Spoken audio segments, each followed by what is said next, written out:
All right, let's get it. This Player Talk Radio. Give me 1 second.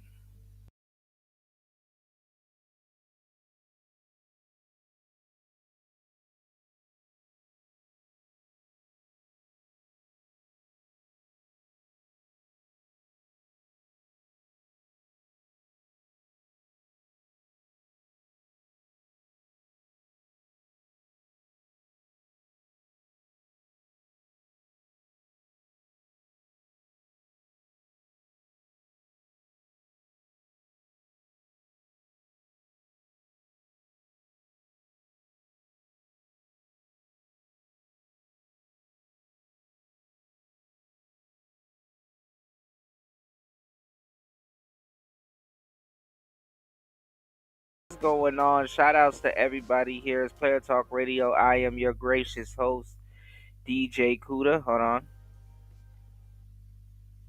Oh, I love that song. I'm sorry. Y'all if y'all familiar with the channel, y'all know my part. Stop thinking. Oh my god. Stop thinking you're the only option. That's gonna be what it is, man. We live in the cell phone era. We live in the day and age where if you have a cell phone, which I call the external organ, you have main character syndrome. You think it's about you. It's my cell phone. I pay this cell phone bill. I am the only Oh no, stop thinking you're the only option. You and everybody else. Real shit. That's the thing about the world that they have this saying that goes, "You're unique like everybody else." You know, and we're gonna be talking about, and as always, coming from a psychological standpoint with a lot of the stuff we're gonna be talking about on today's show. What's going on, Degenerate? Good to see you, bro. You know, um, the saying "you're unique like everybody else." I'm not gonna say it's a condescending quote, but it's true on so many different levels.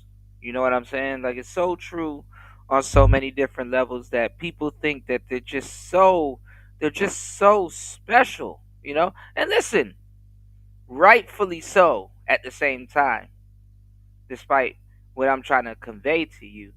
You are special. But to know this is to also know that you're not that special. You understand what I'm saying? Like, don't put yourself above every single thing, because you will miss the thing that you're probably looking for. You know, um, when somebody says that you're unique like everybody else, it it it comes from not necessarily a place of value, but it comes from a place of handing down value, right? Like, you have people that's like, they're like, "Oh, I'm pretty, I'm pretty, I'm pretty, I'm pretty, I'm pretty." And they're not really that pretty. But your intention is not to be fucked up to them. You're not trying to say, "Hey, man, you butt ugly," or "Hey, you're not hot shit," or whatever. You're not. It doesn't really warrant, and you're not necessarily trying to be unattractive. It's like, all right. Basically, long story short, it's like giving somebody a fucking star for effort. Here you go, you get a star like everybody else. Why? Because I have a whole notebook full of stickers that I need to get fucking rid of. That's what it is. All right.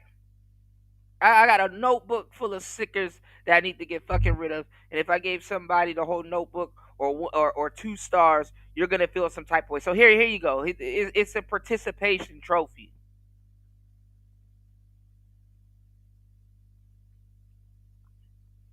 Everybody on the fucking internet feel like they got a damn participation trophy. How?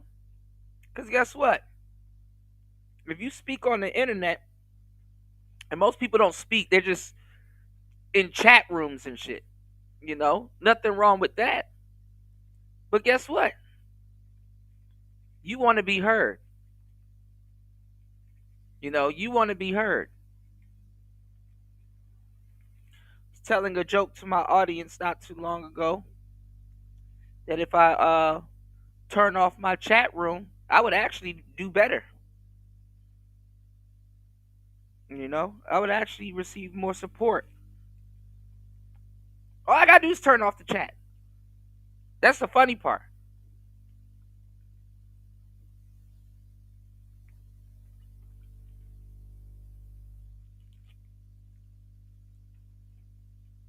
And it doesn't necessarily kill engagement, by the way. You know. What's going on, Ty? So,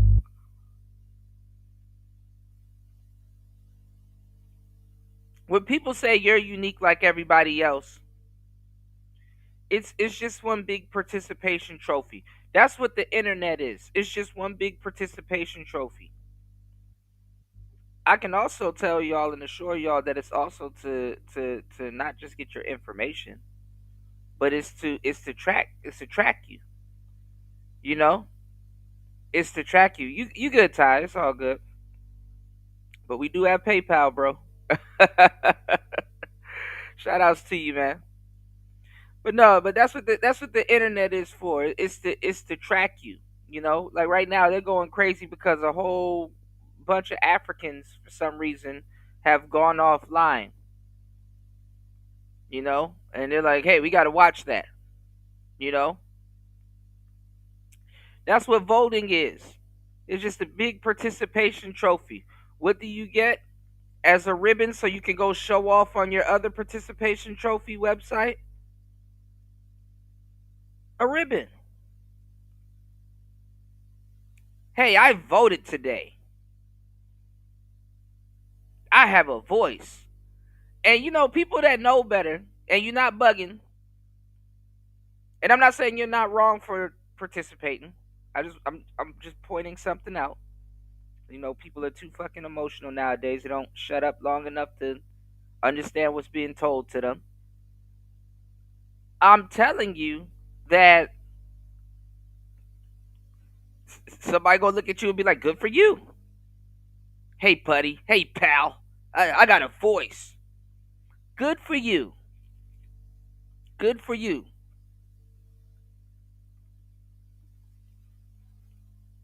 So does everybody else, even the people that don't use their voice. Within the past couple of days, you have seen and have witnessed, if you've paid attention, which most people don't, the uber stupidity of the West. How dumb the Western world is. The West is chronically stupid, dumb, painstakingly dumb. With hey, and listen, ironically, with all this technology, look at the rollouts. Oh man, Chat GPT, AI, everything's about to be better. Nigga, everything is worse. Everything is worse. Hey man, don't you want to get in contact with your loved ones? We got the phone, we got computer, we got Bluetooth, we got Wi-Fi, we got Snapchat, we got Instagram, we got phone calls, we got Facebook, we got uh YouTube, we got a billion ways to contact the same motherfuckers that you don't want to contact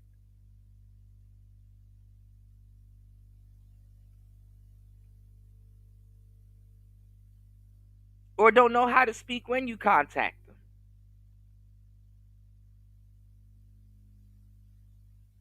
It's to the point people got to pretend they don't know where you at.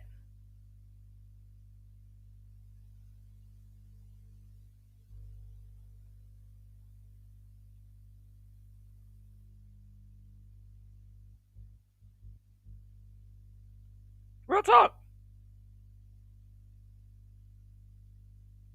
You got people talking about this Charlie Kirk situation. That's what y'all are here for. Y'all don't give a fuck about no real conversation. That's what y'all here for, right? Oh, he should get killed because he has an opinion and voices it on the internet. That's it. The fact that you said that on the internet, that means you should get killed the exact same way because you're on the internet voicing your opinion about how somebody should have gotten killed while they're on the internet doing what you're doing right now. Do you not see how stupid people are? Hmm?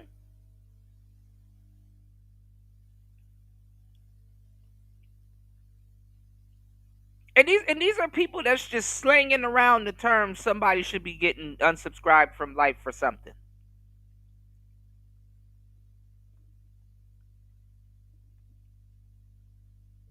These are the demers of death.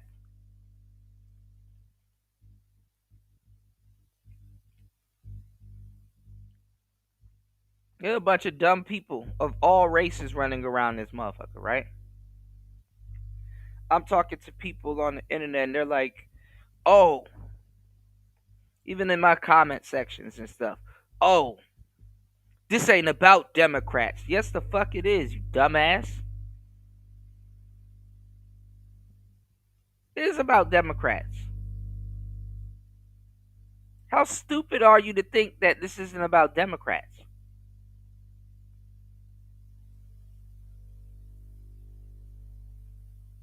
And guess what? What's going on, M1 Play 5? Good to see you, player. Big old player in the building. Guess what? If it ain't about Democrats, Democrats inserted themselves into the conversation.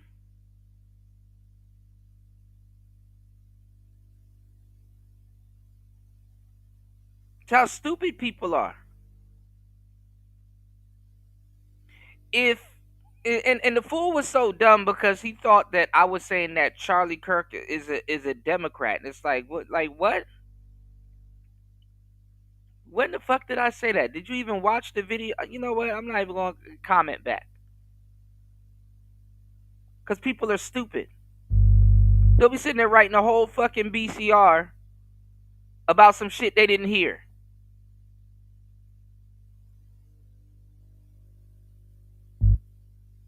Dumb people that you guys are around. Some of y'all are realizing in the last couple of days that you're around dumb people.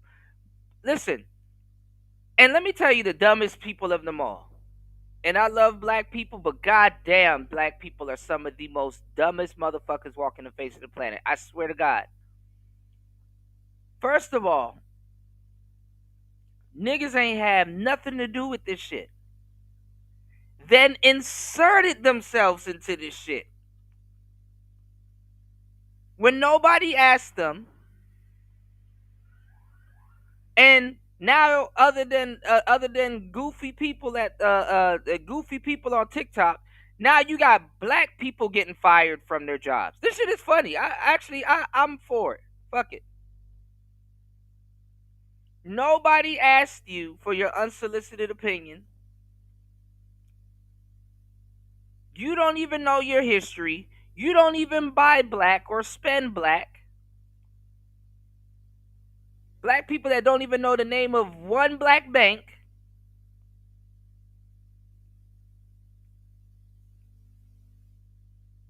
You don't even bank black.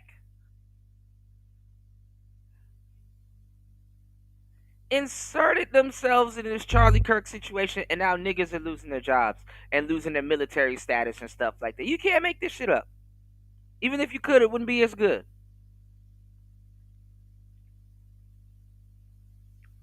This shit is uber ridiculous. You got black people getting on the internet saying, see, that's what we've been saying. The shooter is white. Nigga, we know the shooter is white. Who said the shooter was black? Who said the shooter was black? Other than that nigga that be doing them Vlad TV interviews, what nigga do you know on a sniper rifle? Other than John, nigga, listen. Other than the nigga that was doing the Vlad TV interviews versus the DC snipers, them the only three niggas I know that fuck around with the sniper shit. Other than fools on Call of Duty, on Xbox or PlayStation. Why did black people insert themselves in this fucking bullshit and then run with the dumbest narrative? Dumbass. We know that the shooter wasn't black. The only nigga that was in Utah and he's free running around the country throwing bomb ass concerts was NBA Youngboy. Niggas just want attention so bad. This is that matriarchal spirit. This is the spirit of the mother. They just gotta throw themselves into some shit that ain't had shit to do with them. Then on top of that, half these people never even knew who Charlie Kirk was. They've never listened to him.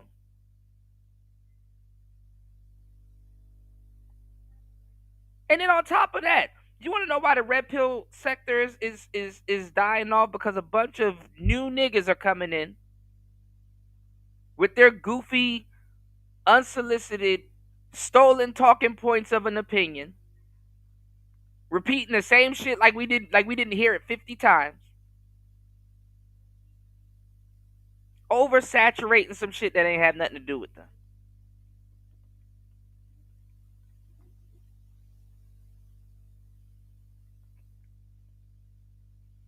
Then you got a band of other niggas that sit around and listen to niggas talk about politics all day, and it's just a group of monkeys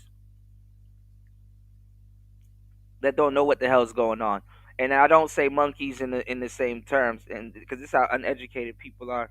I don't say monkeys in the same term of of trying to make fun of people because they're black. No, there's an actual joke that I think it goes as what do you call a group of monkeys when they get together? And people say it's called Congress.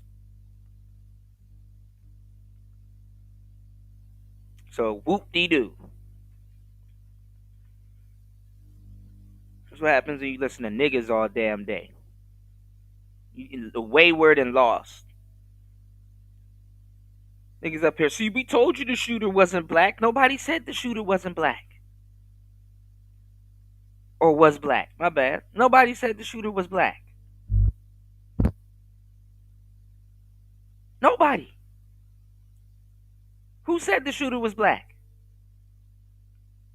Charleston White, he got to back up off of what he was saying. He was talking crazy. He was on the wrong side of it this time. He got to back up. Charlie Kirk got killed for the same reason. They all got killed for the same, not killed, but what Charleston White is doing is the same thing why Charlie Kirk got killed. That's what I want to say.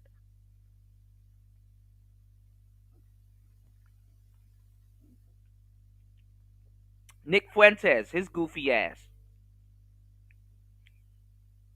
Now all of a sudden, it's God first, and all of a sudden, oh,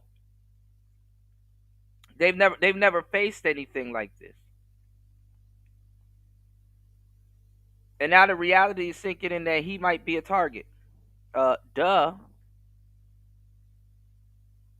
Myron all of a sudden he got to back up. Like, hey man, hey,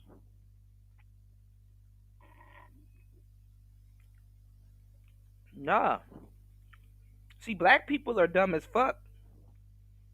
Black people, the people that should have been politically riding and protecting the neighborhoods and stuff like that, they picking up machine guns and shooting at each other.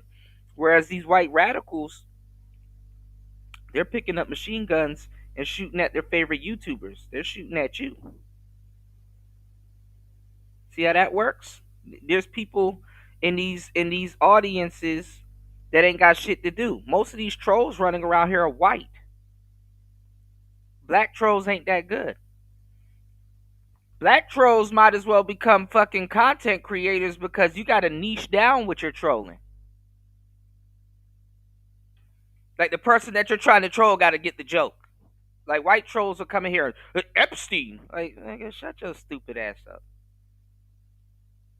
You don't know what the fuck they talking about. Nigga coming in here still making Diddy jokes and shit. Like, get the fuck out of here. You lost somebody order pizza? You know? Niggas lost and shit. Black troll, you actually got to be fucking funny.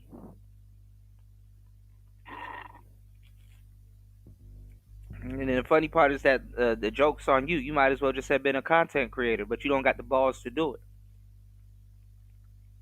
Half these niggas talking don't got the balls to be no fucking content creator. Ain't nobody about to listen to you. Your opinion don't count. Nobody looking for you. You know?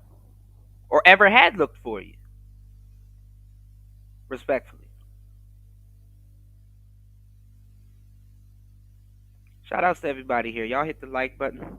Support the show.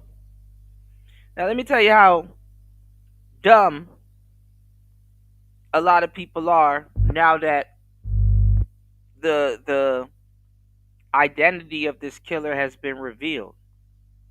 Literally the same thing we've been talking about here. Right? Literally the same thing we've been talking about here. They're like, "Oh my god. He's a son of a preacher and oh my god, he's a this and he's a like some of the most people that people deem quote unquote godly haven't done some of the most heinous shit in history.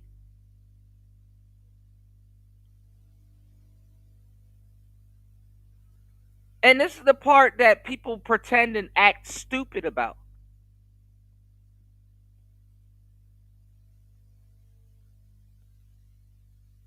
Somebody was like, "Oh man, this ain't got nothing to do with the Democrats." I'm like, yes, it has everything to do with the damn Democrats." And they're like, "Oh, well, he wasn't a Democrat. So see, you're wrong." And it's like, no. They were like, "Oh, he was a conservative, or he was this and he was that." And it's like, do these people even live in in the real world? Do people even live in the real world? Do you know, right? You can be a man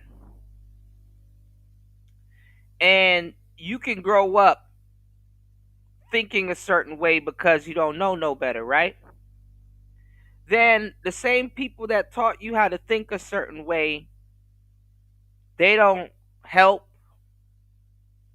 They're not together as they portray themselves to be. They don't reach out to you. They don't support anything you got going on, no matter how good or brilliant your business is. And you know what you do? You say, "You know what? I'm not going to cry about it. I'm not going to get mad about it. I'm going to learn from this experience and I'm going to become independent and I'm going to build my own." If you come from a family that don't want to build a family, that don't want to be a family, guess what? You build a family that does on your own accord. You get back to traditional values. You take your money, you educate yourself, you learn, you become an entrepreneur, you start a business, and you really put what you want together. So you can sit back at the end of the day and say, "Yo, I made that." Or at least I made this possible while maintaining it, right? You look at politics and you study all the guys that do that and you like, "Damn, these guys are Republicans." But coming up, I was taught to think this way. And then something happened in my life, or I've witnessed something, or I've been through a process, a metamorphosis, something that changed how I'm thinking into saying that, hey, I thought something was wrong with me because I didn't know I was coming up in this the whole time, but whole time I'm this. It happens in dating. You'll get a preference like, oh, I like this type of girl, right? And let's say you do everything you do in your power, or you lean to your strengths and stuff like that. You upplay all the great stuff about you, then you realize, dang, now that I had the audacity to actually get the type of girl that I like, I've been seeing these other girls on the market that I might be interested in, but I've always went for this. And in reality, when I put two and two together, I actually like that. I call it traffic light dating. A lot of guys like, oh, I like the red light, red light, red light, red light. And then they realize, like, damn, I'm actually attracted to the green light. Green light been treating me better. Green light fits more alongside with my ideologies. And I'm actually repulsed by the thing that I actually thought that I liked, but me understanding something else gave me a greater understanding of something else. What am I saying? If you become a Republican, or at least thoughts of more, you're kind of more leaning to the right, right? Well,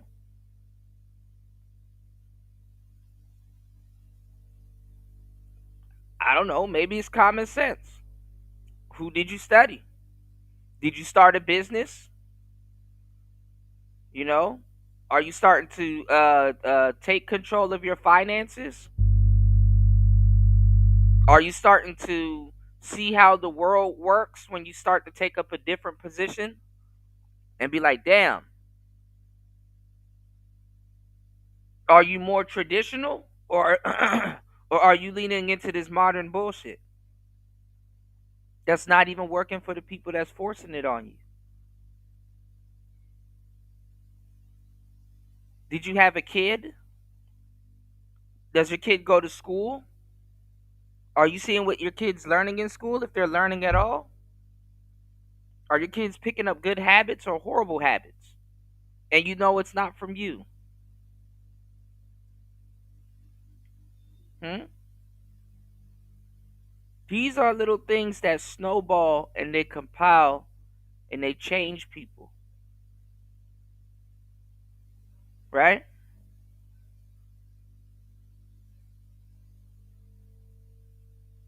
Shit gotta make sense.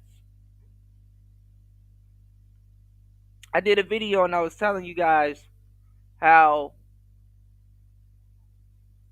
them killing Charlie Kirk, or that fool killing Charlie Kirk, just created 50,000 more Charlie Kirks.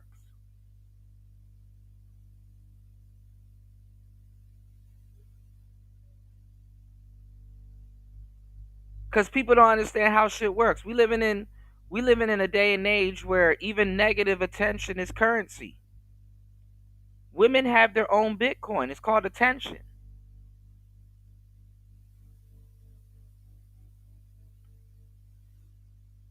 That translates over into the internet as a social construct.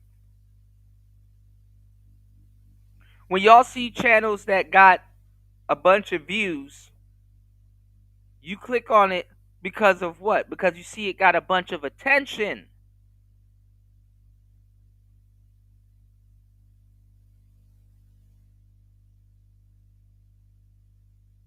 Does that not make sense?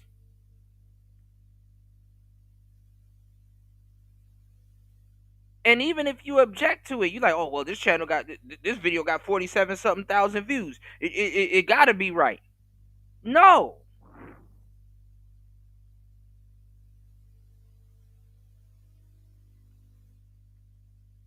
See, if you don't get certain concepts like this, I don't even know why people that don't, they're the main ones on the internet talking politics. What I'm trying to walk you guys down to is, if we go back to the analogy that I'm talking about of the guy that learns how the world really works, he gets red pilled. Because that's another goofy thing that I'm seeing right now. Women are talking about something. The red pill only exists because of them. It's like, no, no, it doesn't. The red pill is definitely associated with women, but the red pill is actually between man, life, and politics. See how that works? Ain't got shit to do with women for real, for real. The red pill is about men, life, and politics. When we talk about women's society and social stuff, those are the nuances of all three. Y'all listen to people that ain't even red pilled, don't know what they're talking about, have no earthly idea, even on the nuances.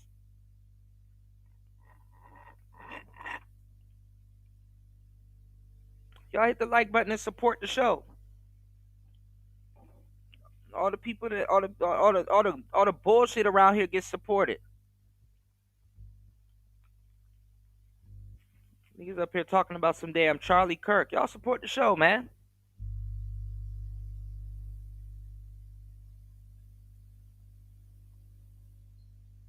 Support somebody that's giving y'all some real information. I could just sit up here and talk to y'all about cat videos all day. Niggas would love that. You know? Double tap the screen, hit the Cash App, hit the PayPal, y'all. Show your support. The Lord knows this ain't easy. I can I can get a bullet in my neck for just telling y'all what I'm telling y'all right now. Least you can do is show some support. I'm gonna tell you some real shit. I don't even want to get into certain concepts because it goes over too many people's heads. So what I was telling you guys about is a guy. What's going on, country boy? Is a guy that sit up there and he worked hard for what he got, and let's say he follow it through. Let's say people call him crazy, people call him this, people call him that. He had the audacity to follow it through, and he actually manifests it. It actually happens for him. Well, guess what happens?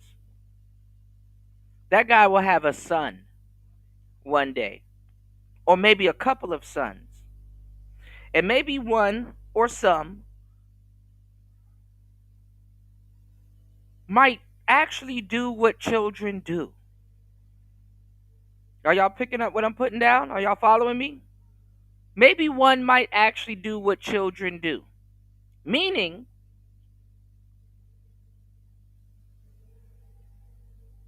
that kid has a chance to be a quote unquote kid. And I'm not just talking about nepotism because this comes from regular families. And I can point this out to you so many different times and you won't see it or don't understand it because, to a certain degree, a lot of guys are just a listener. Half the information y'all listening to will never apply to you. It's just interesting information to know. Mental chewing gum of some sort. Maybe if you have a kid, or one day when you do, this information will hit you, or maybe you have one. But what do kids do? They rebel against their parents. Meaning that if I go to church and I become a preacher and I drag my kids and my wife and my family and stuff to church and stuff like that, that I may have a child. Let's say I got my wife under control and everything, but I may have a child that may resent the church because of the personal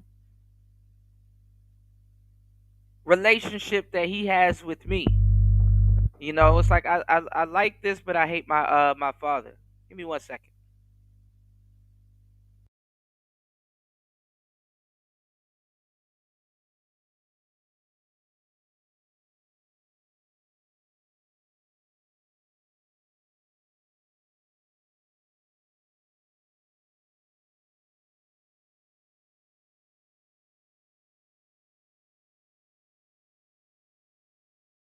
All right, my bad, y'all. So let's say he starts to resent me because of our personal relationship that he has with me, and everything that I introduced him to, or the image of me, because oh, you're supposed to be like your father, or oh, you're a junior, and this, that, and the third, and he's having, sometimes when you achieve a lot and stuff like that, even as a kid, people feel like they got big shoes to fill. They don't understand.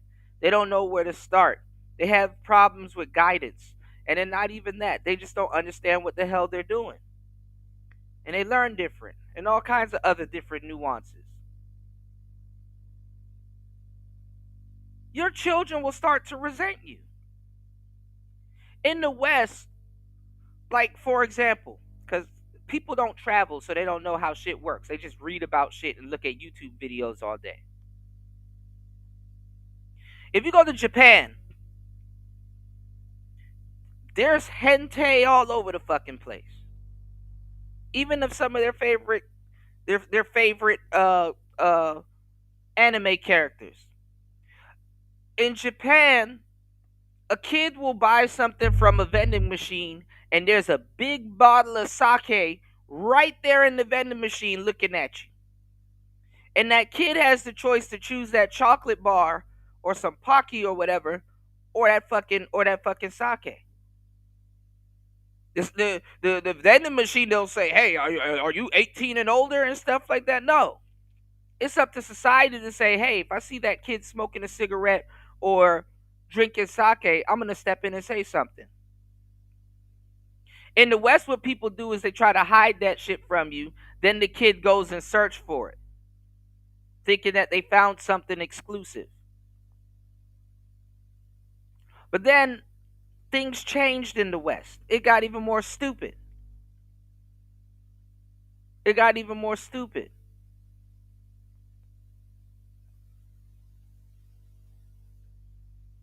Now you give your kid a cell phone, that kid's life is over at that point.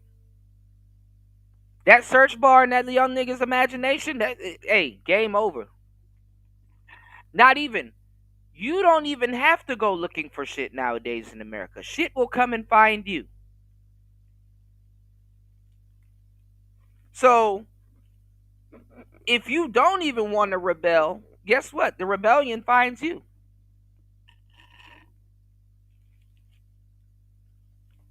How you got people giving you mental gymnastics nowadays trying to flip your mind? Oh my God, his dad was a pastor. Nigga, so?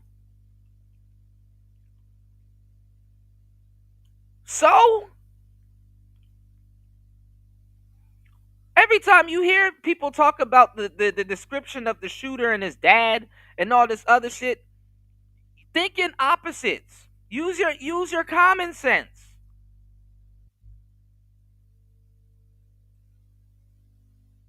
If I find some child doing some devilish shit and his dad was a fucking pastor, that's like, hey, that's right on par.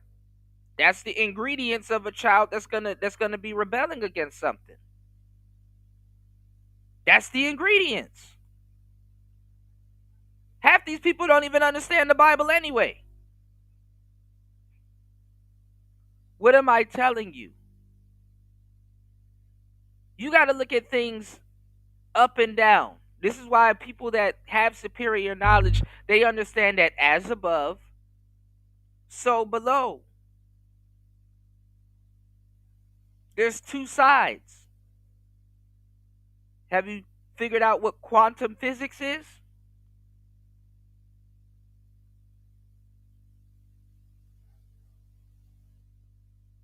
Maybe instead of listening to fucking stupid people on the internet all day, you might want to sit down with go listen to Alan Watts. Fake deep motherfuckers. Go listen to Alan Watts. Go listen to Carl Jung. Niggas want to talk to y'all about some deep shit never been deep a day in their damn life.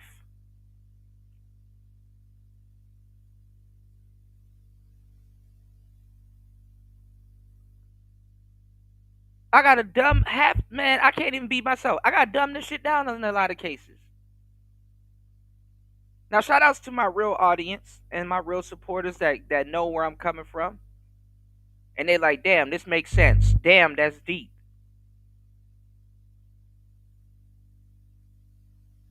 Let me throw something on it.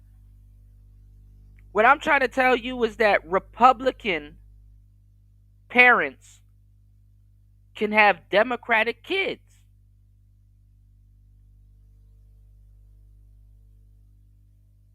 For example,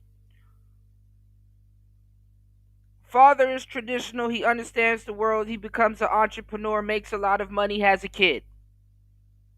Kid says, wow, this life is full of abundance. I don't really have to work for nothing. And I got my new friends. Let me invite all my friends over to the cookout and just start giving them money.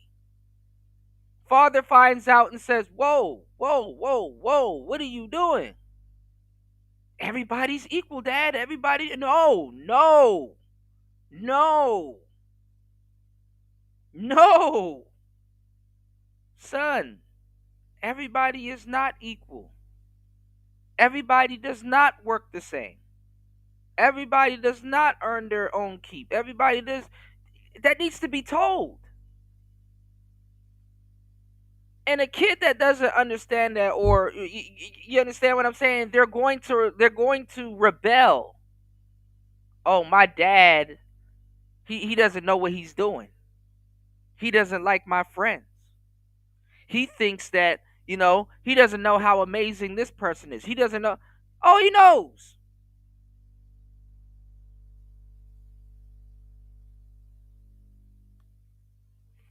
And look, it's the other way around too. It's the other way around too. A lot of Democratic parents raise Republican kids.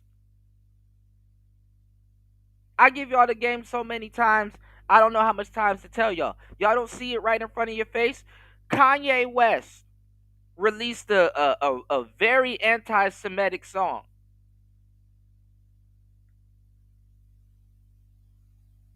about a public figure. And I'm not going to lie, that song was genius. It's a fucked up song, but the undertones of it is genius because it's so ignorant. It's actually genius if somebody was to break it down to you. Whose kids you think is going to be singing that song? Young J kids that don't know no better, tired of reading the Torah, tired of reading, just tired of it. Don't want a bar mitzvah, don't want none of that. Are going to sing that song to piss their parents off. Why? Because they want to rebel. Why would they do that? They don't know no better. And let me tell you something about a kid that don't know no better. They don't care that they don't know no better because age have to happen. Age has to happen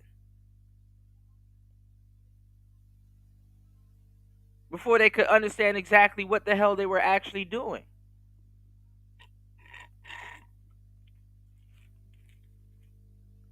What's going on, James? What's going on, Spawn? Good to see you, brothers. You said most of those kids become the biggest drug addicts. Absolutely.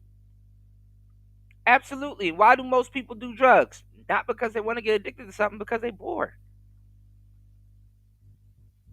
Most niggas doing drugs are fucking bored. Ain't got shit to do. They got filling their spot.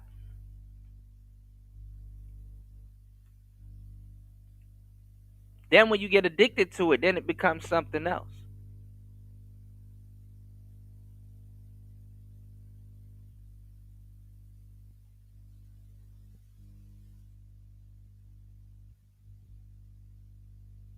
The fucking West is stupid. And listen, if you believe this Charlie Kirk thing don't have nothing to do with fucking Democrats, then you get on the internet and say, "Hey, who are the main people celebrating this man's death like this? Democrats." Niggas really trying to blind you with that bullshit. Oh, his dad was a conservative and his dad, yes. And conservative people have Democratic kids. Or when those kids get too much of a spoonful of something, they turn into something else. And the irony, let me give y'all the game. The irony of it is that now you're starting to see so many people that were gun ho for the Democrats literally say one or two things. I can't be a Democrat no more. Or I don't know where I'm going, but I know I'm not trying to be on this side of this shit. Because I don't agree with that. That's not right. Guess what? I'm on the internet expressing my goofy ass opinion all fucking day. And I'm not even a content creator. And I don't feel I should be killed for the stupid shit that I do on the internet. Just base level.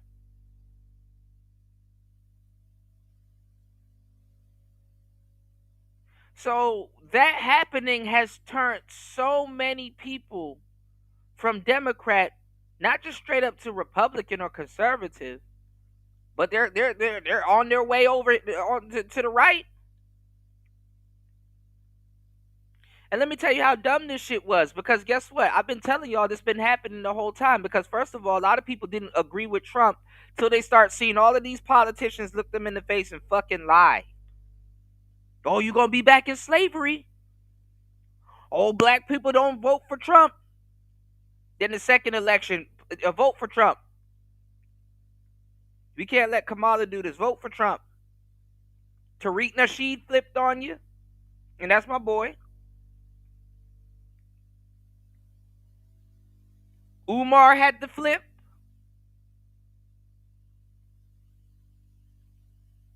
And you know what's funny? When all them niggas flipped to Trump, the black manosphere, these niggas was telling y'all to go vote for Kamala. BGS, MOT. They were telling y'all they were talking cash shit about Keisha, then turned around. Hey man, vote for Keisha. All them niggas was dumb as hell. They fucking threw Umar under the bus. Tariq Nasheed had to kind of dumb it down and then kind of be quiet about it, because at first they were running around with the FBA propaganda, and they didn't even know if they wanted to tell you to vote for Kamala or not, because them niggas was still confused as to if she was a tether or whatever. And these fake black women running around here trying to dupe y'all into race loyalty, they couldn't really sit up there and call her a tether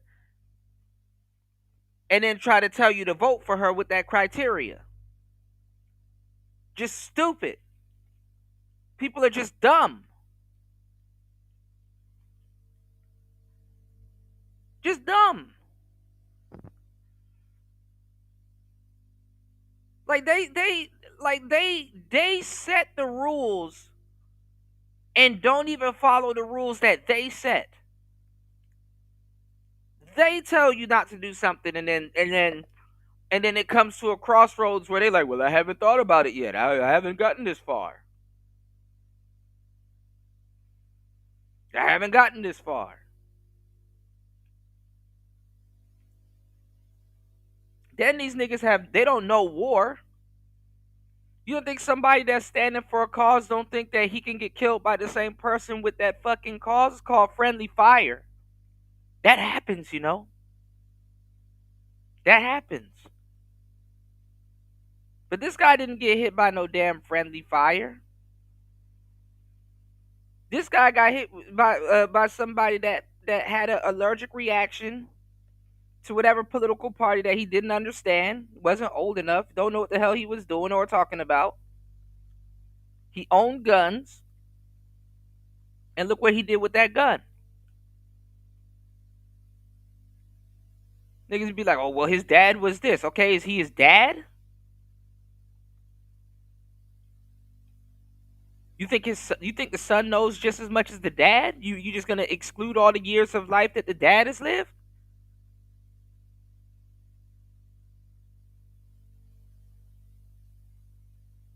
Stupid people, I tell you.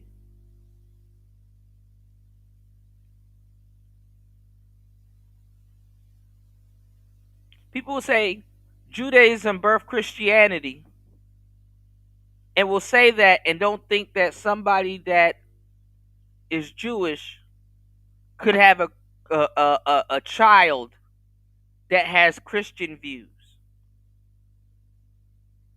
It's not even about what knowledge makes itself to your child first. It's what knowledge that that child believes that resonates with them. And I'm gonna tell you the truth. This is why a lot of people have to come back into their kids' lives. I've seen how rich people treat their kids. They let fucking and they know this too. This is the funny part. They know this too, right? I see rich families, right? They let Consuela or some Filipino maid for like the first 13, 14, maybe 15, 16 years of their life damn near raise their kid. And their kid will travel all over the world. Their kid will learn like two different languages. Their kid basically like a damn democratic kid, right? And then when they get of age, then the parents come back in and start teaching their kid about money and teaching their kid about all kinds of different stuff and teaching their kid about the family business and stuff like that. And this is what you need to do. This is how you keep your money. This is what you need to do with this. This is how you need to do that. They give their kid a different type of education. Those kids, most of them grow up to definitely view the world the same way as their family. They grow up as loving kids and stuff like that. Some of them, especially if you have multiple siblings, like middle childs, youngest child or whatever and stuff like that, kind of changes that dynamic. But a lot of them, they go haywire. They go haywire. And sometimes they do that because it's them looking for attention, not necessarily they wasn't raised right or they had like and see and let me tell you how fucked up it is too, because when you hear about radicalism, you usually hear that from Republicans. Like you or people on the right. You would think somebody like Donald Trump is radical. You know what I'm saying? You keep hearing, oh, Trump is radical. He's radical. He's radical. He's radical. He's radical. He's radical. He's radical. And it makes it look like, oh, Democrats cannot be radical. Well, you seen what are we looking at? Now you have a lot of Democrats take it to the internet saying, hey, man, I can't do this no more. Hey, man, that's not right. Fake for a day. Fake for a day.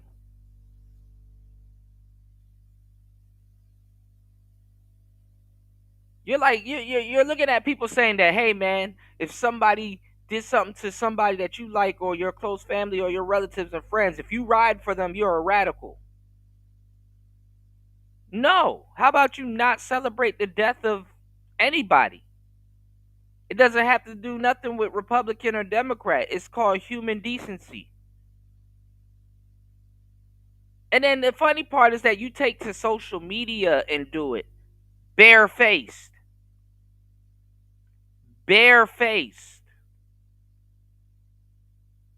These niggas are getting fucked over barefaced by themselves. These niggas are losing their job and stuff that I was showing y'all on the last show. Barefaced. Because they're stupid. Because they're stupid. Nothing ever really happens to them. El Gibbet people. You know the motherfuckers that be taking everybody's job?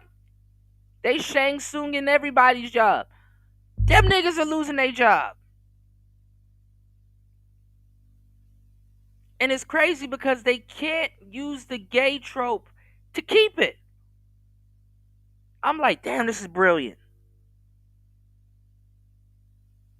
That's actually kind of brilliant, if I do say so myself.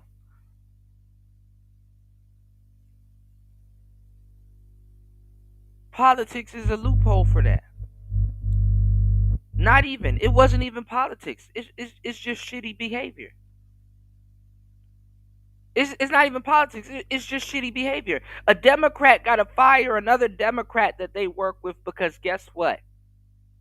You sat there and laughed at a man almost getting beheaded by a bullet in front of his own family. It's human decency.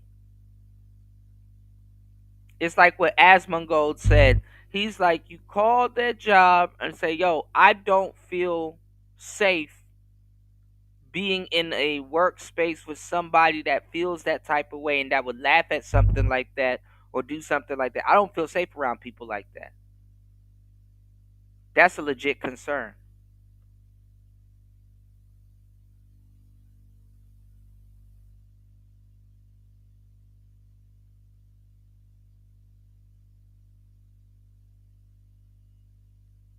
People are laughing and giggling, and it's funny because black people are losing their jobs knowing damn well you got to walk on eggshells.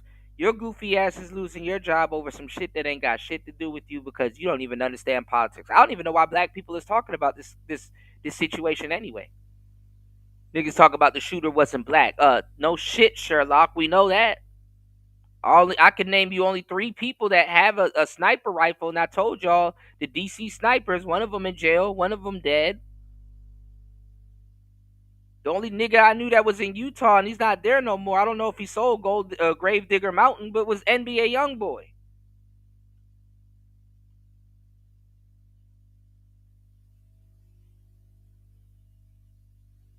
And first of all, niggas don't know who Charlie Kirk is. What nigga's gonna point a gun at? First of all, black people are afraid of white people. What nigga gonna shoot a white man and think nothing ain't gonna happen to him?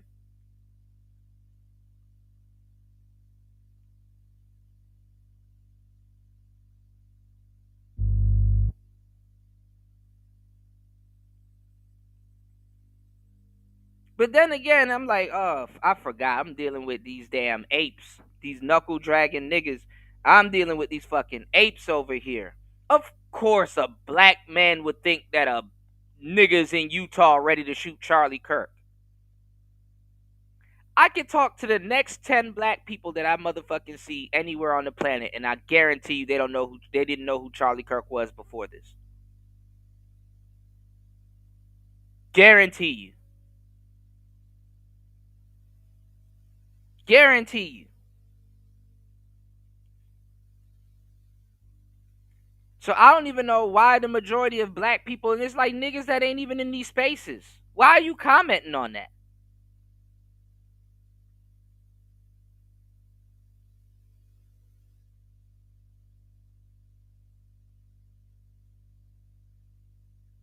They can sit. You can play a whole debate in front of a bunch of niggas, and you have to sit there and break what's being talked about down before they can even attempt to understand what's being talked about. This is how Charlie Kirk got away with a lot of the bogus shit that he was saying. What do you usually hear from men that know about Charlie Kirk? What's the main response you usually hear? Yeah, I like Charlie Kirk. I don't agree with everything he says, but he good in my book. I can agree with a good 70% of the stuff that he says. That's what you're going to hear. So, what I'm saying is that even makes it worse.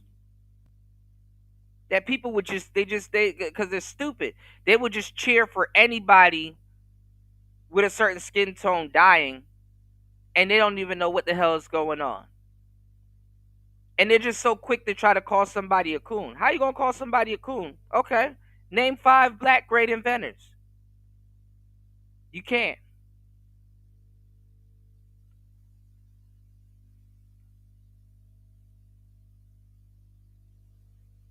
When's the last time you spent your money black? You don't.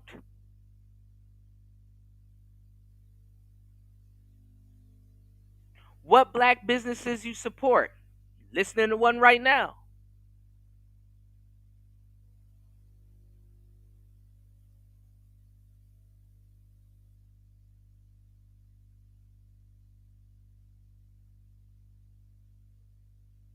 do you expect from people that go grab machine guns and shoot up their own communities? What do you expect from people that think they're the toughest people on the planet because they got a switch? I had to sit up here and listen to these dumbass niggas in Chicago talking about some, man, the National Guard better watch out for us because we got switches. You dumb motherfucker. You think your goofy ass switch on your high point is going to do something to a National Guard?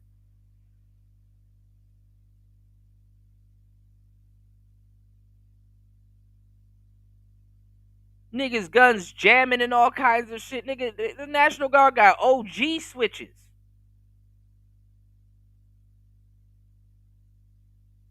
What the fuck is a switch to a National Guard?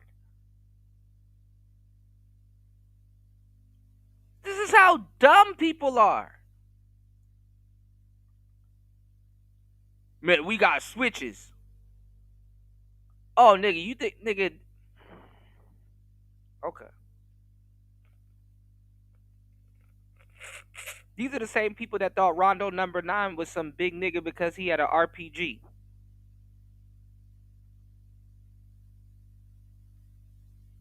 Niggas talk about some they got switches. I bet you right now, Chicago gonna fall in line just like everybody else. Talk about some we not LA, we not DC, we from Chicago. Shut the fuck up. Niggas always think they the toughest niggas until they go somewhere and then find out. Oh, they got switches over here too. No shit. Mister, I haven't been more than 12 blocks away from where I live. No shit. The world to most people is their fucking cell phone.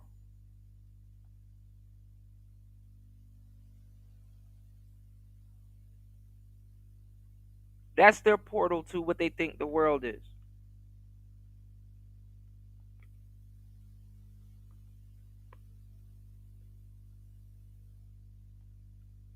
Catch up on these comments. You said MOT is always a Democratic panhandler. He don't know what the hell he wants to do neither. Shout outs to James. Yeah, shout outs to Tyrone. The West is stupid. James said, right, Kuda, we've been talking about content creators are the new celebrity and will get targeted. Andrew Tate just talked about it. Yeah, we've been talking about this shit for a long time. I seen Tariq Nasheed House get swatted on live. This could happen to big or small YouTube. Yeah, exactly.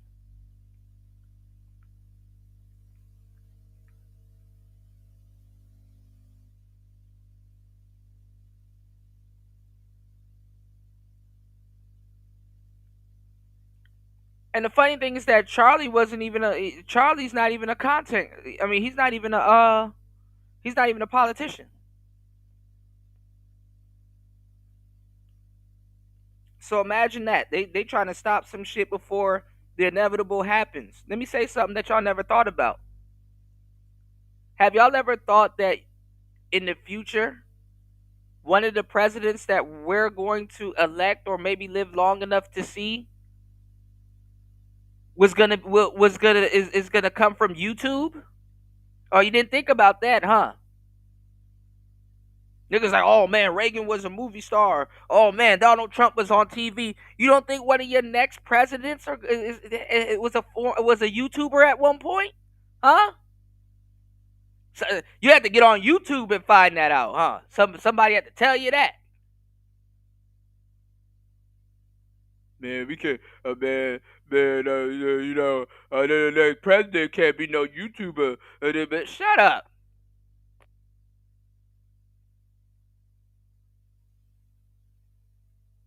All these unqualified people talking about qualified shit. Nigga, fucking, you know how much, niggas be kickboxing and doing Muay Thai and all that other shit. I'm out here in Southeast Asia. I see that shit all the time.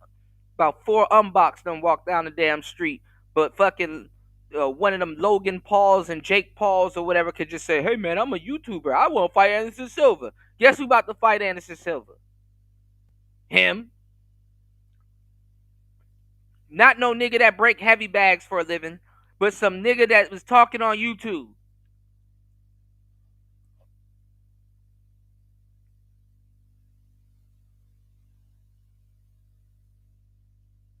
They don't know that yet. And one play five.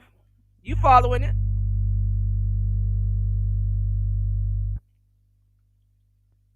But guess what? And one play five. Another one was created.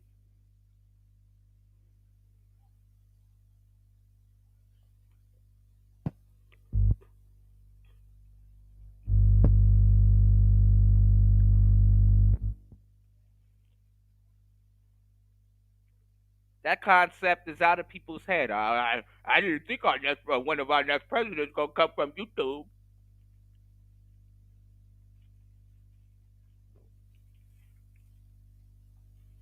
That's the problem with people. They don't think. They need somebody to think for them.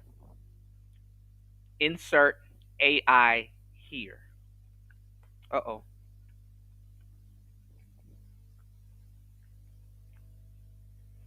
Insert AI here.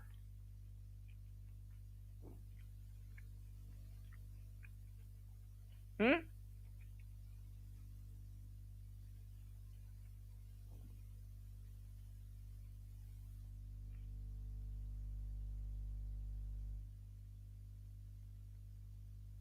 AI been stealing from YouTubers for the longest time.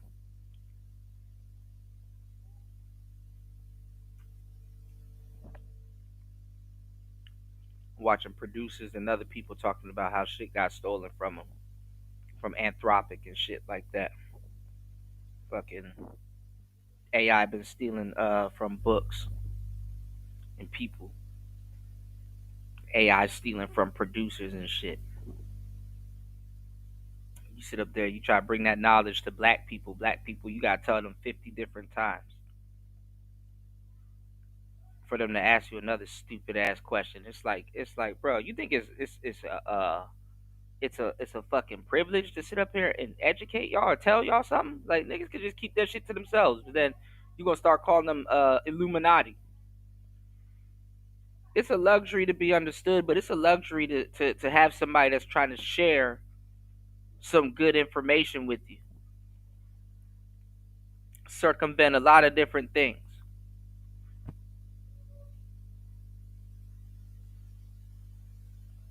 I'll tell y'all something. In anything you do, whether you become an entrepreneur, you start a channel, or you do anything, be careful of serving black people. Serve the real ones. And good luck finding them. I pray to God that they find you first. You know? Because you will spend a lot of years burning yourself out over people that wasn't even worthy of your gifts. And as you can see, it's not just us, black people. It's other races also.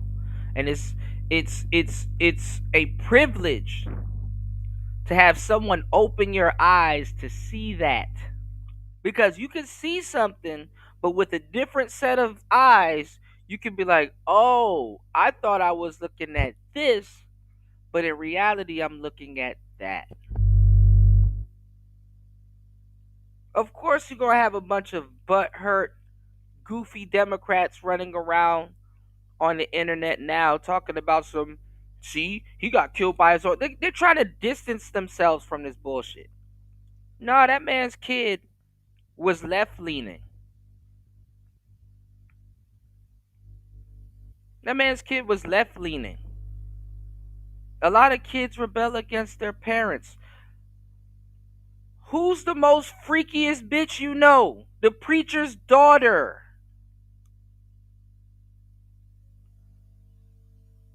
Does that make sense?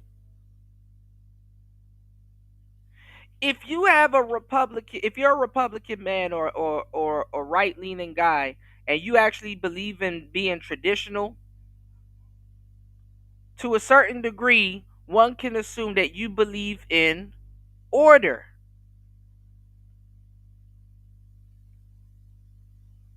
But if you believe in order, what does that entail? That you understand that there's a concept of disorder, or you spend a lot of time taking chaos and bringing order to it. Now, You can make the argument and say, well,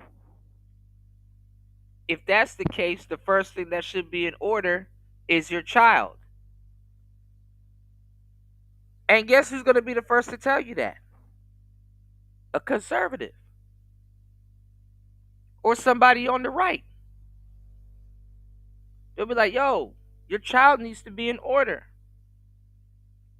Now we don't know the father's story, and then at the same time too, I mean, if you look at the Democrats, they will tell you that your child don't need no damn order.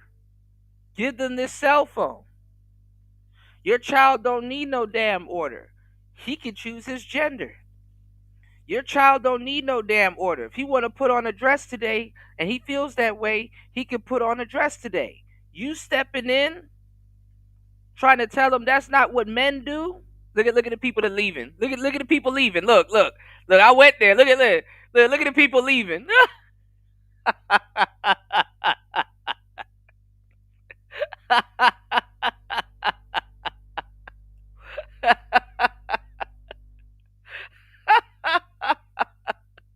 I don't like that.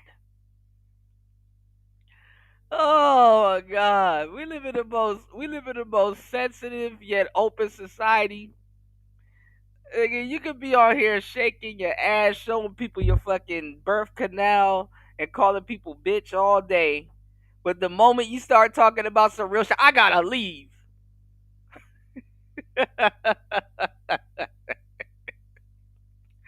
Oh, you start. What's going on, Cap? You start talking about some real shit. Nigga, these seats open up real quick. Oh man. Oh, I love it. I love it.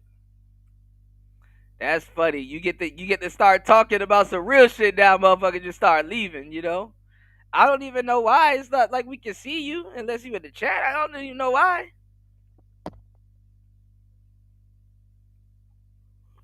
Mm-mm-mm.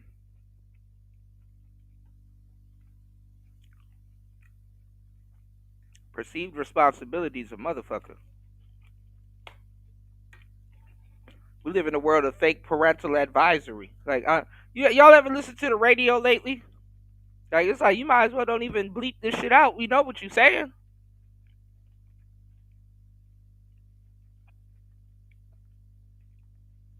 There's no such thing as being well. There is a such thing as being politically correct, but there's no such thing as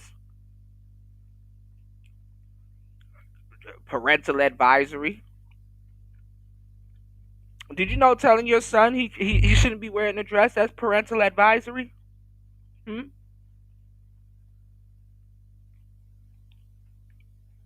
Anyway, getting back to what I was saying, you can do whatever the hell you want to do. Yeah, they're not trying to hear it. Like, it's just acceptable for me to be talking about black women all fucking day. I talk about everybody. Shit is goofy.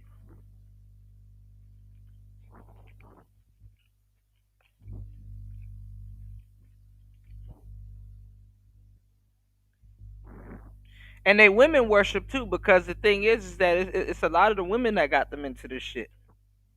My mama told me I could be whatever I want to be. So if I want to be a cross-dressing unicorn, Cuda, I'm gonna be a cross-dressing unicorn.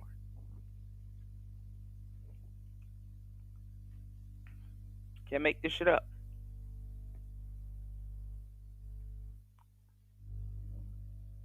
And sadly, I'm gonna tell you the truth. I don't even believe in my millennial class neither, because the millennials are the ones that's gonna let a lot of gay and bisexual people into politics like that. I mean, they're already there, but millennials are gonna let it be known. So we got a lot of fucked up little nuances that come with us too.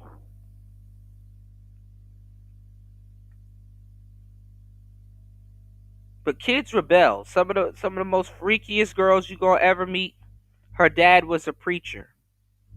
Like the most, And honestly, that shit took me for a loop when I was a young player. I'm like, dang. When in the rare occasion, in the rare sense, when you do find a sister that has a involved dad, you're gonna be like, dang, her dad is like a dope, educated, respectable dude, at least. How did she turn out like this? And then you get a little bit older, and then you start asking the reverse question. It's like, how did she not turn out like that? Go watch ATL. That rich girl wanted to be a whole around a whole bunch of hood niggas, and she liked one of them. And in reality, the one that she liked, her dad could have got him a job and got him up out of that and right off into the sunset.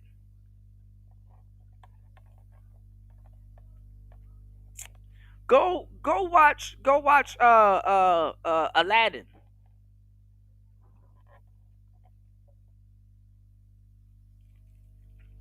I don't know why people act stupid. We have a whole lifetime of stories about kids rebelling against their parents.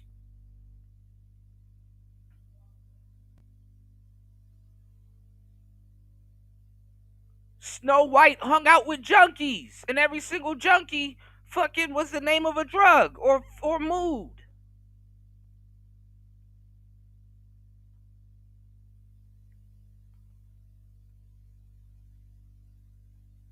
All them dwarfs were junkies. And look, speaking of Nunu, right? He bought that rich girl that bullshit chain that her dad could have bought her 1,000 times over. But guess what? It doesn't matter. The dollar amount didn't matter. It's because that chain has sentimental value to it because it was given to her from him. It was a trinket.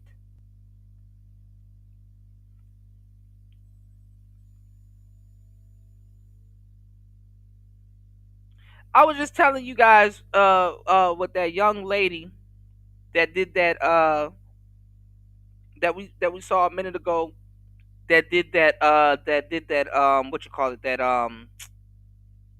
Trayvon Martin breakdown. And I was telling y'all that how y'all sitting up here, kind of, we kind of, and it's funny, the irony of it is we kind of make fun of and we talk about, like, like uppity kids or these rich kids or people from the suburbs and stuff like that. But if you sit up here listening to T.I. and YFN Lucci and all these other rappers and all these people that you like, well, guess what? Are you're listening to this redemption story? Are you trying to make it out the hood or are you trying to stay in the hood? Which one are you trying to do, my nigga? Because what you're saying is that you're dumb if you go both ways. The whole object is to be a square. That's kind of what's coming into play right now. It's cool to be a square. It's always been cool to be a square. That's why there's a song out called "It's Hip to Be a Square."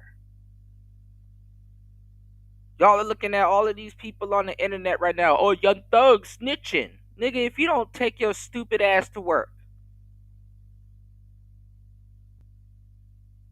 if you don't go stock them damn shelves and go sit down somewhere, talk about some Young Thug snitching. You ain't in it. Do you know how to flip a unit? Do you know what a unit is? Are you part of a gang? Do you sell drugs? What do you do? Why are you worried about Young Thug snitching? Or I can't listen to his music no more. Nigga, you ain't real. Oh man, when the last time you heard somebody say, "Man, Stone Cold Steve Austin, he botched that stunner on Vince McMahon. I can't watch wrestling no more." Not even athletic. Never wrestled. Don't go to the shows. You were just an onlooker the whole time.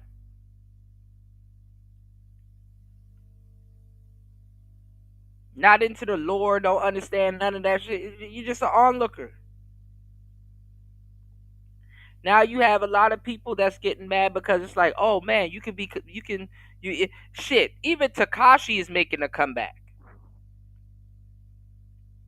He like, oh, y'all accepting snitches now? Cool. Now, that's what I've been trying to tell you this whole time. The streets ain't Takashi making a comeback.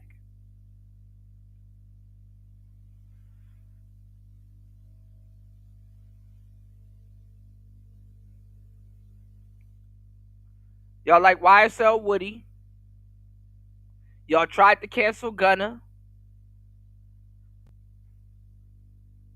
Y'all sit up here making a fool of yourself with this Young Thug situation.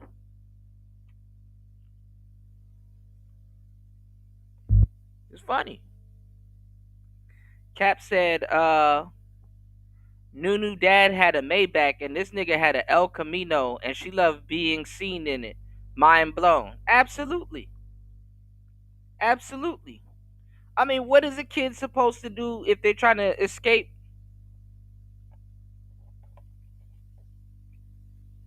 I wouldn't say nepotism, but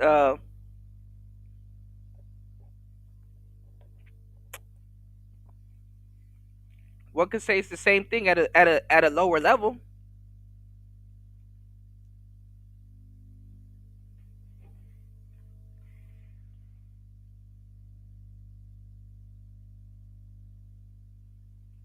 Some kids are embarrassed when they pull up to school in a Rolls Royce.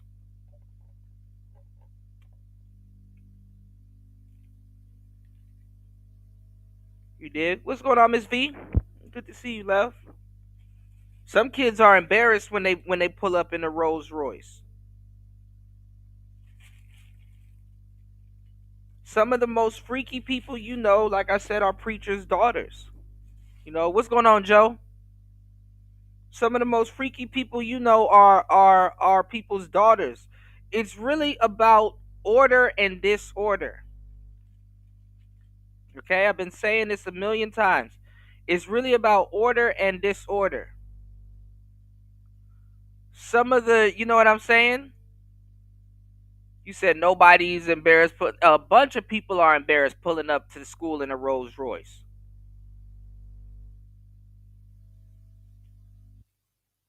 A lot of people don't want to be that silver spoon person.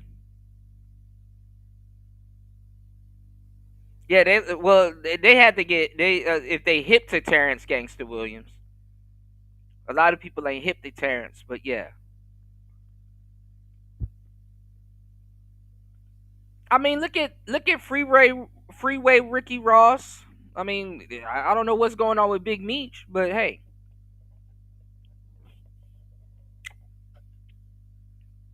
it is what it is. But it's about order and disorder. Who's the most freakiest people you gonna find on the planet? The preacher's daughter,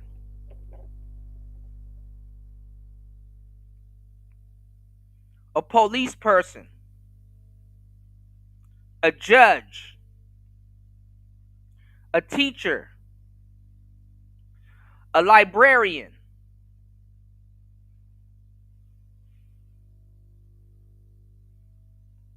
All of these people, a politician.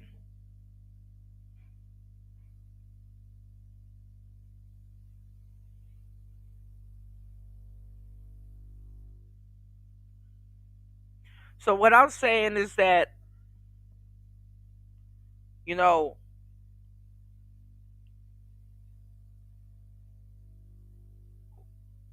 why wouldn't the son of a preacher or somebody that's conservative or somebody with a strong background, why wouldn't those sons go somewhere and crash out and shoot some shit up? I've been talking about this for more than 10 years about people shooting shit up. You know, why wouldn't the son of somebody like that not feel privileged? Why would the son of somebody like that not rebel against their father? They have a father strong enough to rebel against. Some of these niggas They don't have a father, or the mother already instilled that they father ain't shit. So the only person to sit around to rebel against is the damn mother.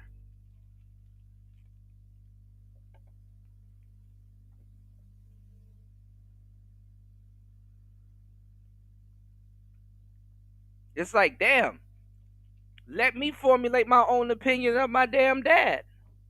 Oh no, you gonna take that away from me? Okay, well shit.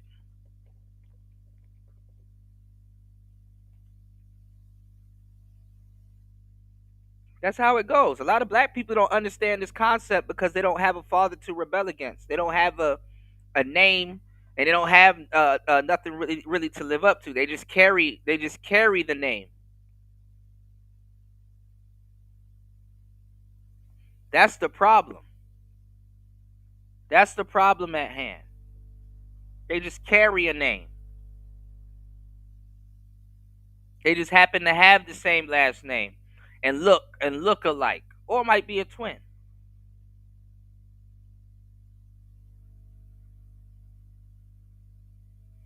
You said freaks everywhere don't think career or circumstances matter. Just more surprising when it's somebody from that sort of background. It's not surprising. It's actually psychologically. What's going on, Third Ward? It's not surprising. It's actually psychologically logical. Police sit around all day telling people what to do. Sometimes they want to be soft and bossed around. I know it sounds crazy, but that's what it is. That's what they gravitate towards. It's not it's not hard. You have a child that's the child of a preacher. It's like, oh, God all day, God this, God that, Bible this, Bible that, blah blah blah. They want to get into some of the fuckery too. There's literally stories in that same Bible that they've read talking about them specifically. Oh, this person strayed away from the church and started getting into this, and then God had to call back on them to do this or do that. Like, why do people play dumb? Like we why are we playing dumb? Like, a teacher, a policeman, a politician, and all of these people get into fucked up and freaky shit is because their job is to judge and enforce the law, and to judge and be some type of service to society, and their job is their identity. And the thing is that they can't cut that off. When a police officer is off the clock, you know what they call him? An off-duty cop. He cannot escape his title. His title is his identity. So guess what? When he's caught in a hotel room with a rope wrapped around his neck and an apple in his mouth and some prostitute beating him, we're going to be like, whoa, what is this? In the land of freedom, there are restrictions and constrictions. There are things holding people back. Some people, when they hold themselves to a higher standard, some people like, I just give up all this shit and I just want to be a piece of shit. I really do. Niggas don't listen. I want to crash out. I'm going to become a functional or dysfunctional alcoholic. I got to pay my bills. This is why and the internet is exposing all of this. This shit always been around. It's just underground. Now you got a lot of goofy people observing this shit that don't know what the hell they talking about. Square ass niggas, right? And it's like, oh, why would a police officer date a prostitute? Why wouldn't they? Why would a blood date a crip? Why wouldn't they?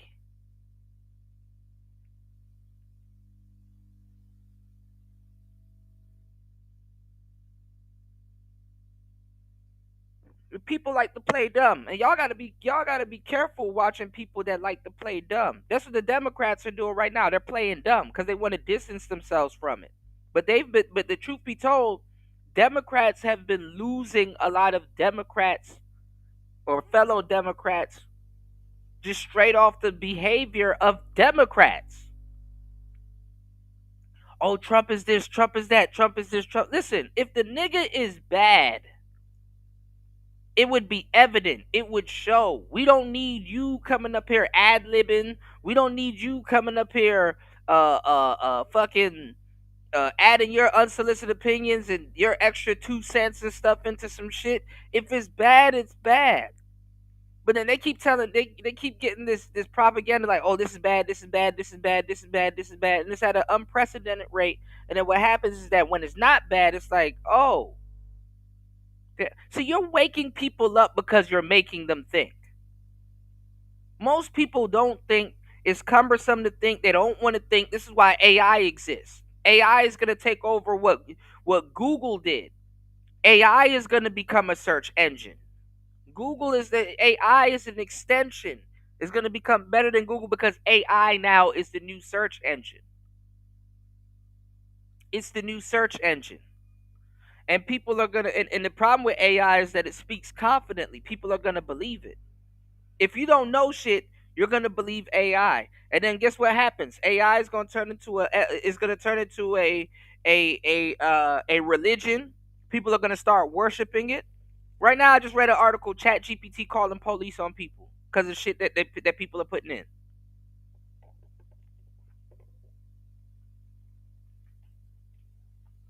Because people are dumb as fuck. Hey Chat GPT, how do you remove bloodstains from a chainsaw attack in a how do you remove bloodstains from a 1977 Impala? Chat GPT replying back, why would you ask me that? Oh, nothing, nothing in particular. Your stupid ass typing the shit back or saying it back. The people are stupid. Hey, if I murder 15 people in Alabama, what are the procedures to escape and not get caught? Like literally, listen. Even Miss V will tell you. Listen. I be watching these little shows where they go on the crime hunt and they be trying to delete shit off their phone and all kinds of shit because people's phones are getting subpoenaed and all kinds of different stuff, right? And literally, they will go into your phone and find that the fucking criminal is asking Google how to remove blood out of carpets, how to do this, that, and the third. It's just stupid. Miss V will tell you. All they do is they come into your crib if you shooting some shit up or doing something bad, and they put, I forgot what it's called. I know Miss V knows the name of it, but they put that shit down on your carpet, and any blood that was on your carpet, it lights up blue. All they do is put the shit down in your house and then turn the light off, and whatever's glowing in the fucking house, they it's like, come on now.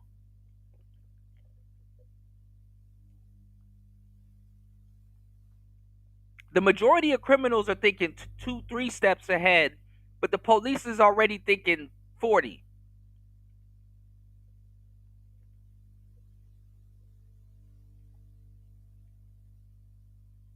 It's like, oh, we did a drive by.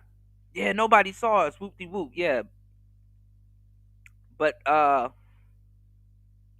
there's something called a traffic light, and there's cameras, and you just think that it's a camera, so you think if you burn up the car, you're gonna be all right. No, not necessarily,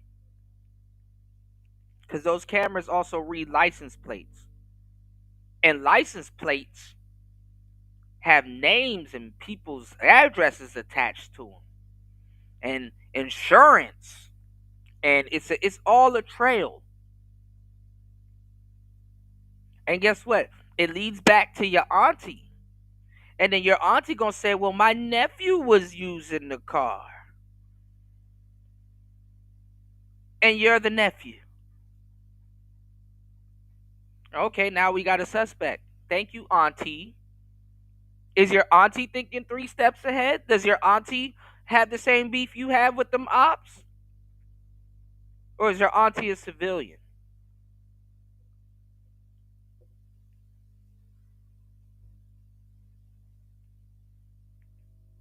Come on now. He said, yep, Ashley Elkins' most recent case. Yeah. Who's that other late that other case? You've been thoroughly going through that case. Was it is it Nazaya Harris, I think Harris or something? All these names are all the same to me, y'all. There's so many cases out here, it's sad. You said, yeah, bathroom lit up like a Christmas tree. There you go. Then they catch you on the camera, your goofy ass going into Walmart instead of waiting in the car. They catch you on the. First of all, niggas are taking their cell phone with them on the hit, thinking that that big ass GPS system you got in your pocket is not pinging in the exact location.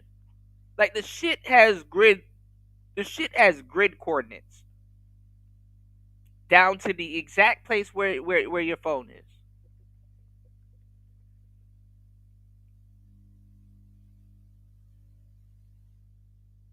Yeah, Nazai, yeah. Yeah, you definitely you've been covering that case for a good minute.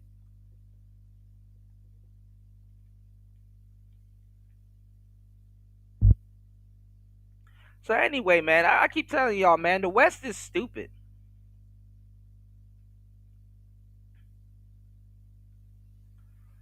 But this is the thing. This the kicker. Y'all ain't built like me. Y'all ain't built like a lot of other people in my audience. If you know what I'm talking about, then you should know that people love lies. Oh yeah, people love lies. The only reason why my show and other real people's show in this sector exists is because we're just doing content on a lot of the bullshit that people put out. And we're telling the truth about it. But in general, to just tell the truth, I would only do 3 or 4 shows and then get the hell on with my life. The only reason why I got endless content is because people like bullshit and people support bullshit and people show up and they like bullshit. That's really what it is. People love bullshit. They love lies. They like eating shit up. They like that. This is why I laugh at black people when they be asking for people's credentials, like they somebody to be truthful to. You ever tell the truth to a bunch of black people? It's the worst thing you could ever do. You see what happened when Charlie told the truth to a bunch of white people. So just imagine.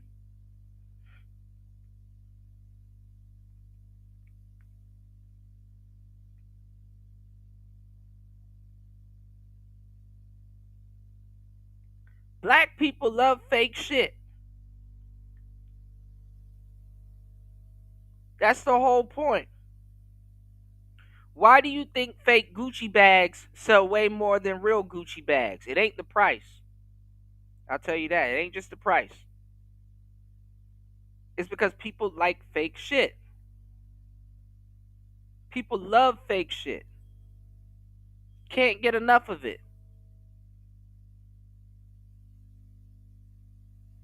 Y'all like the click. It's not even called clickbait.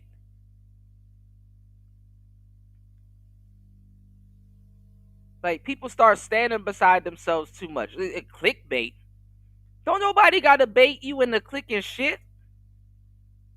If you dumb enough to click some clickbaity shit, you don't need to clickbait nobody. They gonna clickbait. They gonna clickbait that shit anyway. They go. They don't need no damn bait.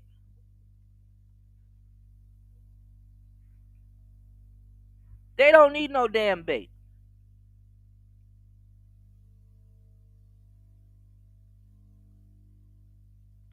Ms. V said, "So Kuda, do you agree with Charlie?"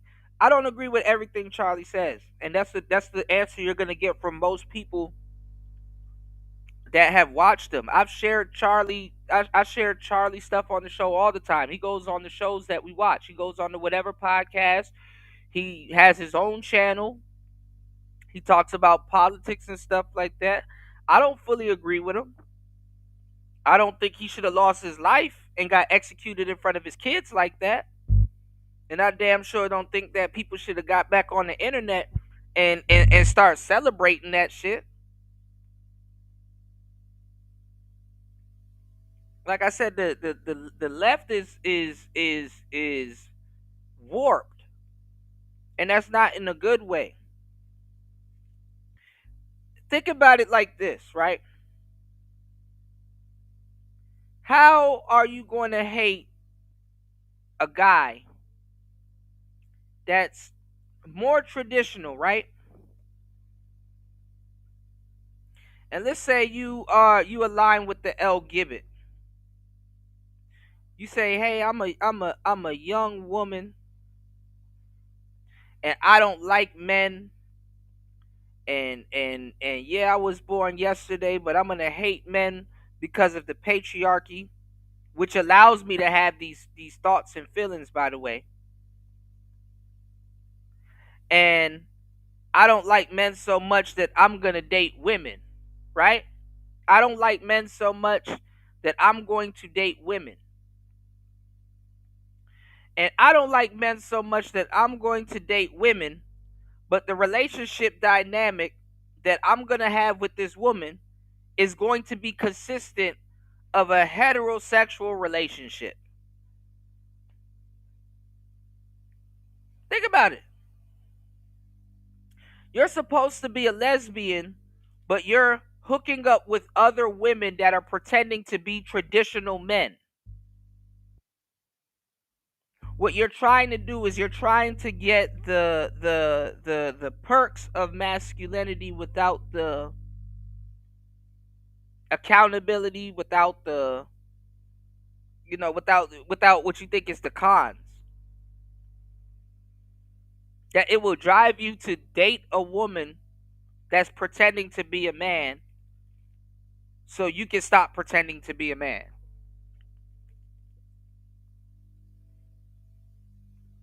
And when someone that's an actual man points that out, now you have a problem.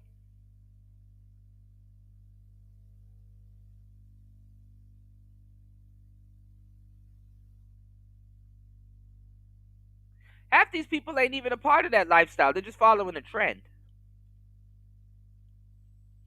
or a friend. Let's wait until people start realizing that being on OnlyFans is going to be a damn mistake in the future. Let's see what's going to happen after that. Let's see how fake people going to get with that. You got all these fake people talking about some, oh, I'm against sex trafficking and all this others. Oh, for real? Get go get OnlyFans shut down. Why would I do that? I'm on OnlyFans. Okay, then shut up. You might not be against it as much as you think you are.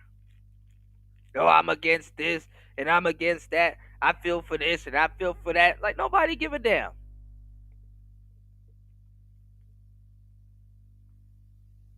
You want to know why, y'all? A lot of y'all have never took y'all thoughts, and y'all like 80% of people are onlookers. They're not you're gonna have an opinion, but that don't mean you're gonna do shit about it. I'll do you one better.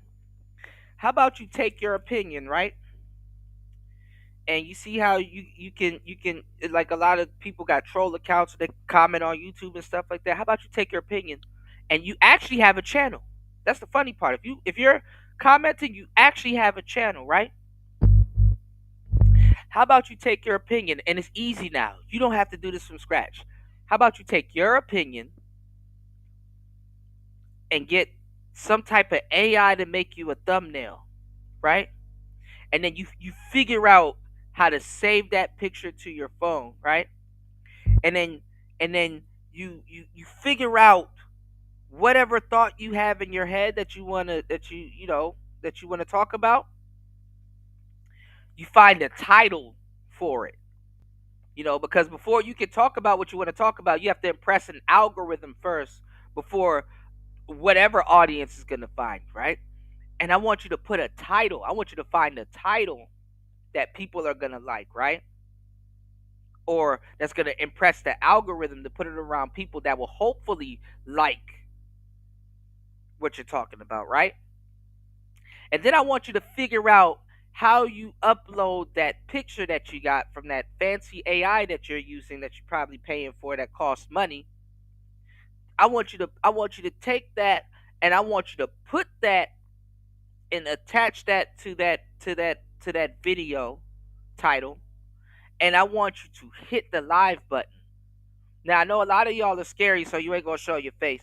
So then you can do what I'm doing. You can just and I'm not scared. I show my face all the time, but you can hit that non-camera button now on YouTube. Because before you have to show your face, and guess what?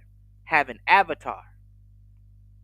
And I want you to just sit down and talk about what you think about. I want y'all to just talk about it. Talking for 5 minutes is a daunting task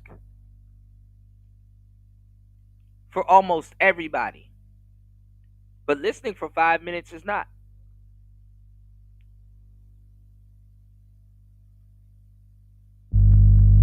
Most people don't have no conviction. Their voice is not developed. They don't really know what the hell they're talking about.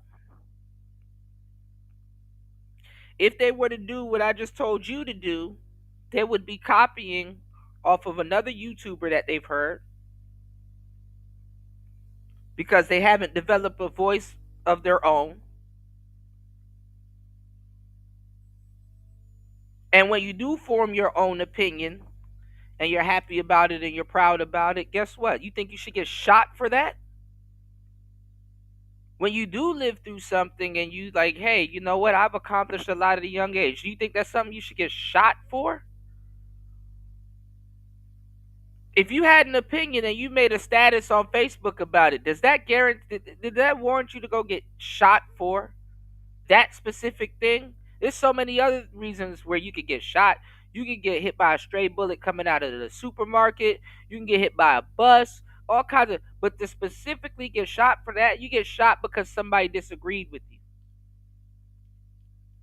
You get shot because somebody that wrote a manifesto or don't like something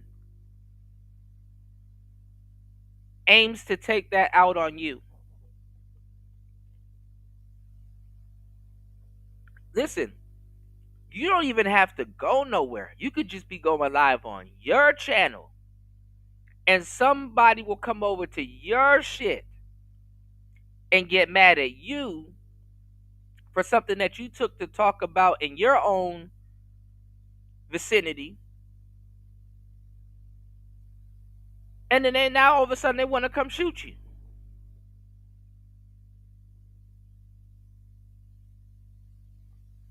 Or if you invited people over for different reasons, like, hey, I invite you to come to my channel and possibly get educated on something that you thought you knew about, or maybe you can educate me on something that you thought you knew about, but we're going to frame it under a debate. And let's see if you can actually put a coherent thought together. If you can actually, you know, talk about the things that you feel that you're passionate about.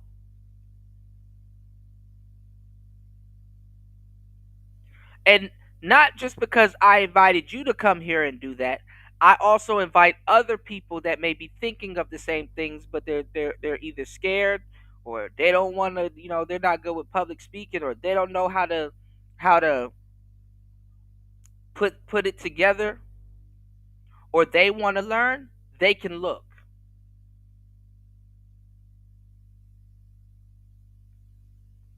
and be educated. Or they can see examples of how dumb people are today, uninformed people are today.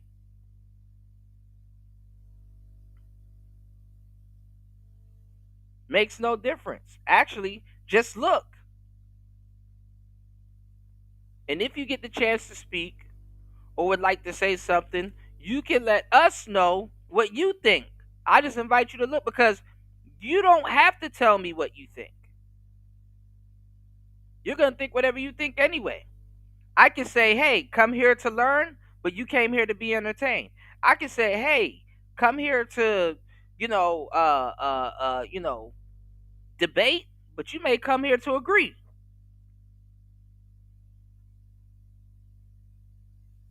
Ain't no telling what attract you.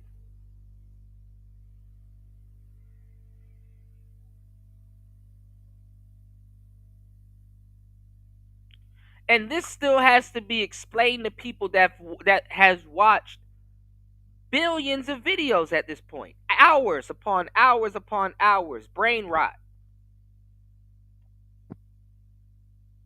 Content creators got to tell y'all this.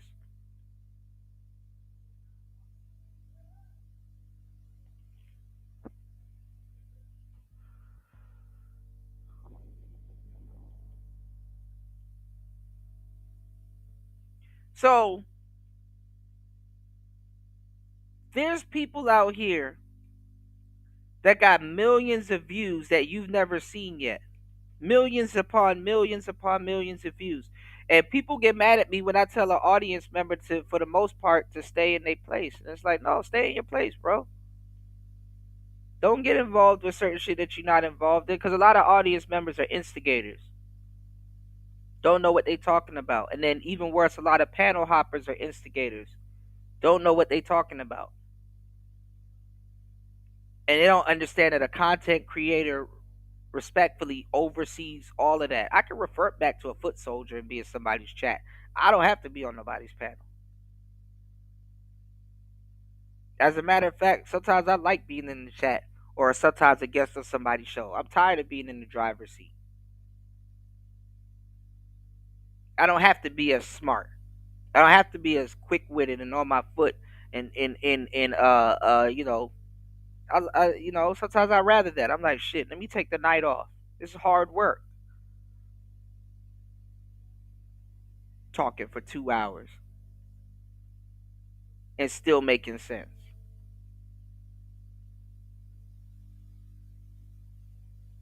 Fucking master the skill that a lot of people can't do, and they don't have no trophies for this shit.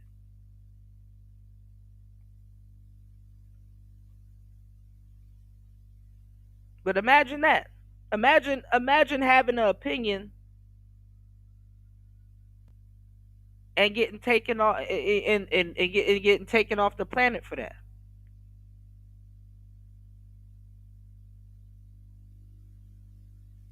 There's millions of people that got got millions of views that you haven't heard of yet. Black people don't know who the fuck Charlie Kirk is. Black people don't know who the hell he is.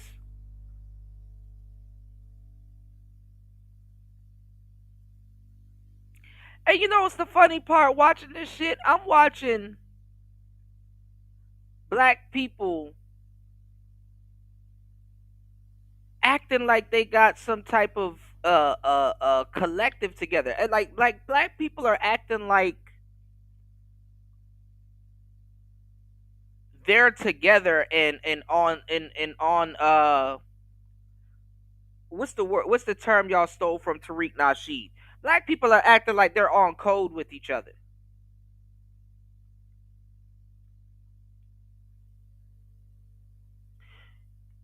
The National Guard is about to invade Chicago. You got niggas talking about some we got switches. Nigga, if you don't sit your stupid ass down.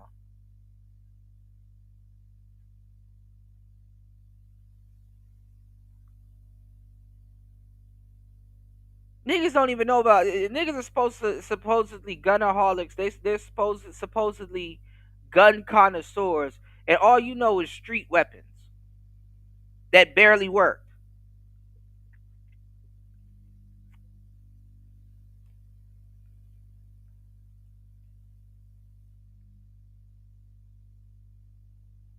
Niggas think a AR-15 or a dusty ass street AK is gonna outclass a one infantry soldier with the M16 that got three different types of firing modes. There's three different ways he can kill your ass, and he chooses to do single shot.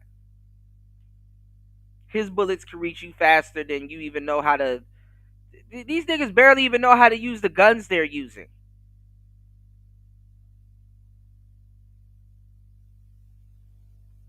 It's to the point you can look at a nigga and know down to the type of weapon that he's using what he gonna do to you.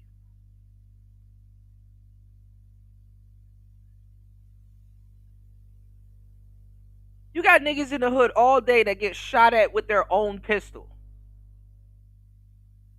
You getting disarmed by civilians, and you think you about to do something to get the fuck out of here, man. All it takes is nigga one Humvee lands in O Block, it's over. Pack it up.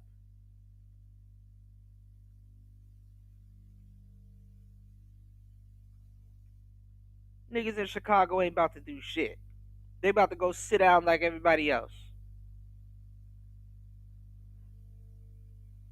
Oh, and I dare one of y'all to shoot back at them niggas. That's gonna be some good internet that day. I dare one of them niggas in Chicago to shoot at the fucking National Guard and see what happens. You gonna get nationally disregarded. That's gonna be some good internet that day. Niggas acting like they got good aim and shit and all kinds of things. Get the fuck out of here.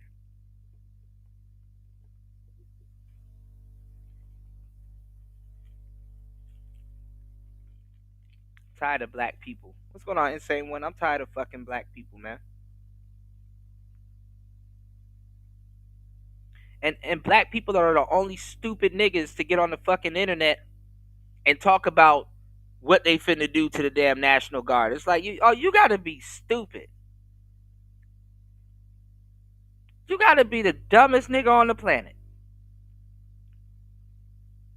Not one white boy got on the internet and say, "Hey man, I'm gonna use my new Scorpion that I just bought, and let's see what's gonna happen." And that's the thing, man. Black people are the most opinionated but least informed.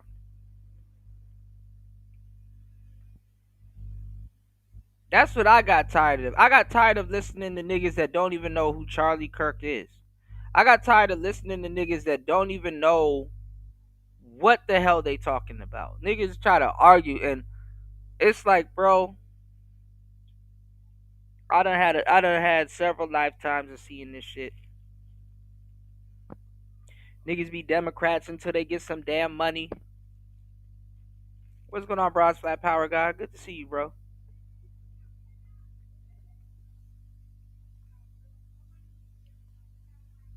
At this point, I'm fucking tired of black people. If somebody wanna, you know what I'm saying, distance themselves from black people, I don't blame them.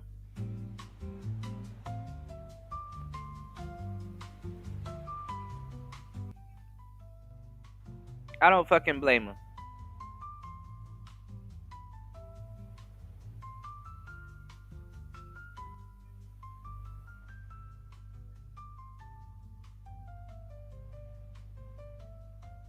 Shout outs to Insane One and Broad Flat Power Guy. Good morning, man.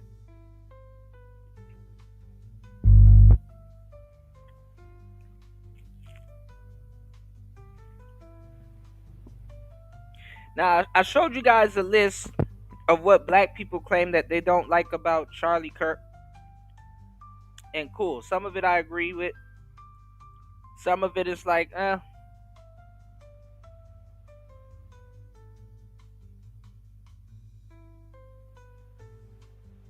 there was nobody there to refute him.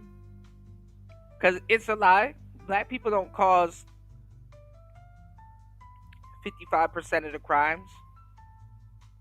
That number is skewed. But if you don't got no black people going up there to refute that, then come on now. Because black people don't know the stats.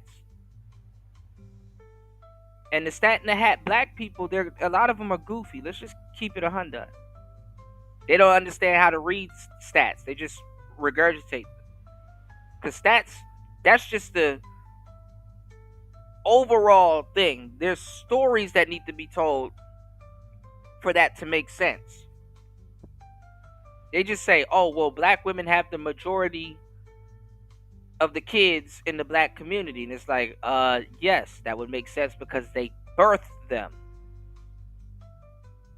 See how that works? Yeah, that will make sense because they go for a particular type, meaning that they only go for a certain percentage. Like, it has to be explained. This is why when somebody puts out a fake stat or they throw something out there that they learned in college, somebody be like, I could debunk that because I can break down those numbers, where those numbers are coming from. Whoop-de-doo.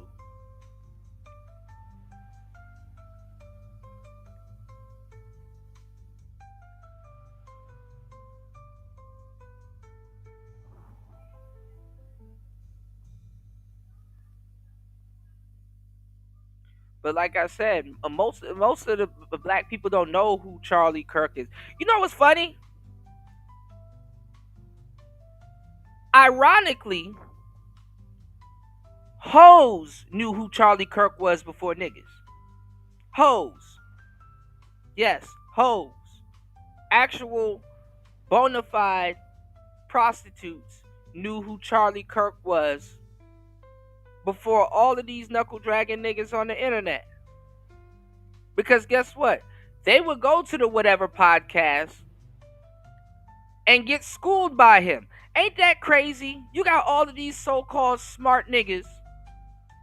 Don't know who, barely know Kevin Samuels.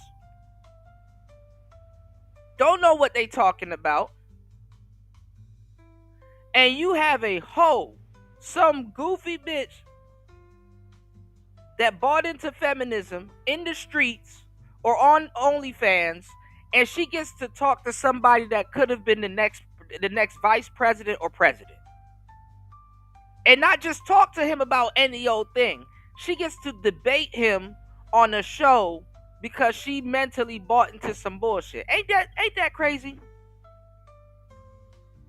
Ain't that crazy?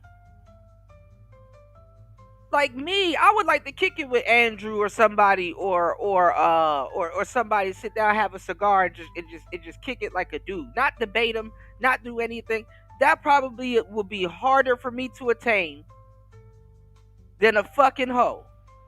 Think about that. Think about that. It's the same thing as, like I told y'all earlier, you got all of these dudes practicing Muay Thai. You got all of these niggas across the world in sweaty fucking hole in the wall ass gyms trying to fight and be the very best. And they will never get that championship match, but some goofy YouTuber that's talking shit will get a fucking match with the person that they've been training their whole life to fucking fight. That's the world we live in.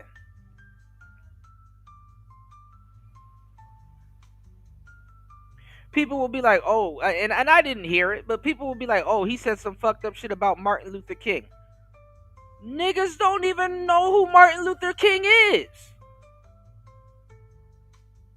All the niggas are gonna say is, I have a dream. Niggas can't recite the I have a dream speech because they don't know. You still got to tell niggas, hey man, you know he did say that he fucked up by buying into integration, right?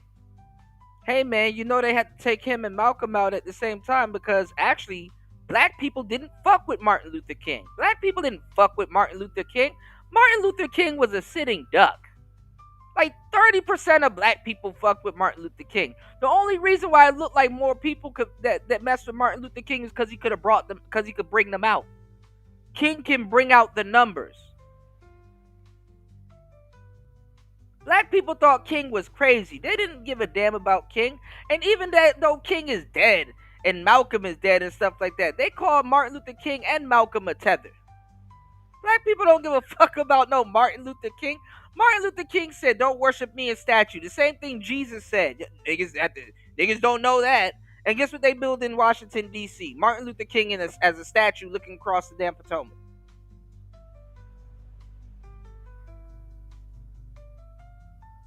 Black people are actively trying to tell you to give a fuck about some shit they don't give a fuck about or know about.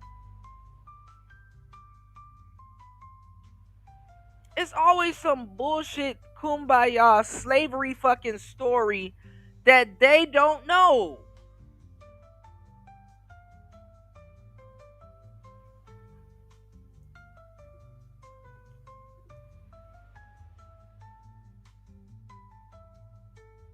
And listen, racism has gone so covert that the majority of racism that you encounter is from black people. And the fucked up part about that is because it's actually deadly, because the thing is that people already got self-hate. I wonder who told these niggas that's inserting themselves in this Charlie Kirk situation, because that's the narrative that you're seeing now. Oh, the shooter was white. It's like, yeah, who said he was black? You got to be an idiot if you think a black person went to a place like that to shoot Charlie Kirk.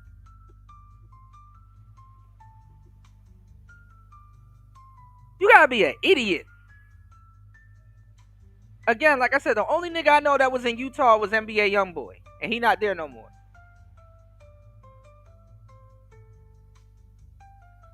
So, niggas don't even be in Utah. So bad that the judge had to send NBA YoungBoy to Utah. I'm gonna send you somewhere, young man, where Negroes are not. NBA YoungBoy probably imported more Negroes into Utah than, than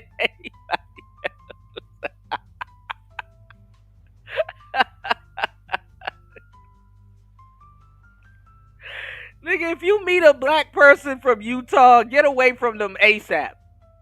Like, yeah, hey man, you seem cool. Where you from? Utah. Oh, all right, bro. You be safe, my man.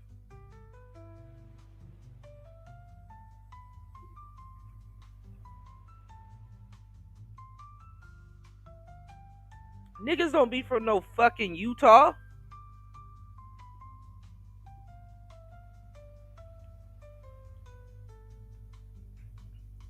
Believe it or not, there's places in America you're not gonna see niggas, bro. They got no business being there. Don't let the internet fool you and think everybody's all together. Like I don't understand this.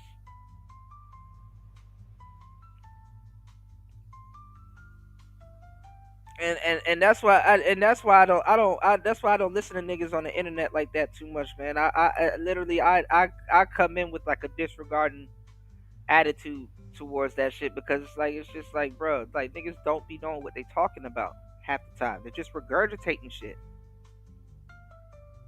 And if you've seen the epicenter of what they're talking about, it's like you can see how far from the tree that it's just this quote unquote, if we're gonna call it knowledge. There's no such thing as knowledge to a certain degree if people are just repeating shit. They're just repeating a branch.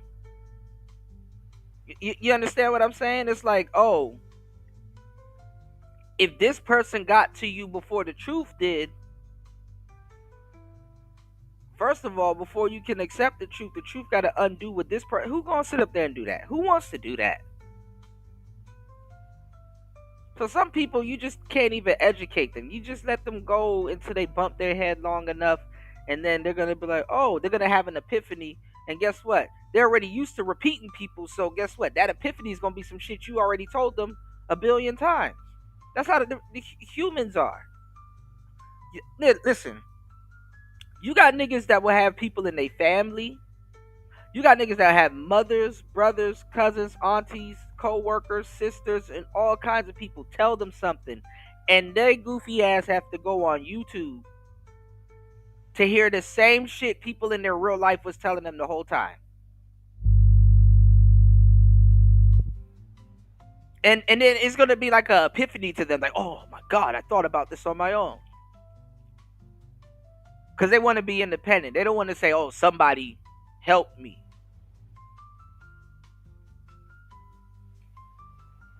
Nobody gives a fuck. Ain't that crazy? You don't even give somebody credit, and nobody's even staring at you long enough to give a fuck if you invented something or not. Ain't that crazy?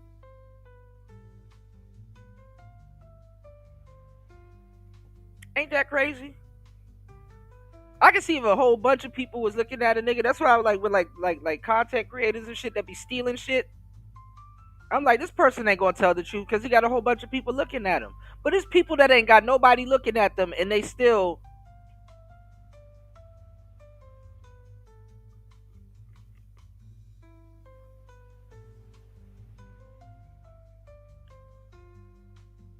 So I don't know what people thought they were getting at with this Charlie Kirk thing. Y'all done invented 50 more of them. Cause guess what? Somebody's gonna be like, who was that guy that got killed? Let me go look him up. Like the guy that you know, the guy that invented going on college campuses. What's his name? Steven Crowder. He invented the prove me wrong thing, where he would put the little table up, and he would sit down, and he would have a discussion with the college kids, and he'd be like, prove me wrong.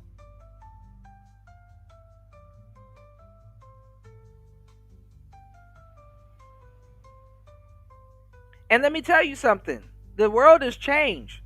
Motherfuckers on college campuses are not the smartest people in the world. They never was. As a matter of fact, who invented dismantling college talking points was the manosphere. The manosphere has been doing that since forever. It'd be a nigga that just got home from his plumbing job that'll get on here and intellectually disembowel somebody that's from a fucking prestigious college. And then he would have to sit there and be like, damn, you know what, if I had to work this blue collar job and have a kid and stuff like that, and I want to send my kid to a prestigious school, something may cross my mind to ask, yo, what are they teaching these kids? God forbid something cross my mind. What are they teaching these kids? Some of these kids go to school to learn how to become a bigger lesbian. Some of these kids go to these schools to become bigger drug addicts. Did you know you can get your bachelor degree on the internet in 3 months? Nobody gives a fuck. That shit nowadays is just an extra notch on a resume. Some people are going to quiz you and be like, hey, does this person really know what they're talking about? But guess what? Most people won't. Most people won't. As a matter of fact, sometimes you more degreed than the person that's going to hire you. So they assume you know what you're talking about.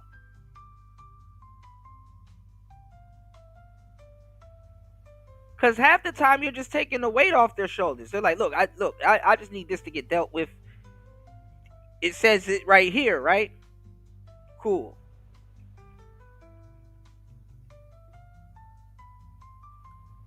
We got niggas in the manosphere and in these stupid ass spaces asking for people's credentials. Hey, Dr. Umar, were you really a doctor? Acting like they got some type of machine that they're gonna run some doctorate serial number through. Hey, I'm gonna look up your your degree on Google. And if Google says you're not a doctor, well, you're not a doctor, says somebody that's not a doctor and barely knows how to use Google.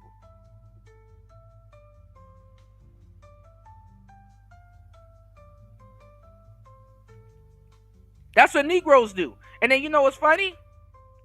They do all of that. Black people will go out of their way not to listen to you.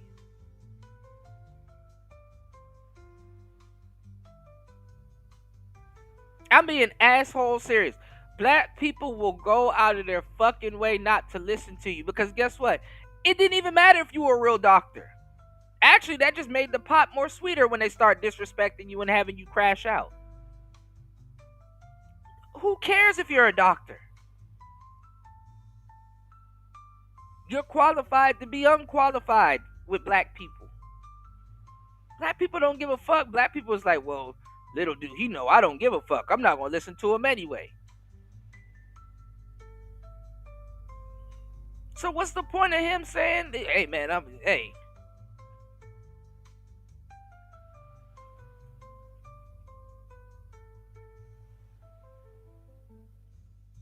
Actually, in this day and age, it's more impressive to people if you fake it till you make it.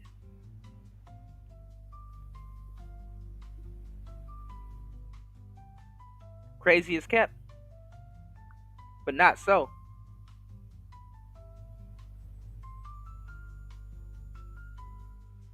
Everybody talk like they're experts on something.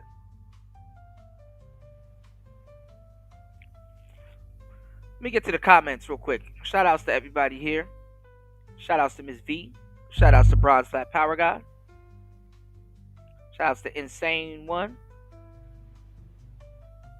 Third Ward, everybody in the building. Joe. Cap. And One. Kills. Spawn. Shout outs to everybody here. Insane One says people don't look at stats from multiple angles either, dividing demographics, looking for outliers. Yeah. That's what we used to do back in the day, Insane One. In the Manosphere, we used to debate college students. And college students were just throwing stats out there because their professor or whoever they were listening to was talking about it in their lecture. And they wrote it down. And they internalized it. Actually, the gender wars really starts on college campuses. A lot of people don't know that. The gender wars really took place on college campuses. It's an extension from high school.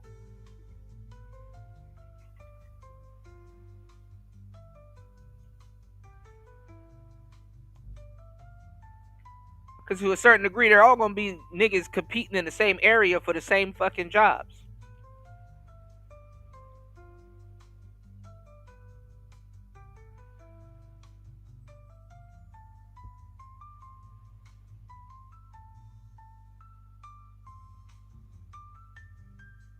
And they soften up the guys. The college has become like the church.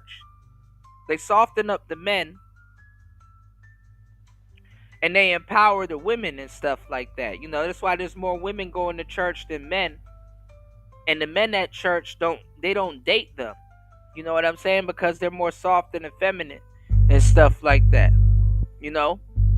And it's the same thing on these college campuses. If you go look at all of those young men that's talking to Myron and anything, listen, y'all may not have to like Charlie Kirk, and y'all may not have to like Myron,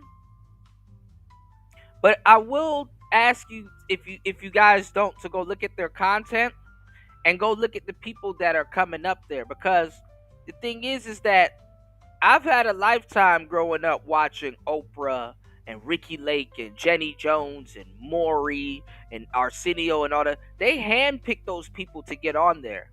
So when you have some mumble mouth, goofy niggas, some panda bear, some bullshit nigga that's talking up there, and you look at where society is right now, It's like, oh, okay. Or if you go look at Fox Soul or anything right now, they know who to put on there or who not to put on there. They're watching. They know who. They're like, oh man, I've been watching Myron for 6 years, but I'm gonna overlook him and go for this other goofy guy that's kind of funny and that's pandering, and I'm gonna let him talk and be the voice of. You're not even like the even the shows that you're gonna try to look at and then run around and enlighten people on. You're not even looking at the because you're unaware of that. So you're not even looking at the and I'm not I'm just saying in general, people, not insane one or anybody here. I'm just putting this out there. I'm just giving y'all a theater of mind that people are in. But they're not and I say you're, but in there, they're not even looking at that. That doesn't even cross their mind. They're like, oh man.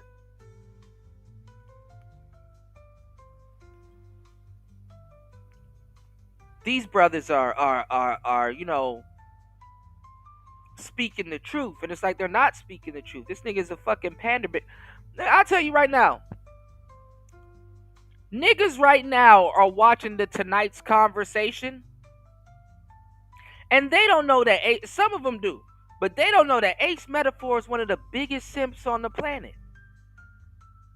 And I'm hearing this man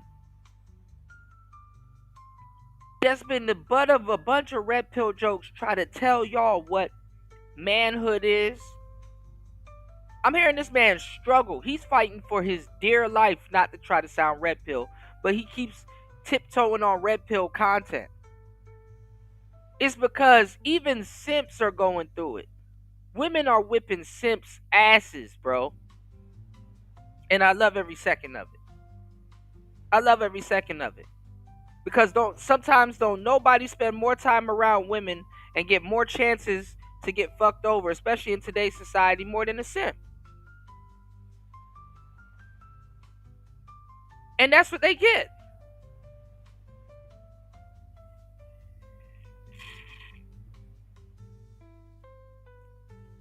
That's what they get. Oh, she's being unreasonable. Oh, she doesn't want to listen to me. Women forget to turn that shit off. They don't know. They're like, oh, the guy that I'm really attracted to is pissing me off. Oh, I hate men. But then forget that they have a bunch of men around them that's waiting next in line, but too pussy to say something. And she sees you on the other fence, on the other side of the fence, like, oh, and she like, man, fuck you too, but can't really say that because she put you in a different basket. But some of them don't give a fuck. So a lot of those dudes are getting talked to sideways. A lot of those dudes are getting disrespected. A lot of those dudes are, it's like, hey, don't talk to me like that. You better talk to the nigga that broke your heart like that. I'm trying to fix the motherfucker, and it's like you don't know what. I'm glad he's going through it. He was on Cam Newton talking about some men don't really like regurgitating female talking points. Men don't really like women. Aside from their bodies, men want to be with like other men. And I'm like, the fuck are you talking about? They know who to put the spotlight on and who not to put the spotlight on. So if you go watch Myron or you go watch a Charlie Kirk interview and you go see who is actually talking to him, and you see how much effeminate and stupid dudes get up there and try to debate him, you'd see the problem. Because guess what? There's alpha dudes roaming around campuses. But guess what? They probably sitting there listening and chilling. And they might blend in with the people that are too scared to go up there and talk to them. But I'm going to tell you some real shit. Guess what?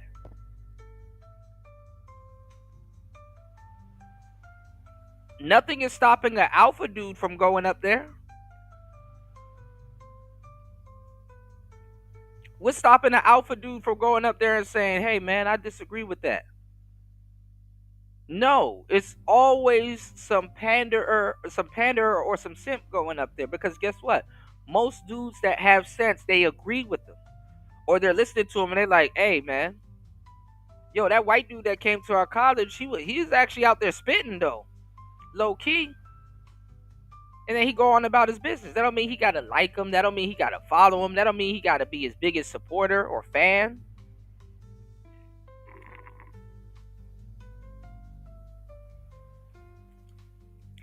And I'm not gonna lie. Go look at the dude that shot Charlie Kirk. Go look at the dude that shot him. That nigga looks slow.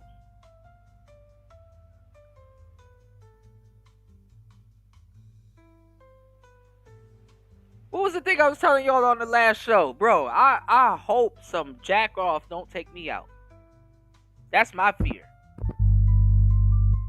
Cause it's crazy how you can see somebody and you can observe them and be like, yeah, this nigga is slow as hell. You know, no offense. Nothing wrong with them. But guess what? If you see somebody that's a little off, you kind of feel, you shouldn't feel bad because you observed it. But you definitely ain't trying to cause no more harm to them. You looking at them, it's like, bro, I know it's a struggle to be you. The harm has already been caused.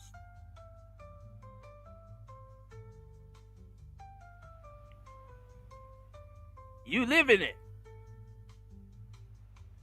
But that's crazy that that person gets a free chance to unsubscribe you from life because you don't mean no harm to them, but their comprehension can enable them to mean all the harm to you. And for some reason in America, guns find their way into these people's hands. Go look at some of these street niggas, some of these hood niggas. It's like something's not computing. This nigga can't find a coherent thought, but he can find a Tech 9.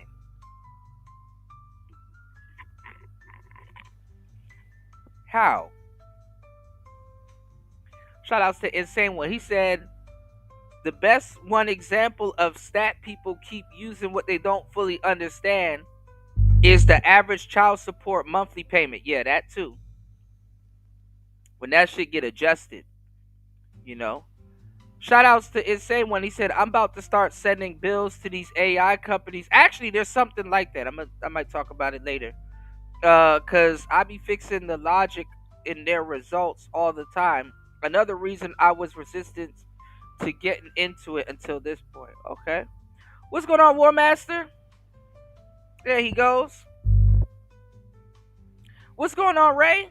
Oh man, EB in the place to be. Oh man, all the brothers in the building, man. Good to see you guys. Oh man, we cooking with canola oil right now. We cooking with grease right now. Yeah, all my family in the building, man. Good to see you guys.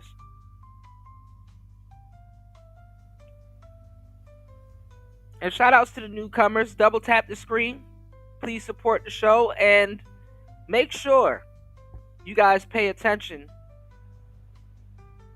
to all the brothers in the crowd and stuff like that. If you guys are new here, you can comment. You know, I mean, your name might not light up blue, but hey, you know, everybody here in my audience is legendary.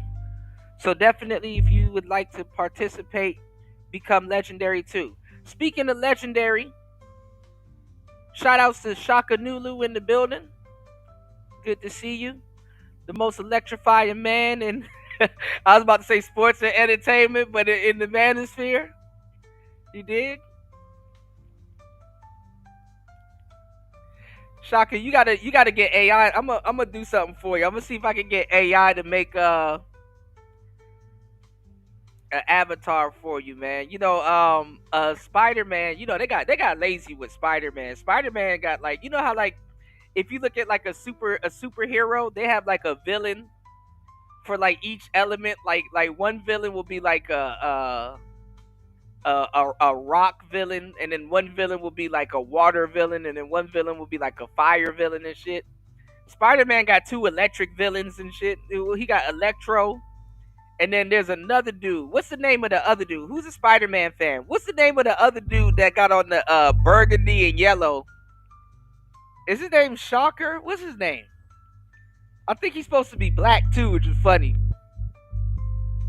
I like him more than Electro. You said, I think I have a live with Free Zone Lou today. Okay, let me know. Tag me in it too. I would definitely come through. Hopefully, I'm not live. But no, man. Getting back to the topic. Shout out to Insane One. Tap it in over on Rumble. You did? Shout out to everybody over on Rumble. Please hit the like button there too. But listen, man, look at the goofball that shot Charlie Kirk. Who would I listen? Y'all don't have to like Charlie Kirk, but who would you listen to? I would like to hear what he got to say. Like, you know what? You know what's more torture to him? Say, hey, you know what? Take this microphone, you little bastard, and talk and entertain these people. It's usually some little scrawny bitch that don't have shit to say. Looking at him, I'm like, how could this man use a fucking rifle? But then again, rifles are actually pretty easy to use. You would never believe me if I told you that a rifle is easier to use than a handgun. But then again, maybe I've been trained a little bit different. But rifles are actually more easier to use than a handgun. It's just a wider surface of a weapon. A handgun would jam way before a fucking rifle. And believe it or not, your accuracy goes up with a rifle more than a handgun. Most people don't aim down the sights with a handgun. Funny enough.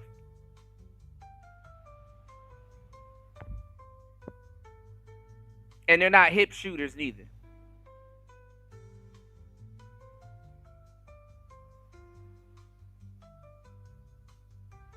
Yeah, but see, a lot of people are stupid. They don't understand how that works. So let me tell you how that works. That author already put up a book. What we can do is we can go into our Amazon KDP. We can go into an existing book that we already put up that's on the platform, and we can swap out the cover of a book, and we can also swap out the manuscript, aka the text of a book. So what they did was they had a previous book that they probably uploaded or something, and what they did was they swapped it out. That's why it got taken down. It got taken down. So that's not really a conspiracy theory. That's just something easy that you can prove. Like, it got taken down. If you're an author and you put up a book on Amazon, it takes about 72 to 48 hours before it goes live and whatnot and stuff like that. But what you can do is, if you wanted to put up a deluxe version, or if you wanted to put up a if you had like let's say you had errors and spelling errors and stuff like that in your original text, you can swap out the text. Let's say if you had a little bullshit cover on your book at first, you can use AI to update the cover of the book, so you can edit your book and update it. Let's say if you wanted to change the title a little bit, you can do that too. Let's say if you had your government name on it at first, and you don't want your government name on it no more, you want your pseudo name to be used, you can do that too. So that's what they did.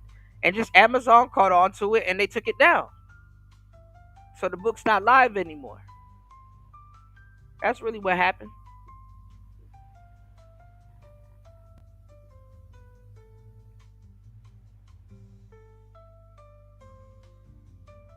So a lot of people saw that and was like, oh my God.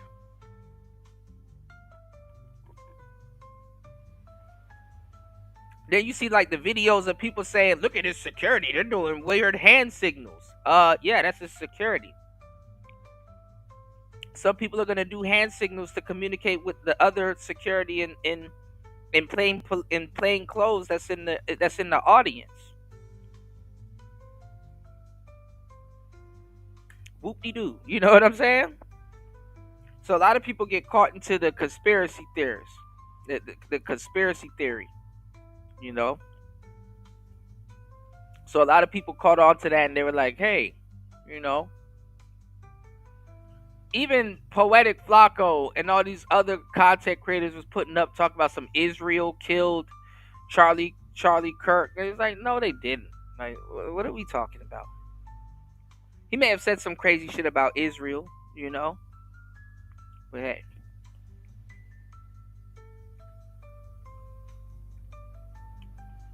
But go look at the person that shot him. Like, it's like, bro, that's sad.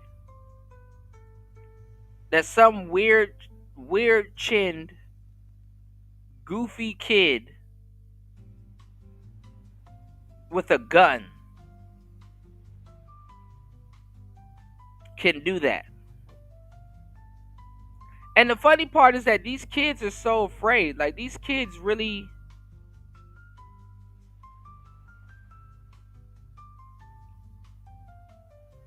feel like they're doing something. These bullshit kids feel like they're really politically deep.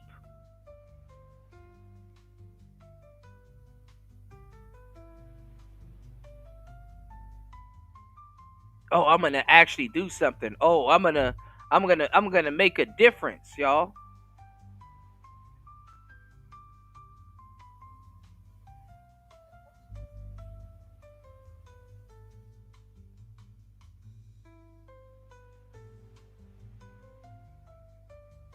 I'm gonna make a difference, y'all. Fucking dumbass kids. And like I said earlier, the kid is not a conservative. His dad might be a conservative, but in his mind, that kid's a Democrat, rebelling against his damn father.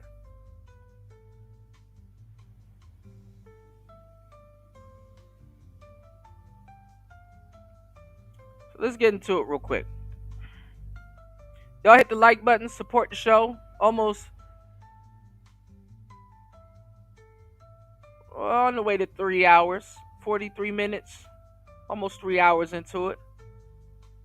Let's get it. It's Player Talk Radio. Let's go.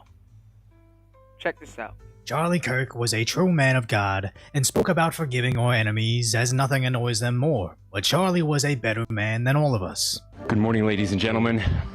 We got him. On the evening of September 11th, a family member of Tyler Robinson... Talk about something, we got him. Nigga is a kid. Anyway. Reached out to a family friend that Robinson had confessed to them. And y'all lucky too, because them niggas would have took a long time to catch him. He should have been on a plane or somewhere. The dad that y'all are talking shit about was the one that told him to go turn his ass in. Let's go. Or implied that he had committed the incident. Inscriptions on the 3 unfired casings read, "Hey fascist!" Catch! A second unfired casing read, "Oh Bella Ciao, Bella Ciao, Bella Ciao, Ciao Ciao." And since they finally caught that guy that shot him, he's likely going to face a firing squad. I hope he's going to be found guilty, I would imagine. And now think about this, because most black people, they don't know politics. Black people don't give a fuck about politics, which is funny. The majority of them, they just know a thing or two about a thing or two, and that's it. Us here, we probably know more than the majority of black people running around. I hate to say it like that, but it's the truth. Because some of the stuff, niggas never thought about it that way. They've never put it in the context that way. And a lot of them, can you blame them? Like, why would they have to?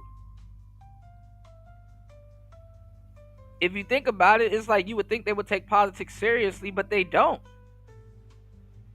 Most people really just want to duck off and live their own life and be in somebody else's business. Honestly, I just literally summed it up. Right?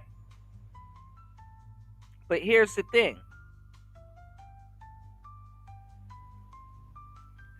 Most niggas don't know about no fucking politics.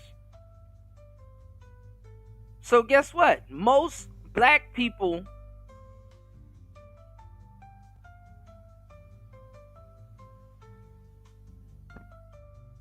they're just gonna be Democrat by default. And I had to think about it too. I had to say, look, you know what's crazy?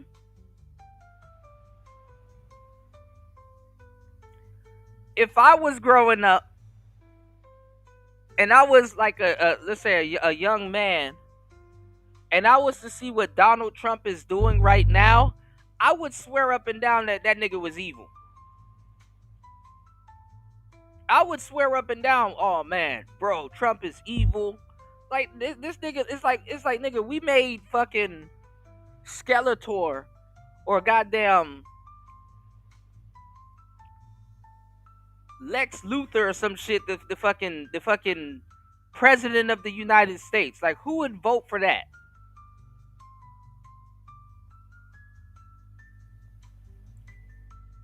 But you got little gump bubblegum machine goofball little kids like this that actually came from good backgrounds saying, oh man, Trump is a fascist, even though he dressed up like all of these people. And this is another form of Trump derangement syndrome too. But if the majority of people didn't grow up with Donald Trump, know him from other things in certain places and stuff like that, the millennial generation barely knows who Trump is. They know Trump from TV. Gen Xers, they know they're fully aware of who Trump is. So some of the stuff in his antics and stuff that he's doing in office right now, nigga, that doesn't.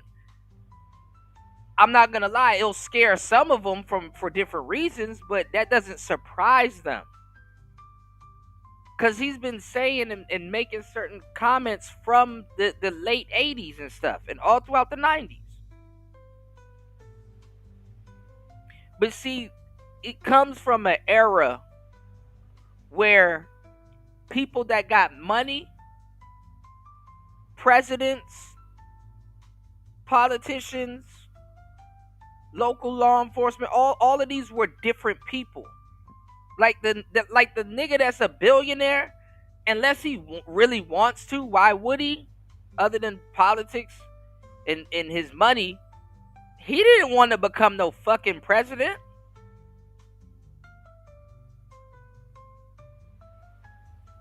Like, think about it. The nigga that got all the money, the nigga that building Metropolis and Biden, he a president of a lot of different things. He the president of his small ass world. He don't want to become no fucking president. No offense, but it's like, nigga, I'm not trying to do that. I'm trying to ride Rolls Royce. I'm trying to do this. I'm not trying to sit up there and talk to Russia. Talk to Russia about what?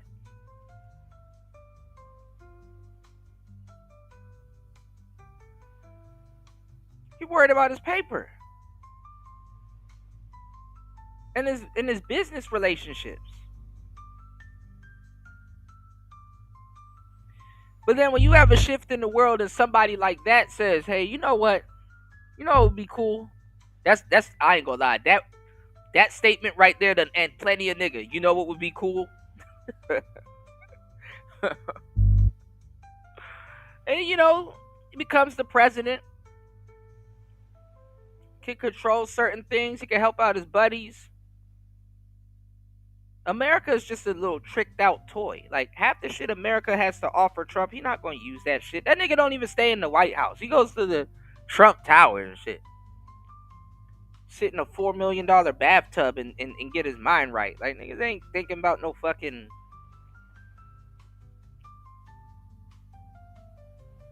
Like, that's the White House is a downgrade to Trump. To a certain degree. The amenities, probably tricked out. But that's about it.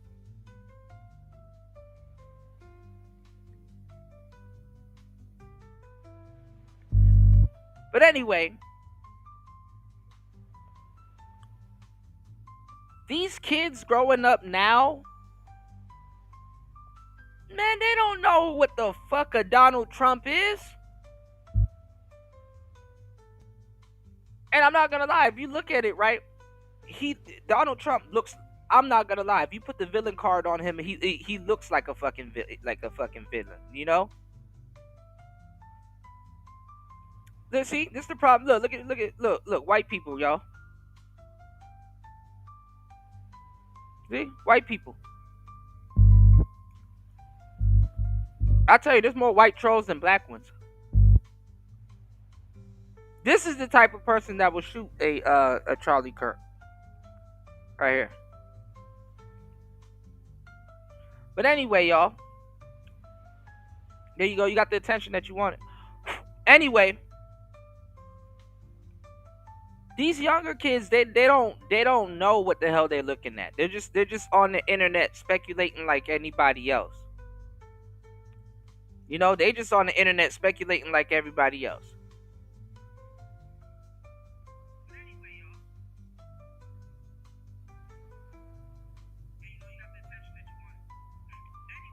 Hold on.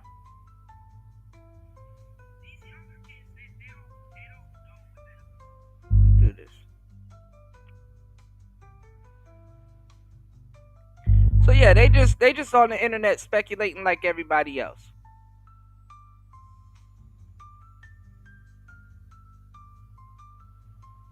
So if somebody was to look at them and be like, "Yo, Trump is bad," they're gonna believe it.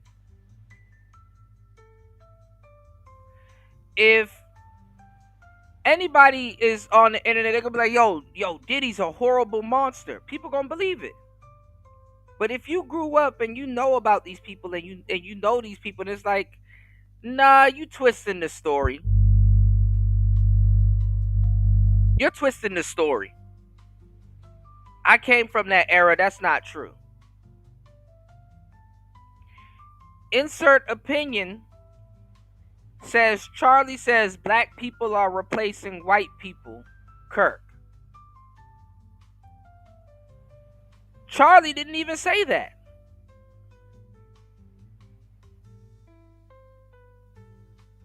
And I'm pretty sure I think I know where you're referencing that from. And I've listened to that. I watched that show and he didn't say that. And that's an actual bigger conversation that's going on nowadays. White people are not breeding as much in the West. For a bunch of different reasons.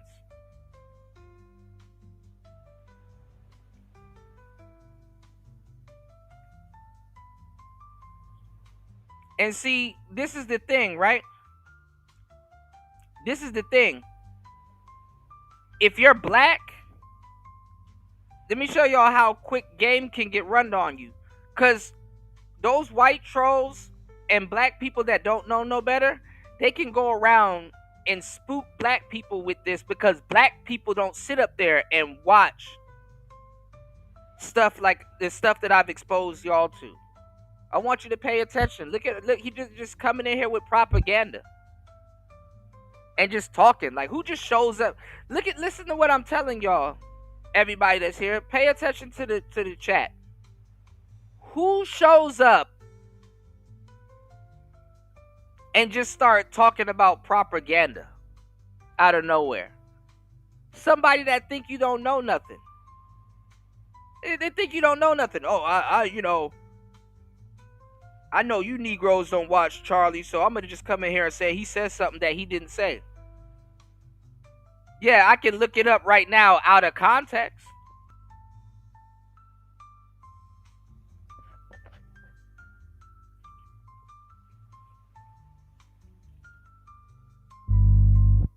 You went on Twitter to see it.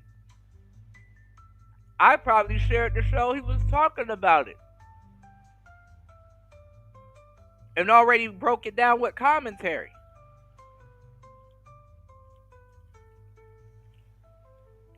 And you know who's going to be next, y'all. They're going to talk about Andrew. They're going to talk about all the people that I've exposed y'all to. or showed y'all, or we've watched and commented on endless content from them. My bad, y'all. See, a lot of people will go around and assume you don't watch the Whatever podcast, because guess what? A lot of black people don't watch the Whatever podcast. A lot of people will go around and assume you don't know about Fresh and Fit, because guess what? A lot of black people, they don't know about Fresh and Fit, or they already got preconceived notions about Fresh and Fit. Oh man, Myron the racist, or Myron is this and Myron is that. And because, you know, why do they need people on their if somebody's truly bad, why do you need people on your team so bad? You know? Okay, you got a lot of black people that don't view black people as equal. Where we going with this? Yeah, Charlie Kirk changed lives all over the world, right? But see, it's easy to run that game on black people because people assume, and I'm not gonna lie, let me tell y'all something. They be right with their assumption. You know? They'll be right with their assumption. Because most black people don't watch shows like the stuff that I, you know. So like I said, y'all, consider yourself, you know,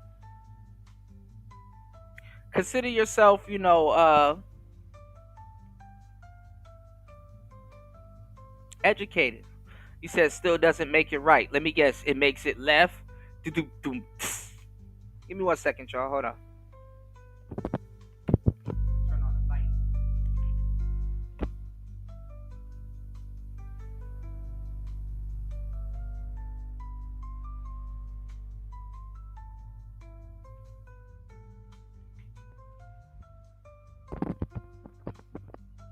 Have y'all ever noticed that the left always has to constantly be recruiting people, whereas Republicans, you just happen, or not even Republican, but like conservative or anywhere on the right, you just happen to wake up and go that way? Have y'all noticed that?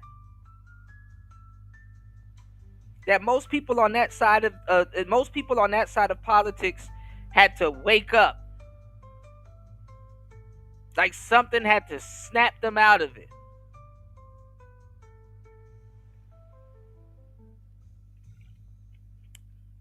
Where Dr. Umar at? You don't find that suspicious?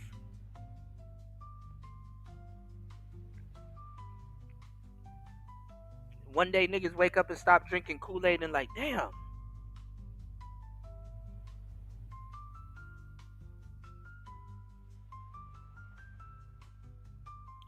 Kind of like maturity, don't it? Interesting.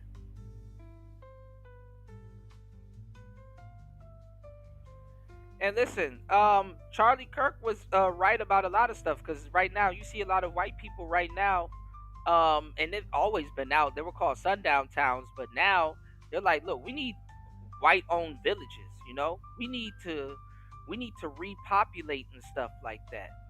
A lot of them are rethinking feminism. I got a lot of elements of feminism going under different terms. They like to jump to the term womanism.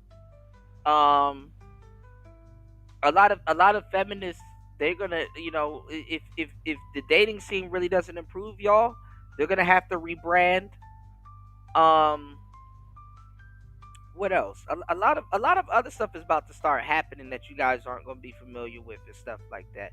And it's going to start creeping into the black community, because black women don't know how to mind their damn business. They're going to try to mimic what the white woman is doing. But it's a lot of other different things that's going on right now that, you know, we can't even be worried about, you know, which is crazy as hell. But they got feminism. You got a lot of white women linking up with black men, you know, as a form of rebelliousness. Again, that word. And then you have a lot of the you know, the you know, the white boys hooking up with the Asian girls.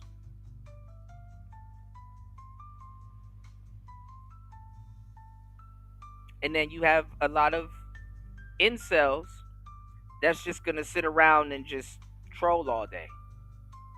As you can see, right? You got a lot of incels that that you can observe on Rumble, Truth Socials, and stuff like that. And then the crazy part too about the incels, which is not so crazy when you put two and two together, is that they're into politics. And a lot of the women, and this is one of the things that they used to teach in college back in the day, is that is that they want the incels, and this, because this is what the women used to do. This is why I told you the majority of the gender wars started on college campuses.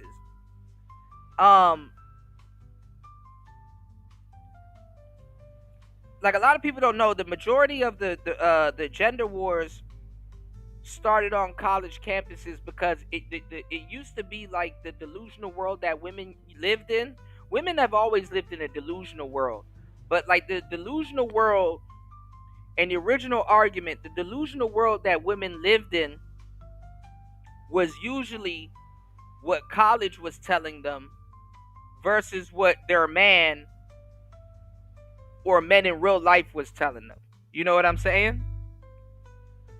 So if you ever look at when we tell y'all in the manosphere, how women respect their jobs and their boss and their occupation, and some random nigga at their job and shit more than they respect you, the one that's supposed to be protecting or have been protecting and providing and stuff like that.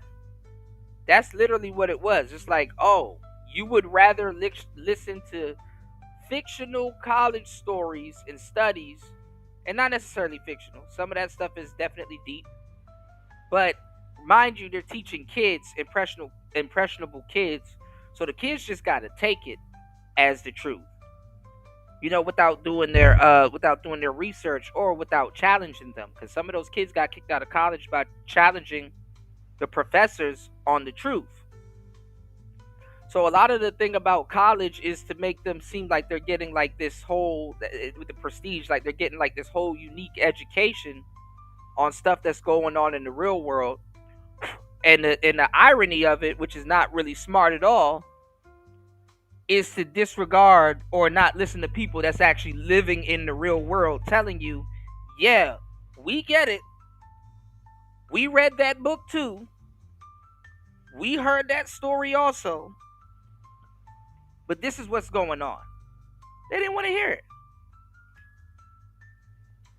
And that's like I said, that's what happened in the manosphere. The manosphere really started the going on virtual. We went on a virtual college campus and was telling a whole bunch of fake, brand new young feminists to prove us wrong. And you know what started happening? Random women started getting their ass handed to them in debates and stuff. In the manosphere back in the day, we would be breaking down articles and emailing and responding to the women in our comment sections and stuff like that. It's different now. Back then, we would read their article that they put out on their bullshit blog or on their websites, which would get thousands of views. And then once we scroll down to the end of the article, it would be a video. We wouldn't really watch the video because the video would be the same author or another person that read the article, basically summarizing the article and adding in their own bullshit. So we used to break it down and do video responses, and then the women started copying us.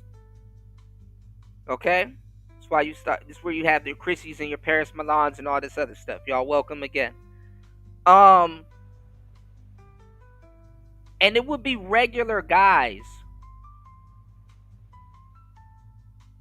going in and making more sound arguments on the quote unquote educated woman.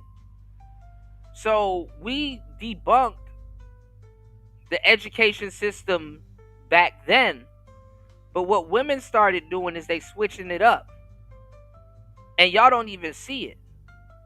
And y'all fall for it and shit like that. Like, for example, no disrespect, but this been happening in the manosphere, but I'm going to use a real life example. Fatty will do a whole show with just random women on there. And you'll have a pack of niggas, and even niggas that are well known, get up on there and just be arguing with random women. And the women and y'all will sit up there and listen to these hoes lie to y'all and be like, I got a PhD and I this, that, and third. Whereas back in the day, you knew you were talking to a quote unquote accredited woman.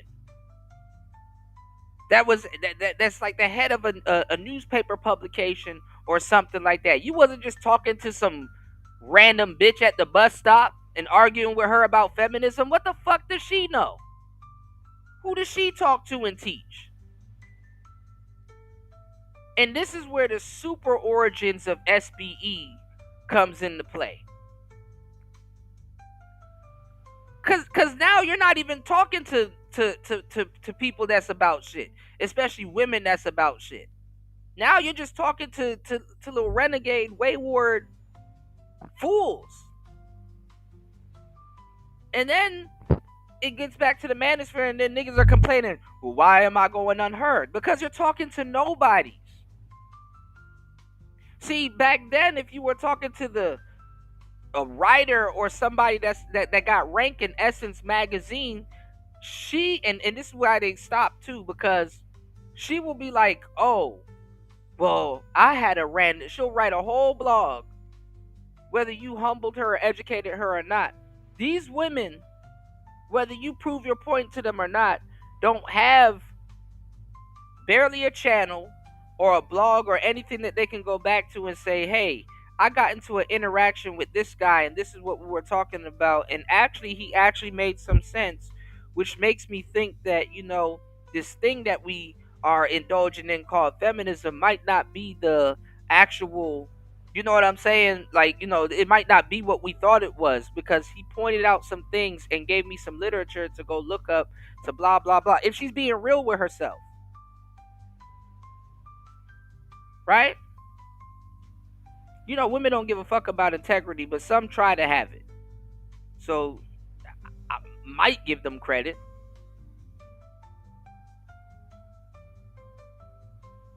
But, this is the thing. It's like, she don't got nobody to relay this business to.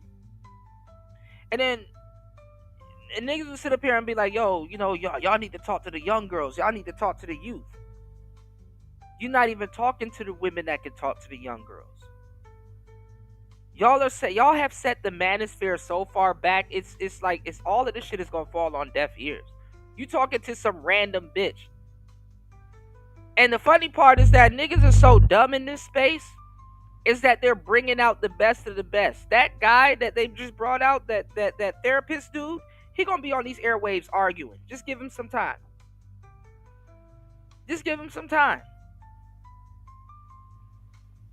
I tell niggas this all the time and they don't want to believe me. I got another buddy here. I don't know if he in the audience or if he's listening, but I got a dude that I gotta track down, right? That got a show. Drip from the Drip Show. Y'all let me know if y'all know my bro Drip from the Drip Show. He's into it with a couple of people that are my brothers also that I'm cool with. I told Drip, I said, bro, just stay over here, do your show. Don't do too much wild shit. Just, be humble, do your show.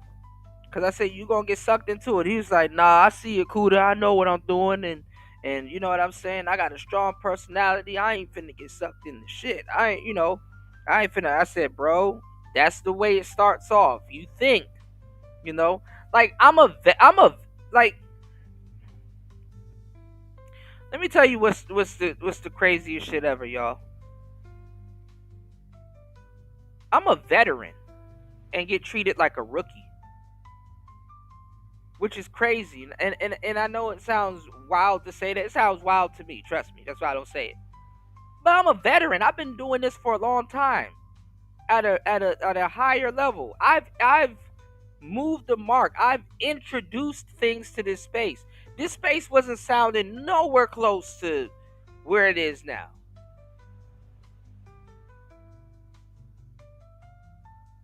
And aside from that, just excellent show host, everything, right? I get looked at like a rookie. And I'm not saying that that's what Drip did, and I don't expect Drip or nobody to I mean, definitely I'm known, but this is what I'm saying. I'm like, bro, I've been doing this for a long time. If I tell you something, I'm telling you it's law at this point, but it don't gotta be law to you. You can do whatever you want. But if I tell you, I'm like, look, I'm giving you some sound advice, bro. It starts off like that. You're going to say this, you're going to get sucked into it at some point. Now, something happened over on the Drip Show. I'm seeing he's getting people are saying, yo, he this, he that, or he had this, that, and the third happen. He getting drugged into some shit. And I'm like, well, what do y'all want me to do? This whole microphone shit. Hey man, y'all might want to get some mics, blah blah blah, this, that, and the third. Oh, Cuda, fuck you. We don't need to. Now look at it. Hey man, you might want to start talking to women that actually can do something, so we're not sitting up here complaining off of, oh man, Cuda, you don't know shit about women. You don't got no game in the. We gonna spend our money on women and. Okay. Okay. Okay.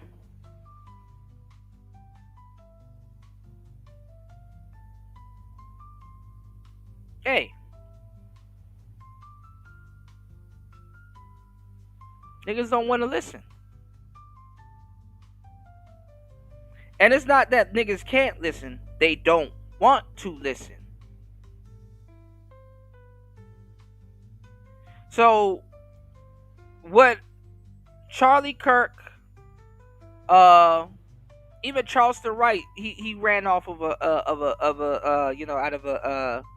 out of a college campus the other day. What Myron is doing and stuff like that, I mean, these college kids really don't know a damn thing. But see, y'all don't even know why they're on those campuses. You want to know why they're on those campuses? I'll tell you. Because I've been doing this long enough. I know what the hell's going on. They waiting for one of those fucking professors. Them the people, because the people, those professors in the buildings, they can hear it. They're waiting till one of those professors to come out there and talk to them. There ain't nobody talking to no fucking student. Who gives a fuck about a student that probably don't know shit anyway? You're there to learn, not debate. But two things you accomplish at one time. What's the rhetoric? What are the schools teaching our kids? And if one of those goofy ass professors hobble their ass up out of one of them buildings and go down there and get decimated by Myron, a teacher, getting decimated by a YouTuber, that's not a good look. And then on top of that, Myron ain't a teacher. Half the people listening ain't no damn teachers and stuff like that. It's the school forcing the teacher to teach the rhetoric. The only thing you can do, unless you come up with your own rubric, the only thing you can do is add your teaching style and your personality to it. Because they already got tests and standardized stuff that's standard that your kids need to know. So when they put it across your desk and you put it across your children's desk, your children gonna have to perform. Hey, we've been telling y'all in the rubric to teach your kids what this means all year. So when we give you this, they should know and be able to, if you're doing your job and they're doing their job, this is what the numbers should look like. That's all you get told. So if you got one of those fancy professors that come out and get their ass handed to them on campus, which, man, them teachers got shit to do.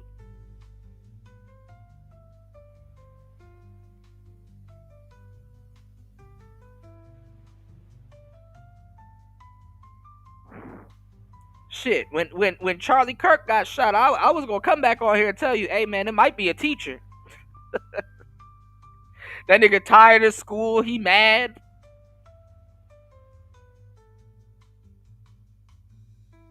And what's better than shooting up campus? Shooting a celebrity on campus. I remember when I used to do music and stuff like that. I performed at University of Maryland so many times. I had groupies.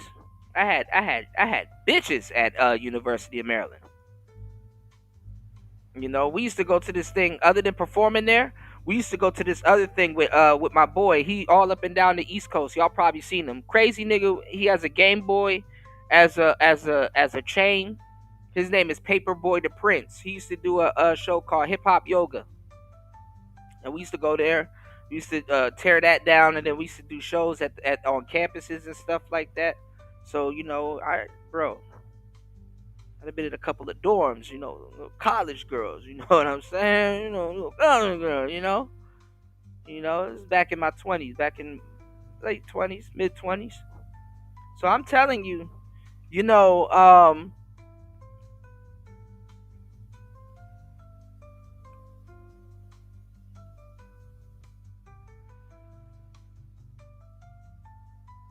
and then this is the thing, college ain't even the heartbeat of America. College ain't like I told you, you can literally go online and get your degree in 3 months now. It's down to 3 months. It used to be like a year.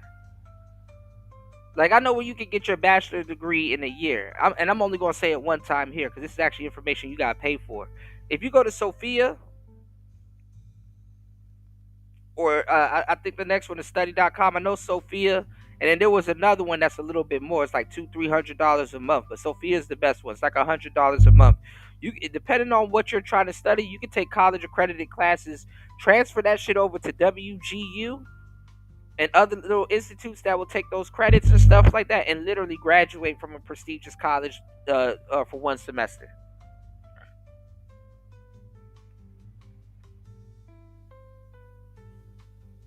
Literally. And the only thing about Sophia is that you literally just pay $100 a month. And you go rack up as much credits as you can, and then you transfer it over, and then just do one semester there and go get your bachelor's or your master's and stuff like that. There's a guy, actually, he was showing. I was just watching. There's a guy, he was showing you how to get your master's in 6 months, and I'm like, damn, that's cool. But how the human brain works is retention. Are you going to retain that knowledge? Like, how do you retain that knowledge? But the funny part is, half the shit you learning, you ain't going to use it anyway.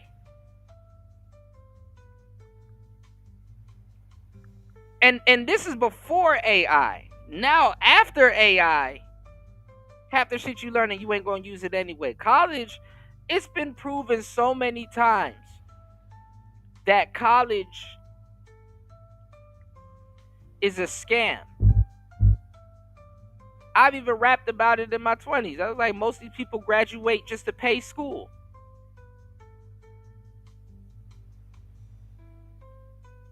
That was one of their favorite bars. Most of these people graduate just to pay school.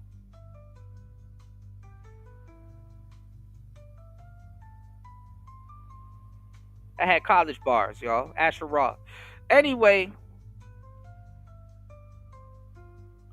you know what's funny? And I was just telling people this. Generation Z is the only generation that really saw all of this shit and actually really can say something. Because they did see it.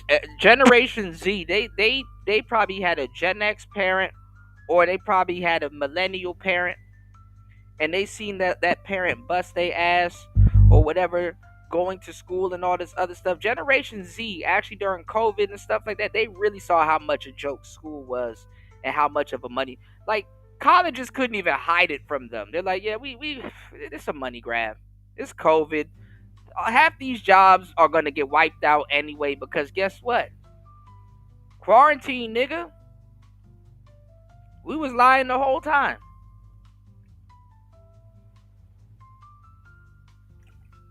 So listen, even though we took your money half this semester, you can stay at home now and do online classes.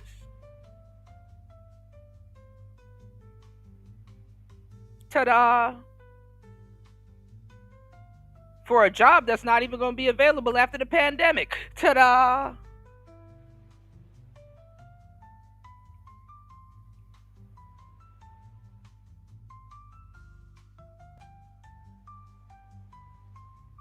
So a lot of the Gen Zs, they know it's going to be Generation Beta and Alpha that's going to be confused, because they're going to be raised by robots.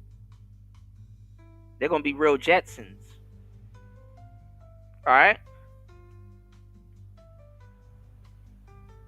Pay attention. You're going to hear a lot of people complaining in the future like, "Oh my God, don't act like I didn't tell you now."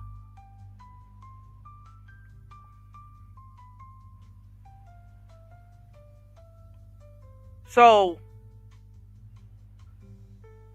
Gen Z's like the last generation you really can't fool, even though a lot of them are fools, you know?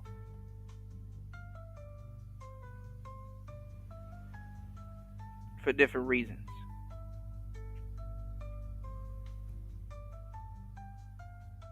And the millennials, they're fools too, because they just fall into shit. Right along with the other generations, trying to keep up with the trends, when the millennials have started and set the trends nowadays. But then again, so are the Zillennials. The Zillennials are setting new trends and stuff nowadays because they've used influential tech also. You know, right along with the millennials. They naturally took a fancy to it because they're right there with the millennials. Half the millennials didn't know what the hell they were doing anyway. So this is why you can look at somebody like a Charlie Kirk and look at him and say, "Damn, you've accomplished a lot at 31." I thought that nigga was in his 40s. But you know, we all age different. I don't look older than Charlie Kirk.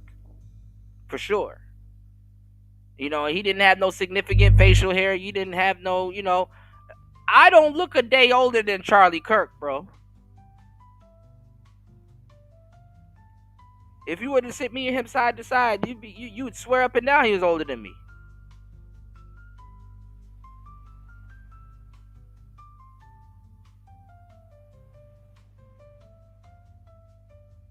So what I'm saying is, he accomplished a lot. Like for his generation, he did a lot. Like damn, you 31 and that's what you're doing. That's what's up. That's impressive.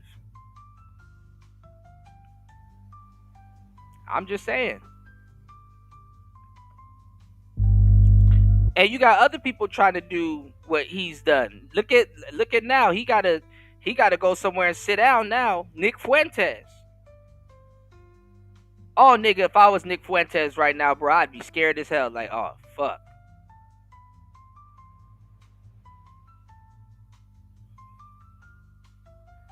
But white people have always had to fear white people. Nick Fuentes is probably...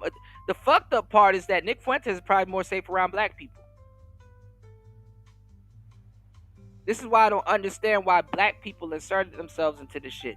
Now you got niggas losing their job. Stay tuned. I got you. I got y'all. Let's go. And I hope he gets the death penalty. Hit the like button, support the show, double tap the screen. To hit the like button, double tap the screen. Hit the PayPal, hit the Cash App. I got you guys. Let's go. What he did, Charlie Kirk was the finest person. He didn't deserve this. Now, I don't want to go too much into who that coward was, as these low-life idiots that have accomplished nothing always want to somehow immortalize themselves alongside someone actually great. I just want... All right. Now we got the Asian guy going after Charlie Kirk. But guess what? No matter where this Asian guy is from, If Charlie Kirk was to go to his hometown, Charlie Kirk will get more love from his own people than he would. But let's go. Let's go. And ask me how I know. I'll go outside and show you. Ask me how I know. Let's go. To highlight how this implicates everyone and everything that radicalized him into doing this, as MSNBC immediately goes into damage control. Again, about those bullet casings and the inscriptions, hey fascist, the words Bella Ciao, the words if you read this, you are gay. What do you see as the significance? Really, I would need to actually see these words in the way that they are on the bullet casings in the gun to make a proper interpretation. But just knowing what those words are, I'm kind of overwhelmed with how immature it all sounds, and that there is no really chronic theme. With other idiotic theories spreading online that try to cover up his motivations. When the message was clear, the coward thought he was fighting fascism. Well, I will leave that up to you to interpret what those engravings mean. I think the clearest one that says "catch fascist," there's not. And by the way, that's like catch like a ball, catch this. I think that speaks for itself. As something recently made him this way, where he recently went away to college, allegedly a part of this organization, the Democrat Socialists of America. Alright? So people are like, oh, well, his daddy is conservative and blah, blah, blah. Well, I gave you 1,000,001 reasons on today's show how conservatives can be looked at as radical. What's going on, Dollar Washer? Good to see you, player. I done give you 1,001 reasons on today's show how conservatives can be looked at as radical. If you don't know who Donald Trump is, guess what? You would swear up and down that Donald Trump is some like some super villain.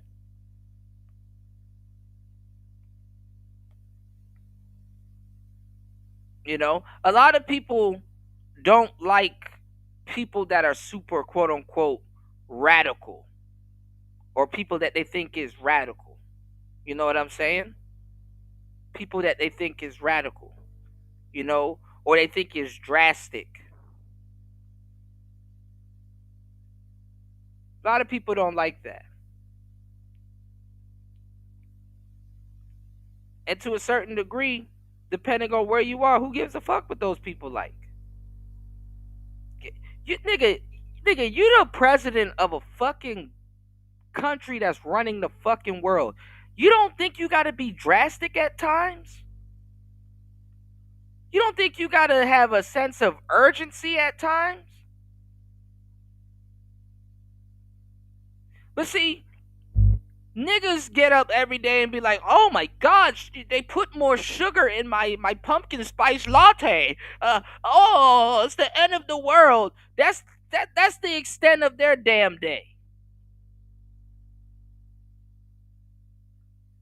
Nigga, you worried about if your pumpkin latte tastes good. I gotta worry about these motherfuckers over here dropping bombs on something. Of course you gotta be somewhat radical. Not necessarily radical. Cause get that word out of your mind, cause half the time niggas don't know what the fuck that shit means. Or drastic, right? They don't know what that shit means. And let me tell y'all something. I ain't gonna lie. Now, listen. What do the YNs call that shit now? Or aura farming? Cause you know them niggas can't say aurora. It's really aurora, but they call it aura. You know, aura farming, right? This person got aura.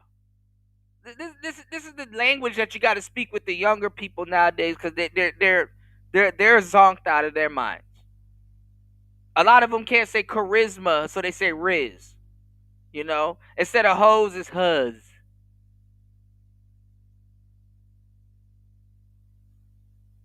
Right? If you walk into a room right now, will anybody notice you? Have you ever walked into a room and people like, oh, that's such and such, or oh, that's, you know, whoopty whoop, or oh, who's he? Half these niggas can't dress. Half these niggas don't have a presence.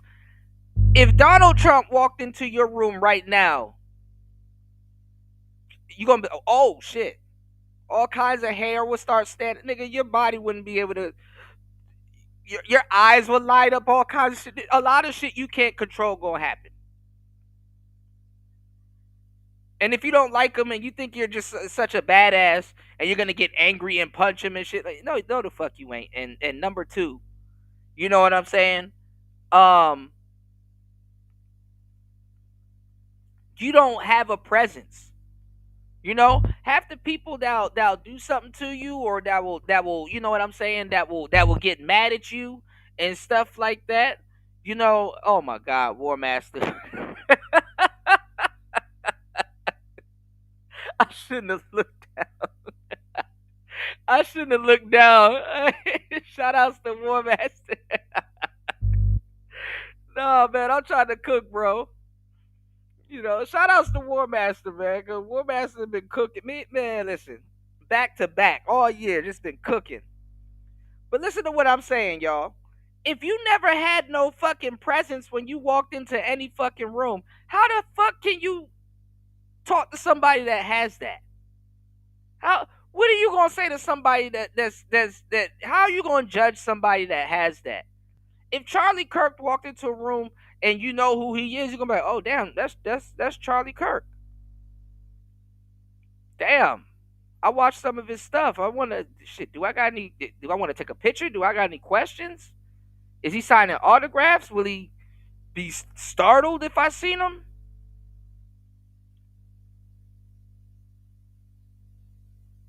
You know what I'm saying? So what I'm saying is this, right? What I'm saying is this. Hold on, y'all.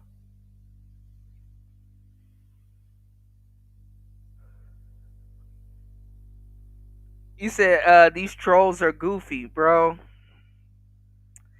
Hey man. Hey man, say man. I gotta see what I gotta put up with at work.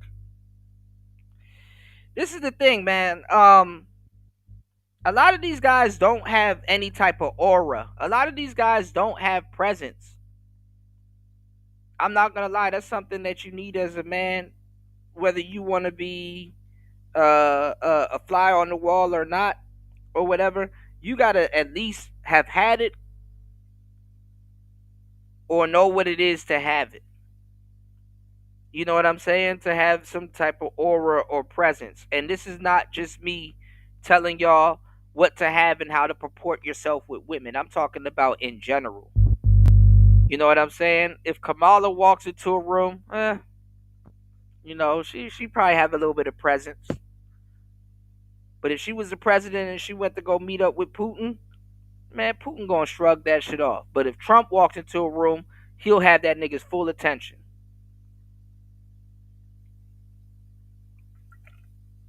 He gonna try to make it on that other side of the room to shake his hands. Do you understand? And this is the part that we're fucking missing in today's world. That men don't understand masculinity before they run they dick suckers, bro. They don't understand masculinity before they run they dick suckers. If you could just conceptualize a concept like that, you could only imagine what's going on in someone else's head. You will have a compass. You understand what I'm saying? If I look at a situation and I can pinpoint what the hell I would do different in that situation from Trump, because you know what this generation and the last generation have missed? They've lost the ability to mentally put themselves in someone's shoes.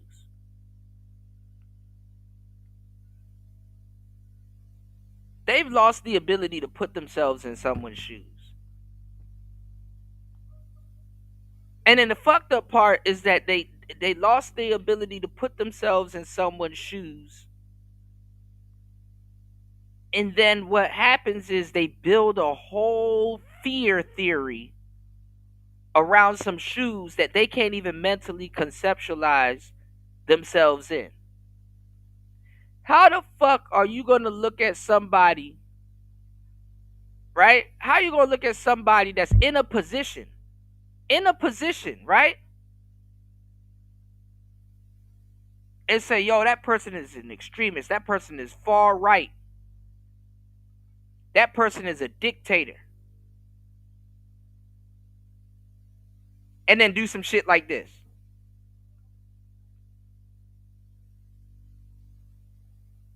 Hey, man, I don't like you because you unsubscribe people from life.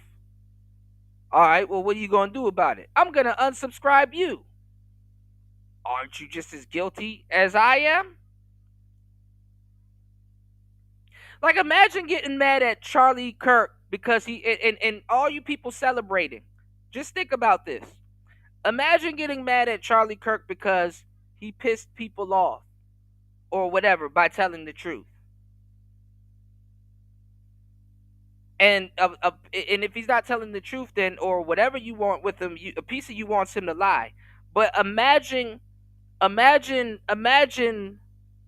saying, "Yo, I don't like Charlie Kirk. He's a piece of shit because he pissed people off." That's who he is. And then you do what you did. What do you think that makes you? That makes you worse than Charlie Kirk. He only pissed people off, but you are a full-blown killer, my friend. You are a full-blown killer. How does that fare out? He pissed people off, and you are a killer. He's a piece of shit, and you've lowered yourself worse than that. Masculinity. Masculinity. Masculinity. Masculinity would have said, well, you know what? I don't agree with them, but it's impressive what he did. Live and let live. He got kids. He somewhat got a religious backbone. Cool. There's way more worse people out here. He's a piece of shit, but you're a killer.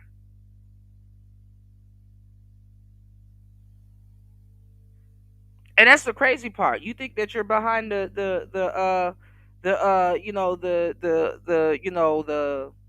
will of righteousness. You think like, hey, you know what? Let me, you think it's justified. Let me do what I did because I believe that I'm on the right side. Like, I believe that I'm right about something.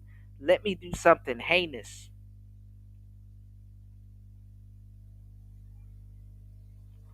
I'm not gonna lie. You know what? I thought about it, and I said,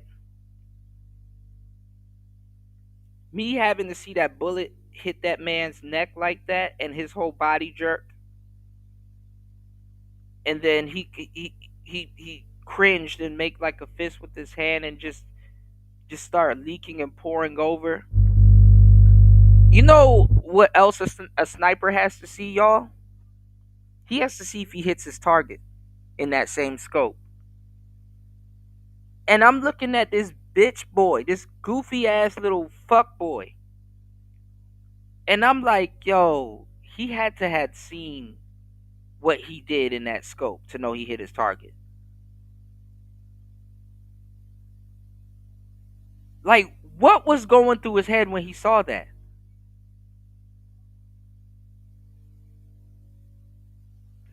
And then the crazy part is, I know how snipers think because I've been very fascinated with snipers at a young age. Those thoughts was probably hitting him as he escaped. Honestly, with like being a sniper, it's kind of like stealing, right? And people be like, well, how do people get addicted to stealing? You know what I'm saying? It's because it's a psychological thing that's attached to stealing. It's a high and a calm, right? So like some people, like what happens is they shut off, and that's when they're in action. You know what I'm saying? They're like, all right, I'm doing my thing, I'm doing my thing, I'm doing my thing, I'm doing my thing, I'm getting jiggy, I'm doing my thing, I'm doing my thing, pow. All right, let's get out, let's get out, let's get out, let's get out. I could get caught, I could get caught, I could get caught, I could get caught, I could get caught, I could get caught. Even while you're doing your thing, I could get caught, I could get caught, I could get caught, I could get caught, I could get caught. And then when you didn't get caught, it's like a it's a calm. Some people are addicted to the high and the calm. Some people like the high because they know how they would. Some people like the calm because they know how they were feeling when they're high. Some people like the high because then the calm comes after it, or a variation of the two. Some people like that calm feeling because it's a sense of accomplishment. You got your item or whatever, and then So it's like it's kind of like there's a lot of things that we do in life that replicate this same feeling. Like if you're a artist, right, and you're performing at like let's say Rolling Loud or Coachella or something like some prestigious festival. You you choreographed, you studied, you went over your lyrics, you went on stage, before the show and kind of, hey, I could come over here and say these lyrics, or by time this is going on in the show, I'm gonna be here and blah blah blah. You did all of that. But the fact that you did all of that doesn't hit you until you see your performance that they taped and everything on your phone or on the TV or something like that. And the thing is that, like, yo, that's you on stage. That's you singing those lyrics. That's you with the sound and the audience going crazy and blah blah blah. You're looking at your own work. And the thing is that what I'm saying is that it doesn't hit you until later. You know what I'm saying? The impact or what you've done. And sometimes you're like so geared up and locked into what you're doing is that you're not even thinking of that. So, like, when I question what would it have been like, you know what I'm saying, for him to shoot, and then he sees everybody moving and running all over the place, and he's hearing the commotion and it's loud. He's hearing the audience and people screaming and all kinds of stuff happening, and he got to get up out of there. He saw Charlie keel over, and he saw all of that blood shooting out of his neck.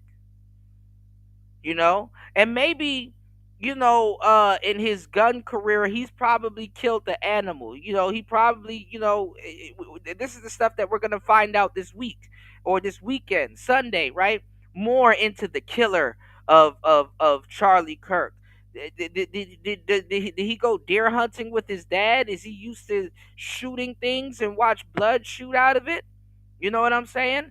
I'm pretty sure his goofy ass was aiming for Charlie's head, but see how bullet drop works and gravity, because that's what happens, when certain bullets that you buy, you like, yo, this is supposed to whistle through the air, but it's like, oh damn, gravity. Did he care about bullet drop? Was he worried about bullet drop? Or was he surprised that he actually got the vantage point that he got and could get that off? He saw that blood through his scope pouring out of Charlie and saw that he hit his target and had to get up and leave. It's go time right now. Now you got to blend in. Now you got to get up and leave. So what he did was he changed his clothes while he was on the roof, and then he had different clothes on when he was walking there. Then he changed his clothes while he was on the roof, shot him, and then he had to figure out, how he was going to change his clothes back. He had a book bag on. Obviously, you blend in. I mean, you're on the campus, so it's not out of the ballpark to show up with a book bag on. But what's in the book bag? You know what I'm saying? So he tried to change his clothes again and come back, and come back the same way he went. Well, he went a different way actually. I got footage of him jumping off the building and running across the street. You know what I'm saying? And people saw him running. It was like three cars then passed him. He had to cross the street, over by where they found the gun in the woods and stuff like that. So what I'm saying is that, he probably was like, damn, fuck. See, I put myself in people's shoes or try to see what theater of mind they're in, before I really, just to paint a picture for you guys. But what I'm saying was, you know, what I'm saying was, what's going on, Paul? What I'm saying was, while he's worried about escaping, the reality of what he just didn't sink in. Now that he's probably in a jail cell and had to take all these pictures and stuff like that, and probably, he probably wasn't home long enough to see the news, or on his phone long enough to see what social media and stuff is saying.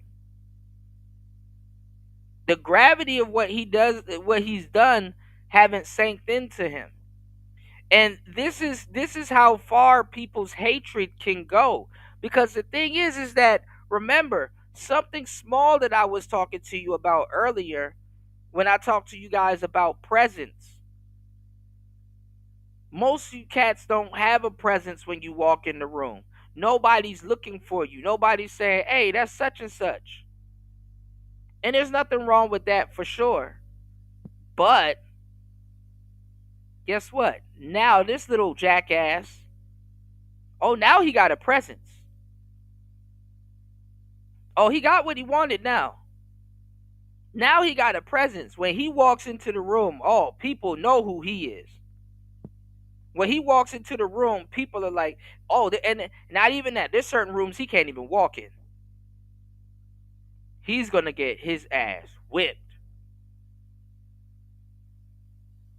And you know what's fucking funny?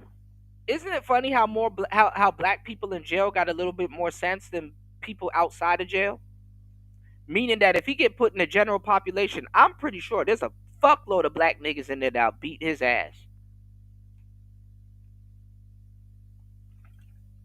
But look at the people outside of jail. Oh my God, slavery. He said, for every one Charlie Kirk, I can show you 50 niggas.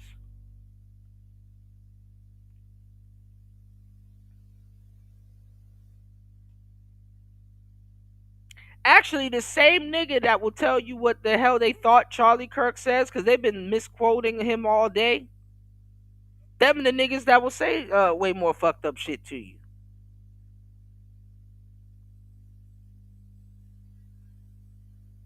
And I'm not gonna lie, a lot of the stuff Charlie Kirk said about black people was inaccurate. Some of it was intellectually dishonest, meaning that we were following the conversation. This was a fruitful conversation. And he laid out his argument well, but this is where it fell apart. So what do you hear from most black people that actually know who Charlie Kirk is and didn't find out about him now? You can tell when people are so quick to run with news, they just found out about him. Most black people with some sense say, yo, you hear it all the time. Yo, I like Charlie. I didn't necessarily agree with everything that he said, but he's good in my book. So, which statement reeks more of intellectual, of maturity, actually? To just sit here and call somebody flat out racist? Or actually did your research on that person, see their vantage point, know where they're coming from, and say, yeah, I didn't agree with them. Yeah, that racist shit, that shit is just like intellectual stereotyping. But the man is not perfect.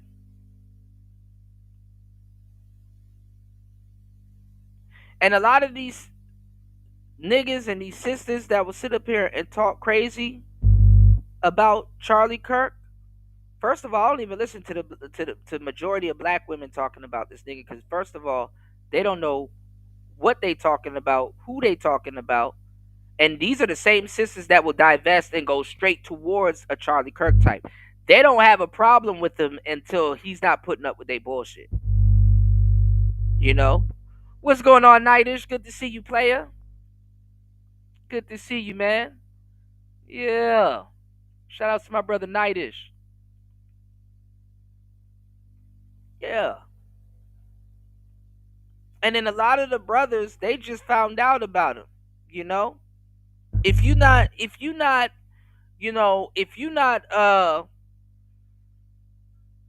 in these circles, you're not gonna know about Charlie Kirk. But the funny part is the hoes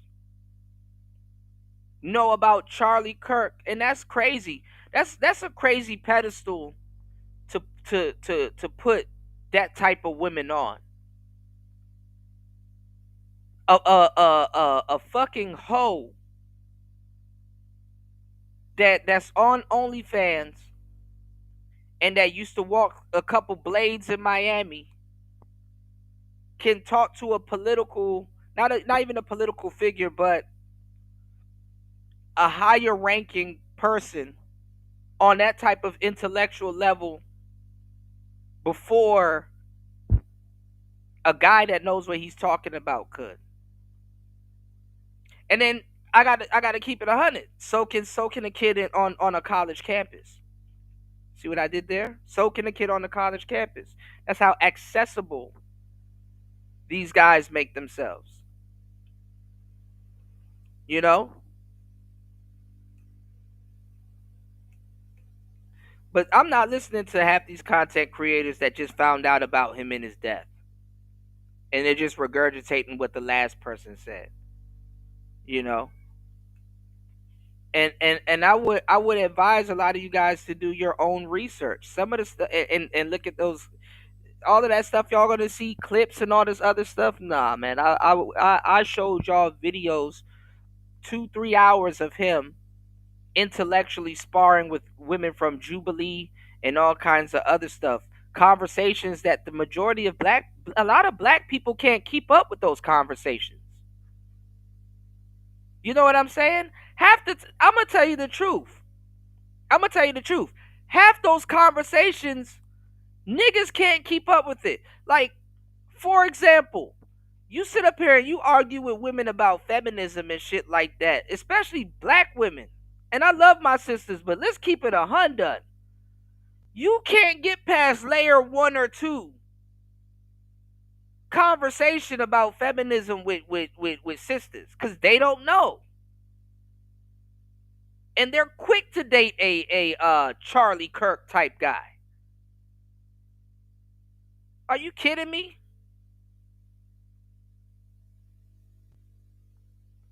They say and black men eat this shit up. This is why you don't listen to niggas. Because niggas are sitting up here pondering all day, man, how I'm gonna get the 666 cuz? How I'm get the 6-inch pause, and how I'm gonna get the 6-figure house and the 6 feet and the what you call it? How am I gonna get all of this shit? And you niggas are the butt of a joke, because a woman will sit up there and tell you you need all of that shit, and you sit up there and believe that stupid bitch. Black men gotta sit up here and talk about stupid shit like hypergamy, shit that don't exist. You believe in. Let me tell you something. A lot of you weird niggas that's just repeating talking points. You believe in hypergamy more than she do.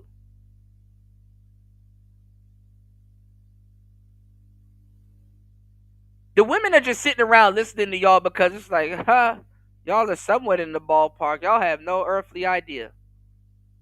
You niggas believe in hypergamy more than she do. You niggas think, oh man, every time she goes out and date, she gonna get the 6-foot guy, she gonna get the 6-figure guy, she gonna get the... You believe in hypergamy more than they do.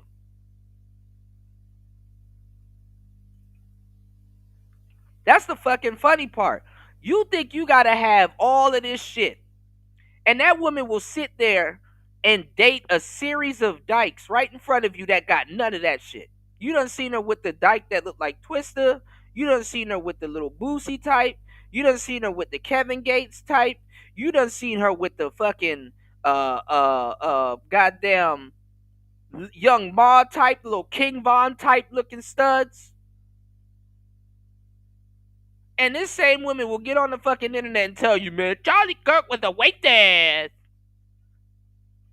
Shut the fuck up. Ain't nobody, like black people will fall for it. You can tell black people Santa Claus exists and they'll re-believe it. Tomorrow. Man, I gotta get ready for Christmas, cuz. I gotta get ready for Christmas.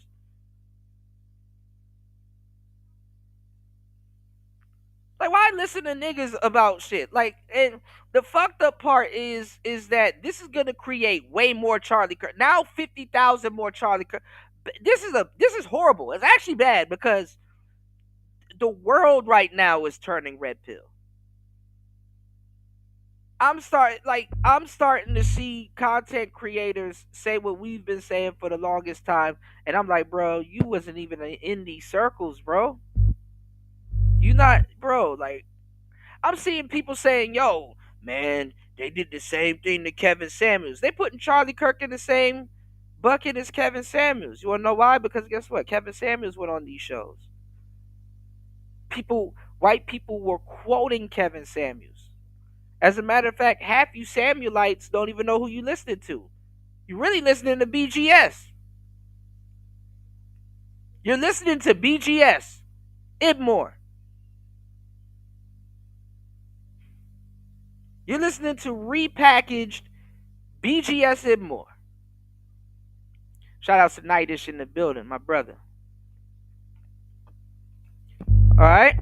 You're listening to BGS Ibmore.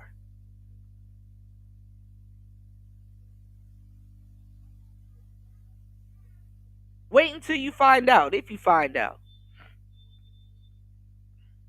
And shout outs to BGS.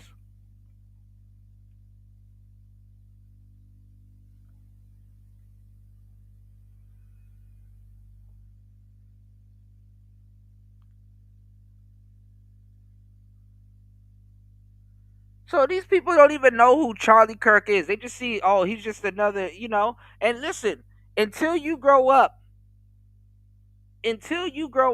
you'll realize that, damn, you know, where do people think my intelligence level is at to say, hey, I'm just gonna slide somebody right in there. Black people are the people that damage themselves and then find out later. You know? What's going on, Drip? Drip, I was just mentioning you, man. I mentioned you earlier, bro. Drip, I gotta catch up with you, man. What did you get yourself into, bro? I told Drip, now, shout outs to you, because I gave you a big shout out earlier. I had to throw an example out there, and I couldn't wait. I was like, I gotta find you. I gotta track Drip down and ask him. Now, Drip, remember, bro, I told you to lay low and just chill. I told you, I said, man, I don't want to. I said, you a good brother. I don't want to see you with no internet drama. And you said, yeah, Kuda, I know. I ain't gonna get sucked into none of that shit. I ain't finna, you know, entertain none of that shit. Bruh, I told you that shit is quick, bro. You can get dragged into this shit is by proxy, man. I'm like, oh man, you gotta. Hey, look, these sectors, these YouTube streets is a complete different ball game, my bro. You know, I hope all is well. You said drama free. I got you, man. I got you. But nah, man. I'm gonna tell y'all, man. You know, brothers and black people. You know what I'm saying. You owe it to yourself to do research, man, because a lot of times, you know, people don't even know when people are low key calling them stupid. You know, people are low key calling them stupid. I'm telling you some real shit. If somebody slide a clip in front of your face, of course you're gonna see a clip. But the thing is that black people always get taken advantage of when people assume you don't know something. Not everybody that's gonna put some news on your desk are people that's trying to see you go further or trying to help you. Sometimes they know when you see something, they can put a battery in your back and you can get activated. This is a trick that's been played on black people for the longest fucking time. A lot of times people will tell you something about a dictator or great leaders and stuff like that, and the thing is that they know you didn't read that book. They know you didn't do no damn research. They know, you know what I'm saying, you didn't do your due diligence. Okay, I'm going to slide this clip in front of you, and I'm going to tell you that this person is racist. You know, if I didn't know Kanye West, right? And the Kanye West that you got today, you slide me a clip of him, I'm going to say, man, that nigga is crazy.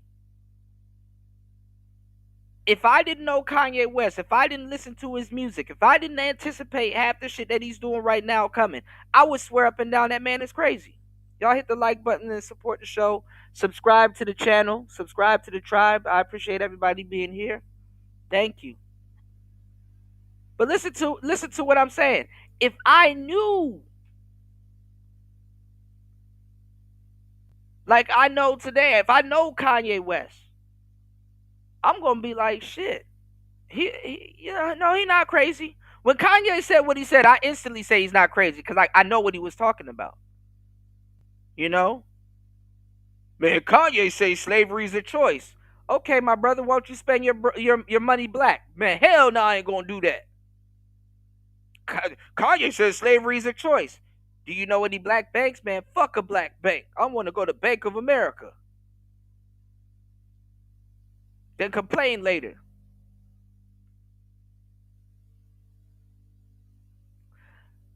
I keep telling y'all, because niggas, you know, a lot of Democrats are trying to back their way up from this situation. It's like, no, that dude, listen, Republicans have Democrat kids all the fucking time.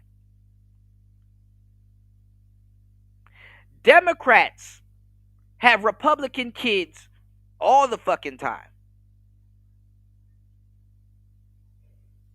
Most of it is rebellion, but the majority of it is because it happens.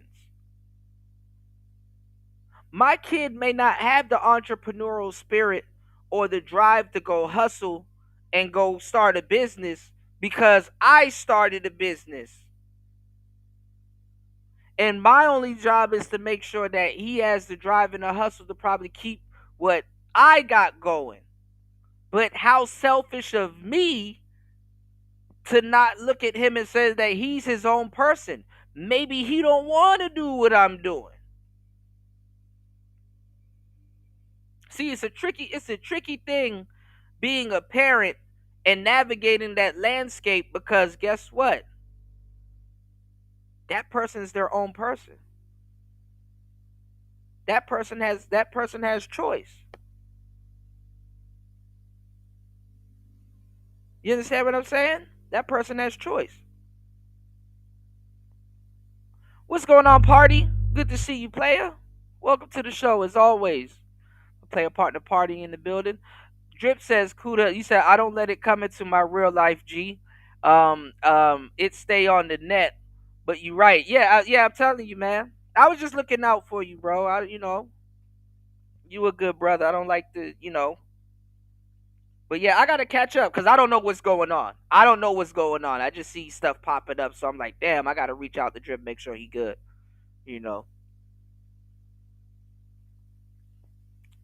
I don't know what's going on, so I gotta get the full story. I don't even see a place where I can say, hey, let me kind of see if I can, diffuse this or take the air out of the tires and stuff like that, and we all get back good. But I'll definitely reach out to you.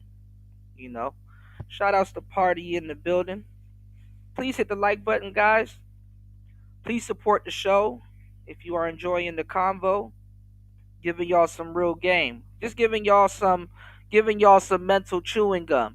You understand what I'm saying? Something that can, some game that can edify your brain, because a lot of the stuff y'all gonna see on the internet, y'all, is brain rot. The shit is brain rot.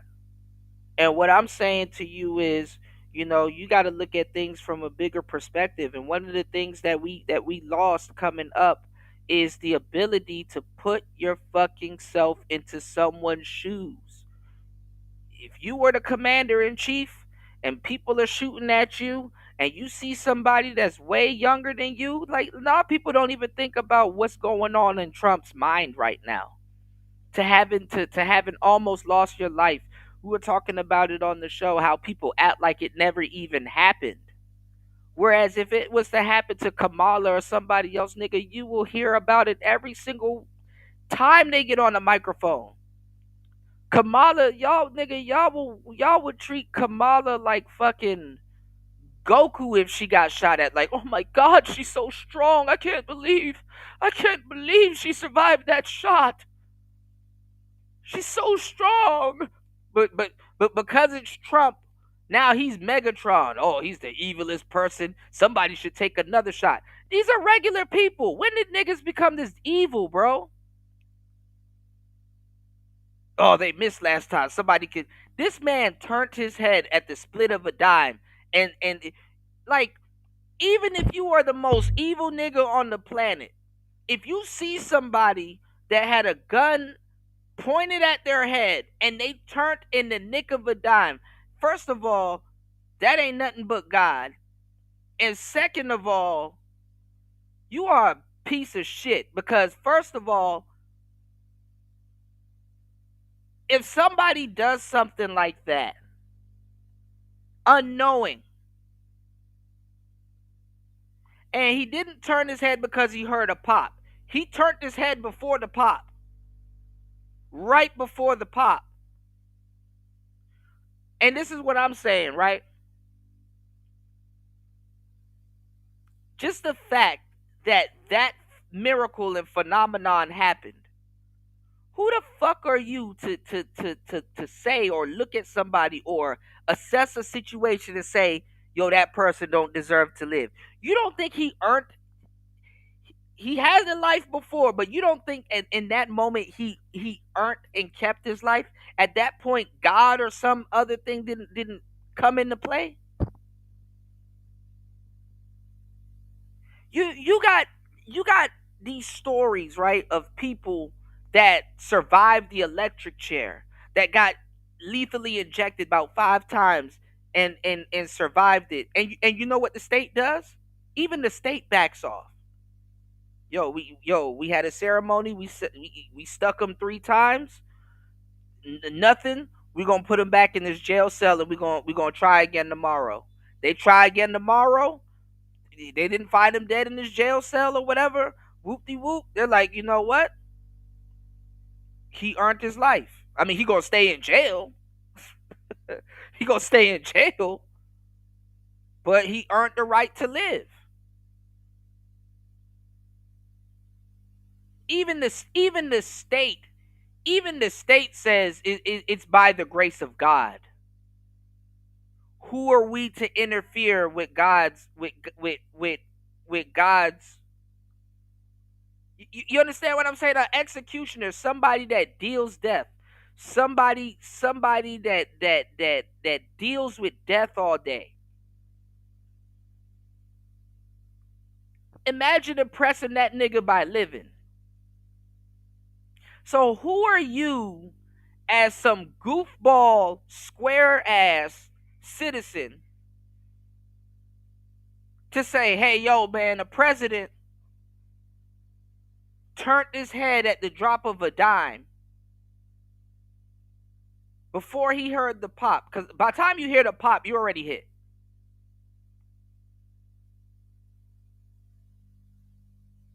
Bullets are like lightning. You know, you ever seen the lightning for? You hear the light, you see the lightning before you hear the pow.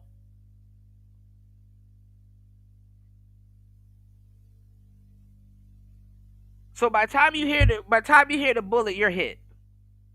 But by the time you hear the pop, you're already hit.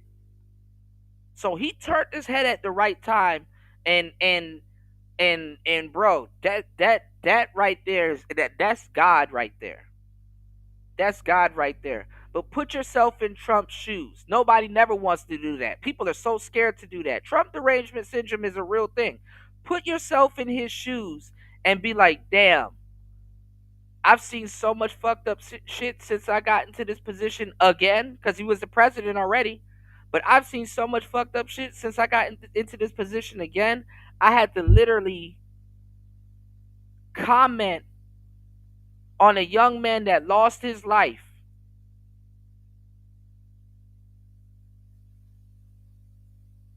And I have to look at how special my life is now because I got hit that same way or would have been hit that same way. I would have been hit that same way had I not turned my head.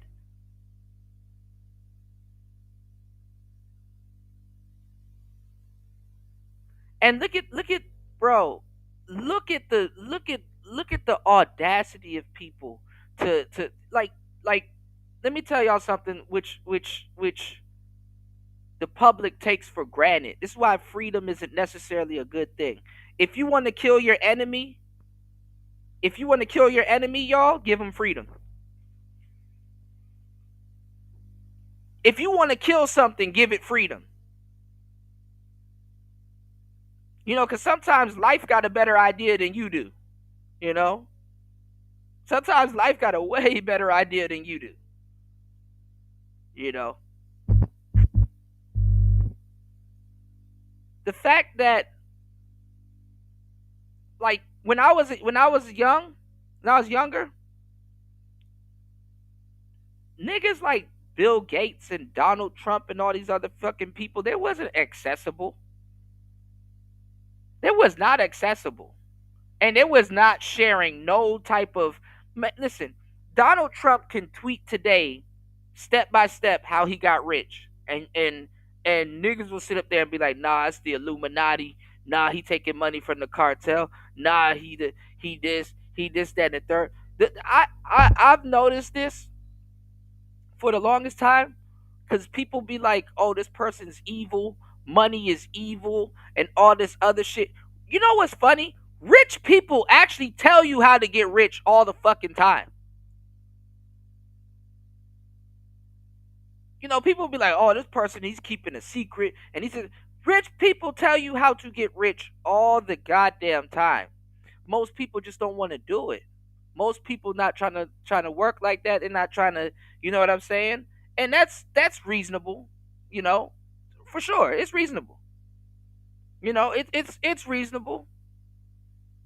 You know, especially in today's society, people like quote unquote convenience. Like I told you guys, and I'm like, yo, look, if you want to get rich in America, create something that'll make people more lazy. Who made more money, the person that made the TV or the remote?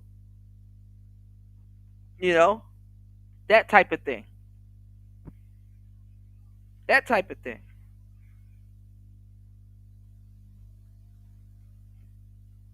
But guys like Bill Gates and Donald Trump and all these people, they were never this accessible back in the day. They was never this accessible back in the day. They would pop out at parties and stuff like that, but that's about it. They were never this accessible. You know? They were never this accessible.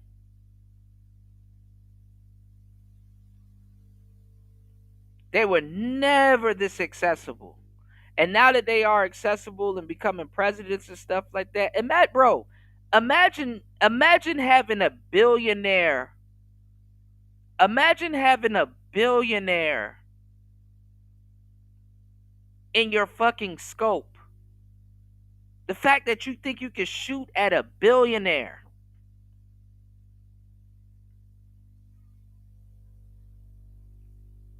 The fact that you think you can shoot at not even a billionaire, the president. Some wayward, no-name jackass thinking they can shoot at the president. That's fucking scary. That's fucking scary. And you ain't got nothing to say, nothing better, nothing to add to the pot. That's the thing. How this shit don't make no fucking sense. And that's what men used to do back in the day. Men used to be men back in the day. You know what's funny? If a nigga thought he could kill you, that's because he knew or thought he could replace you. You understand what I'm saying? Like he knew that he was better than you. Like people are like taking out people they can't even replace. Hey, let me cut you off because I got something better to say that people might like. Hey, I think you're wrong. Let me take you out so I can insert something better Let me take this out of your hands and put something better in your hands. No, people are just like, yo, let me just stop what people have going on. And then people are looking at them like, okay, are you finna replace it or copy? He's like, no. So why would you do that? I don't know. So there's no point in doing that. No, I just want to make it stop. And what's your plan after it stops? I don't know. Man, if you don't get the fuck up out of here, you know what I'm saying? That's really what the shit is.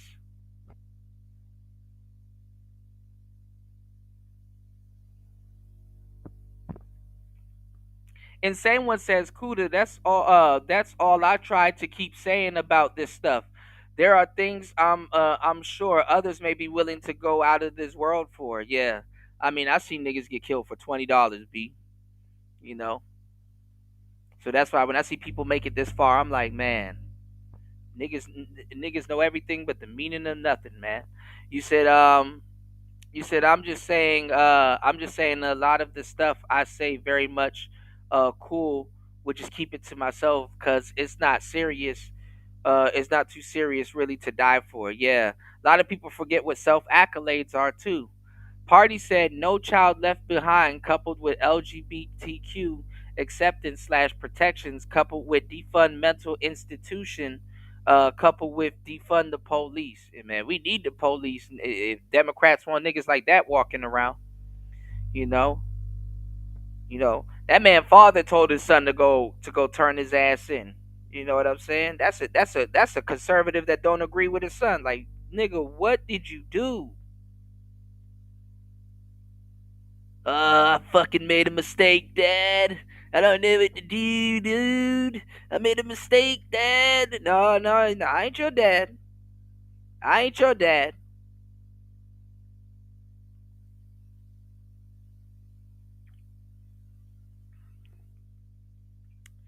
The nigga said his dad was a conservative. Okay, what's his mother? Y'all don't even know if that nigga was listening to his mother more than his dad. See? You listening to your damn mama. That's why you in this shit now. Oh, fucking dude. I don't know what to do, Dad. Oh, dude. I thought I was gonna be a fucking revolutionist, Dad. I want to make you proud, bro. I fucking fucked up my gun, Dad. I messed up my pistol. Ms. V said he was a approved VIA government. Actually, you do got some people in the government that do hire these like renegade vigilante shooters, but the government is Trump's government. People are getting fired. I'm gonna show y'all. People are getting fired. Even black people.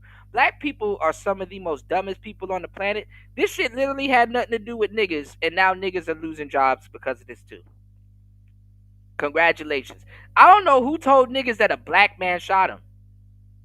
This is how dumb niggas are. Niggas went out of their way to try to tell you that Charlie Kirk was racist, which he says some stereotypical racist shit, but I'm not gonna lie. Like, for example, niggas want me to get, cause I've heard the joke before. See, they don't know that I listen to him, so I can call them on their bullshit, right? They're like, oh, he said that if a black man was a pilot of the plane, that he would feel nervous or whatever. And it's like, actually, I've been on the plane with a black pilot. I was like, oh shit, they got a brother up there. Okay, cool. I hope he know how to fly this motherfucker. You know? Niggas think the same way.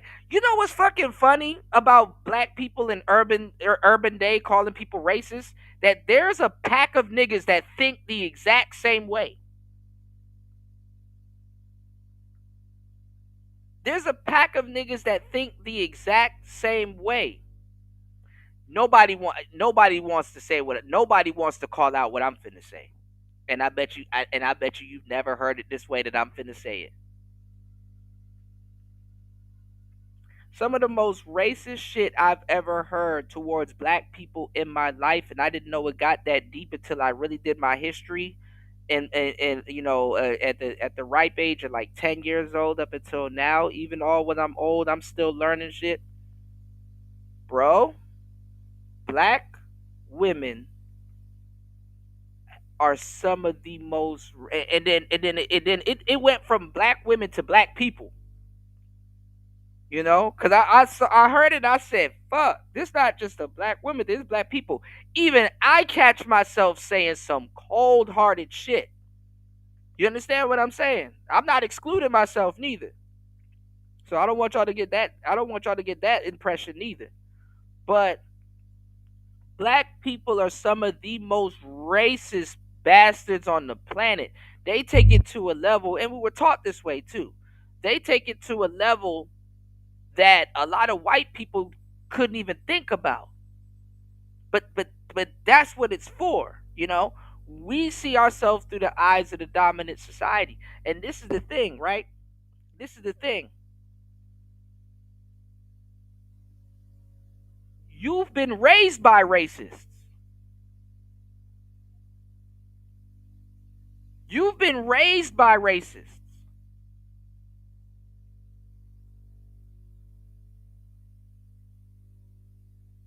You've been raised by racists. You've been raised by homophobes, uh stereotypes, all kinds of shit. Black people have been raised by these type of people. And then the funny thing is that black culture has like this fake pseudo, you know what I'm saying? They have like this fake pseudo hypocrisy about themselves. It's like black people like are like obviously hypocrites, like openly hypocrites. You know what I'm saying?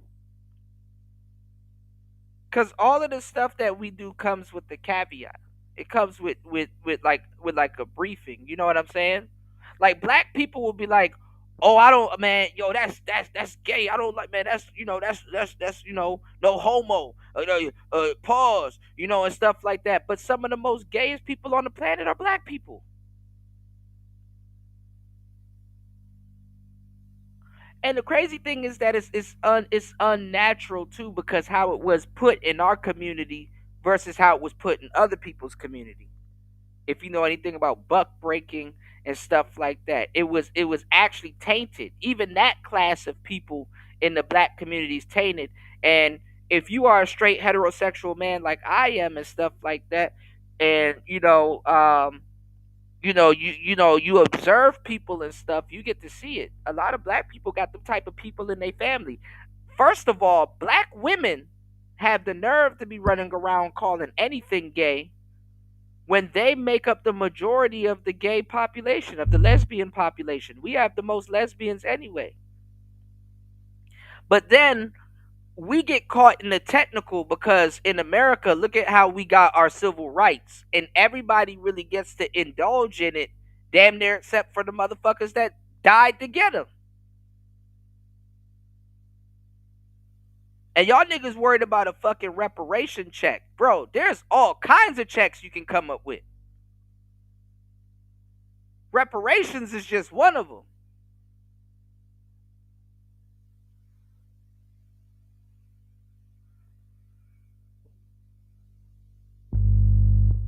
Like if niggas was smart, I wouldn't say you can go around and extort people, but if you know about business,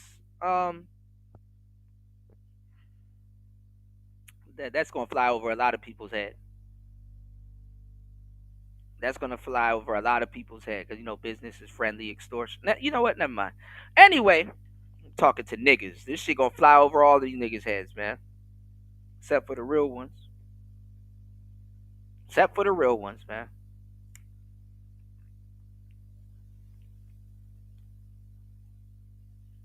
Black people, man, stay away from the dumb shit, man. Stop letting these niggas fool you into thinking that you are that you are more together than what y'all really are. All right, it's like what War Master said. You are an American. Keep it moving. Keep it moving. Keep it moving. You know, party. What killers say? If you don't roll up, if you don't roll up your own weed and crush it down and put it in the blunt yourself, your own brother hand you some dust.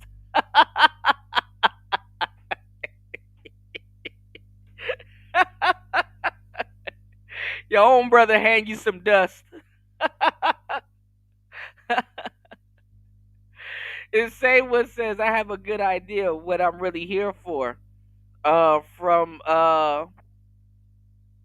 I'm that one I expect my people to call on in its dire situation. Nothing wrong with that. Just figure out your purpose. Everybody knows about karma, but few people on this planet will tell you about dharma. Dharma is more important than your karma.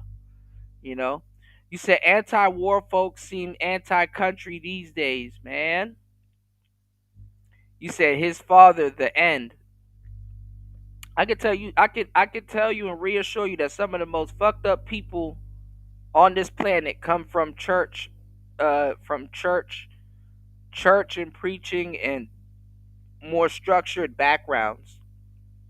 That's why I don't know why like black men and in the black community we're stuck on trying to make like the nuclear family work when in reality we need to talk about the nuances of a nuclear family and getting things to work. This is why I was telling you guys earlier that you have Republicans that'll have Democrat kids. You have Democrat parents that'll have Republican kids and stuff like that. And they don't always start off like that. You'll see a fucking family and the son is like hold on, I gotta recharge this thing. But you'll see like a family and the son is like 10, 11 years old, don't know shit. And then you know what I'm saying? Uh 10, 11 years old, don't know shit, and then you catch up with that child a couple of years later, and he's in a completely different mindset. Some of these kids got older souls than their parents. This is what a lot of people don't understand. Some of these kids got older souls than their parents. Two young souls can welcome a older soul here. And I'm not saying if you're a Democrat and your kid goes Republican, he got an older soul. I'm just saying some of these kids have more of an understanding of today's world than older people. You know what I'm saying? This is why there needs to be a information exchange going back and forth to keep everybody on point or at least on the same page and stuff like that. But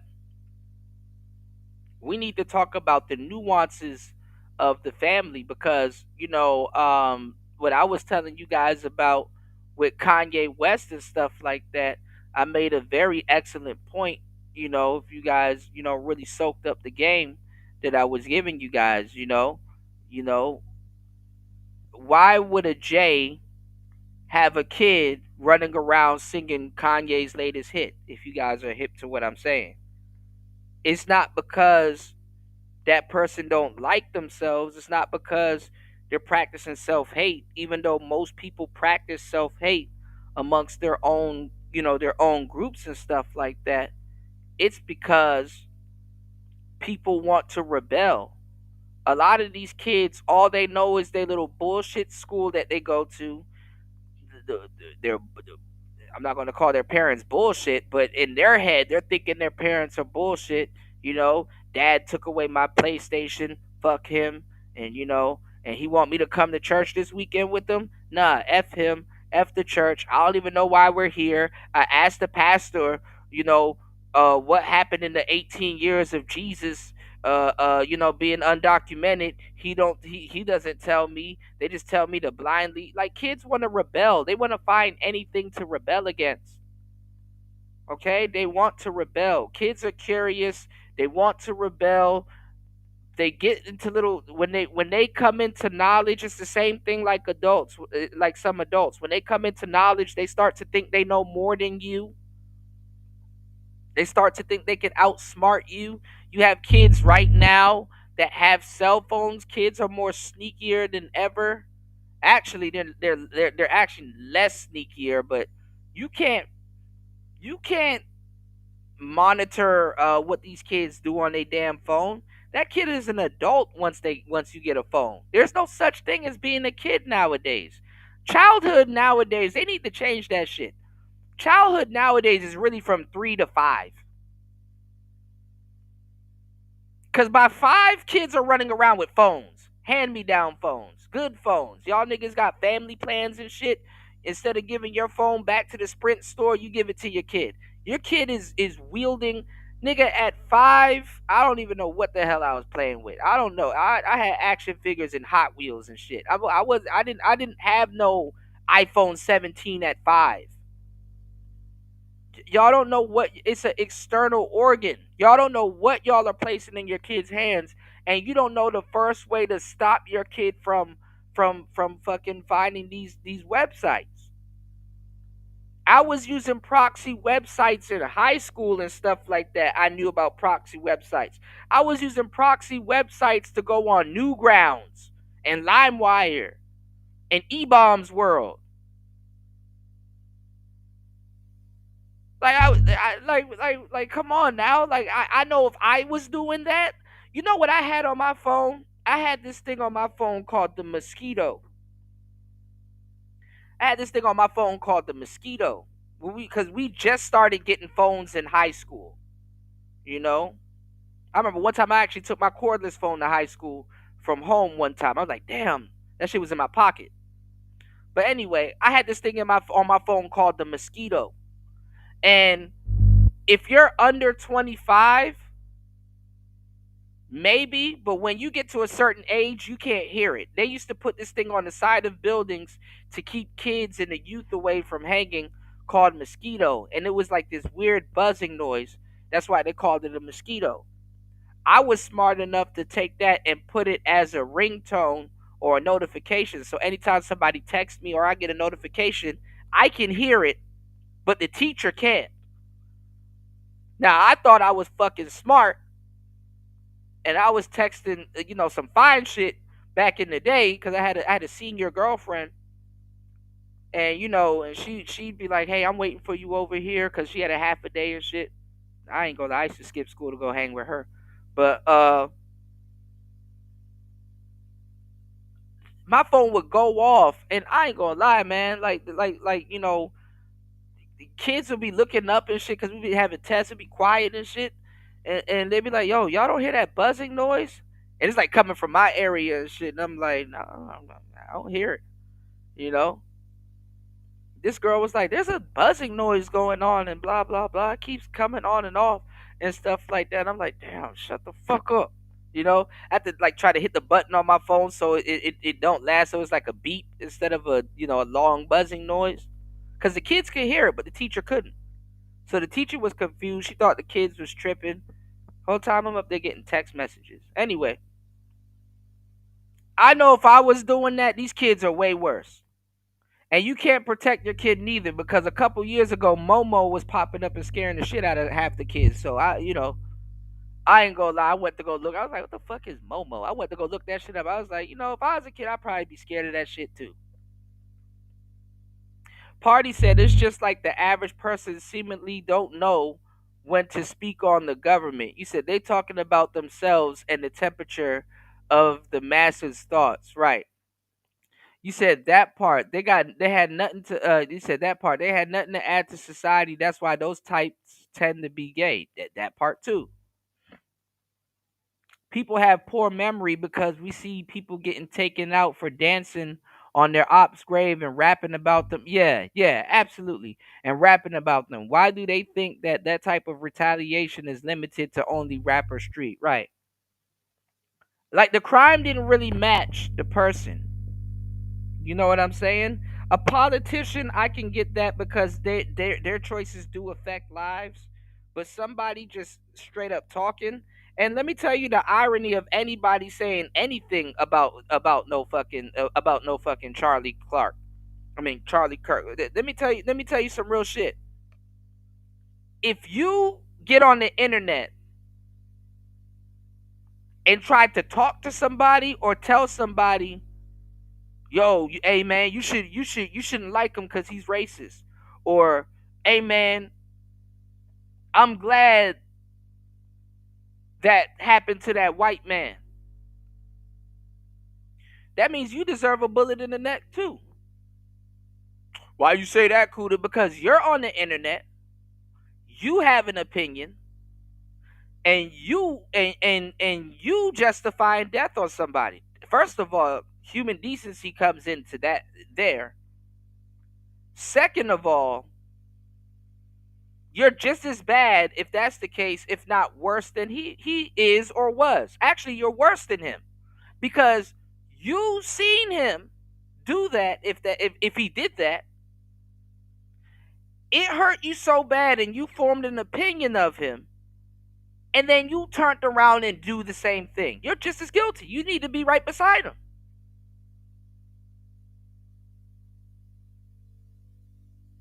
You see how stupid it is to follow black people and just other people, other races of people? Because it's not just black people, it's other races of people too. But people was like, oh, he made fun of Martin Luther King. He made fun of Africa. He made fun of this. He made fun of that. You make fun of that stuff. You make fun of Africa. You don't even follow Martin Luther King. You don't even spend your money black. You can't name four black inventors and what they invented. So where do you, like, how bad, how deep do you feel about this again?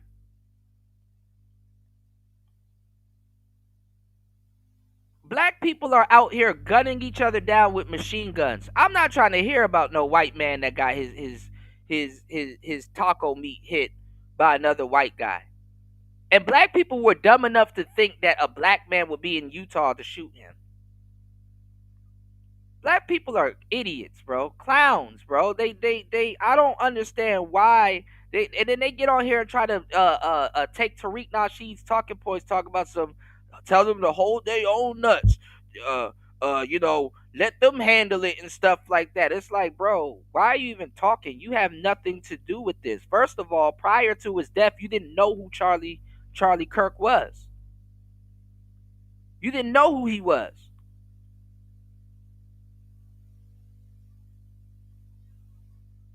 And then now that you see him get shot, now you're, first of all, you didn't know who he was.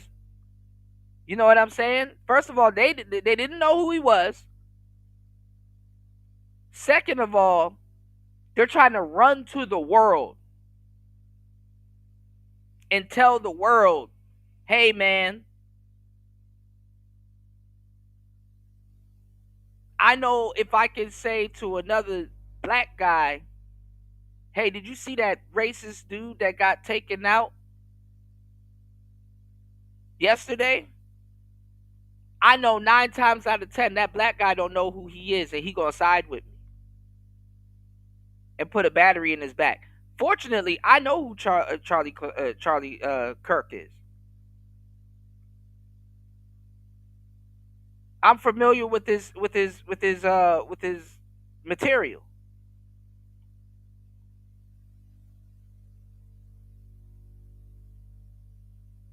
And like I said, I don't agree with a lot of the shit that he said. A lot of the stuff that he said is just straight up bogus. But he doesn't deserve to die. He doesn't deserve to die. And what are you saying? You saying that I deserve to die? And if you're telling me this shit, you deserve to die? So you, at what point does coming to the internet with your opinion deserves you to get a biscuit put in your neck?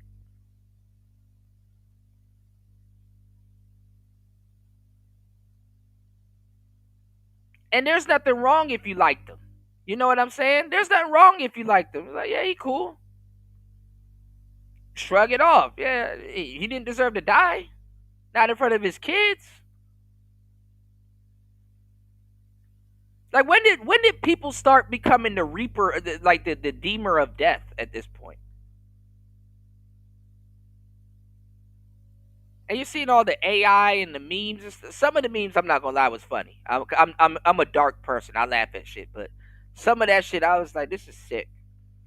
I see people that have no earthly idea on Facebook that don't know what the fuck they're talking about. Talking about some, I'm glad he's dead. You don't even know him. People that never sat through a whatever podcast show a day in their life. Talk about some man. Like the people that's talking don't even follow politics or any of that stuff. Like it's kindergarten to them. Like you surface level stuff.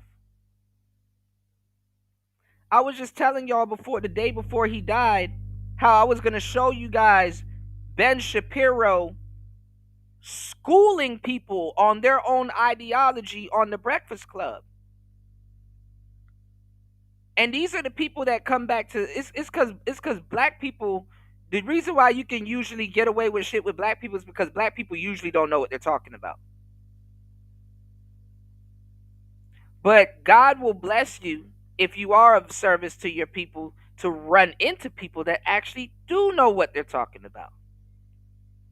And then if you do this little thing called research, you will know what you're talking about or be in the right ballpark to be around people that know what they're talking about. And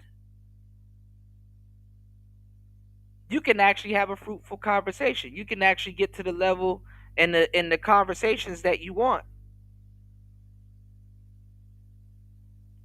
But until you don't know what you're talking about, until you know what you're talking about, hey, and I learned it, and I've also confirmed it by reading it in books. I forgot the name of it, but there's this whole theory that black people openly play dumb because it's like a level of intelligence that they had to stay at, because the thing is that it's dangerous to actually know what you're talking about and own a certain skin color. So a lot of black people, for survival, they had to play dumb. Most Negroes these days aren't playing dumb. They genuinely don't know what they're talking about. And then if you try to enlighten them, for some reason they feel embarrassed, and their embarrassment that they feel, they use that as a shield, and it doesn't allow them to learn. So then it turns into a whole nother debacle at that point. And who gonna really sit around and try to who gonna really sit around and deal with that? You know, you said if you don't care, just don't care. If we don't like the guy, okay, no need to instigate problems further. Whites were already looking at us some type of way after that woman got stabbed on the train. Yeah, and then did y'all see that black man's head rolling in the street like a bowling ball? A man in Dallas got beheaded. What's going on, Black Manosphere?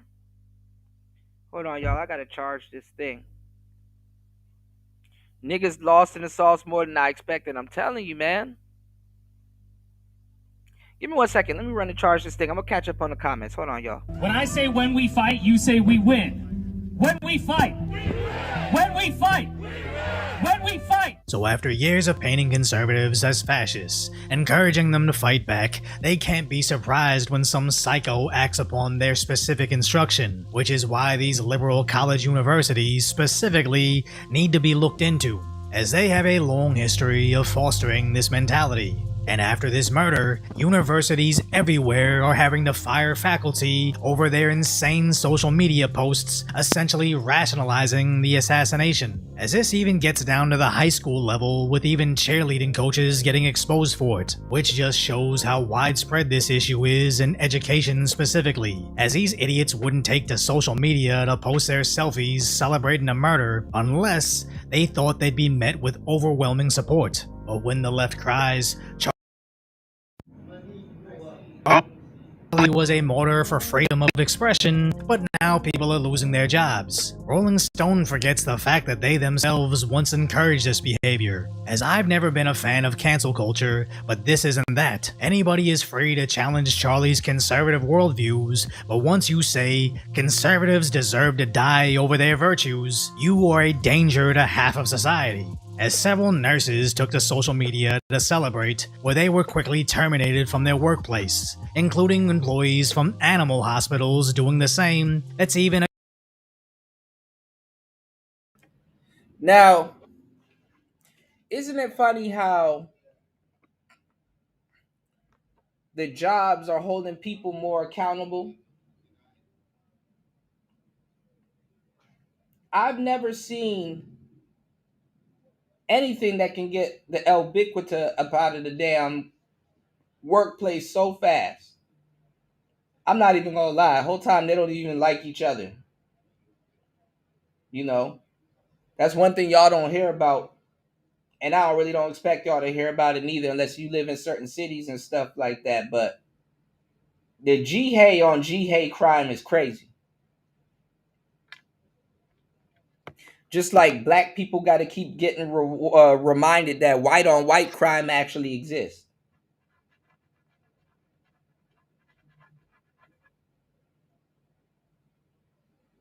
You know, what's going on, Larry? You said, I know you not cooning out for Kirk. What? How am I cooning? What am I saying is cooning? Is it common sense or is it cooning?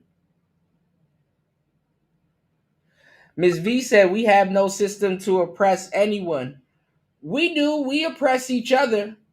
But the thing is that black people, our racism is limited to name calling and and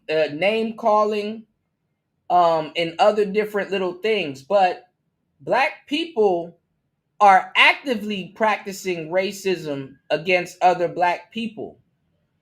That's why we have the Bloods and the Crips. See, a lot of our education on this type of stuff is jaded because people are seeing it and they don't understand what they're seeing because they're not paying attention. Bloods and Crips have quote unquote territory. This is why they try to muscle and push and move other black people out of certain territory. Crazy as it sounds, that's black people practicing racism.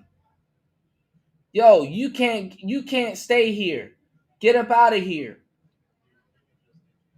Yo, we want to control here. Black people practice racism on black people all the time. Actually, black people wait till they get around black people to practice racism. They can't do this shit. They can't do this shit. They can't do this shit without other black people. Black people wait till black people get around to practice racism against each other. You know?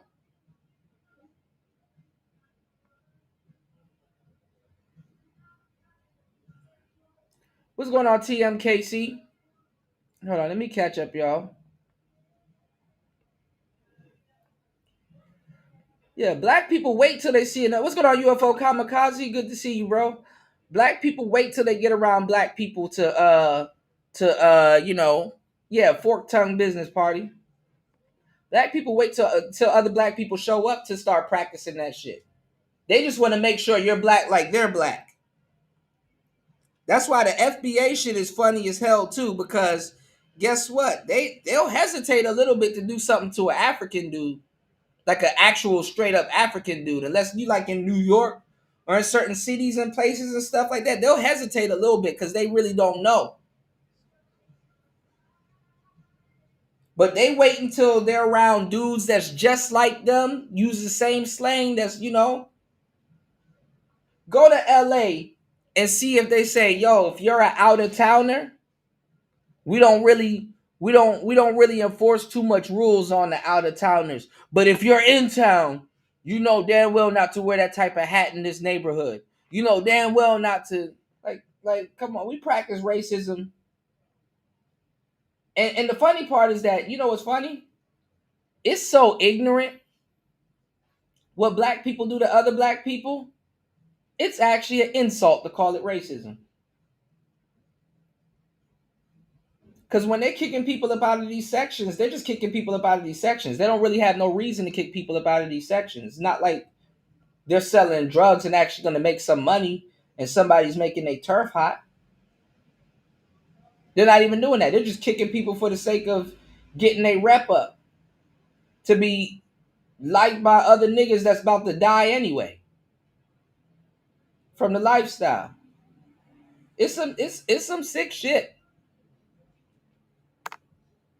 Like I told y'all, the most racism you are going to encounter is going to be another black person.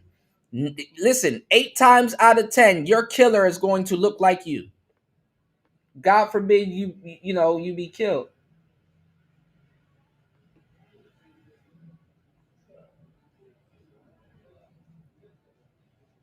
White people got to worry about other white people. That's why I was like, who said that the shooter was black? Yeah, it definitely didn't start with black folk. It got put in our community, you know. Pirates of Apes, what's up? You said black people perpetuated where it started damn near a cop out at this point. Yeah, you know the cops used to shoot at us. You know they used to shoot at us, and then guess what? Then they taught us how to shoot the guns, and then they taught us how to point the guns at each other and shoot each other. You know. You said, can we trust the staff? Shout outs to Miss V in the place to be. You said all throughout history, they the villains by majority, not even a close call either. Listen, black people got this feminine energy in them anyway when it comes to racism, because we think that racism is just like we think that racism from white people is just directed at us. And that's where people get that shit wrong. Like it's a global racism.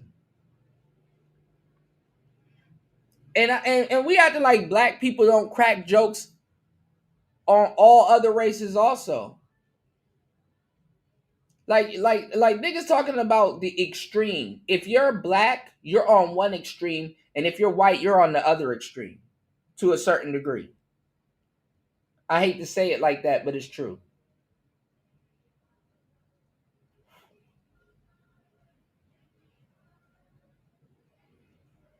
You said the new nigga don't live around and don't interact and consume white content. None of that. None of these niggas be on that type of time. Yeah, these niggas worship Kevin Samuels and they barely watch his content.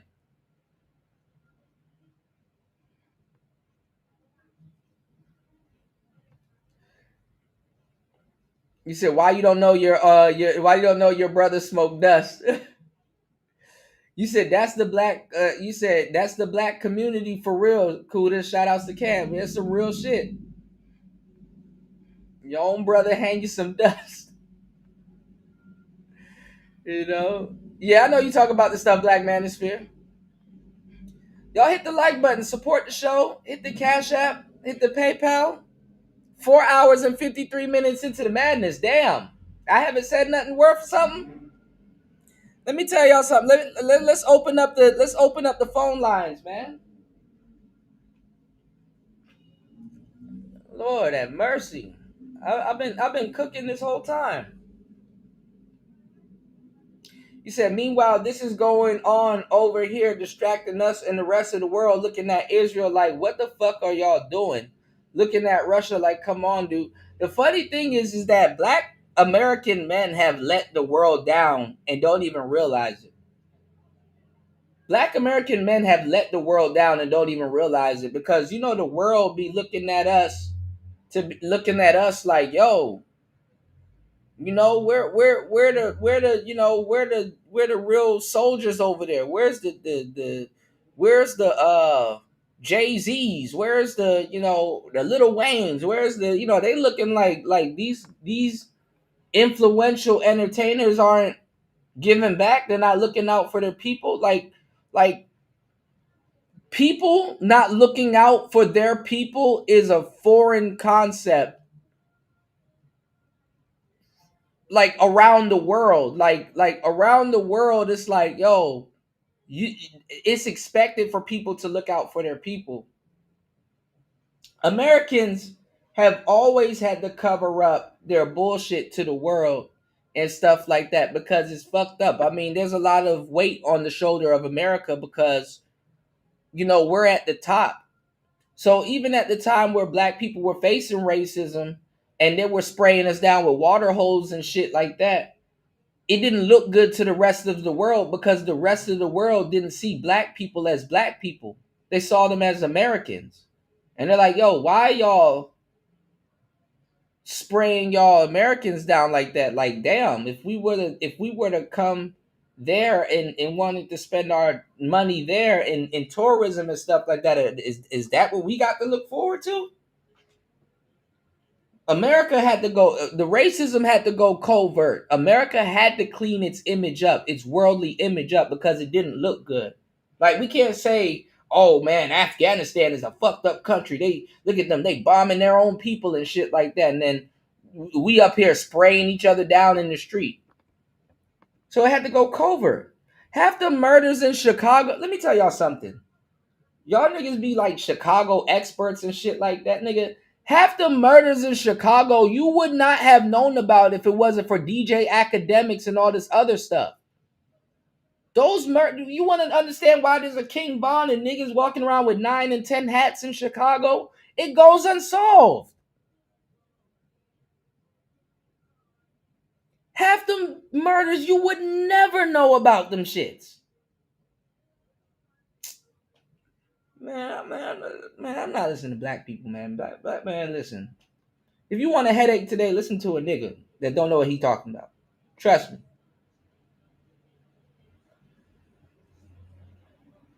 Shout outs to Insane One. Y'all are cooking in the chat. You said Africa's uniting, trying to be like, leave us the F out of y'all shit. Yeah, a lot of them are going off grid, you know. What's going on, TMKC? You said, yep, mine at 4. What you mean, brother?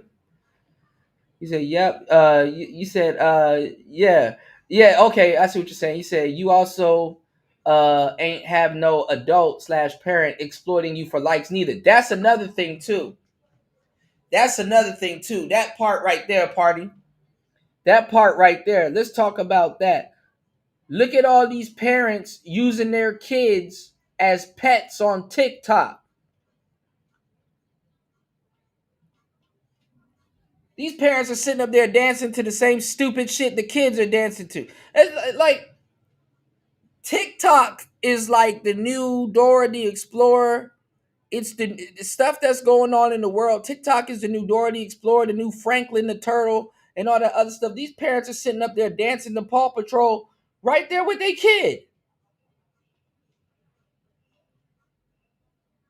Your whole career as a parent is a Jet2 holiday. A JetBlue holiday, or whatever the fuck that shit is called. Parents up there enamored with the same goofy memes with the kids. You said Google Family Link works wonders. You said I was downloading games, hiding them on the computer in school labs. Next time, so I finish it. Yeah, I was downloading games too. Actually, I heard Newgrounds just reinstated some of their old games. Shit. Hell yeah, we were burning CDs after school too. Come on, man. You said most of the new tech only turns younger dudes into manipulative punks instead of influencing their character or integrity. And this is why Charlie Kirk is shot, you know?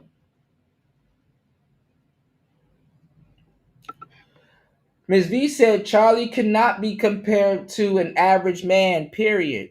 I'm saying the same thing. He accomplished a lot at 31. I gotta throw that out there. He accomplished a lot at 31.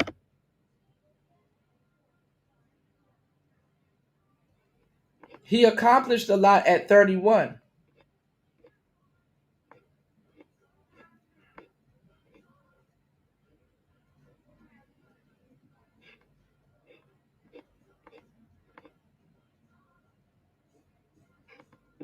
Hold on, guys.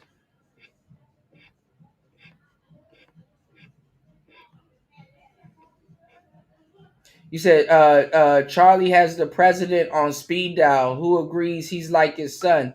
Yeah, and he's trying to get Vance. He was He was talking about how he's trying to get Vance. He's gonna be helping Vance with his campaign.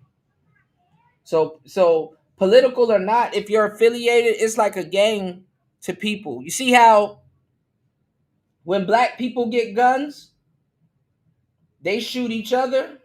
I'm not even gonna lie, and I hate to say it like this because it sounds bad, but when black people get guns, they point it at each other. When white people get guns, they actually point it at their politicians. And the thing is that I'm not saying that black people need to start pointing guns at politicians. What I'm saying is that our youth that have guns in their hands, they're into street politics. So at some point, they are pointing their guns at their politicians, which are under other gang members. But look at these white kids that are around the same age that got guns in their hands. They're pointing that at people at the fucking top. The thing is that they don't understand politics. And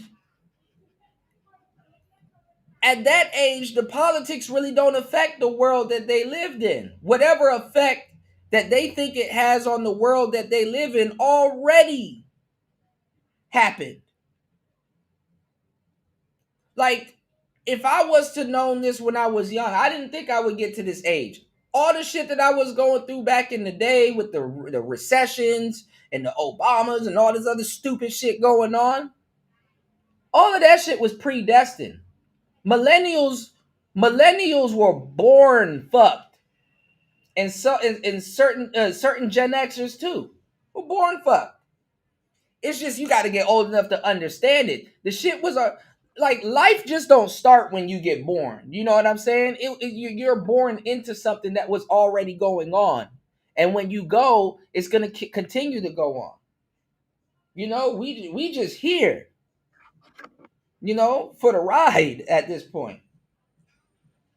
So those kids, they don't get that. And then when you're a young privileged kid and you're doing stuff like shit, let you be a kid. That's why it's good that a lot of black people grew up broke. You know, I'm not even gonna lie, it's a blessing in disguise because let motherfuckers be in the position to do something about it. This kid was in position to do something about it. Like, what kid says, yo, I'm about to intentionally climb on top of a fucking roof with a gun and shoot it at somebody? Like, let's take Charlie Kirk out of this. If he pointed it at a crush or just some random guy on the campus, it would be the same thing. It would be the same thing. There's a killer on campus. Somebody has a gun on campus and they're targeting students. Like Kirk got taken out for no fucking reason, honestly. And you know what's the fucked up part? If that kid doesn't immediately get executed and he sits in jail in a weird, fucked up way, he probably is gonna go down Charlie Kirk's rabbit hole and probably get religious in prison, turn a Christian, and become super apologetic. Like, damn, I didn't know what the hell I was doing at the time. Go look at the DC sniper right now. The one that's still alive. Not John Allen Muhammad. Go look at, there's a whole documentary out with Lee Malvo. And he's speaking proper. He sound like he grew up. He got a right head on his shoulders. And he trying to get released. It's like, no, you're not getting released. You're not getting released. The gravity of what he was doing at the time sank in. This kid is slow. You know, this kid is slow.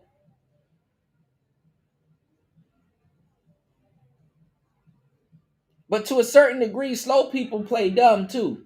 You know? How you get on top of a fucking roof and have the smarts to fucking use to operate a sniper rifle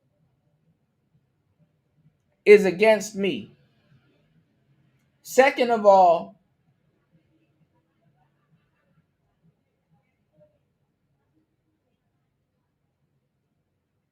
he knew what the fuck he was doing.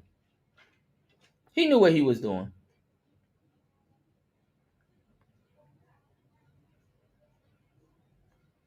So if he was a loser, a fly on the wall, because for some reason social media has given a lot of people main character syndrome, and a lot of people are offended when they go into certain rooms and being like, you know what I'm saying? Oh, people don't notice me. Who are you? What the fuck do you do for people to notice you? Oh, they're not subscribed to my YouTube channel. Do you promote your YouTube channel? What do you talk about? Can somebody look at you and be like, hey, you know what? Even though 1,000 people don't think you're brilliant, I do. Keep going.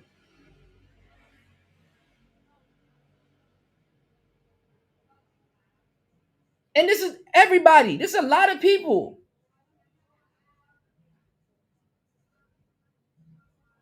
Me, I've had this feeling even before I jumped on social media as a content creator.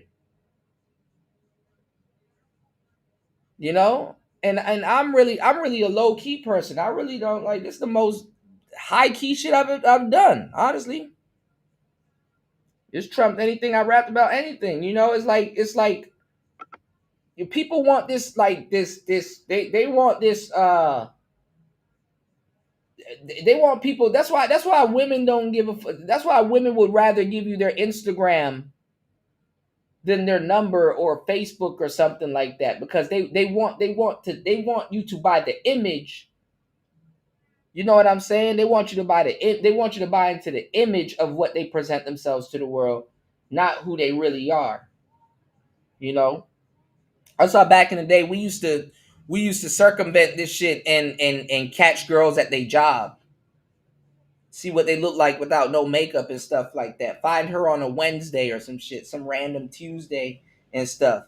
And see, oh, okay. So when you go to the club, you put on this costume, but in reality, this is what you look like, you know? That's what we used to do.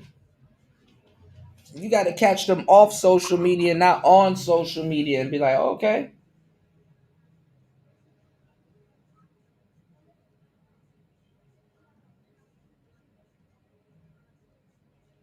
Social media, it's like what we were talking about on the last show.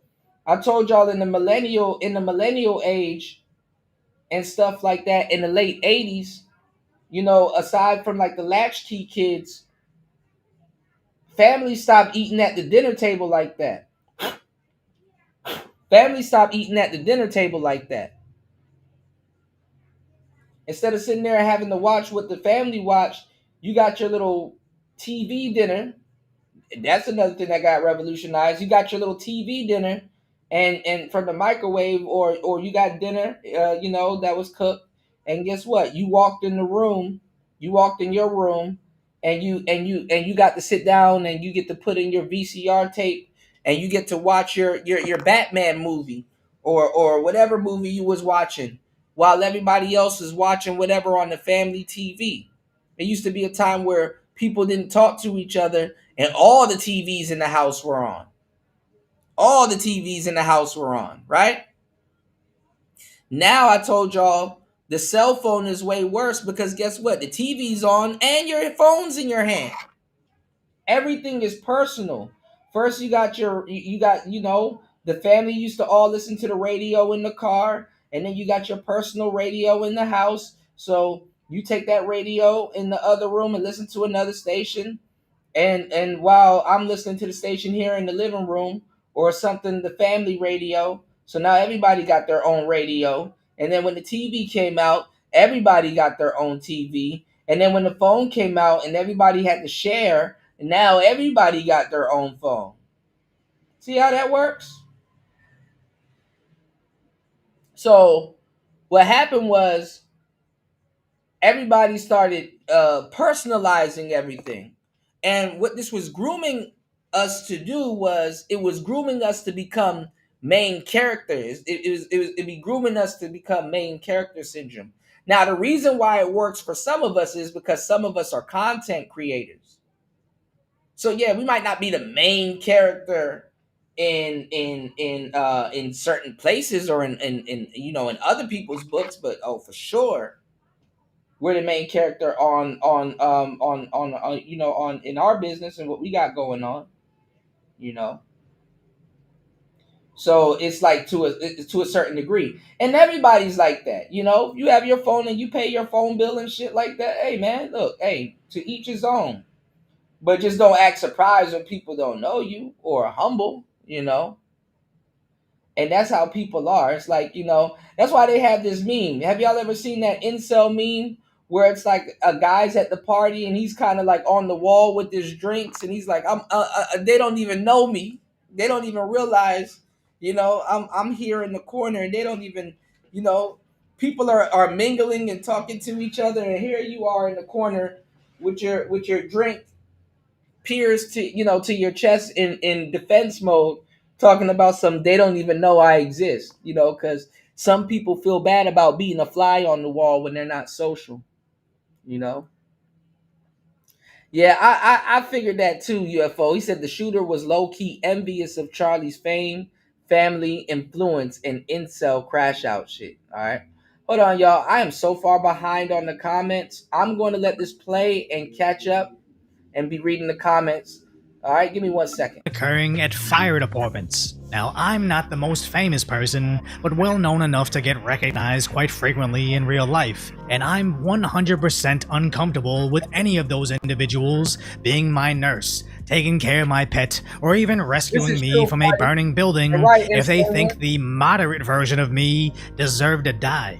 And there's 77 million Trump voters that feel the same exact way we do. That's why there's this huge movement online of conservatives gleefully becoming Karens, tracking down HR departments and calling them. As it's even happening to sports journalists, employees in sports organizations, and causing the boycott of video games, where Redditors are starting to get afraid of being held accountable for their sickening social media posts. And even a comedian got reposted over his insensitive joke about assassination, only for it to be an old video about the healthcare CEO. Which this mistake would look bad, except it just highlights the issue with modern-day Democrats. Ever since they got comfortable calling for the end of Trump, this slowly seeped out into any. I'm not gonna lie, y'all.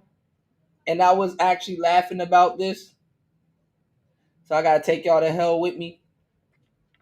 I was looking at this clip from Corey Holcomb because recently Eve, the rapper from Rough Riders, EVE, she popping up, and Corey Holcomb, there was this picture of her. Hold on, I'll show it to y'all, cause y'all not about to have me going to hell by myself, right? He said Eve. He said Eve look like. He said Eve is like a cute. He said Eve look like she got Down syndrome. Hold on. Hold on. He said Eve. He said Eve looked like she got Down syndrome. I'm sorry. Hold on. Hold on, y'all. Oh, Trump is urgently addressing from the White House now. It's gonna be a crazy fucking week. Hold on, y'all.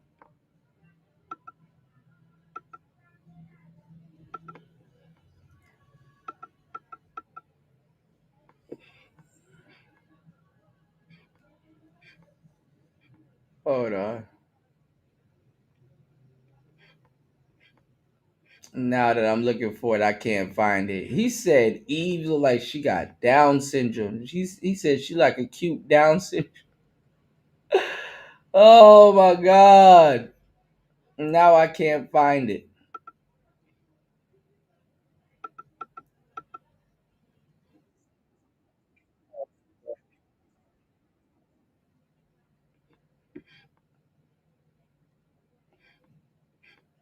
Yeah, I can't find it. Hold on.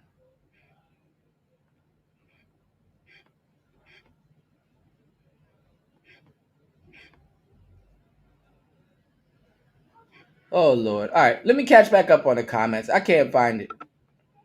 I can't find it. But I ain't gonna lie, the picture of Eve, I ain't gonna lie. I was looking at her and I was like, damn, I didn't even see that, bro. But yeah, dude has mental issues, man. Anybody and everybody they disagree with were simply committing the crime of not being in their cult. As you don't get this huge wave of idiots cheering when Charlie Kirk gets murdered without the horrifying displays of support for Luigi. As this is the sphere of political violence, you don't get the psychos that actually commit it without the Taylor Swift levels of fandom for it. All these little TikTok dances and jokes don't seem like they're encouraging murder, but I don't see it any other way. So the left can cry about cancel culture finally backfiring all they want. This is something that had to happen for a civil society to correct itself. Where Asmongold went to his 4 million subscribers. Hold on, man. I'm late as hell. What's going on, Truth Only? Shout outs to Truth Only in the building. Truth Only in the building said, Kuda, I was arguing last night because some people for some reason don't consider gang violent hate crimes, saying only whites do hate crime. That's cap. What's going on, Cynical? Good to see you, love. Yeah, Truth Only, that's cap. That is fucking cap.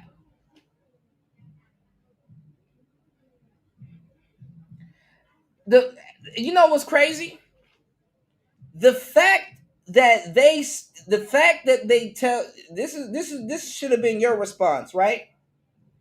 Cause you know sometimes you gotta throw, niggas be knuckle dragging and shit. Sometimes you gotta throw some shiny shit up in the air and just like throw the Batman smoke at them and they get amazed by it.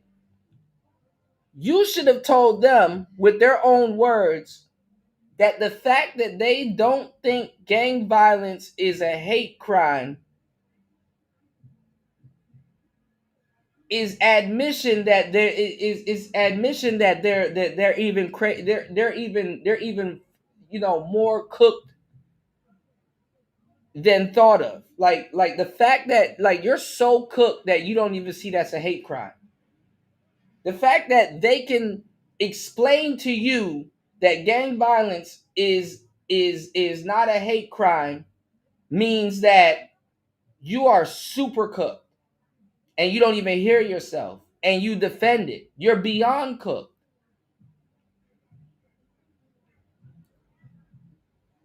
To say something like that and truly believe that. Gang violence is the epitome of a hate crime.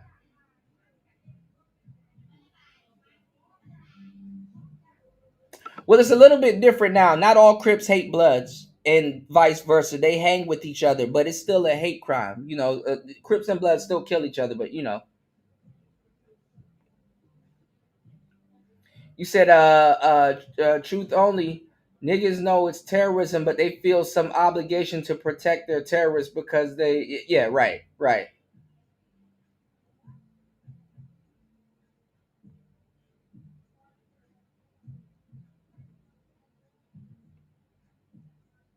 Yeah, they're gonna take over Chicago. I already went in on Chicago earlier. He said school shooter archetype, mostly male, 94 to 98, predominantly white, 81%. God damn. Socially isolated, often bullied, 60% plus. Mental issues, 60 to 70%. Yep.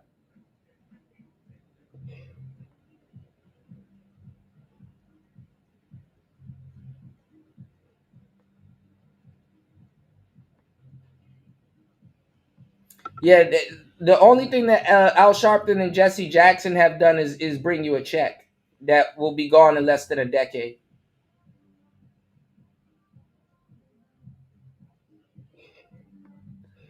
All right, 5 hours and 20 minutes into the madness. If you guys are enjoying the show, please support the show. All right. You said the reality of Kirk's death is huge. Is a huge chance that it was bullets used and the hand signals on the ground, etc., etc. What's real? How people conduct themselves on their daily. True. All right, let me share the show to make sure people know that I'm live. Make sure you guys please hit the like button, support the show. He said also anybody mentioned the fact that his family turned on him. Yeah, because he's the black sheep of the family. That's why they're trying to say that he was conservative. No, he was Democrat. He didn't hate. He didn't like for some reason conservatives is kind of like, to some people is like, conservative. You know, when you're like conservative, it's like you're really kind of, you know, chilling, nonchalant, playing like the background, like you're being conservative. You're not really fully out there like that and stuff like that, right? Technically, right? Like how the word is usually used. But when you look on some of these shows, conservatives, they come off as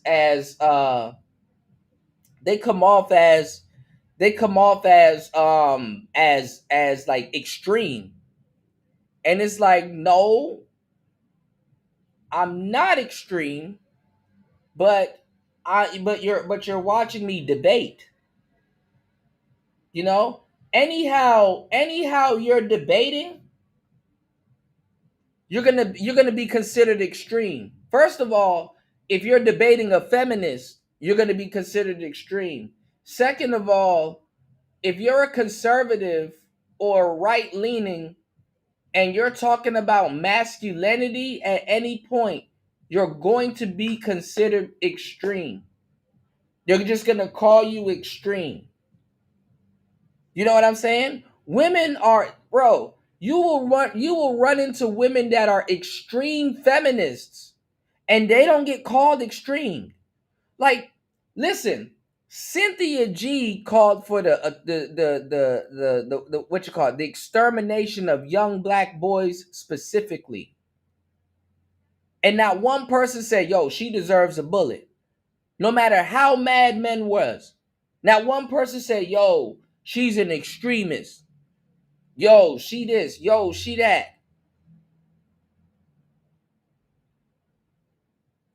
Like, people want you to get mad at Charlie Clark, but, oh, Cynthia G's okay.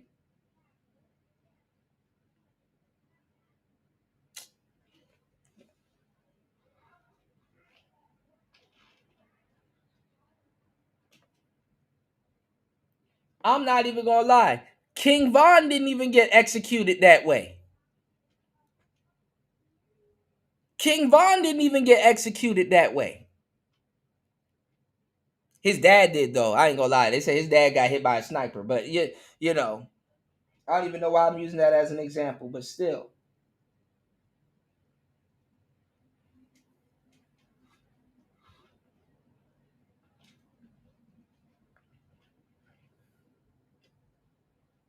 Not all that shit is karma. Some people just die from some people just die from some shit that some people just die in a manner because people be like, well, if he got taken out that way, that means he did something extremely wrong. That's not true.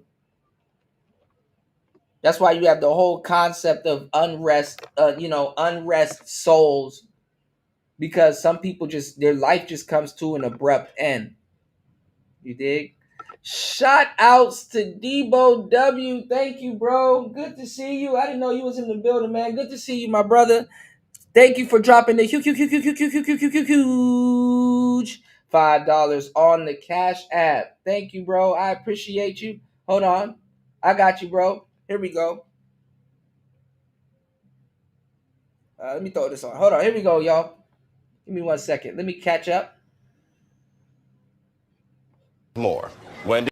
Thanks, Chuck. We're standing here in front of the Olympic Liquor Store in Queens, where scores of African Americans have been lined up for hours. We spoke to a few of them earlier. Ladies, may we get a word?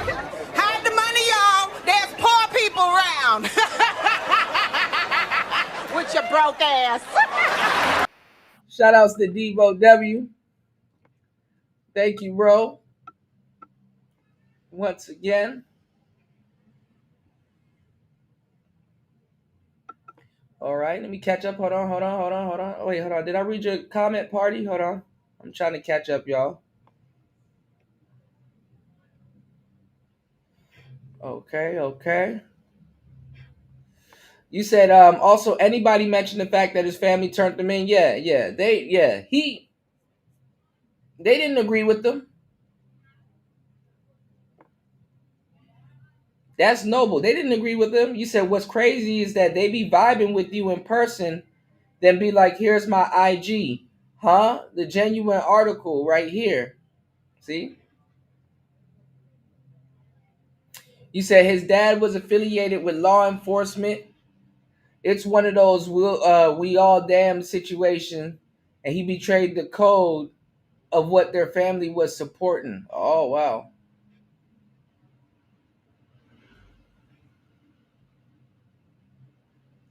Yeah, they were gonna find him eventually. He could have left the country though.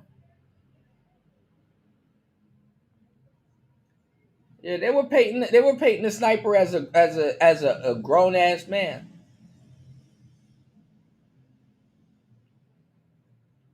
He wasn't smart enough to get on no fucking plane.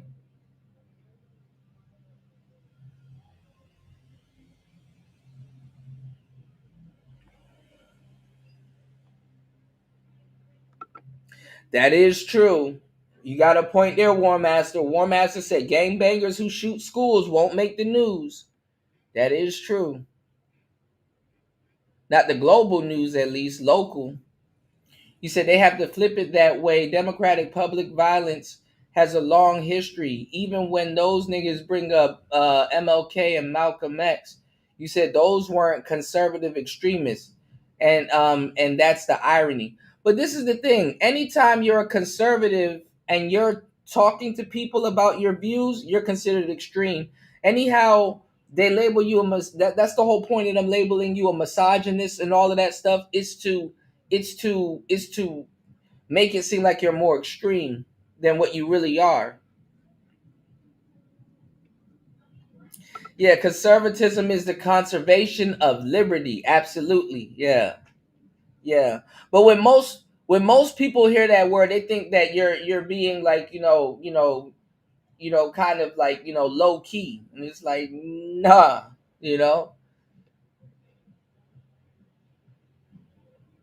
Like you got conservative vice lords and stuff like that. Some of them niggas you would never know banging,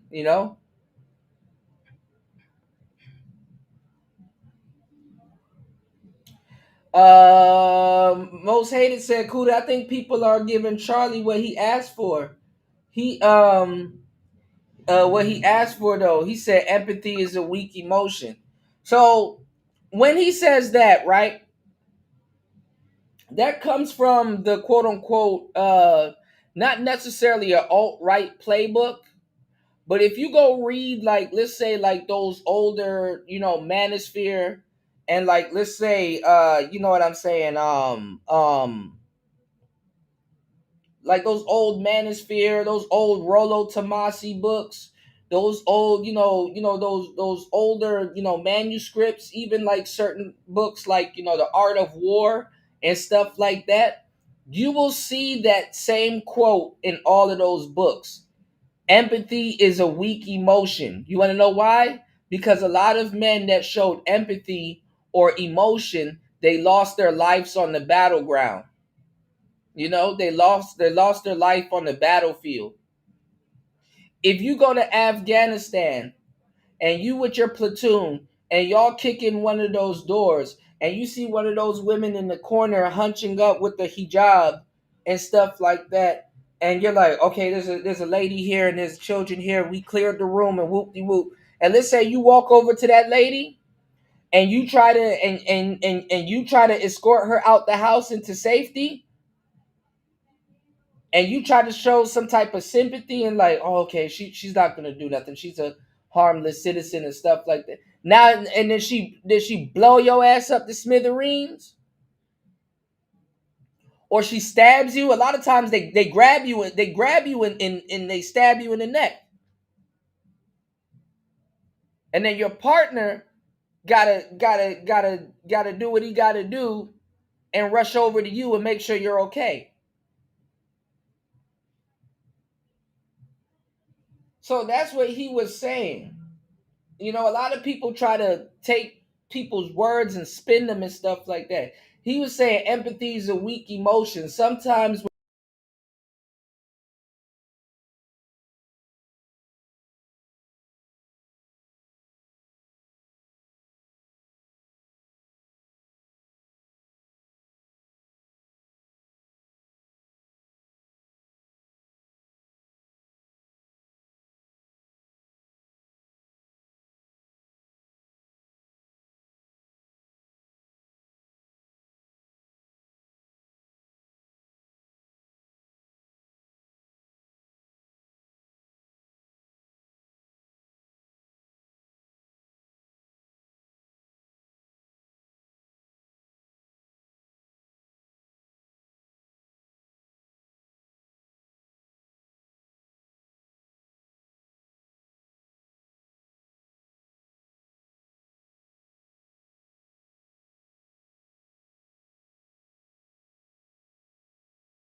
all right. My bad, guys. We should be back. All right, we should be back. All right, my bad, guys. Hold on. Let's see if we pop back up real quick. Put a one in the chat.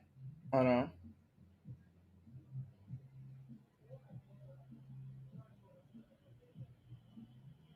All right, my bad, guys. We should be back. All right, my bad.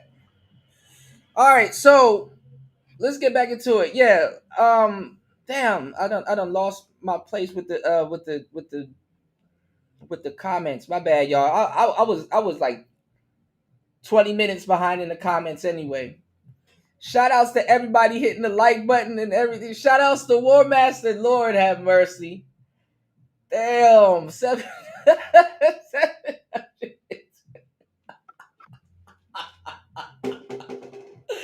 Oh my God.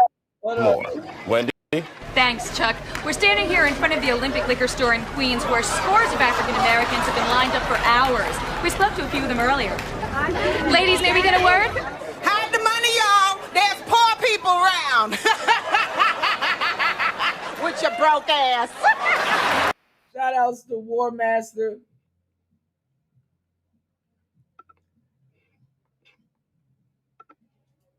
As always, thank you for supporting the show.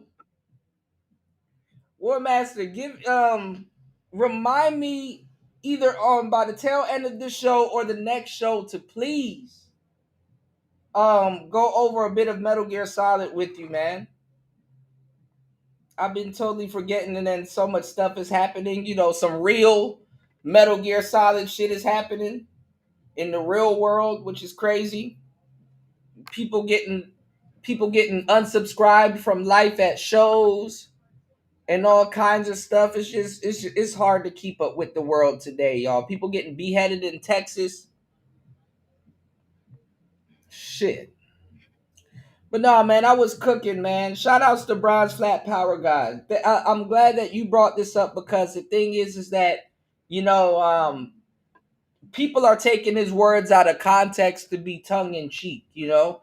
And that's why I said you guys have to watch some of his stuff. I've exposed y'all to Charlie Kirk so many times with whatever debates and stuff like that. And you guys agreed. A lot of the guys y'all agreed to a lot of the stuff. Y'all, you know, yo, he cooking.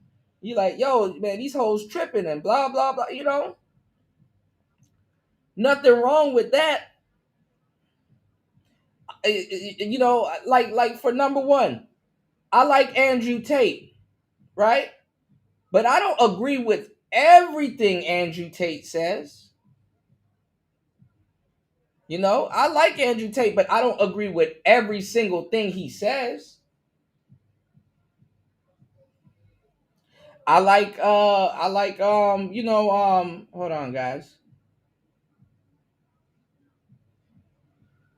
Okay. Yeah, I like a lot of people, but I don't agree with every single thing that they say. You know? I like Tariq Nasheed. I don't agree with everything he says. I like Tommy. I don't agree with everything he says. I like Minister Jap. I don't agree with everything he says. You know? I think that shows more signs of maturity, that I can like somebody, not agree with everything that he says, but I'm not going to go pick up no pistol and come look for him. For what? You know?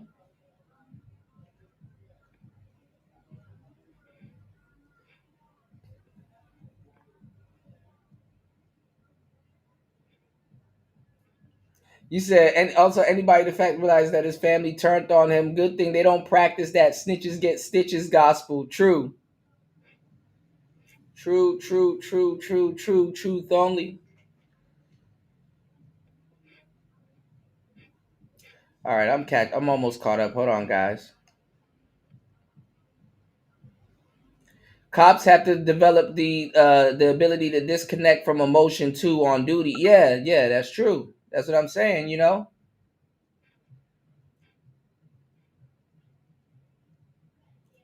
But see, when women hear that, they're like, oh, men don't have no feelings. And it's like, yes, we do. You know?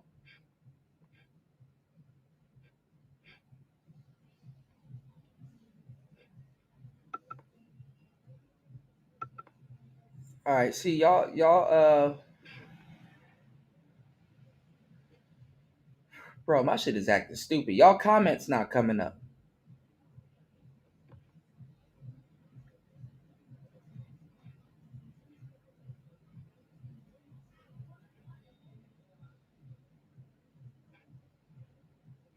War Master said, I was delivered to a warehouse inside a oh, Jesus Christ, a cave, yet I could still play my... A cave, though? Not a cave. War Master delivering to Bruce Wayne. War Master got like 1,000 watermelons in the back, but it's like hiding a missile and shit. But no, I'm telling you guys, man, do your research on people before you judge them, because that's the thing. I had to learn that. I know you guys are in the audience, so you guys could that kind of makes it worse. But I'll hold you guys to a higher regard. You know what I'm saying? Y'all are players, okay? Y'all are players. So listen to me. I hold you guys in a high regard. You know, you guys got to do your history and do your due diligence, and not follow these clips that people are sending you, man. Your own brother will hand you some dust. I'm telling you. I'm trying to tell you, man. I'm trying to take the dust out of the blunt for you guys. I'm telling you, look at when you see a person hand you a clip, say, "Let me go look at the full clip." And y'all know what sectors we come from. So let's not play. You gotta say, "Yo, let me go look at a full, the context at least." You don't have to look at a full clip, but at least listen to 5 minutes of it to see what led up to it. Because anybody can clip anything. Me, I have to do that because I'm a content creator. And second, I'm definitely not trying to put out no misinformation. You know what I'm saying? So I have a reason to do it. As an audience member, other than being entertained or getting information, y'all really don't have no reason to do it. So most ain't gonna do it. So 9 times out of 10, when somebody shares this to you, what if somebody was to share something that one of you guys said in somebody else's chat, and then run around and say, "Yo, you see this guy here? If you see him in your chat, kick him out because he's a misogynist." And let's say I was to see your name and everything, and let's say I didn't go to your page. Let's say I didn't check you out. Let's say I didn't see you on another channel and something like that. And let's say I just don't know anything about you. And I'm like, okay, well, I'm just going to go off of what this, I'm going to just go off of this screenshot of what this person said. And I'm going to judge you off of that. That wouldn't be fair. That wouldn't be fair. And then the thing is that the rhetoric that we have over here, when a man says, "Yo, you got to show no empathy," come on, man. We've been listening. We know what's on the table. We know what that man means. We know what that man means.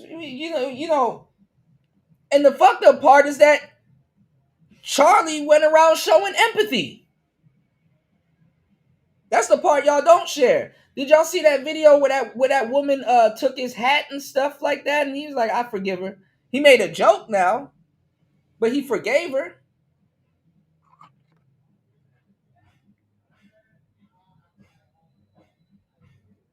He was getting picked on and treated like shit too now. So and be careful. Like I said, your own brother hand you some dust. Be careful when people share some of these links and make you crash out. Look, the devil gonna try to drag you to hell right along with him. Even when people share those links and show you and say, "See, look at him, he's talking crazy about black people," and stuff like that, man, them the people that want you to crash out also and come to hell with them. Oh, so now I get the green light to go online and call that man a racist and wish he goes to hell and stuff. You got people that ain't going to heaven they own damn self wishing somebody go to hell. Pay attention. Before you condemn somebody to going to hell, make sure you know you going to heaven. You know what I'm saying? Don't let these people put that battery in your back like that, y'all.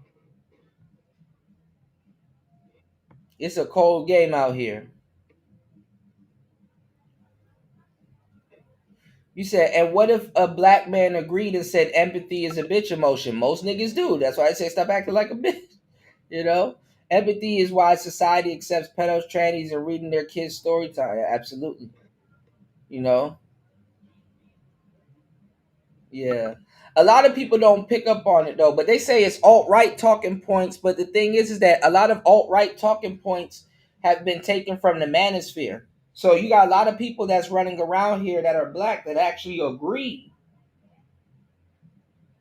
They actually agree with straight up alt-right talking points. And that doesn't make them alt-right, because a lot of those talking points have adapted from quote unquote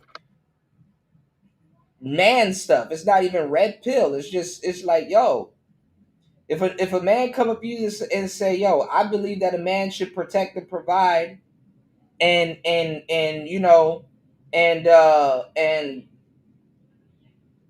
you know take care of his family. How the hell are you gonna get mad at somebody like that? It's like, yeah, that's a logical statement. Yeah. But that's an alt-right talking point. No, it's not an alt-right talking point. Like, people try to make you feel bad because you do what you're supposed to do. If a fucking monkey has a baby with another monkey, is he wrong for protecting his the mother monkey and the baby? People will make you feel bad because you want to protect your children. Like, we're living in a climate right now where you can't even be an effective dad.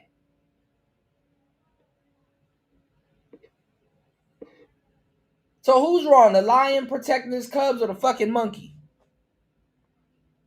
Hey man, you shouldn't do that. Hold on, y'all. Let me go out and come back in. This is uber ridiculous. I can't see y'all comments. Hold on, y'all.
All right, I don't know what's going on. Let me see if I can see you guys' comments.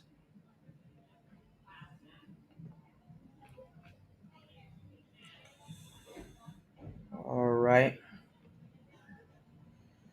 All right, I can see your comments. Hold on.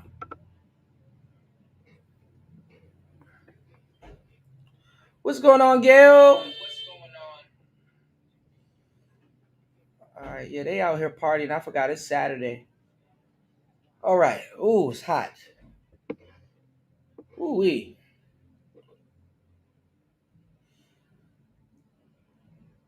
You said cops were never created to serve the people. They protect the order. I'll say each district is different, but yeah, there's some truth to that. You said, I don't understand how our people only understand transformation in a limited way. Hence, motherfuckers say our gangs would probably be better served being a cop or joining the military. But that make too much sense. That's why they start talking about the origins and colors.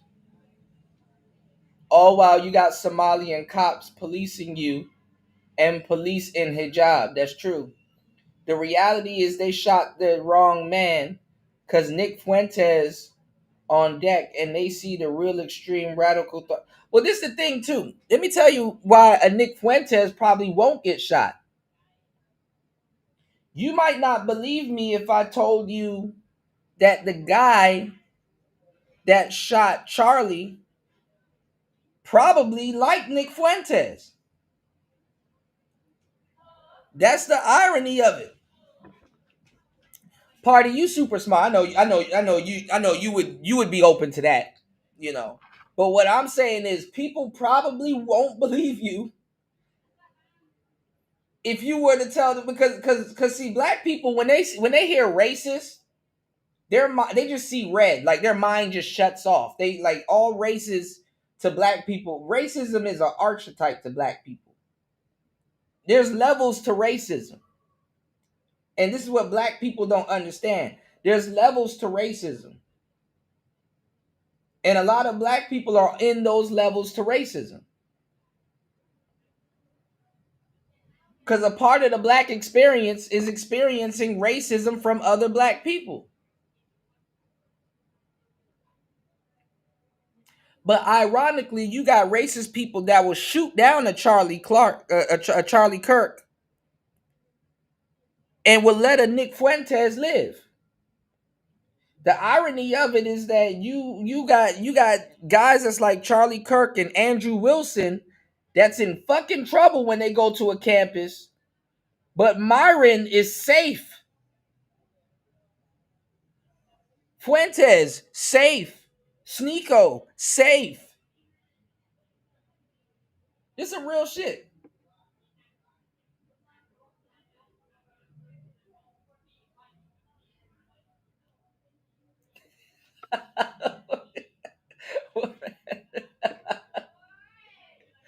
Oh my God. You said it don't matter, but it doesn't matter. It matters a lot. Look at the disclosure real people are having amongst each other. I mean, look at the discourse. My bad. This screen is small. I can barely see it. Hold on, y'all.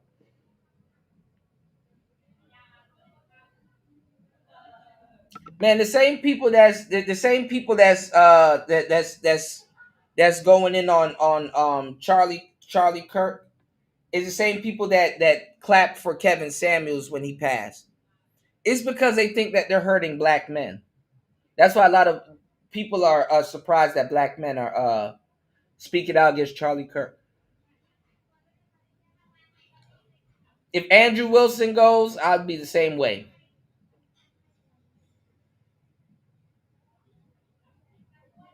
Rolo, I would still feel sad. You know? And these people barely knew Kevin Samuels.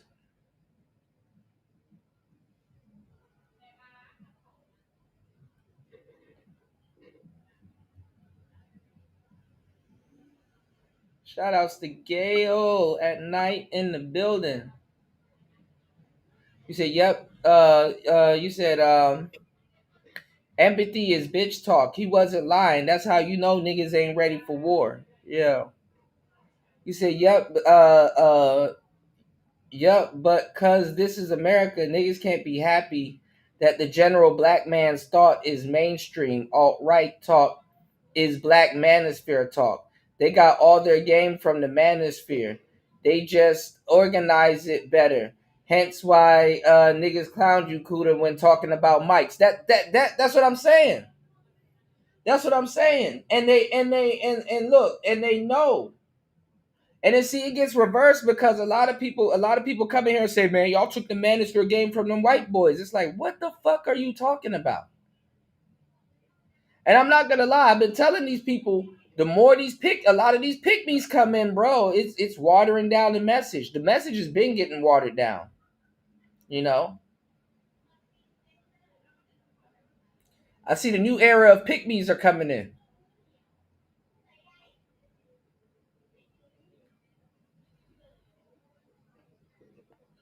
You said, but the Black Manosphere talking points are mainstream, but because this is America, the forks are.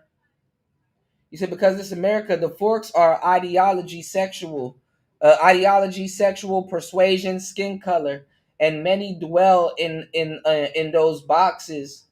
Never look around. That's true. They stay in those pockets. You said so. Charlie Kirk is out of bounds to most because they don't step outside of the color lines. But in reality, he's talking. But in reality, he's talking just like some black men in the space. Absolutely, absolutely. Say no to Crapple. Shout outs to War Master on the Rumble side of the game. Yes, sir. Party says they don't see it because he's a white man. Yep.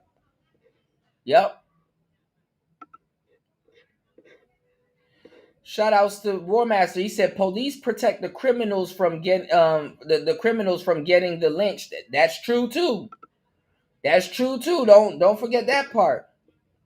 You said Nick Fuentes won't be shot because he's gonna be the man, the next guy. He's going into hiding right now. He's changing up his whole tune. I'm not gonna lie. I mean, first of all, it's scary enough to have to. It's scary enough to have to entertain a crowd in person. But I'm telling you the truth, y'all. You will never see that bullet coming. I feel so bad for Charlie. Y'all. I know when he got hit, he couldn't believe it. But by the time he got hit, he probably his spirit was probably standing right beside him.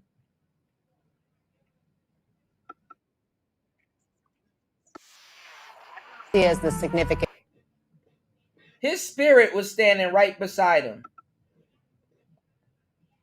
He fell back in that chair like Uncle Charles when he put his fingers on that man's head on See You at the Crossroads.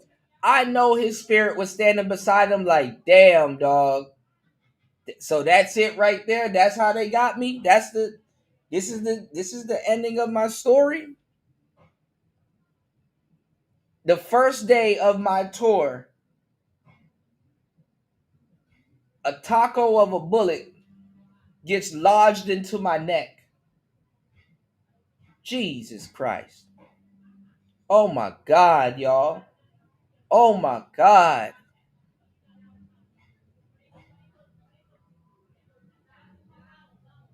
His wife said, this is just the beginning. She said, fuck that. You done activated me. Bruh. Oh my God.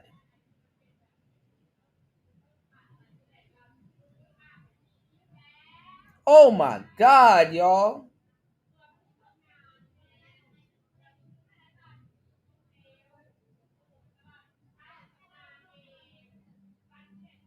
I know his soul is not at rest. His soul is not at rest. I know that man. That man's soul about to haunt that whole fucking campus. His soul not at rest. Trump giving them army medals and stuff like that, bro. That shit don't mean shit. His soul is not at rest, bro. And he was literally in the middle of answering a question. That man last word was violence.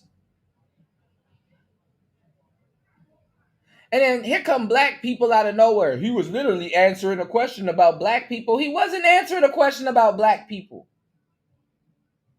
And yes, he talked about black on black violence. But see, this is the problem with black people. Black people don't talk about black on black violence in a real way. It's up to people like me and other content creators and the dope people in the comments that can actually hold these type of conversations. if niggas knew what really goes on and how shit works, they wouldn't have inserted themselves into this situation. Because niggas was running around talking about I thought the shooter was black. Who told your stupid ass that the shooter was black? Black people don't even know who Charlie Kirk is. Black people, bro, I swear to God, go do this at your job. Yeah, he was answering a question about trannies, right? Do this at y'all, and basically going into the topic of that school shooter. It was getting walked down into that for real. But that correct, War Master. But this is the thing, right? Go to the next 5 black people you know and ask them who is Ben Shapiro. And some of them might know because he just schooled everybody on the Breakfast Club. Actually, let's get through this real quick. I want to get into that. Give me 1 second. Really, I would need to actually see these words in the way that they are on the bullet casings in the gun to make a proper interpretation. But just knowing what those words are, I'm kind of overwhelmed with how immature it all sounds, and that there is no really chronic theme. With other idiotic theories spreading online that try to cover up his motivations. When the message was clear, the coward thought he was fighting fascism. Well, I will leave that up to you to interpret what those engravings mean. I think the clearest one that says "catch fascist," there's not, and by the way, that's like catch like a ball, catch this. I think that speaks for itself. As something recently made him this way, where he recently went away to college, allegedly a part of this organization, the Democrat Socialists of America. When I say when we fight, you say we win. When we fight. When we fight. When we fight. So after years of painting conservatives as fascists, encouraging them to fight back, they can't be surprised when some psycho acts upon their specific instruction, which is why these liberal college universities specifically need to be looked into, as they have a long history of fostering this mentality. And after this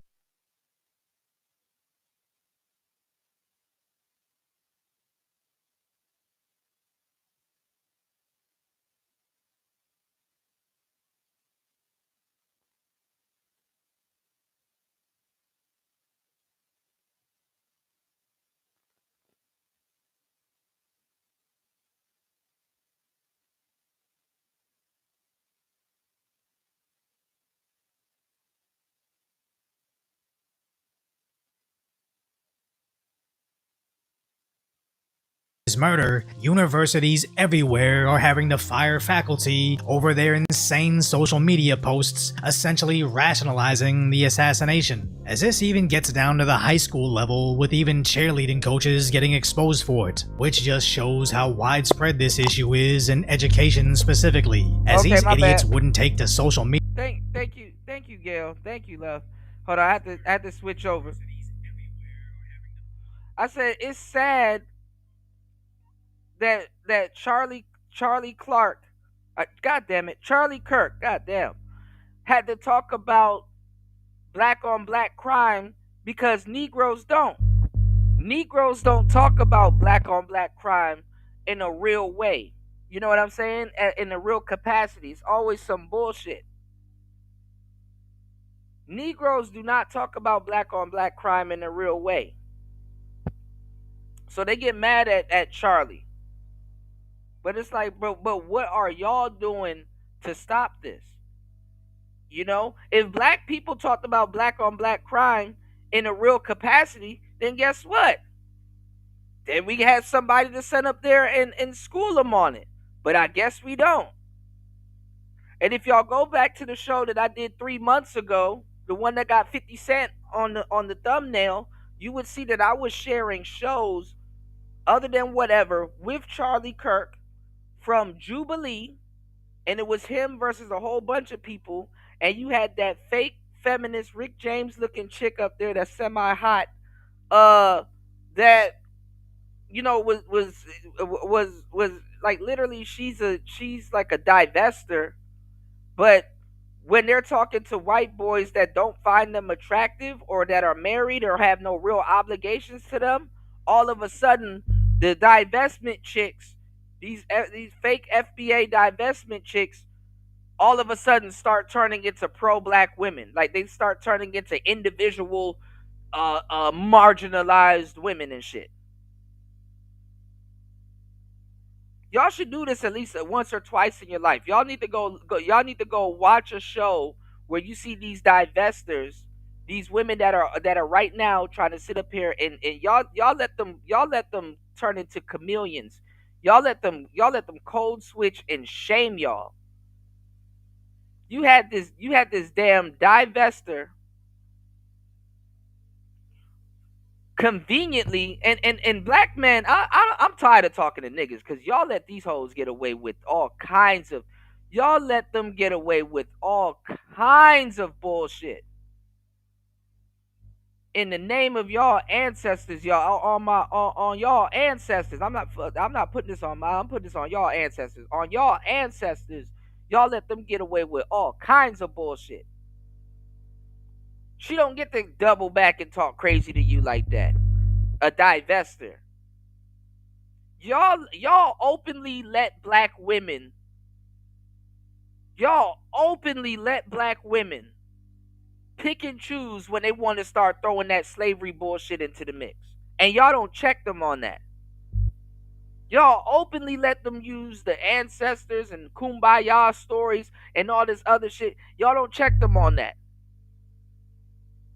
And even back in the day, you know, the brothers that I ran with that no longer really do content and stuff like that, even we had a little bit of sense to be like, oh, slavery, huh? Okay. Are y'all leaving out the part where y'all turn y'all back on the black community? Because you know what's funny? If black men actually got together, because this happened before, y'all just wasn't around for that shit. If collectively black men actually got together and do their black history, there's gonna be about 4, 5, 7, 6 times you're gonna see that the black women threw the community under the bus. And I remember when this started to happen and brothers started talking about it, the sisters hated it. The sisters hated it, and this is where you got the narrative saying that black men fought for civil rights. Not black people. Black men fought for civil rights to be able to have access to white women. That's where that came from.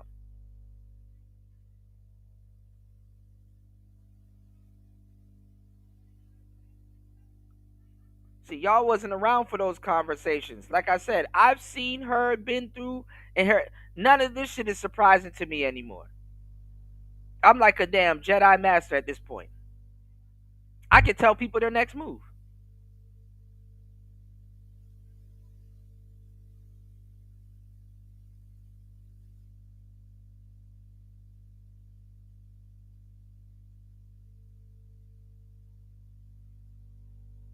Shit is crazy. They don't want you to peel too deep into your history like that. And it's like, it don't matter which way you go. Accountability is going to be on the table. You know? Accountability going to be on the table either or.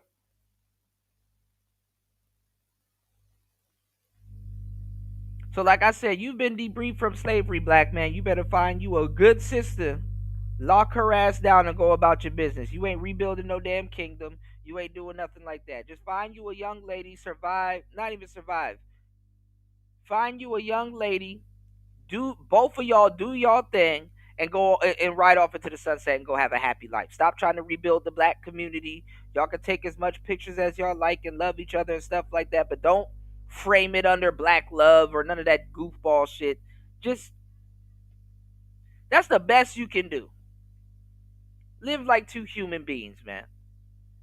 And if you got that in your life, perfect. I don't want no guilt on that woman and no guilt on you to feel like y'all are obligated to some community that don't give a fuck about you and will kill your children.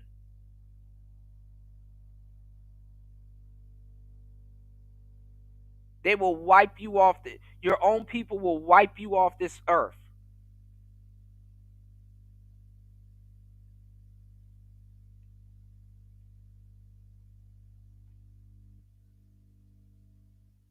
And when one start putting that type of rhetoric out there, just cut it off.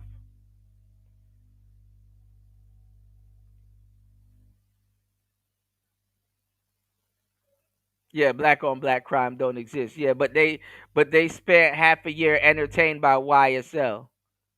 Yeah, yeah, the Free Durkio coming up right now. But you got NBA YoungBoy. All of his black people only gravitate over the people that's winning, because all of his homeboys was sitting up there trying not to dance. Them nigga, NBA YoungBoy had security dancing, walking bow legged and shit, nigga. That's crazy, bro. That's crazy, bro.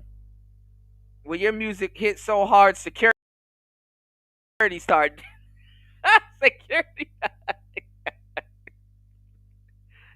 nigga security start dancing and shit like, god damn. This little nigga hard. Pause. You said how niggas be so into magic and don't understand transmutation. They don't even understand microcamerism. You said these dudes can be whole batteries to fuel range. These dudes can be whole batteries to fuel the rage and murders, and then suddenly it's just entertainment. Yeah. What's going on, Chaos? They don't even suck White D on the low. They doing that in front of y'all. You know? No, I heard Pocahontas was a real story. Most important is to love self first. Self-love. That's true, Bronze. Absolutely, I agree. I agree. I agree. Figure it out, you know? But somebody can teach you how to love yourself also. Positively, you know. We always hear the negative stuff, you know, oh, I gotta put myself first, oh, woe is me. No, somebody can teach you how to love yourself on a level that you probably never did. You know, so pay attention. And like I said, you and your lady be in your own bubble, be in your own world somewhere ducked off, man. Don't sit up here and think that you're obligated to some fake ass black community and stuff like that. Now, I will say this, because I am a proponent. If you're gonna do something, do it right. If you and your lady do run into black owned businesses and black entrepreneurs and like, you know, real events put together by black people and stuff like that, hey, wink wink, nudge nudge, definitely support it. And when you do support it, look at them and say wink wink, nudge nudge. I got a story that I want to cover. I probably will cover it on the next show where it's more appropriate. There's a bunch of black women and a bunch of brothers that got together, and low key, I heard that they bought some land in the middle of America, and they plan on making it all black. And they're planning on making an all black city or something like that. They got like a fuckload of land and put that together. And I want to commend those brothers and sisters, you know, for definitely getting that done. I saw a little bit of the article, and I wanted to go over it with you guys. But I think that's very noble. You know, that's a. I'm not gonna say it's a step in the right direction, but I can't do nothing but salute it and respect it, and definitely see, you know, where they go with it. You know, but I heard they pulled all their money together and bought a big, like a damn city, like a chunk of land, like that's like, you know. But I have more details on it. You know, some of you guys probably know more about it than I do. But hey, shout outs to those brothers and sisters. You know, media to post their selfies celebrating a murder unless they thought they'd be met with overwhelming support. But when the left cries, Charlie was a martyr for freedom of expression, but now people are losing their jobs. Rolling Stone forgets the fact that they themselves once encouraged this behavior. As I've never been a fan of cancel culture, but this isn't that. Anybody is free to challenge Charlie's conservative worldviews, but once you say, conservatives deserve to die over their virtues, you are a danger to half of society. As several nurses took to social media to celebrate, where they were quickly terminated from their workplace, including employees from animal hospitals. And that's crazy. A nurse. You work with sick people. You have to figure out how to you know what I'm saying? Patch up that fucking gunshot wound. Man, some of those guns though, when that especially that type of those type of guns, like when them sniper bullets hit you, y'all.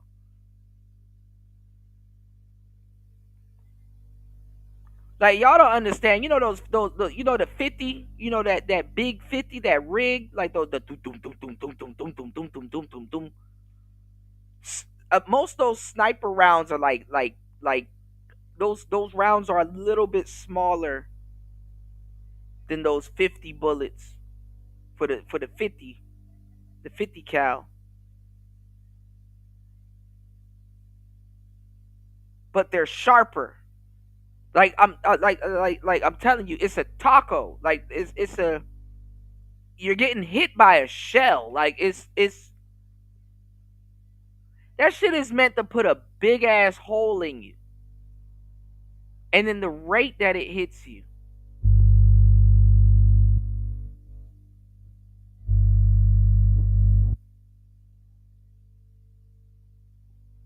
You say you can't make an all-black city. They couldn't exclude other ethnic groups. Yeah, that's why I'm like, we're gonna see how it turns out. I'm with you on that. We're gonna see how it turns out, cause I'm like, I'm curious. You know, it's a collective, you know, of people. So you know, but you see how the white people do it. They you know, when they're making their cities, what they do is it goes from a gated community, and then let's say it spreads a little bit, but it's technically a gated community. You know, us black people, we still haven't learned. When in fact, if y'all do y'all history, black people, we came up with unions. You know, and once slavery ended, black people was not necessarily unified, but we had all the skills. We knew what to do. We knew how to do it. We knew how to build.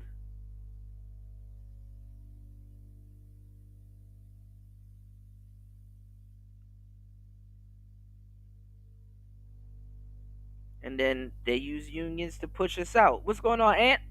Good to see you, brother. Shout outs to Anthony Southeast in the building. You said that shit makes body parts explode. Yeah, bro. Your whole bro. If you, I don't want to post it because I really don't want to push. But if you seen the video, his body jumped. His body jumped downward, and by the time he realized what was going on, it was like he cringed, like he tightened up. I'm not gonna lie, watching that man fight for his life like that, bro. How can you see that and say? And these are women too. I can see a guy, even though I still, you know, but the women,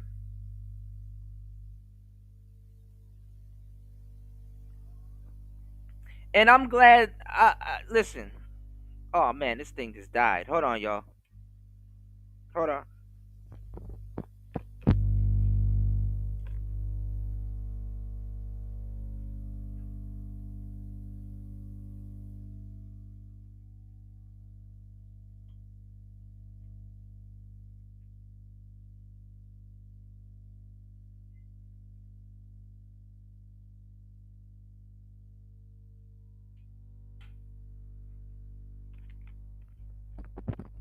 hell, we don't want them over here, but I'm gonna show y'all. I'm so glad that a lot of, and I did a video on it, and some jackass was in my chat, flamed his ass up too. I am so glad that a lot of people that were Democrats are seeing this. I am so glad that a lot of people that were quote unquote Democrats, I am so glad that they're seeing this and they're getting spooked.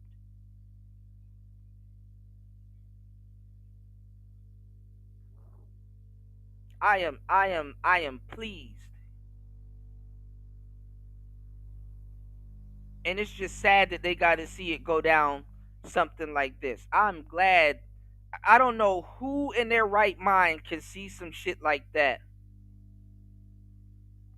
and see a public execution like that and you know, usually I'll say, yo, man, that's some bullshit. You know, when the jobs get rid of you for speaking your mind on the internet, because yeah, you should be able to do what you want in your off time. You know? And I ain't gonna lie, I'm glad people are welcoming themselves to the world that content creators gotta go to. Yeah, regular people should get this smoke too. Because fuck that. If people that actually create great content gotta worry about that, your stupid ass gotta worry about that too. Cause I'm glad. Cause a lot of these hoes be twerking in front of their kids and blowing marijuana smoke. These girls be shotgunning their kids. And child CPS and all of that shit don't get called on them. They twerking in front of their kids. No such thing as indecent exposure anymore. And the jobs don't say nothing to them, but let you come on here and try to talk about something real and express yourself, and it ain't got shit to do with your occupation, right? You get fired because you had an opinion on something.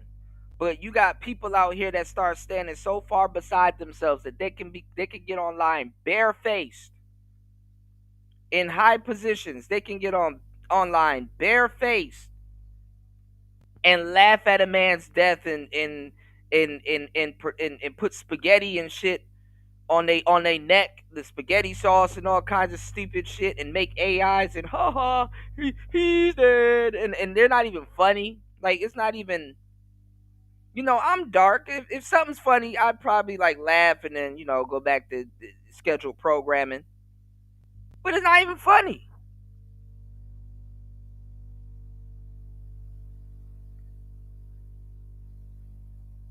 Like, all of a sudden, everybody's a comedian. So, you know, your job's like, okay, since you want to be an online comedian, go ahead and be an online comedian without us.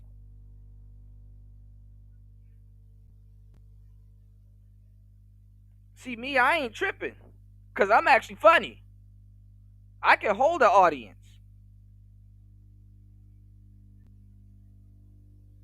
See, I had to prepare for what people are preparing for now a long time ago.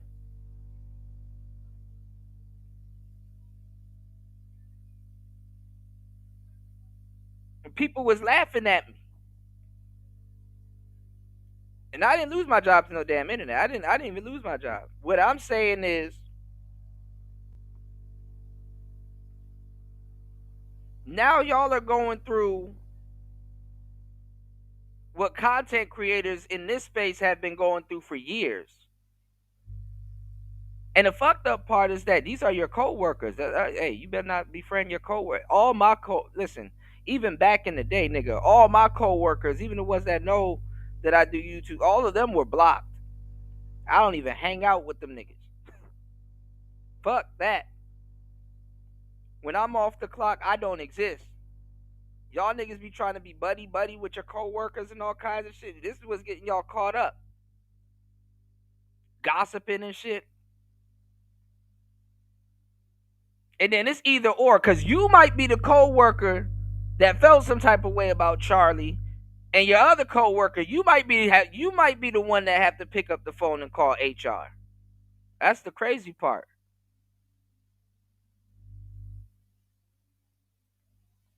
Don't let somebody want your position. Don't let nobody want your position. How much you make? Oh, for real? Okay. Shit, take me to the king. Oh, nigga, I'm about to make I'm about to jazz it up, razzmatazz it up. They about to Zatarans your ass at work, bro. They look, I'm about to make it juicy for them. Pause. I don't feel safe. You know how Kevin and Sales. We used to hang out. Every time we go on break, you used to see us together. Well, look, he online right now, celebrating the death of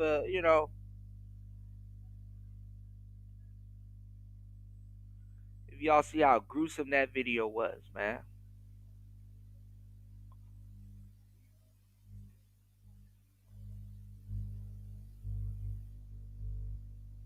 Charlie Kirk's life got real, and now all of a sudden, when they hanging your job over your head, shit can get real. You said it had to happen when you put it that way because Trump's attempt didn't remember. Yeah, and I was like, damn, Donald had every. I'm not gonna lie, when he was doing that speech, because if it was like I said, if Kamala got shot at, you wouldn't hear the end of it, and you would have to keep fucking hearing how strong she is and shit like that. And it's like what we was talking about. Like they pretend, like what War Master said, they pretend like like Trump didn't get shot at. Like you don't hear about Trump getting shot at, and he don't make a big deal about it. And I'm not gonna lie, it's in his best interest not to make a big deal about it because it was gonna become a trend. And we talked about that over here on Player Talk Radio. It's like, bro, I hope this don't become a trend. Remember, there was 3 different assassination attempts on Trump. It was one one that missed. Then when he was on the golf course, they caught another dude. And then remember, he had another rally that he was doing, and they found a van up the street with explosives.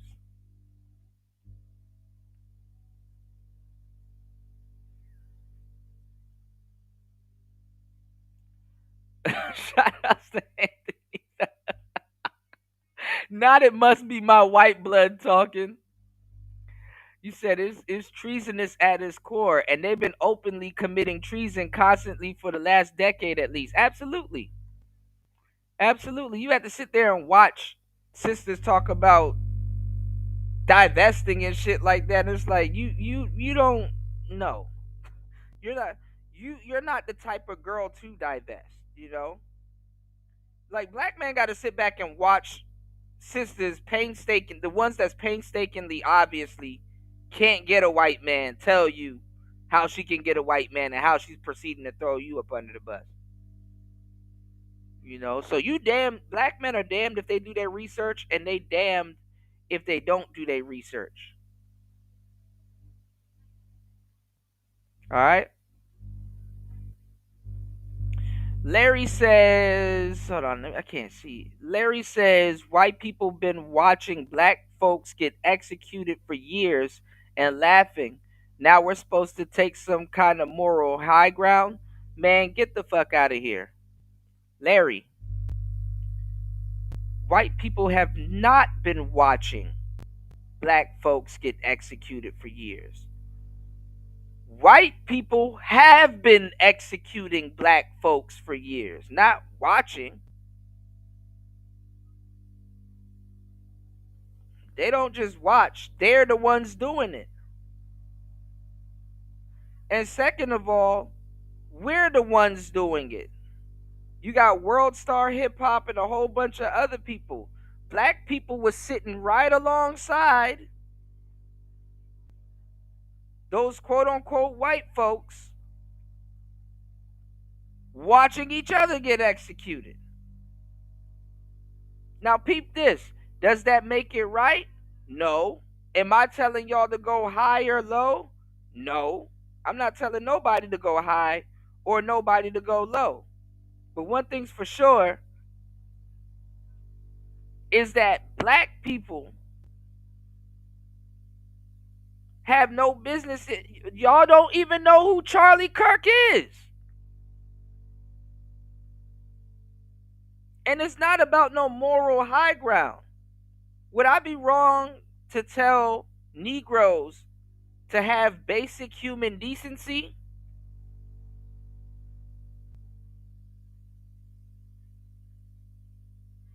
And how uninformed black people are. Don't get mad when white people don't have no sympathy for you, because I've already showed millions of times how sympathy is out the window for black people. Because y'all will sit up here and be like, man, I'm not about to take no moral high ground. I'm not about to take no kumbaya high ground. And you got a group of black people that's looking at you, that you think that's on your side, looking at you like you on your own. We going to sit here and beg the white man. We're going to sit here and beg the white man. You got black people sitting up here happy that black women are out of jobs and stuff like that because this whole DEI thing. And it's like, you know, if any of you niggas knew any better, a lot of y'all niggas, y'all sitting up here coming on, you know, Al Gore's internet and laughing at them. And I'm like, that's not a good thing, because black women are in charge of the family. They have the family, the black family in there, the next generation of black family in their hands. That's actually not something to celebrate. Winter is coming. These niggas are sitting around waiting for winter to come. Winter ain't never gonna come, because guess what? All of those women that are losing their jobs, they're gonna be qualified for other jobs. They're gonna be qualified for other jobs. I know a bunch of women that lost their tech job, and they just go right next to the tech job. Actually, it's a thing in the tech community that you get one tech job, and as soon as you get that tech job, 6 months into it, you start looking for another one that pays higher. It's basically you giving yourself a raise. So a lot of them jump from job to job. All women I know be jumping from job to job. Like as a man, like every black man, I know a brother, I know a lot of y'all brothers gonna feel me when I say this. You ever been applying for jobs for a long fucking time? Even when you have a job, you ever been applying for jobs for a long fucking time, and you can barely get a call back, and your resume good, everything check out. Man, I had one girlfriend that got like 6 jobs before I switched to another job that I wanted. Women just get hired for no fucking reason. Honestly, a lot of them just get hired because they women. And the thing is, it's like, you know, black men in these spaces, they pretend like they don't care about, you know, women's pockets and shit like that. But if you know, it is kind of pocket watching. But hey, not gonna get into that. But no, black people didn't have nothing to do with this situation. Like I said, the only nigga I know that was in Utah was NBA Youngboy, and he on tour right now, so he not in Utah. And honestly, at this point, talking to black people about this conversation, it's like I'm not even talking to y'all niggas, because first of all, y'all are already coming to me about Charlie Kirk from other live streams and stuff that y'all heard, that y'all bought into. Like y'all are coming to other black people with a lie that you heard from another black person. Y'all are coming to other black people with a lie that you bought from another black person about a white man that they haven't done their history on. And if you run with that lie, respectfully, you probably haven't done your history on him either way. You know? Listen, I could see the leader of the KKK get hit with a taco shell that way, and I would still be like, damn, that's sad.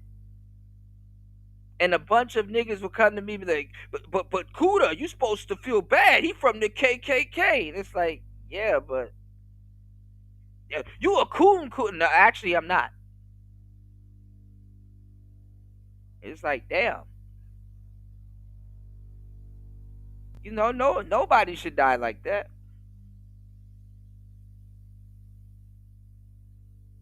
You know, death ain't biased. Death ain't biased.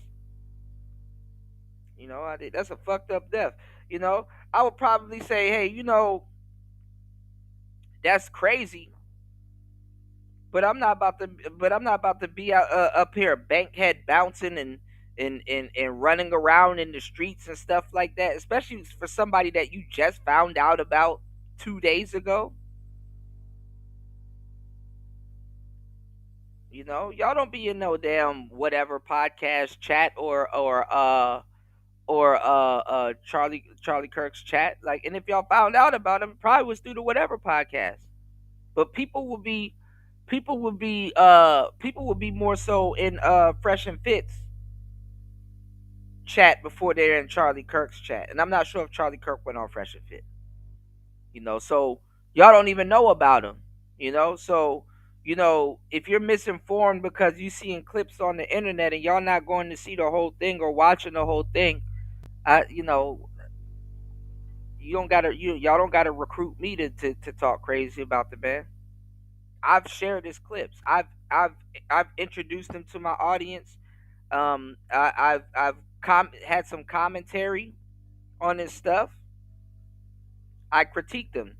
No different than Andrew Wilson. I like Andrew. You know, I like Brian too. Brian kind of grew on me from the whatever podcast.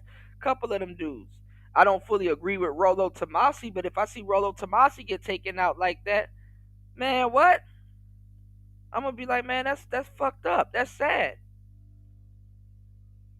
Like, y'all are asking content creators that go out of our way to put our intellectual property and our peace of mind out here what we think.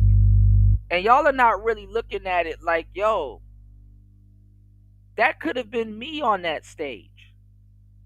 If you have a microphone or something and you're somewhere, or people ask you questions, or people want to know about certain things, or you ever got hated on for speaking your mind publicly,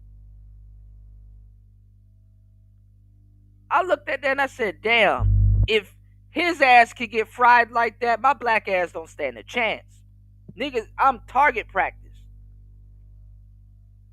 I gotta be on stage like 50 Cent. I'm going to be on stage. And y'all ever played Call of Duty and that nigga that be running with that bulletproof helmet and the flamethrower or some type of mad machine gun, so you gotta run behind something and strategically shoot this nigga from the back or something. I gotta be on stage in one of them suits, burning the fuck up. I can only go on tour in the wintertime. Just to tell y'all some shit. Just to give y'all some game and shit like that. I don't got problems with women. Alright? So I'm going out of my way to get y'all the game. And some of y'all, I'm not saying everybody got problems with women, but I don't fucking have problems with women. I'm just a conduit. I'm just here to bring clarity.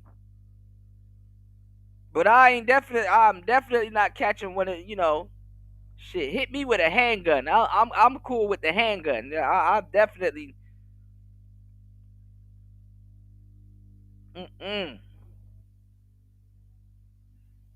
Yeah, laughing at somebody being murdered. Truth Only says, Kuda, you turned them into cell phone. You said, Kuda, you turned them into cell phone struggle streamers. You always fought struggle streamers. You always fought against holding another device to the cell phone sound. But look, hold on, guys. Let me do this. Hold on. Give me 1 second, y'all. What the hell is going on? Hold on, y'all. I could barely read the comment. Hold on. Man, listen, man. I'm my screen shut off. Hold on, guys.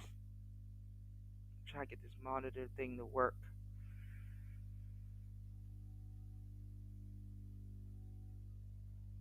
Dang, is it really doing this right now? Hold on, y'all.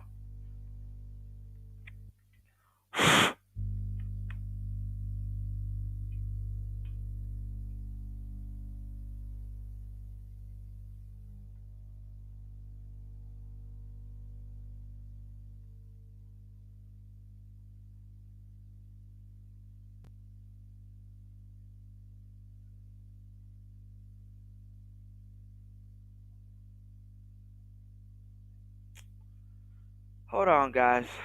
What the hell?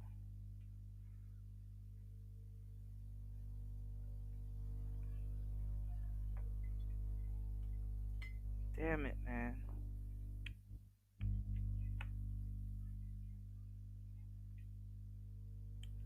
Hold on, y'all. When I hit it from the back, I got the mommy saying, damn it, man. Put it in the mouth, I got the mommy saying, Y'all niggas can't fuck with us. Hold on. Y'all have no idea. Y'all please hit the like button. Please support the show. I really need to get some new equipment. This is bad. I can't see the screen. And my monitor is burnt out. Hold on, y'all.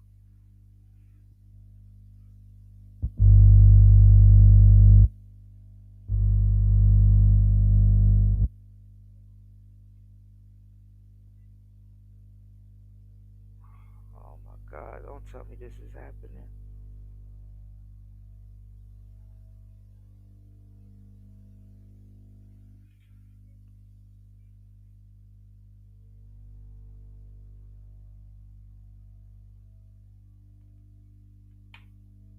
Hold on. Damn, I can't see my screen, y'all. Hold on. I'm having technical difficulties, y'all. Oh boy. Mm.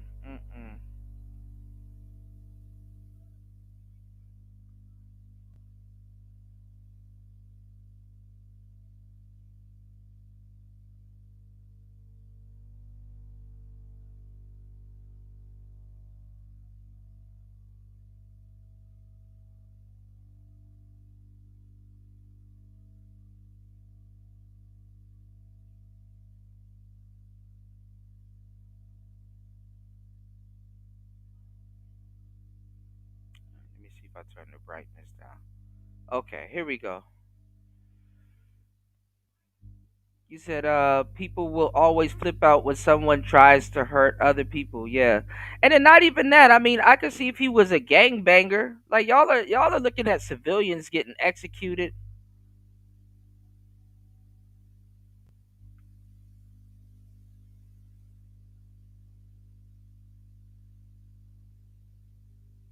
Yeah. Well, there was white folks. There was a bunch of white women dancing on his grave, but they all had nose rings and looked crazy.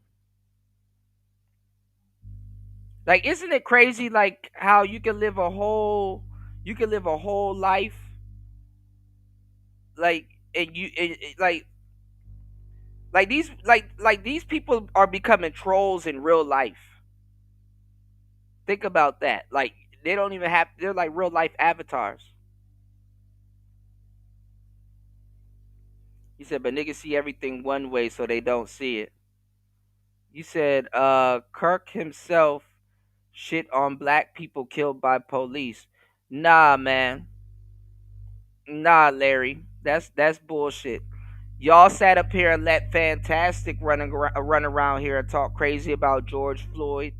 I've seen a bunch of people, Little Big Nate, a lot of people around here talked about George Floyd. Now all of a sudden, when the white boy does it, we got to we all of a sudden we George Floyd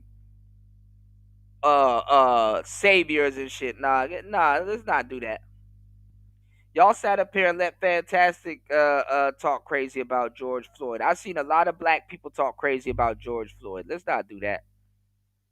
Let's not call somebody else coons when y'all were championing other people around here calling people George Floyd.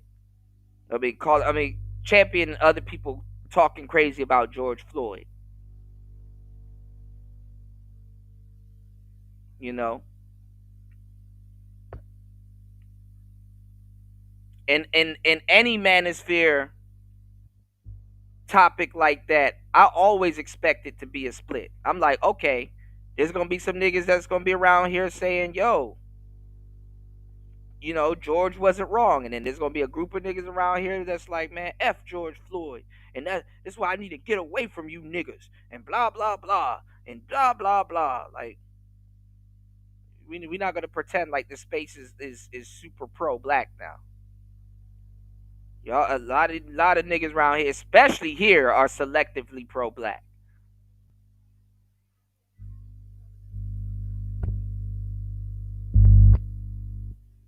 And guys like Charlie Kirk, I hate to say it though, they hit those topics that a lot of people are scared to talk about.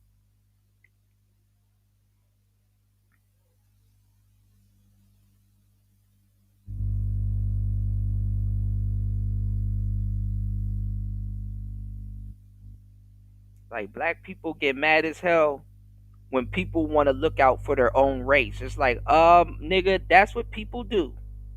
Not everybody abandons their own race. People want to look out for their own race. So if you see a white man on a podcast and say, "Hey, I want clean water for the upper class and people like that," people look out for their race.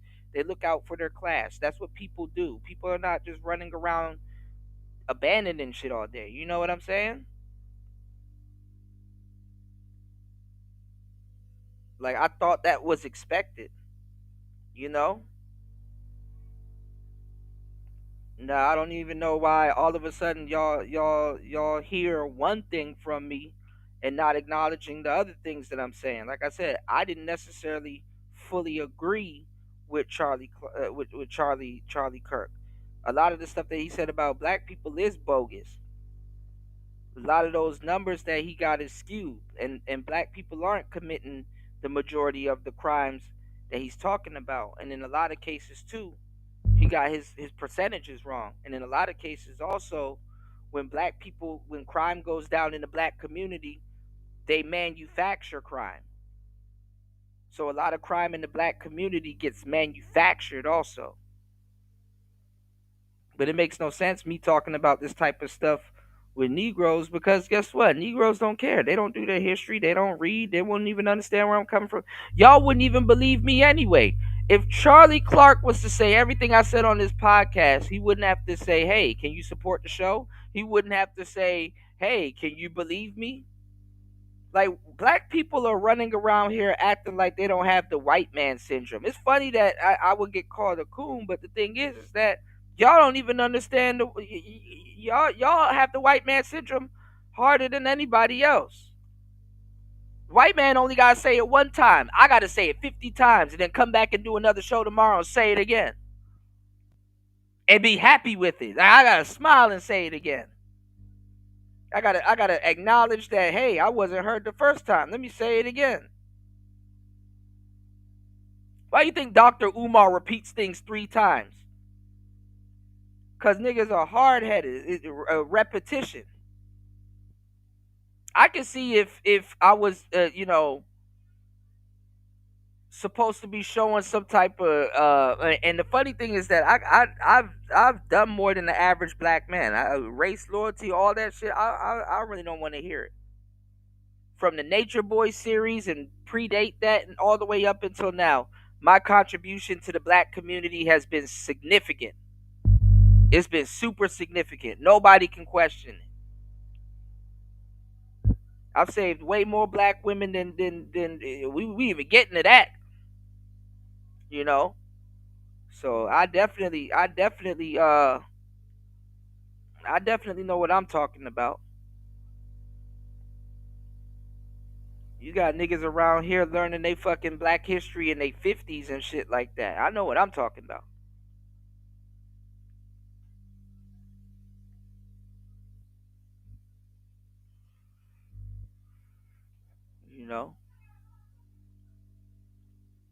That's why I don't let the sisters gaslight me with race loyalty. And Larry, I hope, and the other brothers here, I'm telling y'all, don't let them gaslight you with that race loyalty. Yo, them sisters, them FBA sisters you think riding with you, them niggas will fucking run off in the sunset with a Charlie Kirk 6 ways till Sunday.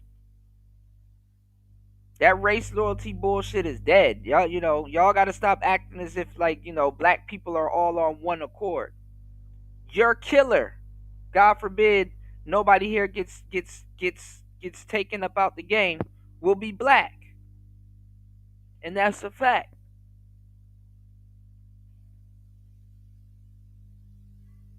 This is black people inserting themselves into some shit they don't understand. If you found out who Charlie Kirk was 2 days ago, I'm really not trying to hear that shit. You said TMZ employees were cheering in the back. Yeah, I heard they got reprimanded. I heard they got called out.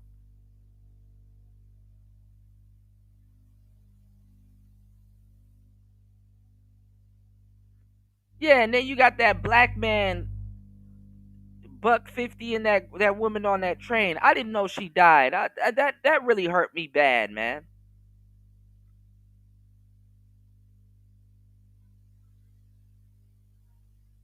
And that's crazy. If he didn't die, I wonder what Charlie Kirk would have said about that.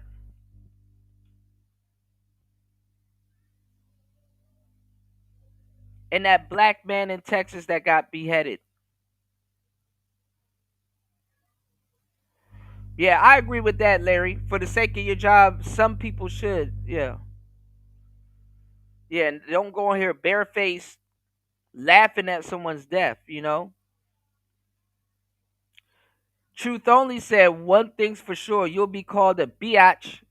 You'll be called a biatch so motherfucking fast. Biatch. Shout outs to Too Short. Yeah, you'll be called a bitch. Yeah, you gotta say it like Short, dude. He said, I just like that black people be acting like certain truths will be better stated if a black person said it. Just for that black person to get called a coon or they ass whipped. Righteousness is coonery. Yeah. Well, the establishment only want black people two ways. They either want you to be a coon or gay. I'll take coon.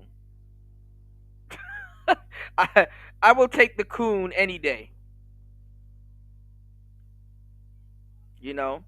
And the funny part is that they get mad when you're both, because you kind of trick the matrix, you know. You kind of glitch the matrix if you're both. Like don't nobody know what to do with a gay coon. You know, so I'm not gonna say what I want to say. I was gonna turn that shit into a Don Lemon joke. I was gonna turn it into a Don. Almost got me. Y'all almost got me. Y'all almost got me. You know. I was gonna turn that shit into a Don Lemon joke so quick.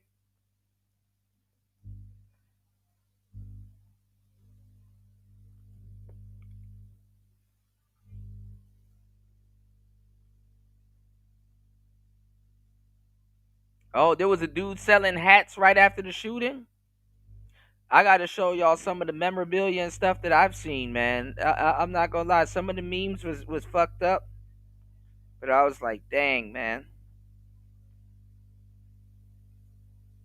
I know Charlie Kirk got hated on, but I'm not gonna be on some where is the love. I'm not, you know.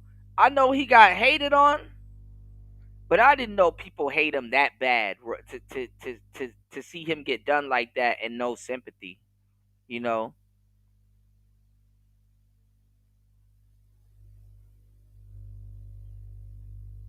Right, party. Imagine y'all getting whacked for a Facebook post. No gang shit, no nothing. Exactly. Exactly. And that's what Kelly Price was saying. Kelly Price just got done saying that. She's like, you never know who watching. Somebody gonna walk up on you. You know?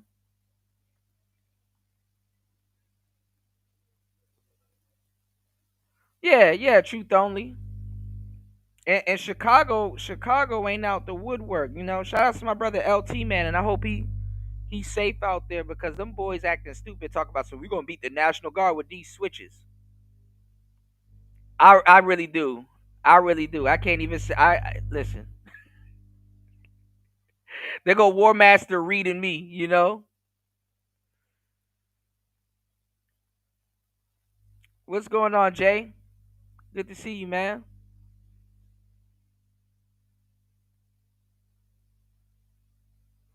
Black people don't know, Jay. Black people don't know.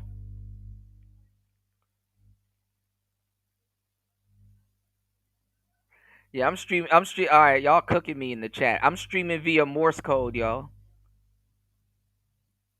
I'm streaming via Morse code. You said people were giving fantastic smoke about George Floyd the other day. He gets called out. Okay, we making a little bit of progress. MOT's next. Let me start.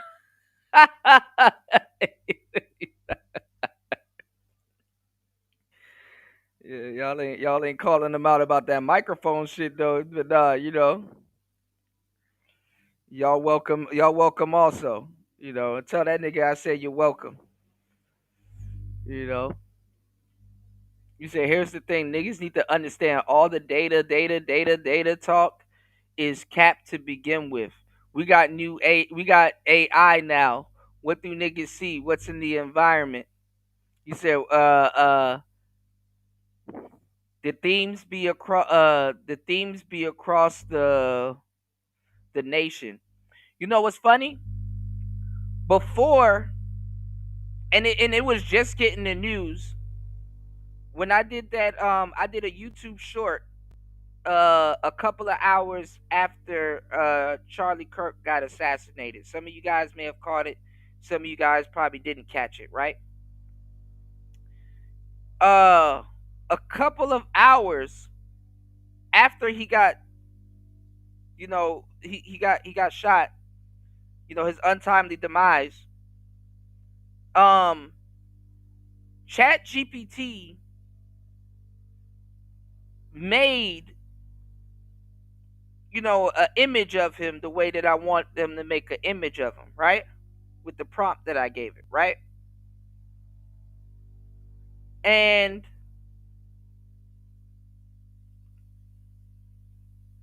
a couple hours later,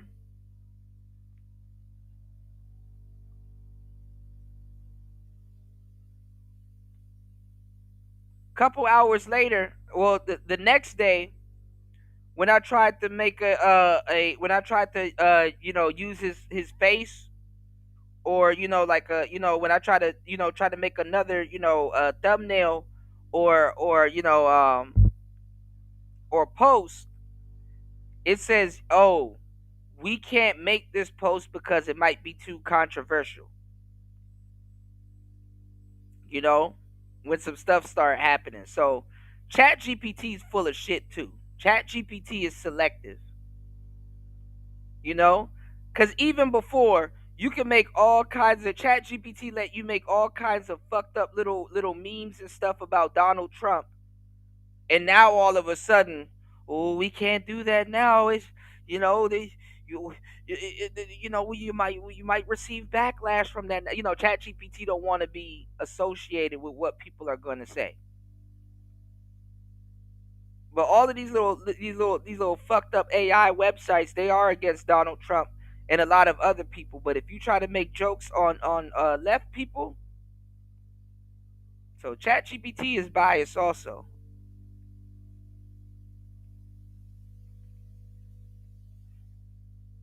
Now all of a sudden you can't make nothing with Charlie, but I know where to go to get something with Charlie. He said, nah, Kuda. He said the percentages was 49%. We only kill each other 41% of the time. Well, this is the thing. You can't talk to black people. You can't talk to black people about this shit because first of all, right? Since we talk about numbers, right? That got to be broken down. Let me give y'all the game on this, right?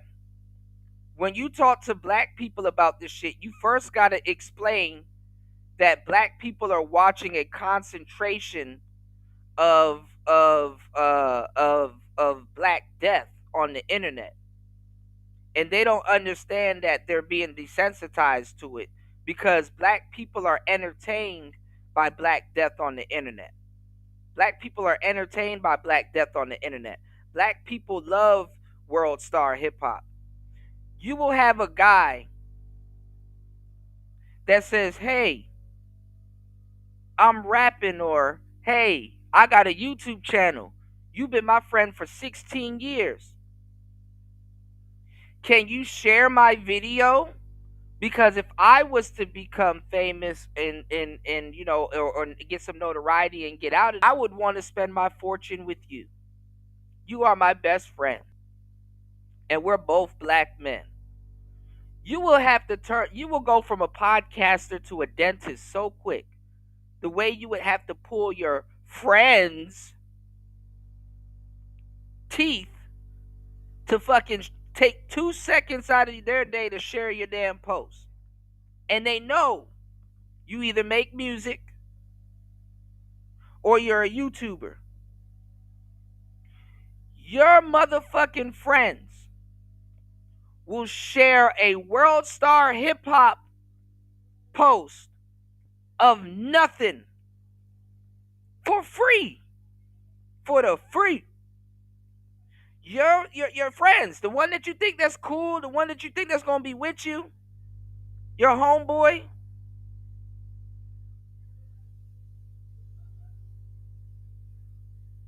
they will share a fucking cat video from World Star Hip Hop before they'll think about sharing your shit. And they'll share it to you. Hey man, did you see this? Did you see this?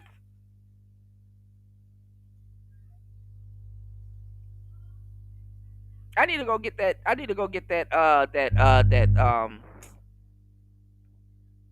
soundbite. Somebody was like, "Why haven't you made it yet?" And the dude replied back, "Why haven't you shared my shit? Why didn't you share my shit? You know, you up here asking me why I ain't make it yet, but you ain't share my shit." You know? You said, so the FBI files were released to the public on MLK, right? And it revealed some unfavorable improprieties. That's why that's what the collective is bothered by. No, the fucking collective, the black people don't. When are y'all gonna wake up? Let me give y'all the game. Do you want to know why the feds released the files on Martin Luther King? You want to know why? Because niggas ain't gonna do shit. Niggas don't do their history and they don't read. I said this earlier in this stream. Black people don't give a fuck about Martin Luther King. They were just dragging him all over Twitter last month, calling him a tether, and the same thing with Malcolm X. They don't give 2 fucks about Martin Luther King. White people care about Martin Luther King more than black people. This is a Fendi fact. White people care more about Martin Luther King than black people. Martin Luther King to black people is a twisted fucking joke. White people will be like, "Oh, what about Martin Luther King?" And they'll look at you and their eyes will get wide and it's like, you don't get the joke. It is 2025 and black people still don't get the joke. Black people don't give a damn. Black people despise Martin Luther King. They didn't like Martin Luther King. Black people didn't rock with Martin Luther King like that. Even the Christian ones. Black people did not rock with Martin Luther King like that. And a lot of black people didn't rock with Malcolm like that because they thought Malcolm was crazy. It was only a small amount of black people that rock with Martin Luther King. The good thing about the black community or any community or anybody trying to start a movement, turns out you don't need everybody to rock with you. All you need is a faithful few.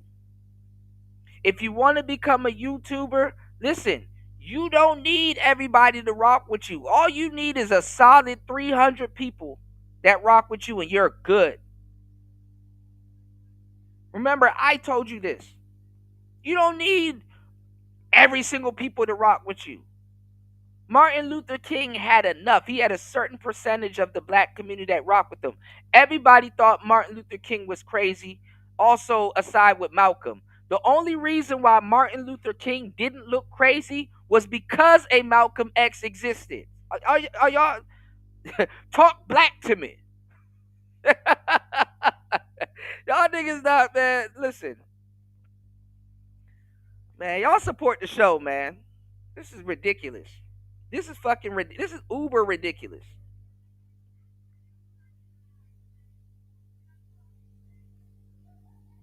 The education y'all got in high school was some bullshit. That's what makes the white Martin Luther King joke all the more sweeter. I'm not gonna lie. When I found out the joke, I laughed too. I said, "Damn, we dumb."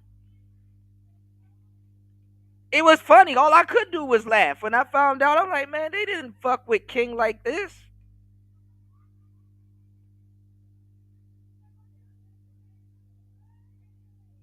But you know, halfway through the joke, let me tell you what was actually funny though. Halfway through the joke, they had to get rid of King.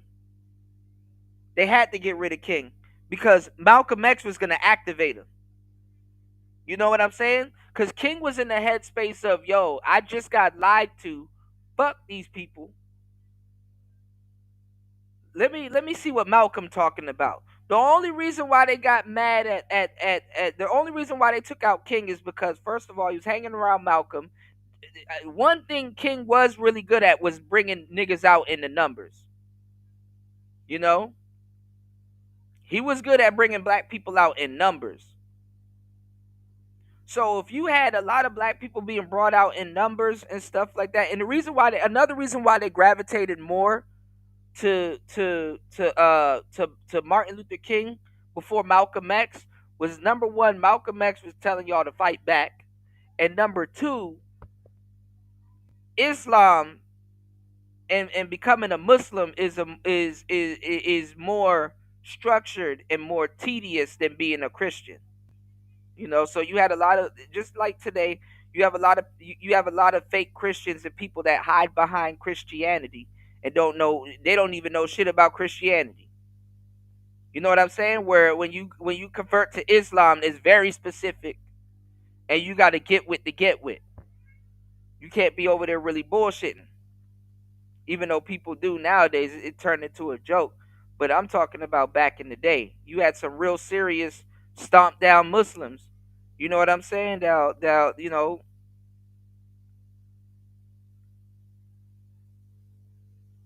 And it's another reason why a lot of people was upset about the whole Elijah Muhammad thing. But that kind of come with the territory. All right, Larry said I'm gonna catch up, y'all. Hold on. Larry said that I'm not telling anybody to be race loyal. I'm saying I'm not going to shed a tear for a guy. I didn't shed no tear. I just said it was fucked up. Yeah, it makes no sense. I get it. You said the white apologist party has caused the USA to not have the death penalty in every jurisdiction. Oh, it's there, but you have to be super tripping for them to want to get you up out of here. So they saying that old boy that took out Charlie, they say he gonna get that. They already talking about the manner they finna do it. They say he gonna get that firing squad. I guess they feel it's only right to give him the firing squad because hey, what he dealt out, they might give it to him.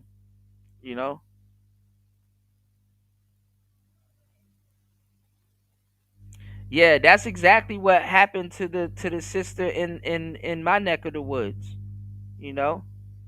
That's exactly what happened to the sister in my neck of the woods.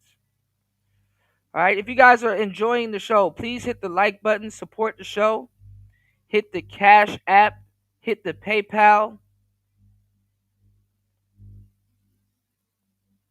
Okay, let me see if I can catch up. We're already 7 hours in. Lord have mercy. So it's the messenger they have an issue with. I mean, I'm not surprised. Yeah, Jay. You said too late now. He's a martyr. Yeah, exactly. They done created 50 more Charlie Kirks.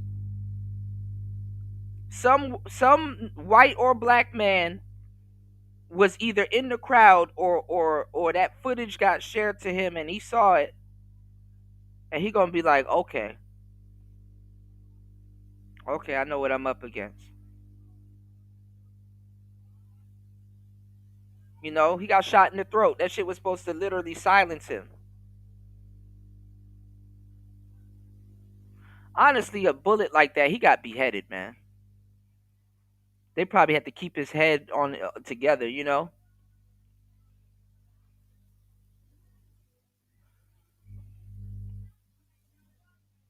You said the Christian religious folk has formed a nasty group to change the culture. Yeah, what's going on, D Chicago? I got into it with the I got into it with psychopatheists. Okay, you know, psycho. Shout out to psychopatheists. You said over this. You said, I'm like, how can you have people who sold drugs and violence against the black community, yet you can't handle a white man's words? Okay, okay, that's true. I gotta give that to you, D Chicago. Black men have came up with every single type of way to tell you about how much niggas they killing. But all of a sudden what Charlie said is so hurtful.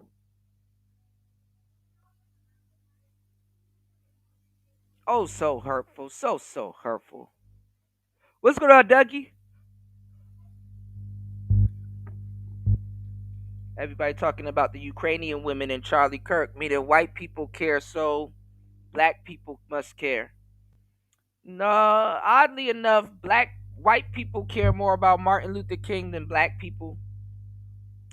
Um, Oddly enough, irony enough, I seen white people, even though it was fake, you know, show love to George Floyd. I'm like, it's some bullshit. It's fake.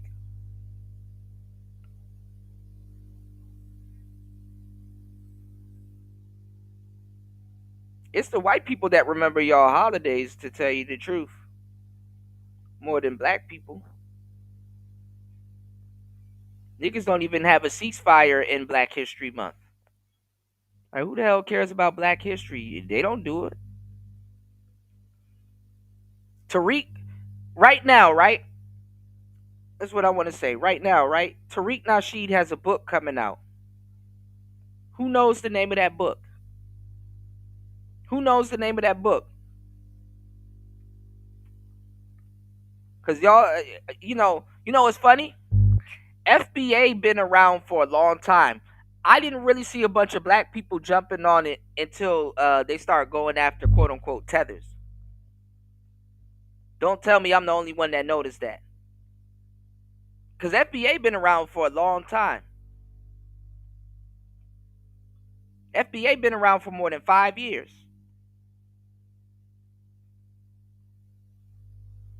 I didn't see the surge until it was time to you know. Hey, IJS. You said saying 10% of the U.S. population is responsible for 55% of the murders is silly. 40 million people are not responsible for the crimes. That's what I'm saying, and I'm like, easy if you easily do your research, right? If you easily do your research,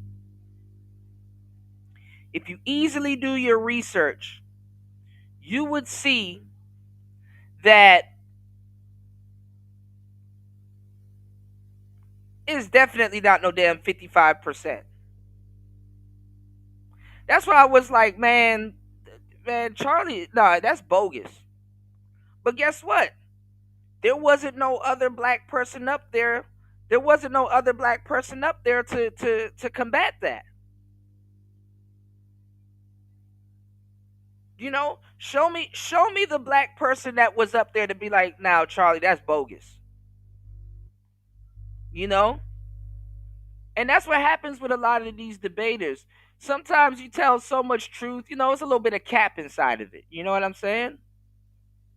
You know, even when I saw him, when I heard him say that, I'm like, all right, there's a lot of cap on that, but okay, continue. You know, I'm not up there to debate him. I'm like, hey, that's super cap. You said media on the internet and mainstream barely cared about the black woman killed by the Hispanic man at age 19. She was selling cat and had a father and everything. I talked about it, and actually the media talked about it also. But a lot of them didn't really care about that sister. That sister got kidnapped like right around the corner from where I used to live. I know exactly the area she was in and where she got drove to in Bowie. And I'm going to tell you some real shit.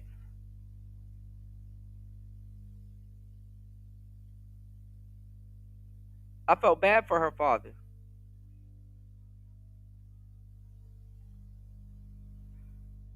And nobody really gained interest in it until they realized that, you know, he was Hispanic and he was an immigrant. They were more focused on the fact that he was an immigrant and he committed a crime. They didn't care about that sister's life like that. They couldn't focus on caring about that sister's life like that because there's so many money and dollars put behind telling women to be hoes in America. Oh, don't look at that black woman that got killed in PG. You need to see Summer Walker's new sugar daddy. Let's talk about Summer Walker's new sugar daddy. Sprinkle, sprinkle.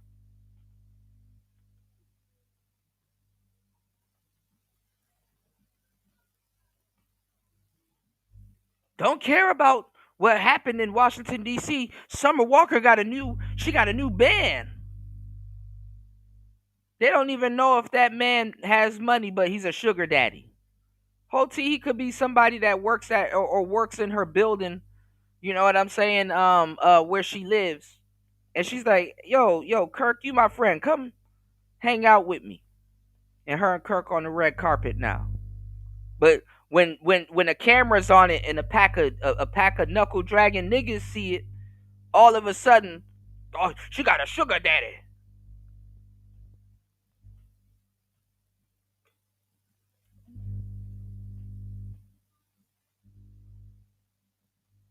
Y'all niggas don't got no witch hunt going after She-Ra 7 or somebody else, but let me put out something and something happens. Oh my God, Kuda, we gonna cancel. Y'all niggas was trying to cancel me for productivity. Don't think I forgot.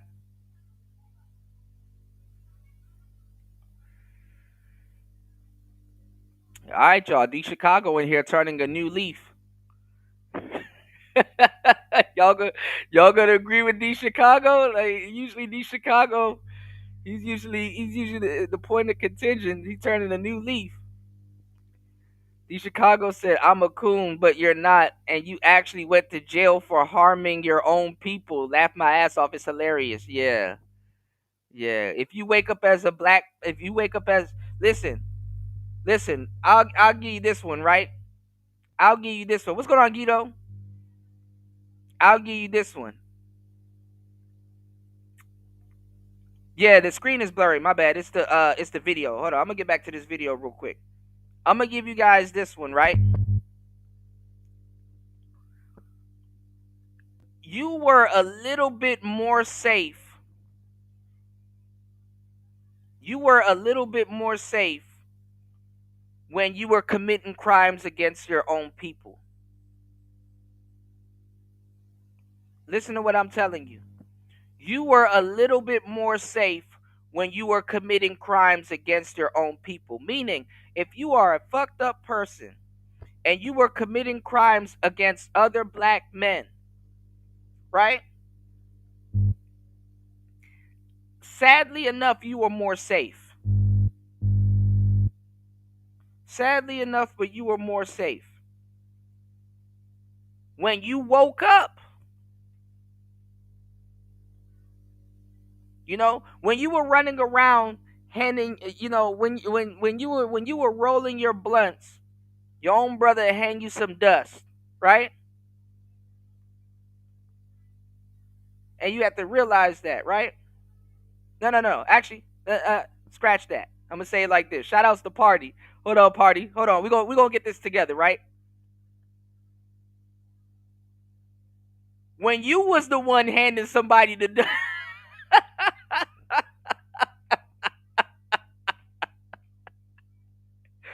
When you was the one dealing the dust and handing out the dust in your community, you was safe.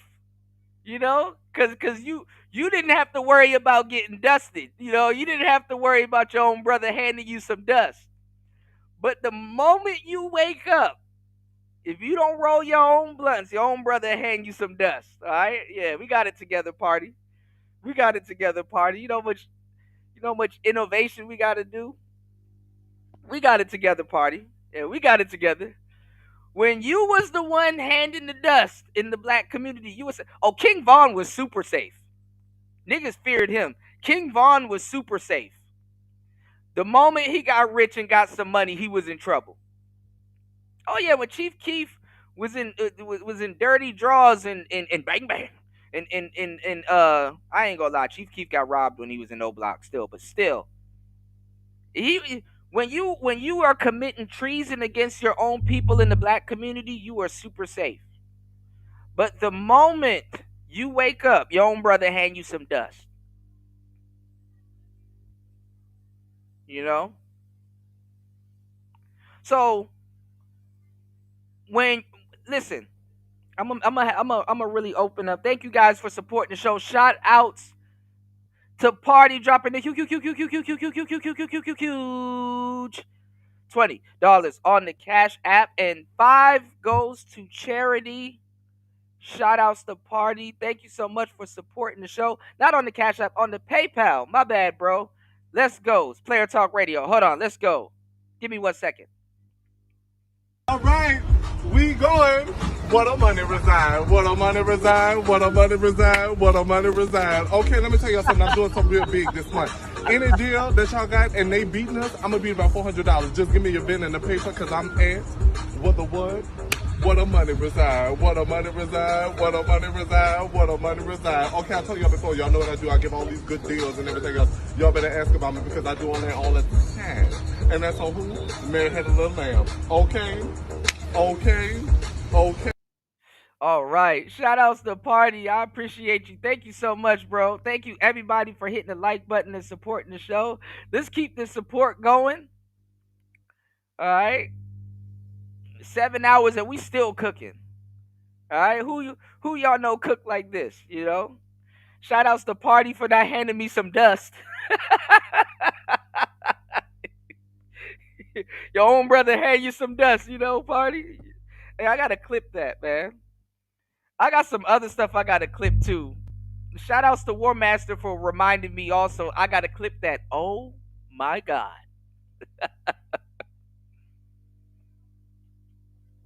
Actually, that's what I'm going to do today. I got to sit down on my switchboard and just clip all of this stuff organically. Now, Party said the Asian community paid for the MLK statue to be built in Atlanta. My nigga. I'm telling you, black people don't care. Listen, if you're dealing with a group of people that have a you owe me mindset, why do you expect them to care?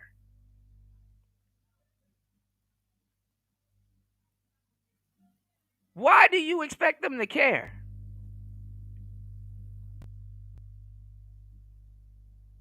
No, Trump's deletion would have been way worse than Charlie Kirk. People are just finding out who Charlie Kirk was. People know who Trump is. Cap. It'll be way worse. It'll be way worse.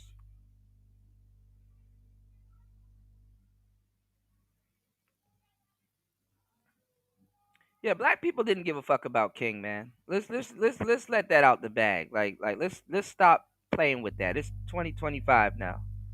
You know? You said I had enough of George Macon. Man, you over there cursing out the old niggas, man. George Macon, an old swole nigga, man. Shout outs to George. He cool though. You said I had enough of George Macon calling niggas coons. You said he still hasn't responded to if he sold drugs or killed any Cubans like he did black people. Damn. Let me find out D Chicago's still around here hitting pressure points, man. I'm not gonna lie, D Chicago, that shit is impressive. You do know how to get under people's skin. You know what the D Chicago go for the jugular, you know. Shout outs to Party. I appreciate you, bro. Hey, look, hey, we both been cooking this whole time. All right. Party said that's the part that's gonna shock everybody. Wait until they see the black versions of Charlie and Nick Fuentes on their TikTok. Yeah, yeah. I'm not gonna lie, the coons in the community is overdue for. I start to notice when you live long enough, everybody gets their shine. Like now, it's hip to be a square. You know what I'm saying? Because thanks to the red pill and guys like us, modern man is getting their update. And the gangster dudes are behind. Modern man has received his app. Modern man is updated. So you got modern men right now that are getting online doing podcasts. You got, like the Daily Wrap Up crew, you know. I remember when they first started and stuff like that. And they look like some young urban cool brothers. They talking about stuff. Modern man has a weapon wheel right now. You know what I'm saying? You don't gotta be no you know. But let me tell y'all something. Don't get duped into these fake pro-blacks and they can't even tell you who's running Black Lives Matter. They don't even know who George Soros is. You know? Right.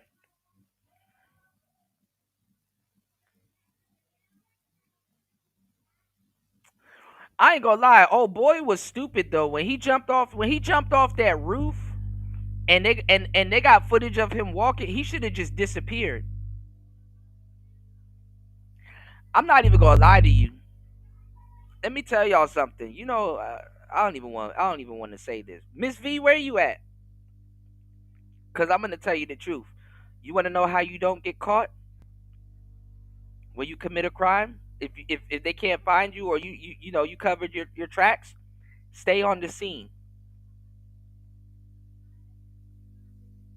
Stay on the crime scene. His stupid ass would have been better off running up to the police and say, "Yo, I saw him go this way.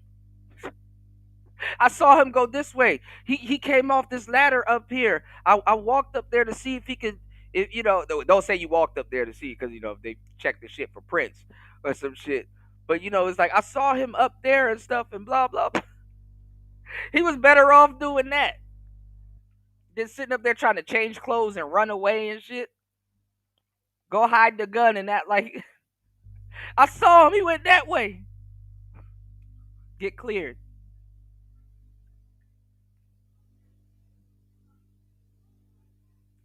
Let me stop. You said just like white sexual crime happens at the highest rate. Yeah, exactly. You gotta turn it to my boy, what's his name? AR Rab.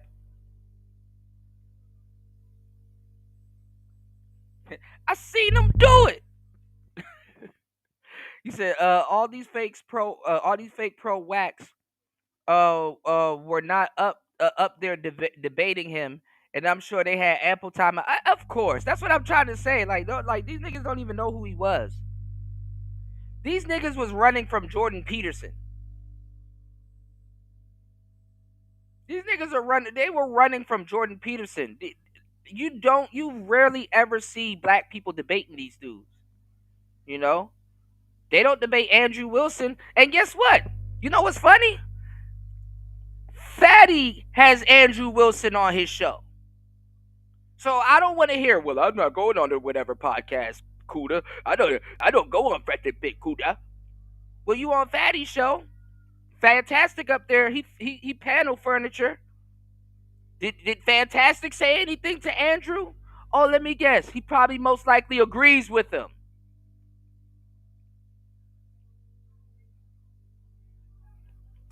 Niggas will sit up here. I like Andrew Tate. I like Andrew Wilson.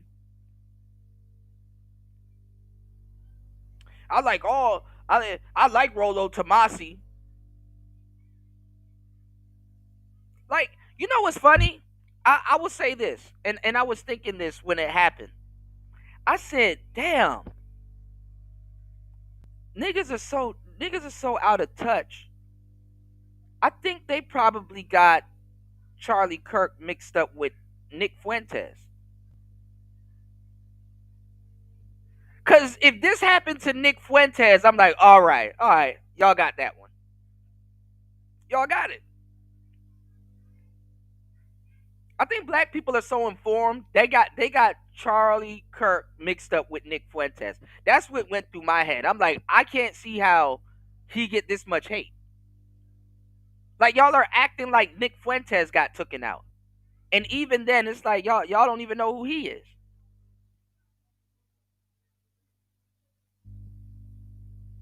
Like, if they say, yo, man, Nick Fuentes, he was asking for it, and I'm like, at this stage of his career, hey, I can't even get mad at you, bro. This probably woke up Nick Fuentes. I see Nick Fuentes, he humming a different tune now. He like, dude, we gotta change. I'm like, oh, this one hit home.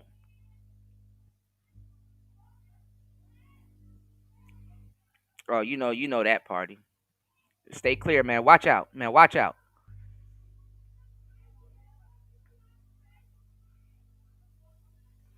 He said, don't say that, party. Murder is clearly acceptable if you've been disrespected, man. That's what I try to tell you, these knuckle dragging niggas. Let me tell you something. Have y'all seen the movie Tarzan? Y'all know about Tarzan, right? You do know the real story about Tarzan, right? You do know the real story about Tarzan, right? Tarzan was the white man that was sent into a pack of niggas to liberate them because they were jumping on each other. They were unsubscribing each other. It's like the reverse losing Isaiah. It's like the reverse was it not the rundown? What's the movie with Michael Orr? See, now this is how you know I've been streaming for a long time. My memory is going out. What's the movie with Michael Orr?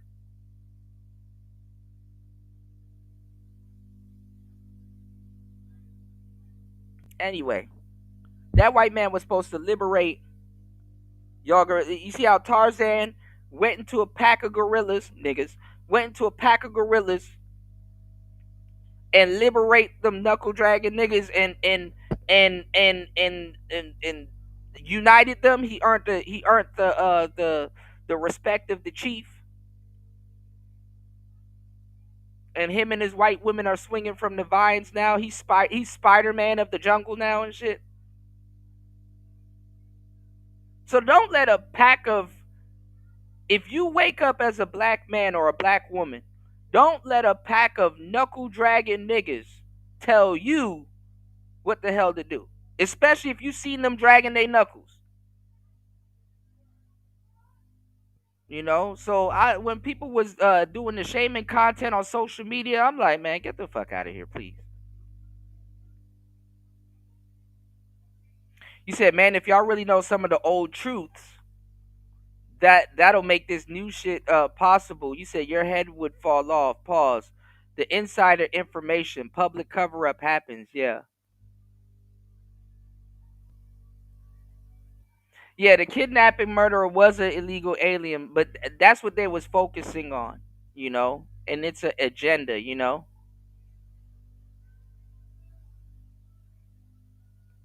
They couldn't upplay what the girl was doing, so they had to keep that under wraps. And I said that too when I covered the Mercedes Moore story. I'm like, stuff like this is gonna happen in the future, but they got to downplay.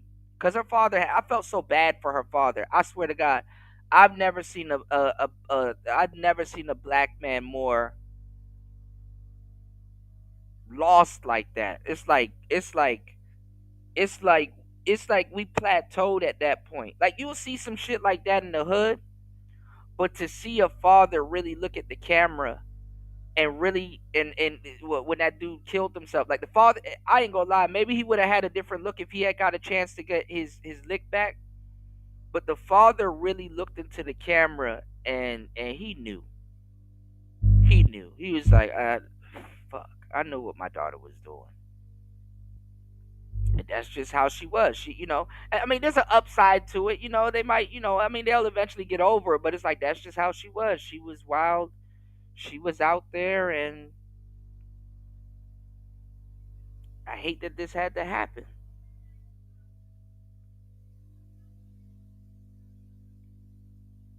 So that's what happened. I felt so bad for her father, and he was checking on her, cause that's the fucked up part. Bad enough, black fathers get a bad rep. That's why guys like myself and other guys in the manosphere had to debunk that black men are the biggest deadbeat fathers. That's not true. Black men are the most involved fathers in their children's lives. It's the mothers that's doing it, and it's at a bigger rate. First of all, most of black men are childless. More than 51% of black men are childless. Women are having babies with a certain percentage of men, and a certain demographic of men in the black community. So really, like I said, it's the small numbers, it's focused, because they know who to take to court and who not to take to court. So really, in a lot of cases, other than dudes being in prison or unsubscribed from life, the fathers that do show up in the black community makes a significant stride. You understand what I'm saying? It makes a significant stride. So black fathers are the most involved fathers in their children's lives, because our stats are unique. Our stats are unique.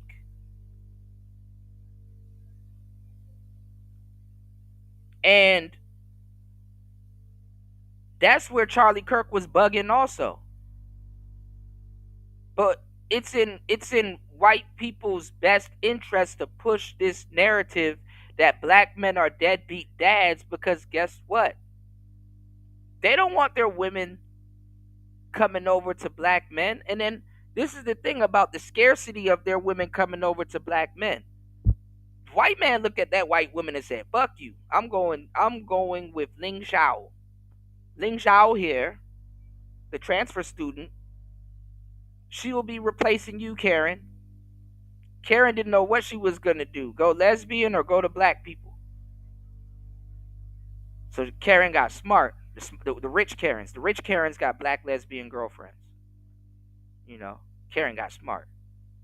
A little bit. Just a little bit. Not a lot, but a little bit, right?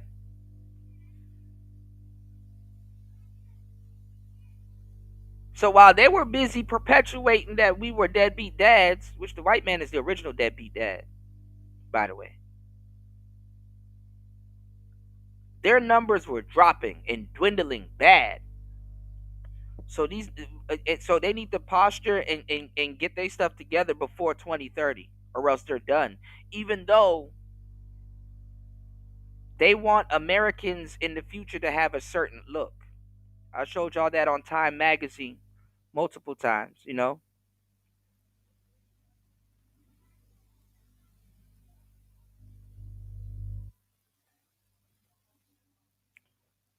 Jay, I've been listen. I'm trying to get War Master on the Metal Gear Solid. I need your help, bro.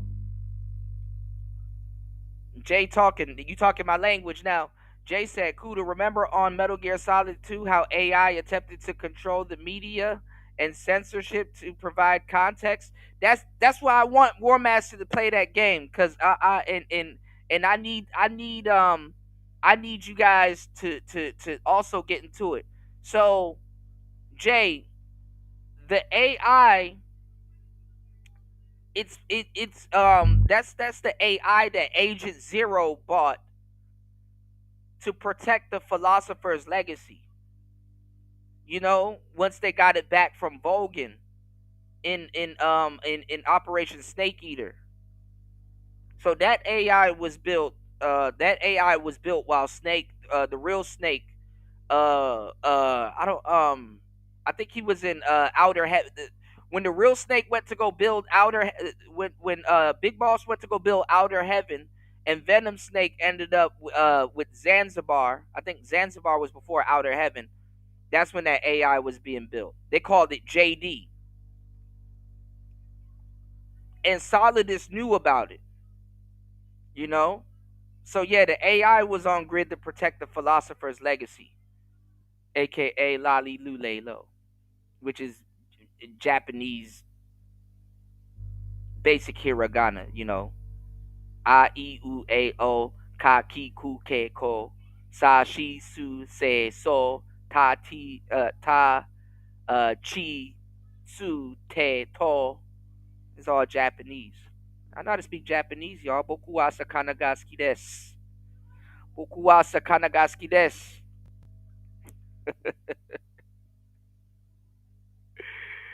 Ah. You said if it wasn't for the white man in his jails, they would still be out here killing and selling drugs. Yet they hate white people. Laugh out loud. This had me dying laughing. Yeah. I'm not gonna lie. If you guys are from Gen X, I couldn't have the patience of you guys, because still hearing people talk this kumbaya shit, I'd have been blew a gasket. I'd have been blew a gasket. You know? So that's why when like you guys are telling me stuff, and even when War Master said, yo, pro blacks are weird, I'm like, yeah. They done changed ethnicities about 7 times since the 80s.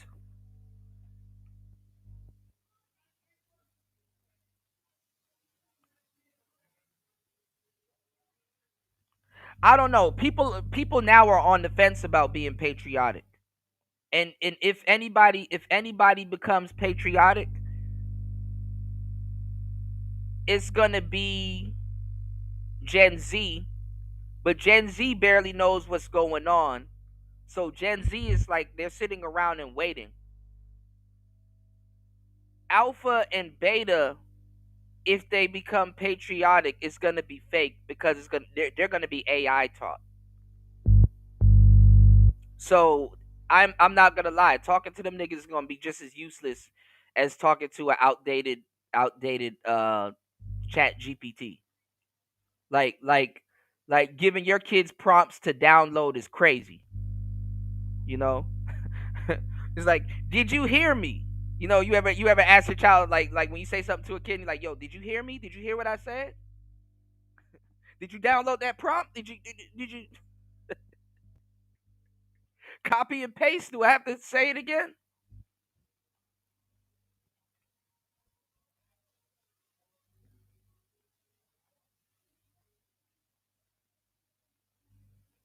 Yeah, if Trump got unsubscribed, it's gonna be a riot.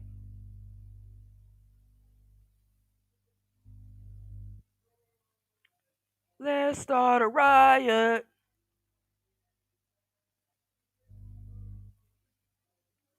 I'm not gonna lie, and if he went the same way, it'll be the other way around.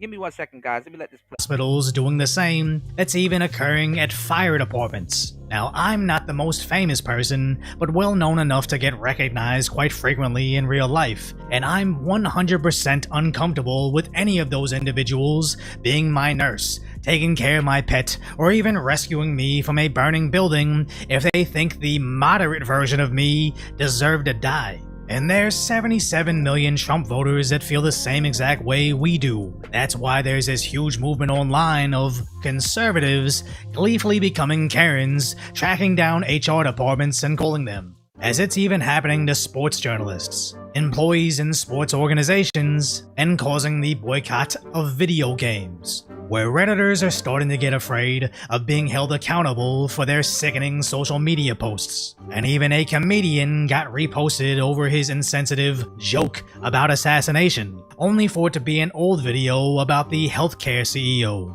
Which this mistake would look bad, except it just highlights the issue with modern day Democrats. Ever since they got comfortable calling for the end of Trump, This slowly seeped out into anybody and everybody they disagree with were simply committing the crime of not being in their cult. As you don't get this huge wave of idiots cheering when Charlie Kirk gets murdered without the horrifying displays of support for Luigi. As this is the spear of political violence, you don't get the psychos that actually commit it without the Taylor Swift levels of fandom for it. All these little TikTok dances and jokes don't seem like they're encouraging murder. Wait, hold on. When did the Black Authority go to a Klansman's house?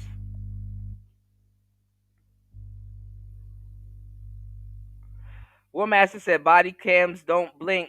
The shooter hid the rifle, and the accomplice was supposed to pick. Actually, I'm glad. See, god damn it, man. War Master always putting a great perspective on something. Okay, so let's get into the game. I'm glad you said this. Snipers usually do, because if you guys don't know, this is not like Metal Gear Solid. This is not like The End or Sniper Wolf. Snipers usually do have a spotter, even though you can do it alone. Do you guys think he had a spotter? That's interesting that you said that the accomplice was supposed to pick it up. That's interesting. But I don't see it any other way, so the left can cry about cancel culture finally backfiring all they want. This is something that had to happen. You said niggas have no clue who Nick Fuentes is. He got a real racial sound. He got real radical sounding sound bites. Yeah, the only time they probably knew who he was in that little bit of time where Kanye was hanging out with him and Donald Trump. Let's go. For a civil society to correct itself, where Asmongold went to his 4 million subscribers to ask for more of the same. Make sure to talk to HR and let them know how uncomfortable you feel that there's a person who's working at your company who might want to advocate to have you killed because you disagree with them. Tell them that it makes you afraid to come into work. Tell them that, you don't know, maybe you're going to file a lawsuit. Yeah, the blind side. Hold on, y'all. You feel unsafe at your workplace. And honestly, here's the important thing. You should feel unsafe because these people would justify violence against anybody who disagrees with them. And this won't be the only episode. He's making it his mission to expose anybody cheering on political violence. And unlike Charlie Kirk, Asmongold... I'm not gonna lie. Women are turning OnlyFans into like a dead playground. Like, and if you're a music maker or a music producer, you might laugh at this joke. I'm not gonna dress it up. I'm just gonna say it. OnlyFans is like SoundCloud for women back in the day.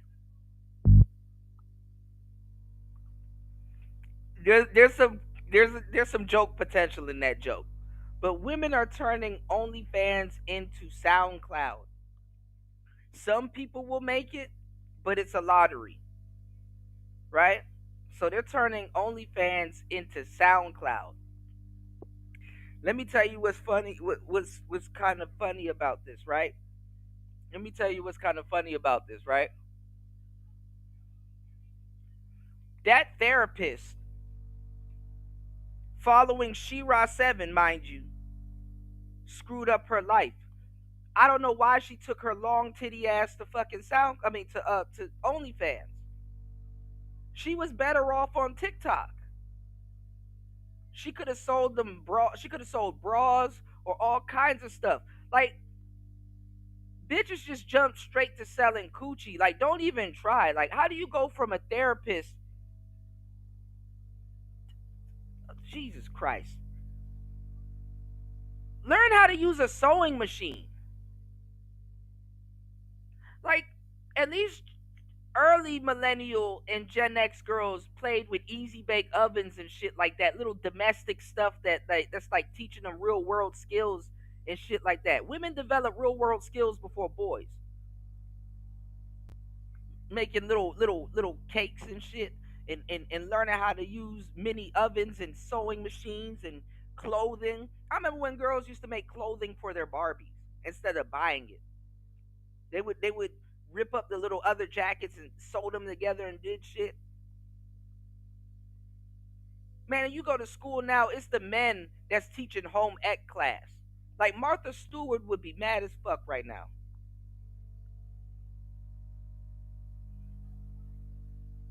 Like your girl telling you need to buy her a $50,000 Birkin bag, but she can't even sew you a horrible looking sweater that's from the heart. And if she makes you a sandwich, you'll never hear, it'll be a horrible sandwich and you'll never hear the end of it. I cook for my man. Nigga only got one fucking sandwich and it was bad.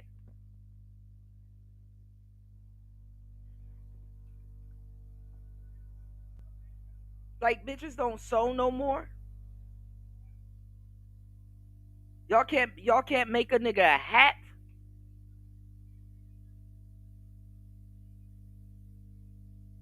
Just go straight to selling coochie. But it's men's fault, y'all. It's men's fault. She got to go on YouTube to learn how to sew as if she don't have a grandma or a mother or an auntie.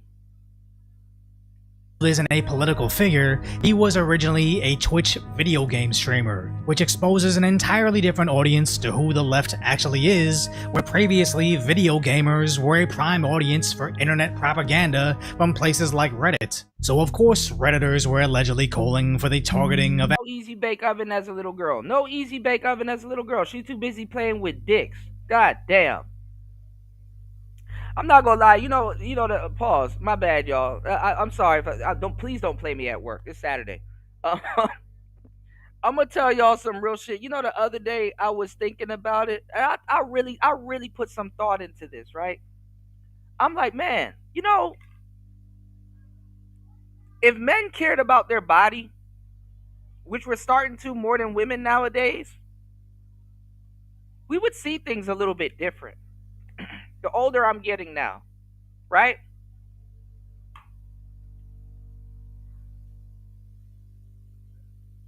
You got all of these dolls and robosexuals and people about to come out and shit like that. You got all of this shit about to hit the market. You know what I'm saying? Stuff that I told y'all more than 15, I wouldn't say 15. Stuff that I told y'all 15 years ago that was going to hit the market has hit the market. Like the artificial womb and the male birth control pill, right? Already on the market. And remember how we was talking, this is a couple months back, if you guys can remember this conversation, how we was talking about, like, have you, because like if you look at corn, right? If you look at corn, and if you look at the industry, right? And you look at how much money OnlyFans and all of this stuff makes people, right? Lil Tay and all, Danielle Bregoli literally becoming millionaires overnight, which is crazy, on their birthday. They be waiting until they 18 and just have their finger hovering over that confirm button, right? Waiting for that button to turn blue.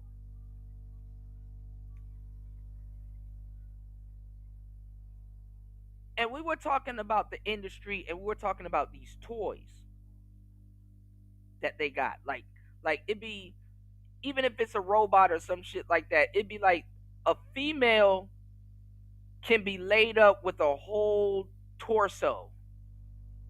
Like some, y'all ever been to like karate class and shit like that? And like you have that like the mannequin that's on like the sand thing. And you can punch it, and it's like silicone, and you can kick it and elbow it and stuff like that. You can do your thing on it, right? And it's like a rubber fake bad guy. Well, women have that, and it's fake, and it's like a torso that they could just lay up with, and it's like, don't you find that suspicious? They telling you that you are a piece of shit for fucking around with a doll. And granted, some of the dolls be like a torso too. Or just some weird silicone booty, and that's it, right? Just some random booty pillow or some shit, right? So it don't get better when we talk about the dolls, right? And we were talking about how, you know, how guys are, they're shaming guys for that. And I shared a video of women talking about there's guys in Europe renting out their dolls and renting out, and you literally have women. Watch. We're in the age right now where you literally have women they're losing their jobs to AI. Like AI is a better hold than a lot of real women, which is crazy to think about and conceptualize. And you got these guys that got these bars that they're renting out these lifelike dolls and stuff like that. And like, I know it's crazy, but that's what guys do. And we can and we're not gonna turn it into some bullshit like women are. But the women that was going over the article, right? Remember, she was saying that these guys, they rent these dolls, and like some of these dolls, they're like real and they got like blood, and these guys be assaulting these dolls and doing things to these dolls that you would need consent for, right? And she was like pretending like she was mad, acting like she was trying to, but she's genuinely jealous of an inanimate object. Now, do I condone this? No. Do I understand it? Yes. Now, I don't know why dudes would have to, assault a doll or make one bleed or request some type of twisted fantasy or whatever. But where we at right now, it's like, bro, it's a doll. It's not real. And whoop-de-whoop. Women just want to find something to complain about and be nosy, and to also lock guys up for another reason, because basically they want to lock guys up because they're not giving them attention. But something stood out. She said that doll hasn't given its consent. And I had to think about it, and even you guys said it in the chat. It's like, hold on. Women, y'all are playing around with chopped off dildos. Yeah. Yeah. Did that dildo give consent? Like, first of all, hold on. You are running around with a chopped off phallus. And you know what? It didn't strike dudes. Like all they got octopus ones and all kinds of them. I've never seen you're playing with cut off with a cut off piece of man's genitals. Fellas, like really, really think about this.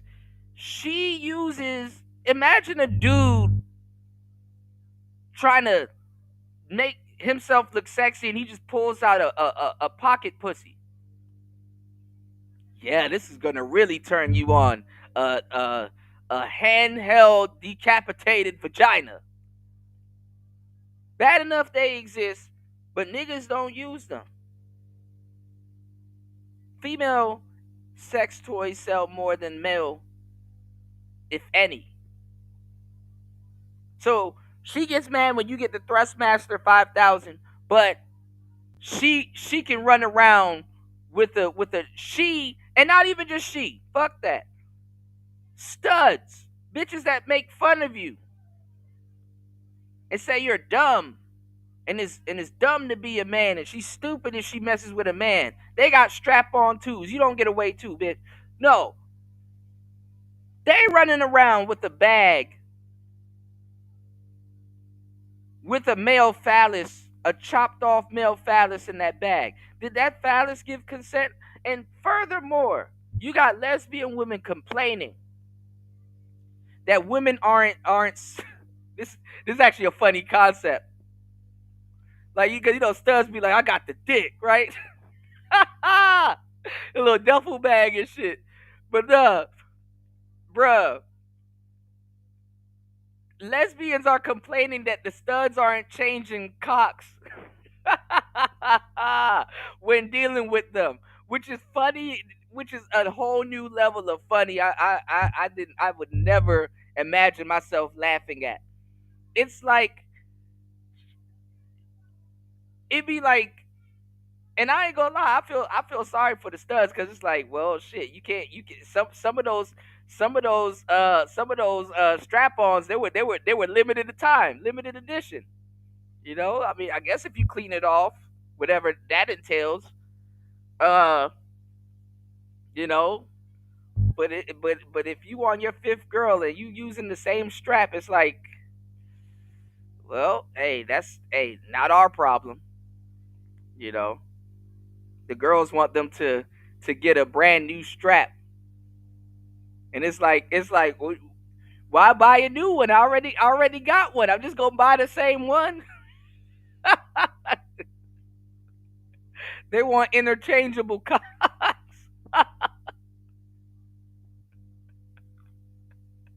Imagine going to Spencer's and like all they got is 6 inches. It's like, man, like I need like my girl want me to switch my strap and get the 8-incher, and they don't sell them no more because it's limited time. And that probably was your best strap. Damn, that's crazy. Even as a stud, you losing fake boyfriends by proxy. So now Spencer's don't sell your limited time strap anymore. Let's say your girlfriend took it to the next level and threw that shit away. So it's not like you can act like you bought a new one. It's diabolical. Amazon done canceled your account because you look like a freak. Amazon got you on the pervert list. Imagine going Jihei to still try to emulate a heterosexual relationship and then calling other people crazy. Asmongold. But as I checked for the authenticity of that thread, I found that subreddit was deleted for violating Reddit's rules. But also found when you search for that subreddit's post, only Chinese searches came alongside it, reinforcing the idea this is the work of Chinese bots. What we're seeing is our adversaries want violence. China, we have bots from Russia, China, all over the world that are trying to instill disinformation and encourage violence. As you knew, social media sites were being astroturfed by bots to increase viewership, but now we've basically confirmed it's Chinese bots trying to push this anti-American agenda to terminally online idiots that don't even know they're being manipulated. As Charlie Kirk's in-person popularity on college campuses were a testament to this, drawing in huge Donald Trump-sized crowds, proving that Gen Z is shifting incredibly to the right. And when the left could no longer win the argument with words, they immediately went to violence. And make no mistake, Democrat leadership was directing this the entire time, as the bullets were clearly marked with anti-fascism phrases, responding to the years of Democrat messaging. Do you think Donald Trump is a fascist? Yes, I do. This is what kicking the shit out of. Party said he had a spotter and distractions and 2 niggas behind the target. Kirk had signal. Yeah, but this is the thing though, Party. He looked like the type that would snitch on his spotter if he had one. I don't think he probably had one, but it is interesting. You know, snipers do work in pairs. Fascism looks like. Prevent the spread of the lawlessness and the fascist chaos. So when we say Donald Trump is a fascist, a form of racist nationalism. We are now living in a fascist dictatorship. We're worried about our democracy falling to an authoritarian. Right, Dollar Washer. But this is the thing. Black people will never really go back in chains. What I told you guys earlier.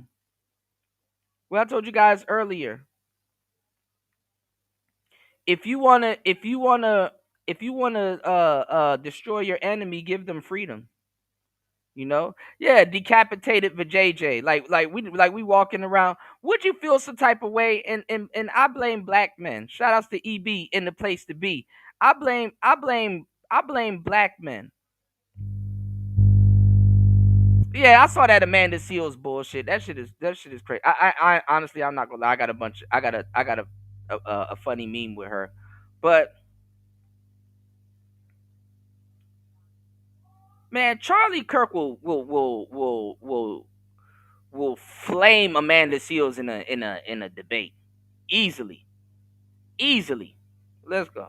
And potentially fascist form of government. And allow him to take over this country as a fascist dictator. When fascism isn't just coming, it's already here. No one has ever been more dangerous to this country than Donald Trump, and he is a fascist to his core. So of course, when conservatives in Congress call for a moment of silence for Charlie, the Democrats can't have that.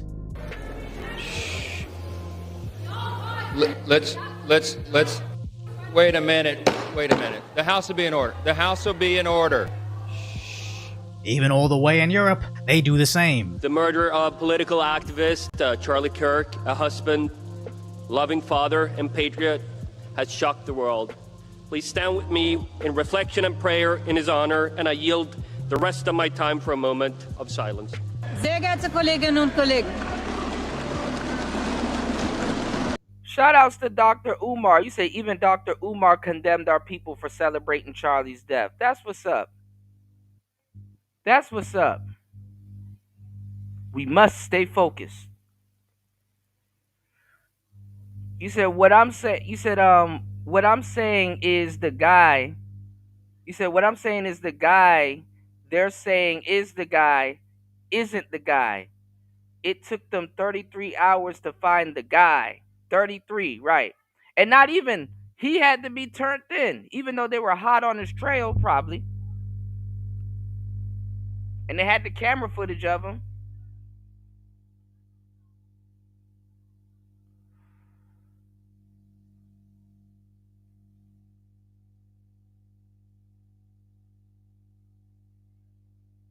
You said my head hurts, so I'm using more of my right hand. My right hand hurts, so I'm using more of my left hand. Estimate. Oh, I'm left-handed. But no,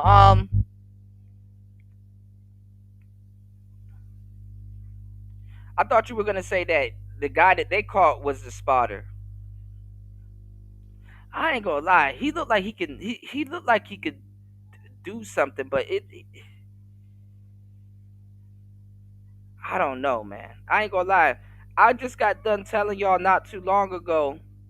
If you go to these gun ranges and stuff like that, and I know it's not me because I'm from Maryland or the DMV area, right?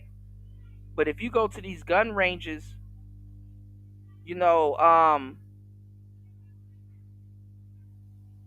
those white boys in there training. You know, I done showed y'all videos of that white kid. You know, in that not he wasn't doing laser tag, but he was like clearing out rooms and shit like that, and like he was on some Rainbow Six type shit. I'm like, God damn. You know, these kids, they know how to operate rifles and stuff. And I forgot the guy's name, and I think he used to create content. And I think he created some gun content also. But he had a kid, and remember I was telling you that his daughter and his son, like he had his daughter blindfolded, breaking down an AR-15, and he would like have her blindfolded, and he would hand her magazines, and she would tell him exactly the bullet, the make and model, and what gun it goes into. And then also too, like she literally took apart like, you know, a rifle, literally with the slide and everything, and she knew what to reach for. She was blindfolded this whole fucking time. You know? She was blindfolded. So when I saw that, I'm like, you know, and you know, people would judge him. He looks like a Pookie. He had tattoos all over his face, but he was very smart. And his children were very intelligent. And I'm like, yo, if I was a white man and I was racist, bro, that's some scary shit. That's some scary shit to me.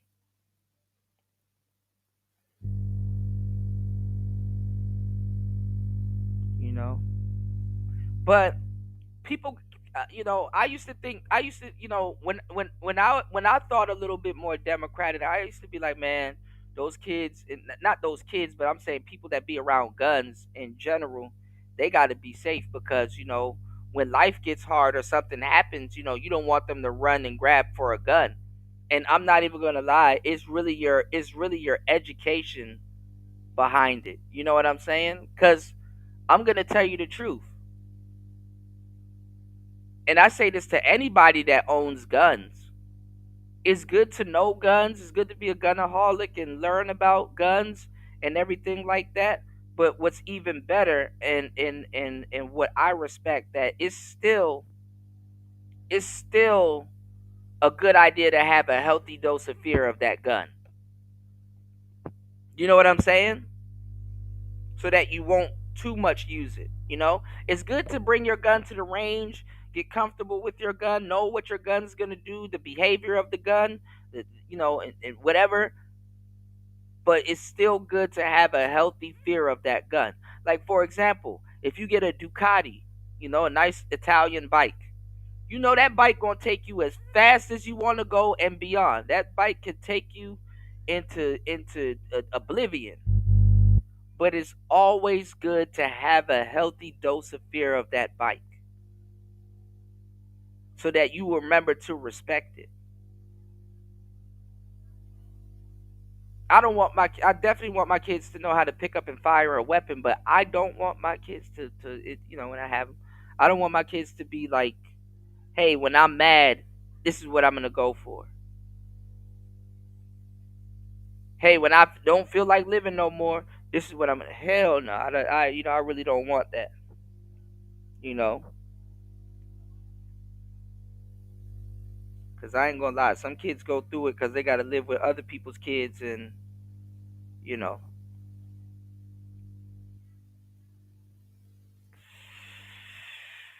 Whew, and I don't want them to go for it for other people's kids too, you know. But hey. Yeah, Derek Grace, that's his name. Yeah, Derek Grace. Y'all go check out his content. Some good shit. Let him know Kuda sent you. He said these snow kids take their kids to gun ranges for their birthday. Yeah, they buy him a gun. Yeah, Black Rambo is dope too. Yeah, he homeschools them. Thank you, Gail. Yeah, guys. All right, 8 hours and 12 minutes, the whole shift. Please hit the like button and support the show. Please hit the PayPal, hit the Cash App. Please respect the hard work. Please respect the hard work. You said my sister sold my Pop 22 pistol. Damn.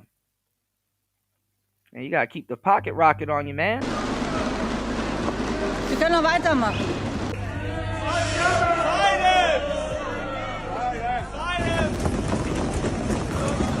You gotta have like a bulletproof wall these days before you do these debates.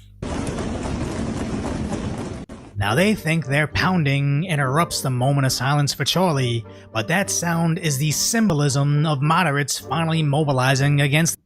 And that's crazy, right?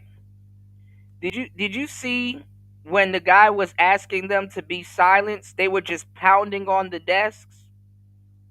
Did you see that? Like, people are so fucking disrespectful, man. What's going on, Degenerate? You said respect the Xbox. Absolutely. That rumbling is the sound of the silent majority slowly marching into action. From Shout outs to War Master on the Rumble side of the game. Video gamers calling HR departments, the political influencers courageously returning to college campuses to take up Charlie's cause. Even to the liberals that before the election quietly supported Trump. Do you know how many artists that have reached out to me that are like in hippies, man, that thanked me for endorsing Trump because they can't do it. They said they want to, but they don't want to be attacked. They can't say it. Are now openly leaving the left. Who does that sound like?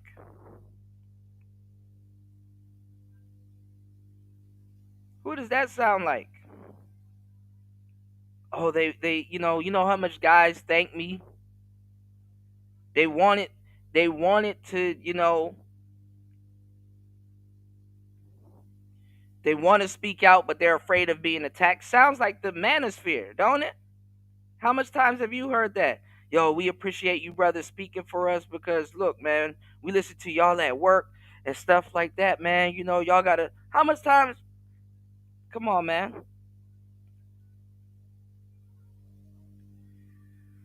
These brothers get their ass toe up.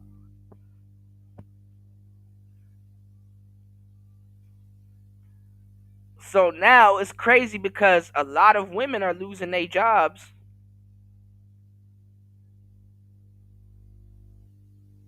at the death of Charlie Kirk. And Gibbet women, them the hardest people to get up out your damn. This is like the perfect excuse to get Karen and HR up out of there. Sit Karen's crazy ass down. This was the day that I decided I'm never voting Democrat again. I just came here to announce my official divorce from the Democratic Party. But I've grown really tired of the performance, the fear-mongering, and the refusal to have real conversation. Shout outs to LT man. LT man, where you at, man? We just had a good discussion about Chicago not too long ago. They're talking about switches, man. Shout outs to LT man as always. Thank you so much for supporting Player Talk Radio. And yes, guys, I know it's a little bit hard, pause, to do it because we are in vertical mode. But if you guys see that there's a little strip right before the comment section, if you click that strip, you will see the comment that's pinned. It's at the bottom of the comment section instead of to the top on vertical, right?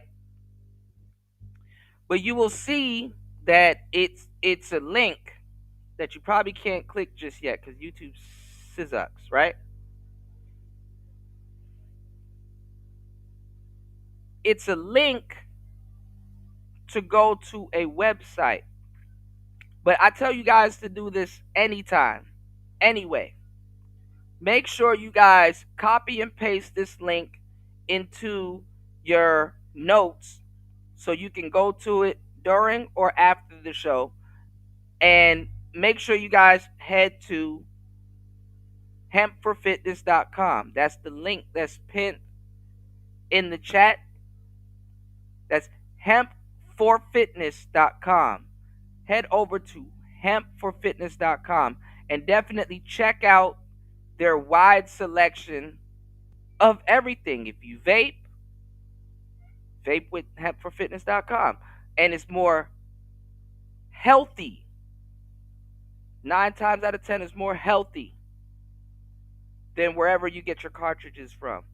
If you are looking for edibles, you know, if you are going through pain, they got something for you. Pain stick.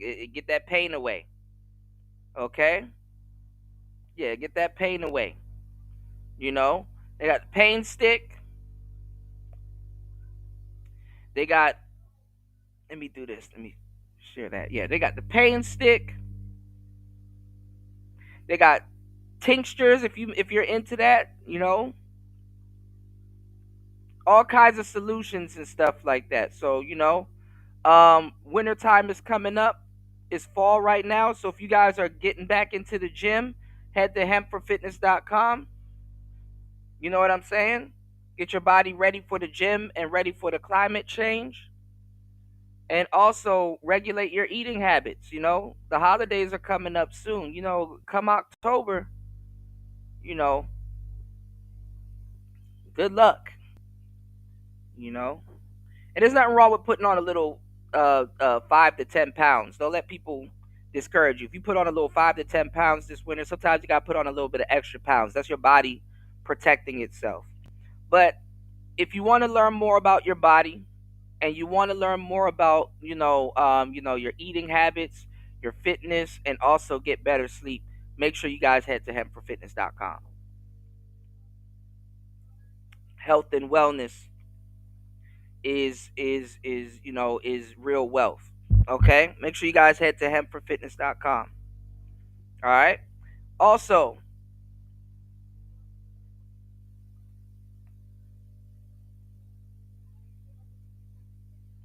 Make sure you guys check out LT Man's channel. What's going on, Link? Good to see you, brother. Make sure you guys check out LT Man's channel. And also, too, because I keep forgetting, next time we have LT Man up here, I'm going to ask him about some of the products, you know. I want to do some product of the month, you know, type stuff. Hold on, guys. Yeah, I want to do some product of the month type stuff. And just other, you know, there's a lot of other stuff that we got to cover on the show. You said fall start on the 21st. It's not fall yet. Oh, it's fall in certain places. It's cold as shit in certain places. You know, it's cold as hell in certain places. You know, y'all know how this shit goes, man.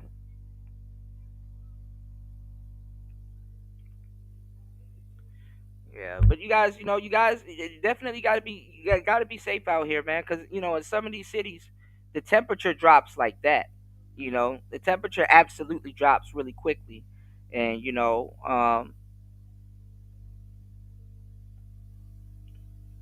make sure y'all ready for that temperature. You know, the climate change. But give me 1 second, guys. Let's get back into it. It's Player Talk Radio. Shout outs to Link in the building. Let's go. I was an old school Democrat. I will never vote a Democrat ever. I was a Purple Party independent. You lost me. I'm all red now. Now, this is what I was arguing with a couple of earlier today and yesterday. They're like, oh, it's not even about the Democrats. It's not even about the Democrats. It's not even a... What part about the Charlie Kirk situation is not a part about the Democrats? What part about the Charlie Kirk situation is not about the Democrats? Of course it's about the Democrats. Okay? Shout outs to LT Man again. Dropping it up. Give you a shout out. Huge. $10 on the Cash App as always. Thank you, bro, for supporting Player Talk Radio. Well, 66 isn't that bad. Damn, that's some warm rain. But yeah, see?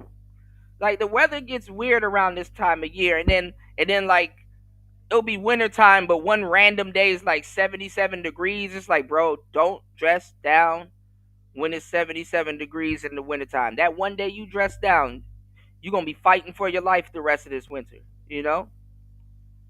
So, you know? Oh, I don't have my equipment hooked up today, LT Man. I got you, bro. I got you on the applause. Yeah. Pause. Yeah. I got you, bro. I'm gonna give you guys some shout outs on the next show when that's not vertical. I know the vertical shows are weird, but you know, definitely got to bring new subscribers to the channel. So make sure you guys hit the subscribe button, double tap the screen. You said 66 degrees is still shorts weather in certain places, you know. LT Man got the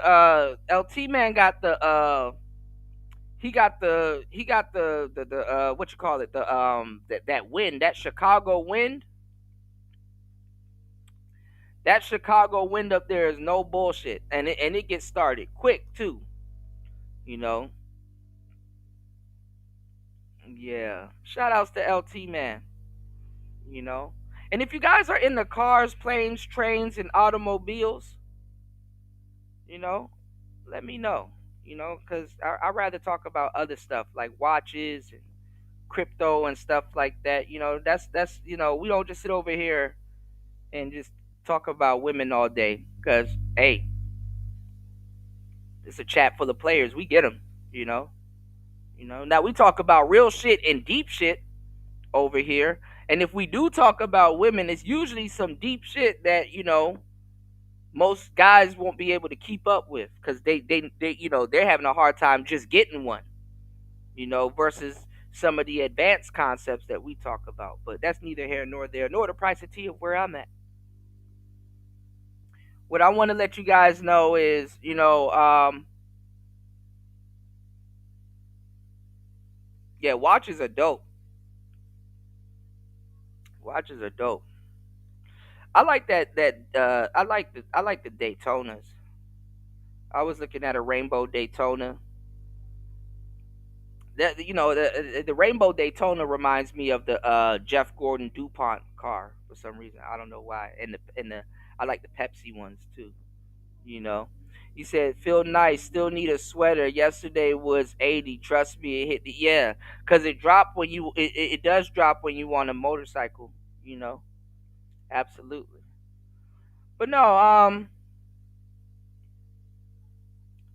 I've been talking about this. War Master been talking about this. LT Man been talking about this. Link, Raven, Party, all of us. We've been talking about this. Everybody, the whole Player Talk Radio fan. We've been talking about how all of a sudden, and this is why a lot of them are mad. Trump has been coming up with ideas and certain things that have converted Democrats. You know what I'm saying? You say, remember Cynthia G? Hey, yo, come on, Link. That's funny as hell. It's funny because I just talked about her earlier. Cynthia G don't even get as much hate as what you call it, Charlie Kirk. But listen. Oh yeah, and yeah, those are dope too. EB, those are very dope. And a lot of Genevas are dope too. But no, we've been talking about Democrats coming over to the Republican Party for the longest time, and in reality, Trump is actually pissing off a lot of Republicans. With some of the stuff that he's doing, Trump is actually pissing off a lot of Republicans, but it don't even matter because he earned a bunch of converted Democrats or people on the fence, and this literally is sending people back over to the fence. This is what I wanted to actually talk about throughout the whole show. Now look at this, right? This is sending people back on the fence, and then on top of it, right? On top of it,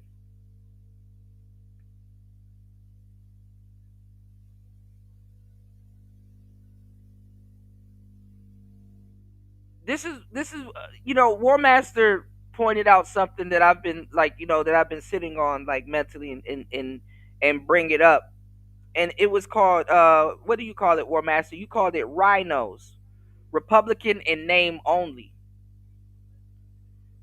And we talked about how Trump is converting some of them. Literally, I told people that they done turned him into a martyr, and now we about to have a bunch of it's a lot of if you guys, I'm about to play this thing for you, right? Y'all pay attention to these people. These people are literally saying, I'm about to go straight Republican. That's weird. How do you go from Democrat to straight Republican? And some of them, they say this too. I've seen people say, listen, I don't know what party I'm about to align with, but definitely not Democrat.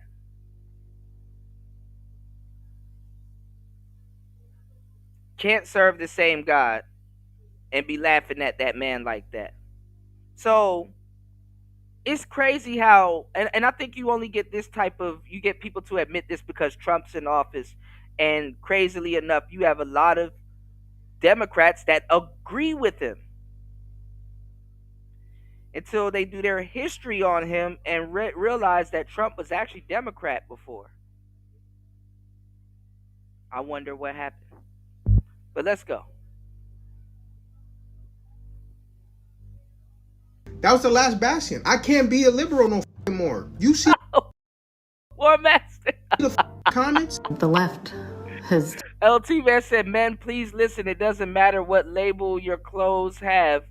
What matters is your assets and the number of digits you have in your portfolio. Facts plus tax. Done a really great job of pushing us all over to the right.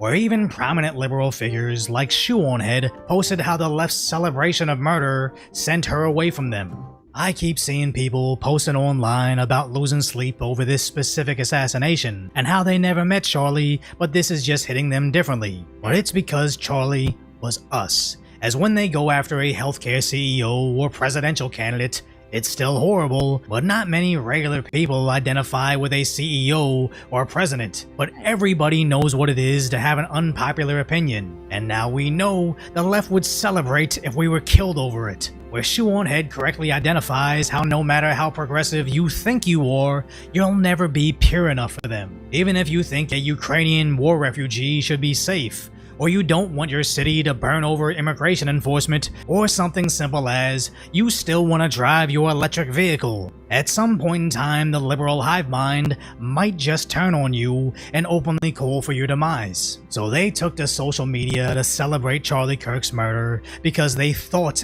I'm not gonna lie, man. That girl getting sliced up on that train broke my heart.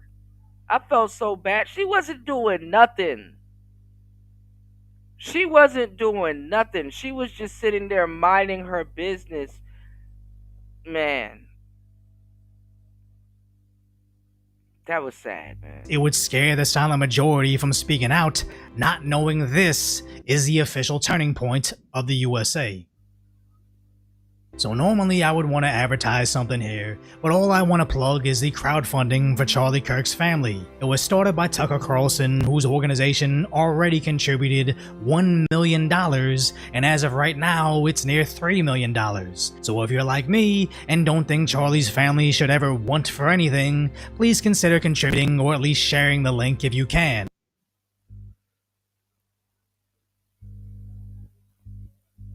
It was a very touching call. Our hearts go out to them. She is a refugee. She literally came to the United States from a bomb shelter in Ukraine to escape the war. And she was going about her day.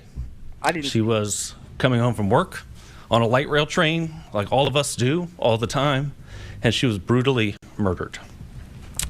As a native of Charlotte, I'm so sad to say that our city has gotten to this place.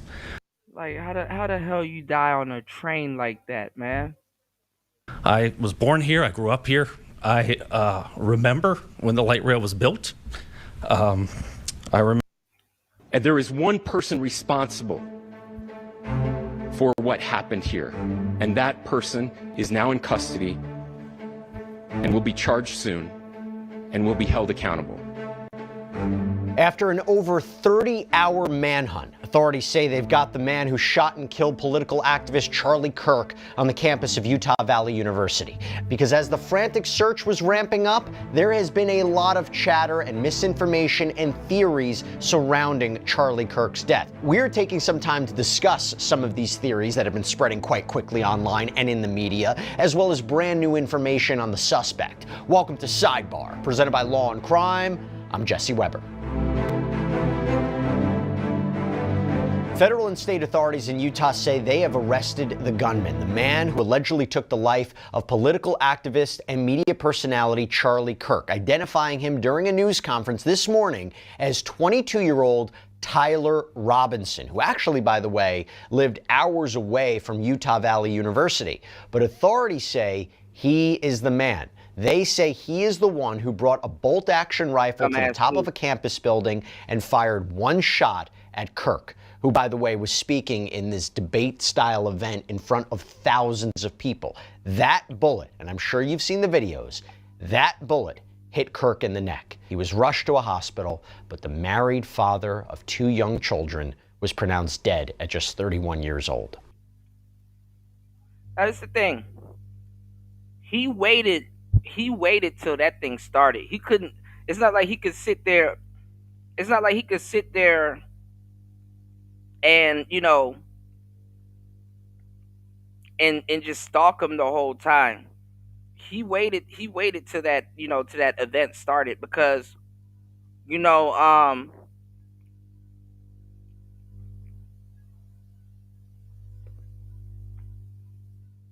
anybody with some binoculars,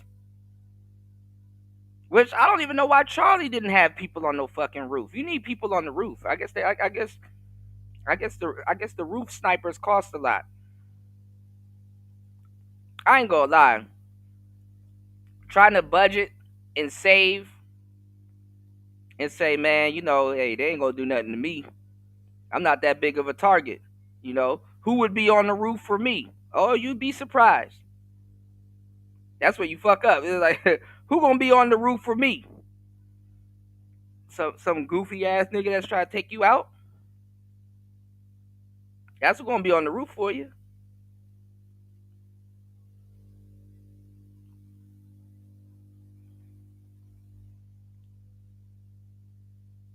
Yeah, it costs a little extra for you to show up with some snipers too.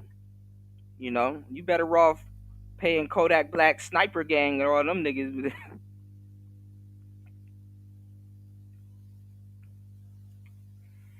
Warmaster says, I'm scared to read what Warmaster said. J Swiss, I don't know how to say it. Jesus Charlie for the second time.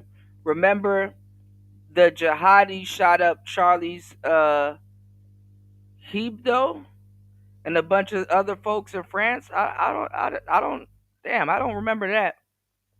I remember some woman took his hat. I was telling people to the neck, people telling me it ricocheted in his body. People was telling me that it was not a hard shot. Yes, he was trained. This is the thing. I think he was aiming for his head. But when you have bigger bullets like that, like I was saying on the last show, you get what's called bullet drop.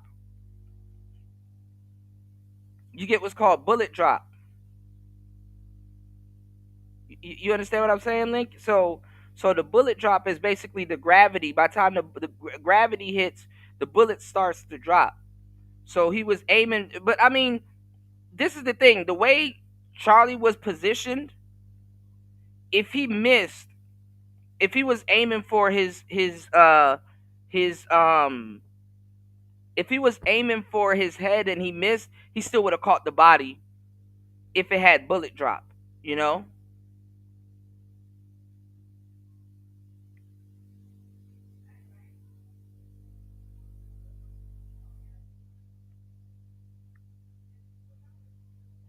So the bullet drop, that's what happens. Because remember, those bullets are a little bit more heavy. You know what I'm saying? Those bullets are a little bit more heavy. So you get what's called bullet drop.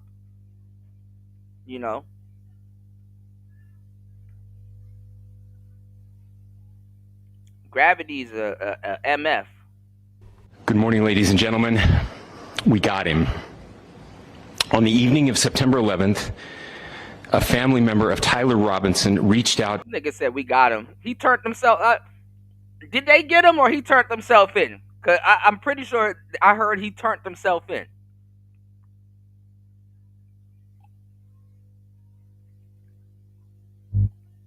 Ah. Okay. To a family friend who contacted the Washington County Sheriff's Office with information that Robinson had confessed to them or implied that he had committed the incident. Robinson, he was taken into custody around 10 p.m. He was booked into jail. According to FBI Director Kash Patel, after surveillance images and video of this suspect was released to the public, they received thousands of leads. While he said that they're going to follow up on all those leads, even though there's an arrest, there are still so many theories about what happened here, and you wonder, is it really going to quiet that Yeah, that nigga turned himself in. He talk about some we got him. Fuck out of here, nigga. He's in one piece. Conversation. We're talking misunderstandings. We're talking misinformation. We're talking up conspiracy theories, general theories. That is what we want to get into right now, because even with someone in custody, a lot of these theories, I wonder, will they continue to circulate? You know that there's... I wouldn't say his family turned on him. He was the black sheep of the family. So in his family's eyes, he turned on them first. It was like, nigga, we disown you. You are a Democrat. We are conservatives over here. You going to jail. You about to lose your job. You about to lose your job. Gail, look. Gail getting her kicks in. Gail said he had to tell somebody. Yeah. This man snitched on himself. I wonder how he speaks. I just want to hear him talk. Like, I wonder what he has to say. It's like, you done took somebody. Like, what, did you disagree with them? Yeah, the 30-hour manhunt talking about some we got him. He came to y'all. He came to us. He surrendered himself. He said, I find it hard to believe no one noticed this man doing this.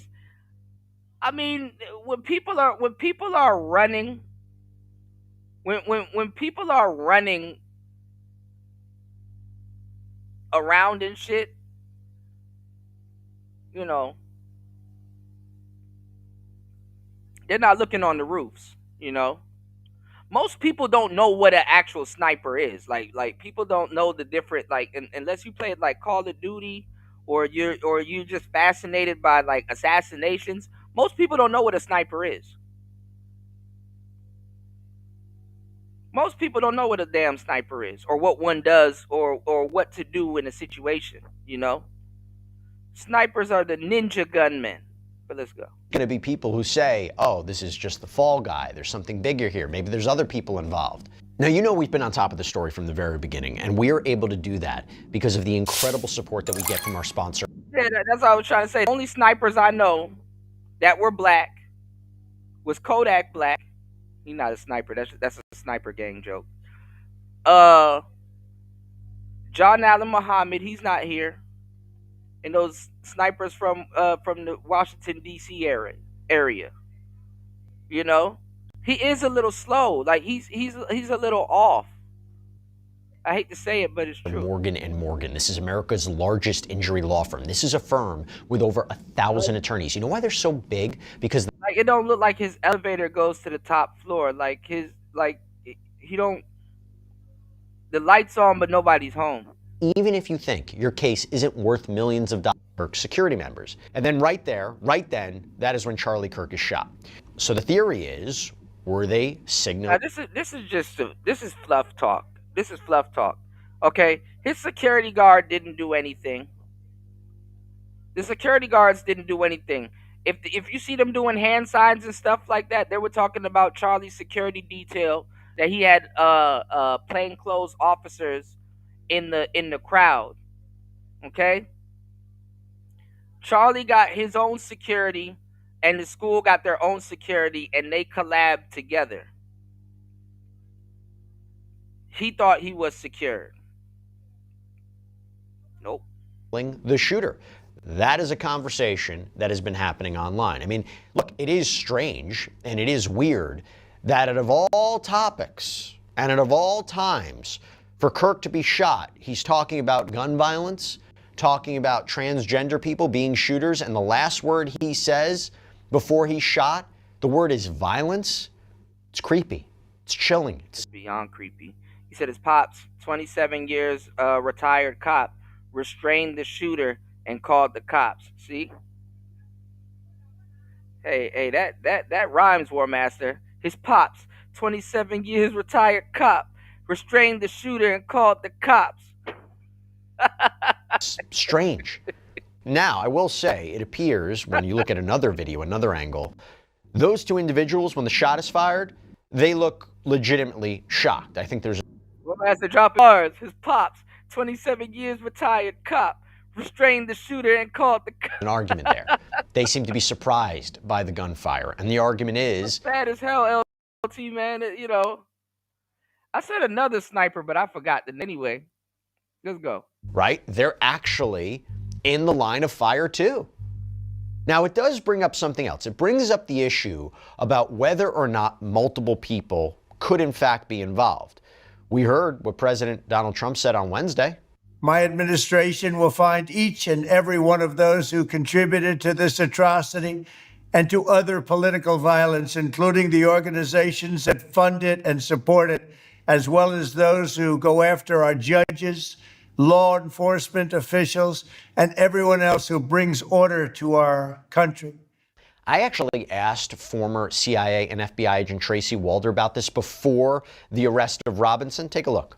Do you think this is a situation where it was one person acting alone, or do you think it was coordinated and there was some help? I mean, we don't know at this point. I've seen a lot of people talking online about what may or may not have happened. From your perspective, we talked about how it might have been planned. Would you suspect that there could be multiple people involved? So I think so, but not in the sense that you may think, Jesse. Okay. So what I actually think is there are these, well, they're from Telegram subchannels, those kinds of things on social media where individuals talk about this kind of thing and talk about this kind of violence. So I 100% think that there were individuals in this chat room assisting this person, goading this person on, wanting them to do it, because that absolutely exists in this internet subculture. So that's where I think these accomplices came from, and that's what ultimately needs to be shut down. Got to talk about something else with the shooting too. So there are certain angles of the shot where there is a belief that Charlie Kirk was shot in the chest, but the bullet ricocheted off of what people believe was him wearing a bulletproof vest, and then it struck him in the neck. Now, according to the BBC, neither the FBI nor Turning Point USA, which Kirk co-founded, neither confirmed whether he was wearing a vest that day. It is interesting. He doesn't have a vest on. But you actually do, though, have these T-shirts that are bulletproof vests. They're actually pretty cool. Like they got these T-shirts, and they look real thin, but they're actually bulletproof vests. But he doesn't have one on. There's just this is all conspiracy and just wishful thinking. And this is a part of the grieving process, y'all. You know what I'm saying? Because you've witnessed some real live shit. You know, this is some third world war country. You witness an execution. You know? This no joke. Like, what about the American people that not have to, but what about the American people that see this? And honestly, you need to go get therapy and stuff like that just because you saw this on, half this shit on social media that we should go see a therapist for, we don't. And then we get back on our phones and see way more. That's our fault for clicking links, y'all. Though, because the Daily Mail spoke with Chris Herzog, who is apparently the owner of the Bodyguard Group of Beverly Hills, a private security firm. Herzog claims he spoke with Charlie Kirk during a rally at California State University several months before and warned him that he would be killed at one of these rallies or events unless he took the proper precautions. Now, Herzog's colleague, Mark... You need a bulletproof wall. Like, you need, like somebody need to go sit in a damn bulletproof pod with you. That's good, because guess what? At least you can pick up great sound. Look at me thinking about mics. At least you can pick up great sound, and it's insulated, and you can turn it into a radio or a podcast later on. Wilson also claims that he spoke with Kirk, telling the Daily Mail we're huge Turning Point fans, being conservatives, and we discussed the lack of security because... Actually, correct.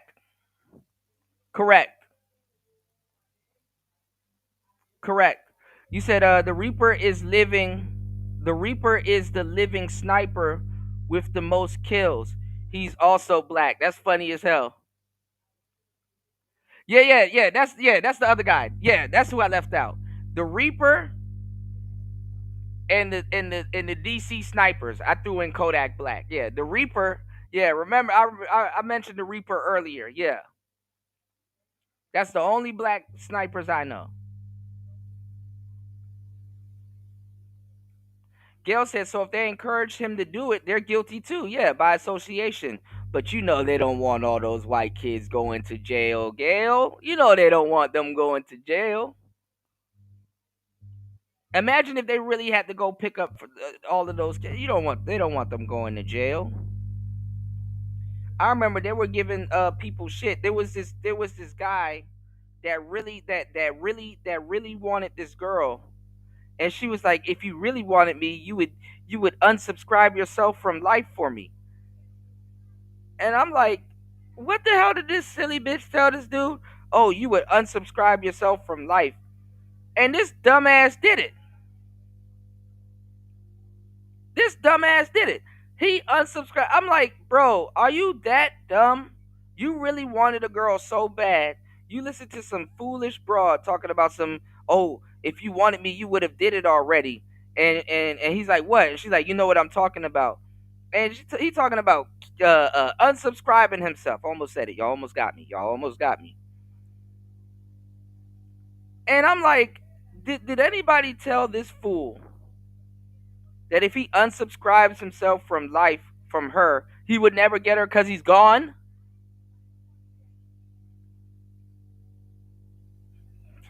Hey, man.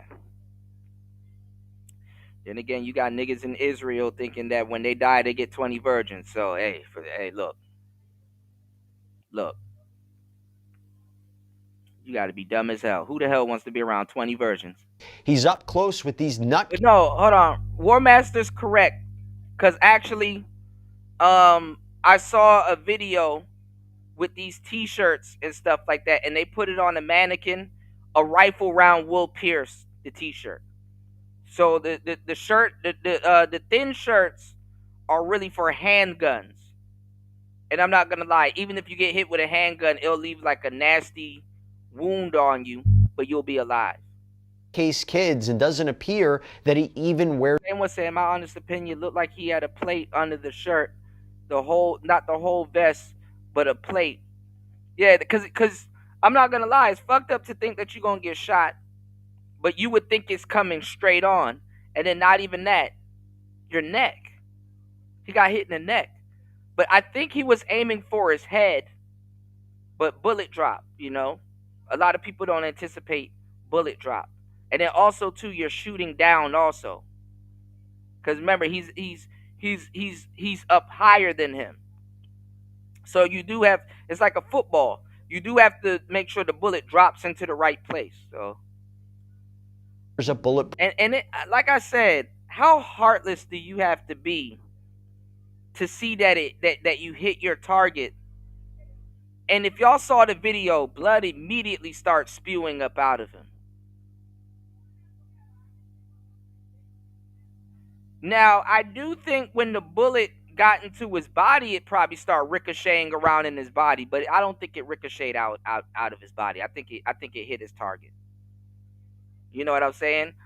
Rifle bullets would shatter into shards if it ricocheted, more so than bounce around and shit like that. It's not like one of those Peabody bullets that he's sending a damn taco at you, you know? So proof vest. It's super sad what has happened. However, based on the reporting, based on the analysis, it does seem, by most indications, that he was shot directly in the neck. Actually, again, here is what Tracy Walder had to say about that. Level steel. I think we want to think that this is some kind of a trained assassin. You know, maybe we see that in movies, and that's something that we want to see. But the reality is a 200-yard shot, which is about what this is. Again, I don't have the exact data, but a 200-yard shot. I believe he was probably aiming for the head, came in a little bit low, but again, I don't know for sure. This is someone who is familiar, obviously, with weapons. There's no question. I don't think if you've never held a weapon. So this is the thing. What's going on, Pepe? This is the thing, and I had to explain this to guys earlier. A lot of conservatives have Democratic children, you know, and vice versa. So he probably was rebelling against his dad and just went, you know, I'm not saying that he went extreme left, but let's just say him and his father didn't see eye to eye politically. Let's go. Before you would be able to do that. But this is someone that probably had a scope attached, had been sitting there for a few minutes. Imagine somebody killing you because they mad at their dad. Like, shoot him. Like, why are you? What? Minutes. got the target in their sights and got off that shot. So I think it's someone who is moderately to highly familiar with weapons, but not some kind of a trained assassin. I ain't gonna lie, if he did have a plate 2 insane one, it would have probably, he still would have been lung hit or rib shot, because that shit, you know, them vests on the side, like right up under your arm, that shit, ooh wee. So now if you were talking about 600 and his heart is on that side yards or more, sure, but I don't feel that that's far enough for this to be some kind of a sharpshooter.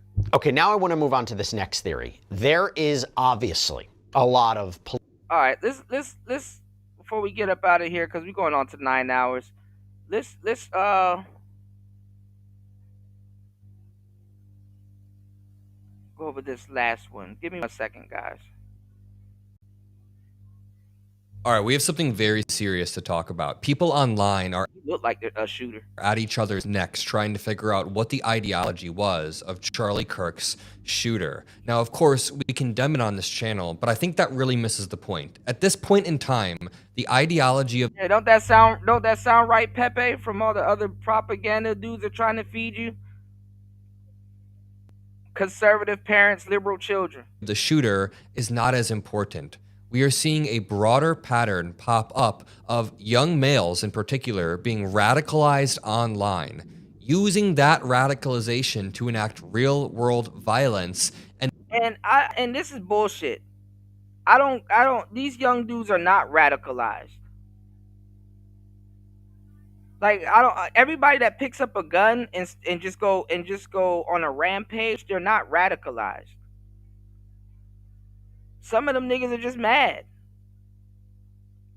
They're not necessarily radicalized.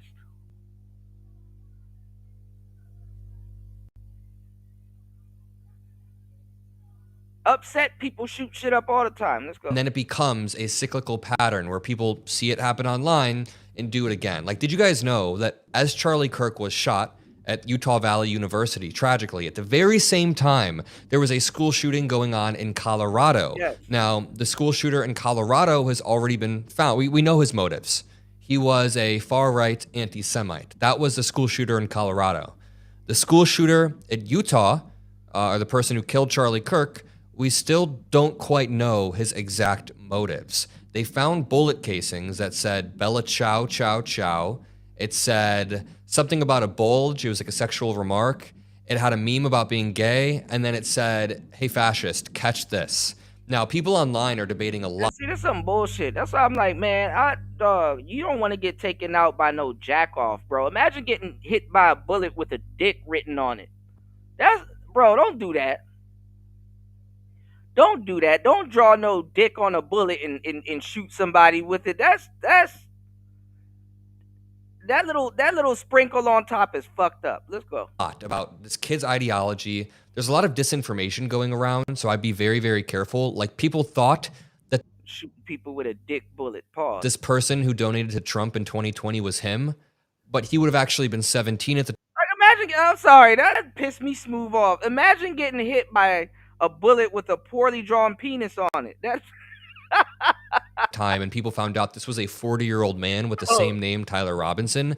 So no, 17-year-old Tyler Robinson did not donate to Trump. That was separate. No homo, y'all. No homo. I should get hit by But there are still indications that his family was Republican-leaning, but all evidence that we have from the official investigation that was released thus far has memes on bullet I ain't gonna lie, Reddit is the new storm casings and anti-fascist writing. So the argument about that is really not worth having. What I do want to show you is this tweet of mine that's going quite viral. It says, I'm 22 years old, the same age as Tyler Robinson, and I believe we have a bigger problem here. Young men are being radicalized by the internet at an unprecedented Nigga got killed by a kid, man.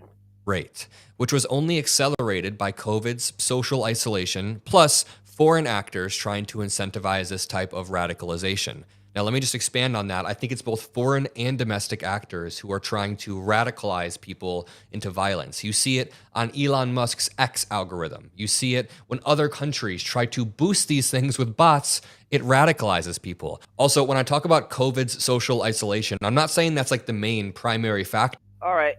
y'all go check out my book. I might pin it to the top if you guys are interested. Comment section when this video is repurposed by YouTube. I talk about COVID in deep detail, especially when it comes to dating. How when the world opens back up, I use that terminology because the world was closed. When the world opens back up, people need to recalibrate themselves.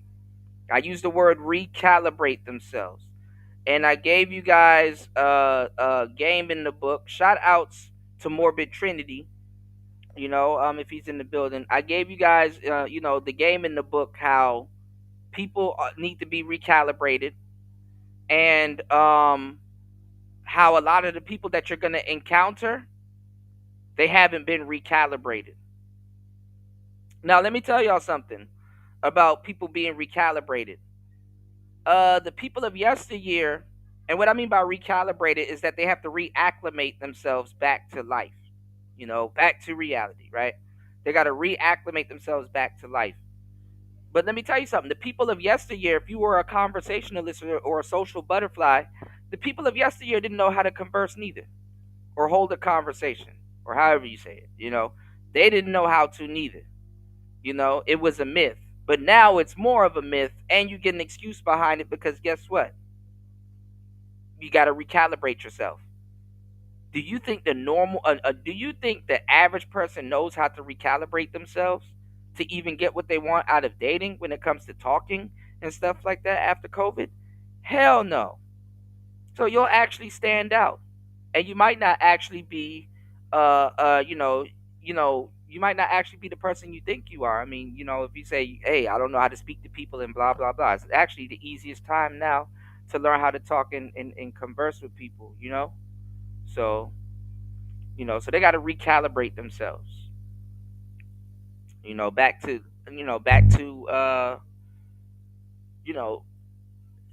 society. That's what I was saying, Gail. All right, let's go. But I've seen a lot of my friends, this even happened to me too. Throughout COVID, you spend more time alone, and then you have to intentionally tear that bubble down and try to spend more time with people. I remember having to do that. I had to get back into the habit of spending time with people after COVID. A lot of young men never got back into that habit, and they never tore that bubble down. They continued to be isolated and radicalized. So I'm not blaming just the COVID isolation, but it's a piece. I then said, I've seen it happen to many of my friends. Young men spending their formative years clawing back from COVID isolation, usually spending too much time deep in algorithms. Now, people are debating whether Tyler Robinson was a far leftist or on the far right, but at this point, I don't think it matters. I think we have a larger problem of young white men who are easily radicalized having access to guns. For example, another young white male who looks eerily similar shot up a high school at the exact same time. This 16-year-old, I believe, shot up a school in Evergreen, Colorado. This reads, quote, radicalized Evergreen high school shooter appears to hold anti-Semitic. Now, the reason why they put radicalized behind it, because a lot of these kids, when they get to court, that radicalized thing gives them an out. You know what I'm saying? I know it sounds crazy, but when black people, what do you think Bloodhound Jeff was? Was he radicalized?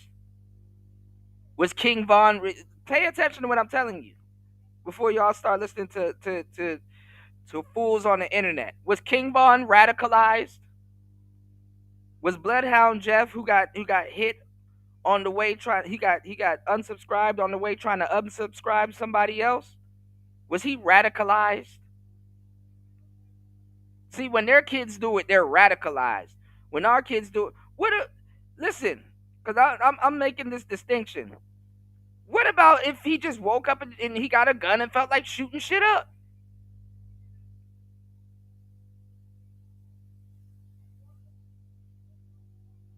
Sometimes the kid will tell you too, it's like, oh my God, he was radicalized. And the kid will be like, I wasn't radicalized. I just felt like shooting shit up. All right, let's go. Violent views in online comments. What about this dude. This was Tyler Robinson, who was just arrested. Again, easily radicalized white dude. Thomas Matthew Come on, D. Chicago. Crooks had a list of a bunch of politicians he wanted to assassinate. He was also a Republican, and he was looking up Joe Biden rallies too to see if Joe This is the thing too. These kids think they're being heroes and revolutionaries, y'all. All right, keep in mind. Biden was coming anywhere near. So he was just targeting politicians. Dudes are getting easily radicalized, and this is coming from a white dude. I'm not trying to put people down No, they changed up the wording when it comes to us. This has always been a thing. here. I'm just saying when you grow up in this gun culture, we've seen this with They use the word radicalized to garner sympathy for their kids shooting shit up. only Tyler Robinson, but also the dude who tried to assassinate Donald Trump, also the shooter from just a few days ago, over and over, Thomas Matthew Crooks, Tyler Robinson, this dude, I don't even know his name and I don't want to. They all are growing up in this same type of gun culture, easy to access guns, and then getting pulled down these social pipelines. It's happening over and over. This was Tyler Robinson's mom in 2017 on her Facebook saying, having fun, SLC, showing her sons with access to guns.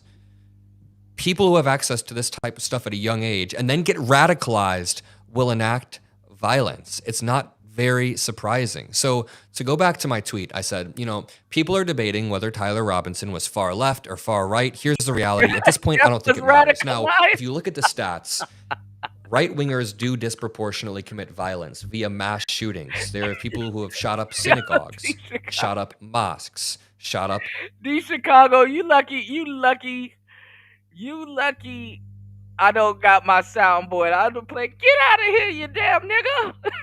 He said little Jeff was Walmart in El Paso killing 23 people. Someone shot up a church killing 9 black people, intentionally targeting black churches. But I'm just saying. Yeah, that's what we've been saying. They act like Trump wasn't shot at, like they swept it under the rug. That while the ideology does matter to some degree, I think that right-wing ideology is more pervasive. We talk about that all the time. I'm trying to paint a broader picture here. I'm trying to paint a broader narrative that everybody can understand, which is social media algorithms just radicalizing lonely people. We need better infrastructure to take care of this, and that honestly requires both sides coming together for some sort of legislation or coherent message, but that's not going to happen. It also sucks when we have leaders in our country like Donald Trump being radical in our most formative years. Trump is being radical. What is wrong with people? Like, how is Trump being radical? Do you know what it's like to be standing on stage and get shot at? Like, this a free kill. Like, these people are acting like Trump didn't just survive the same thing, and he talking about he's being radical. If you survived something, and somebody that you have as like an ally or a friend lose his life to the same thing you survived, and you're like, yo, we're gonna get this person and we're gonna put them up under there's people trust me, this week you're gonna hear people that think that kid shouldn't go, or don't deserve life or something like that. Trust me, more people about to get fired. Y'all about to see the stories. Bro, I know for a fact if I survive being unsubscribed the same way Trump did, oh hell yeah, I'm advocating for listen, if somebody plays with you while you on stage, they up out of here. Nigga, if you throw a Dr. Pepper at me while I'm on stage, shout outs to LT, man, you getting peppered. Fuck it. You're too close, man. So when this dude, who's 22 years old, Tyler Robinson, the same age as me, when we were, I'd say 14 years old, Trump first got elected. During our most formative years, we watched this man didn't just survive an assassination attempt himself. No, you get them people up out of here. Bully-ass president use crazy radical rhetoric about locking people up. Okay, then Biden comes into office, things are kind of quiet. Then when Trump gets back in office, he's again using insane rhetoric during our most formative years. I then say, his ideology does not matter. And this one got a lot of people mad on Twitter. Like, people on Twitter were at my neck for this. So I do want to expand in this video. And that's the problem. When I was around this dude's age, I didn't get on the internet and just and even though we trolled back in the day, we invented trolling. Millennials and Gen Xers invented trolling. But I'm gonna say this: these kids don't shut the fuck up to learn anything. Instead of learning, they're trolling, and it's like, bro, this is a cry for attention. If you don't know what the hell is going on, why would you get on Twitter and say something that's stupid, that his ideology doesn't matter? Yes, it does. And these people are trying to enlighten you, and then now you're trying to explain to us. Oh, never mind. Of course, I understand that right-wingers are radicalized at a much higher rate and commit violence at a much higher rate. I'm just saying in this specific case, when everybody's arguing about whether he was far left or far right, we're really missing the broader point of this radicalization that is happening. And it's so entirely easy to make this point. All right, now you overusing that word radicalization. 5 times is enough. Because I can show you 3 dudes who look like eerily similar to each other, who have all committed these shootings over the past few years, or even months, or days. These 2 shootings happened on the same day, for example. So then, my final paragraph, he was only at the whims of the algorithm that was radicalizing him. That algorithm could have just as easily blame it on the algorithm, okay. Introduced him to Nick Fuentes or introduced him to some far left ideology. People get sucked down these rabbit holes. Half of his bullets had memes on them. This was not some ideologue confident in his views. He doesn't even know they use those words those words to save those kids. And give them some like insanity plea. That's why they use the word radicalized. This was genuinely just a dude who was dog whistling. Radicalized throughout his life. So as this investigation, looking at the kid like he could be my friend. Shit, okay, yeah, okay. And make you an involuntary spotter. Hey, here's some binoculars. For what? Just look across the field right there. Tell me what you see. Okay, I see a guy sitting with a tent. Pow, good. Let's go. Whoa, whoa, whoa. Whoa, whoa, whoa, whoa, whoa, whoa, whoa, whoa, whoa, whoa, whoa, whoa. Continues, and as everybody is at each other's necks trying to figure out what side was he on, who did he support, who was he following online, we need to return to this point. There is a major, major problem with what's going on in United States culture, and a lot of it is downstream from the internet radicalization boosted by foreign actors, and then finally, access to guns, which we touched briefly on throughout this video, but I do think that is part of the problem. When the United States has... Nigga talking about some fucking algorithm. That nigga knew he was going on school grounds with a rifle. That's the first law he broke. He's on school grounds with a rifle. Does he go to that school? He probably doesn't. But he's on school grounds with a rifle. A unique problem with gun violence compared to other comparable countries in our cohort, then you have to begin to ask why. Why are people allowed to do this over and over and over? The sadistic part is Charlie Kirk was debating about gun violence when he was shot. So it's so prevalent in our culture that you can't escape the debate, and while debating it, you can't escape it yourself. I'm going to leave it there. If you appreciate these videos, and if you think we bring at least some sort of moral clarity, please drop a like. All right, guys. I'm going to shut the show down. I got to run and pay a water bill. Lord have mercy. Please make sure you guys hit the like button. Support the show on air, off air. You support Player Talk Radio because you care.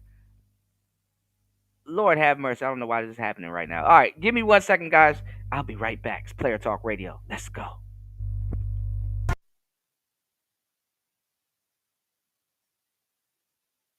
All right, my bad, y'all. Look, this Larry Jones and 2 Chainz came on. All right, man. Shout outs to everybody here. Thank you so much for hitting the like button. It's Player Talk Radio. Shoot this bitch up. All right. Shout outs to everybody. Oh, man, I had to run for like 2 seconds, all right? Thank you guys for hitting the like button and supporting the show. I still got the 9/11 show coming. It's Sunday for you guys, so I'll be doing it Monday. Yeah, I'll probably be doing it Monday here, but that'll be Sunday where you guys are, all right? So hopefully we'll get to the 9/11 stuff and the conspiracy stuff. I know this stuff threw a monkey wrench in it, so I still have that show coming up, man. Charlie done I said Charlie. God damn. Yeah, Charlie. Charlie done hijacked 9/11 this year.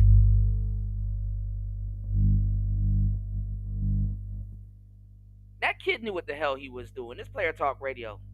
Peace.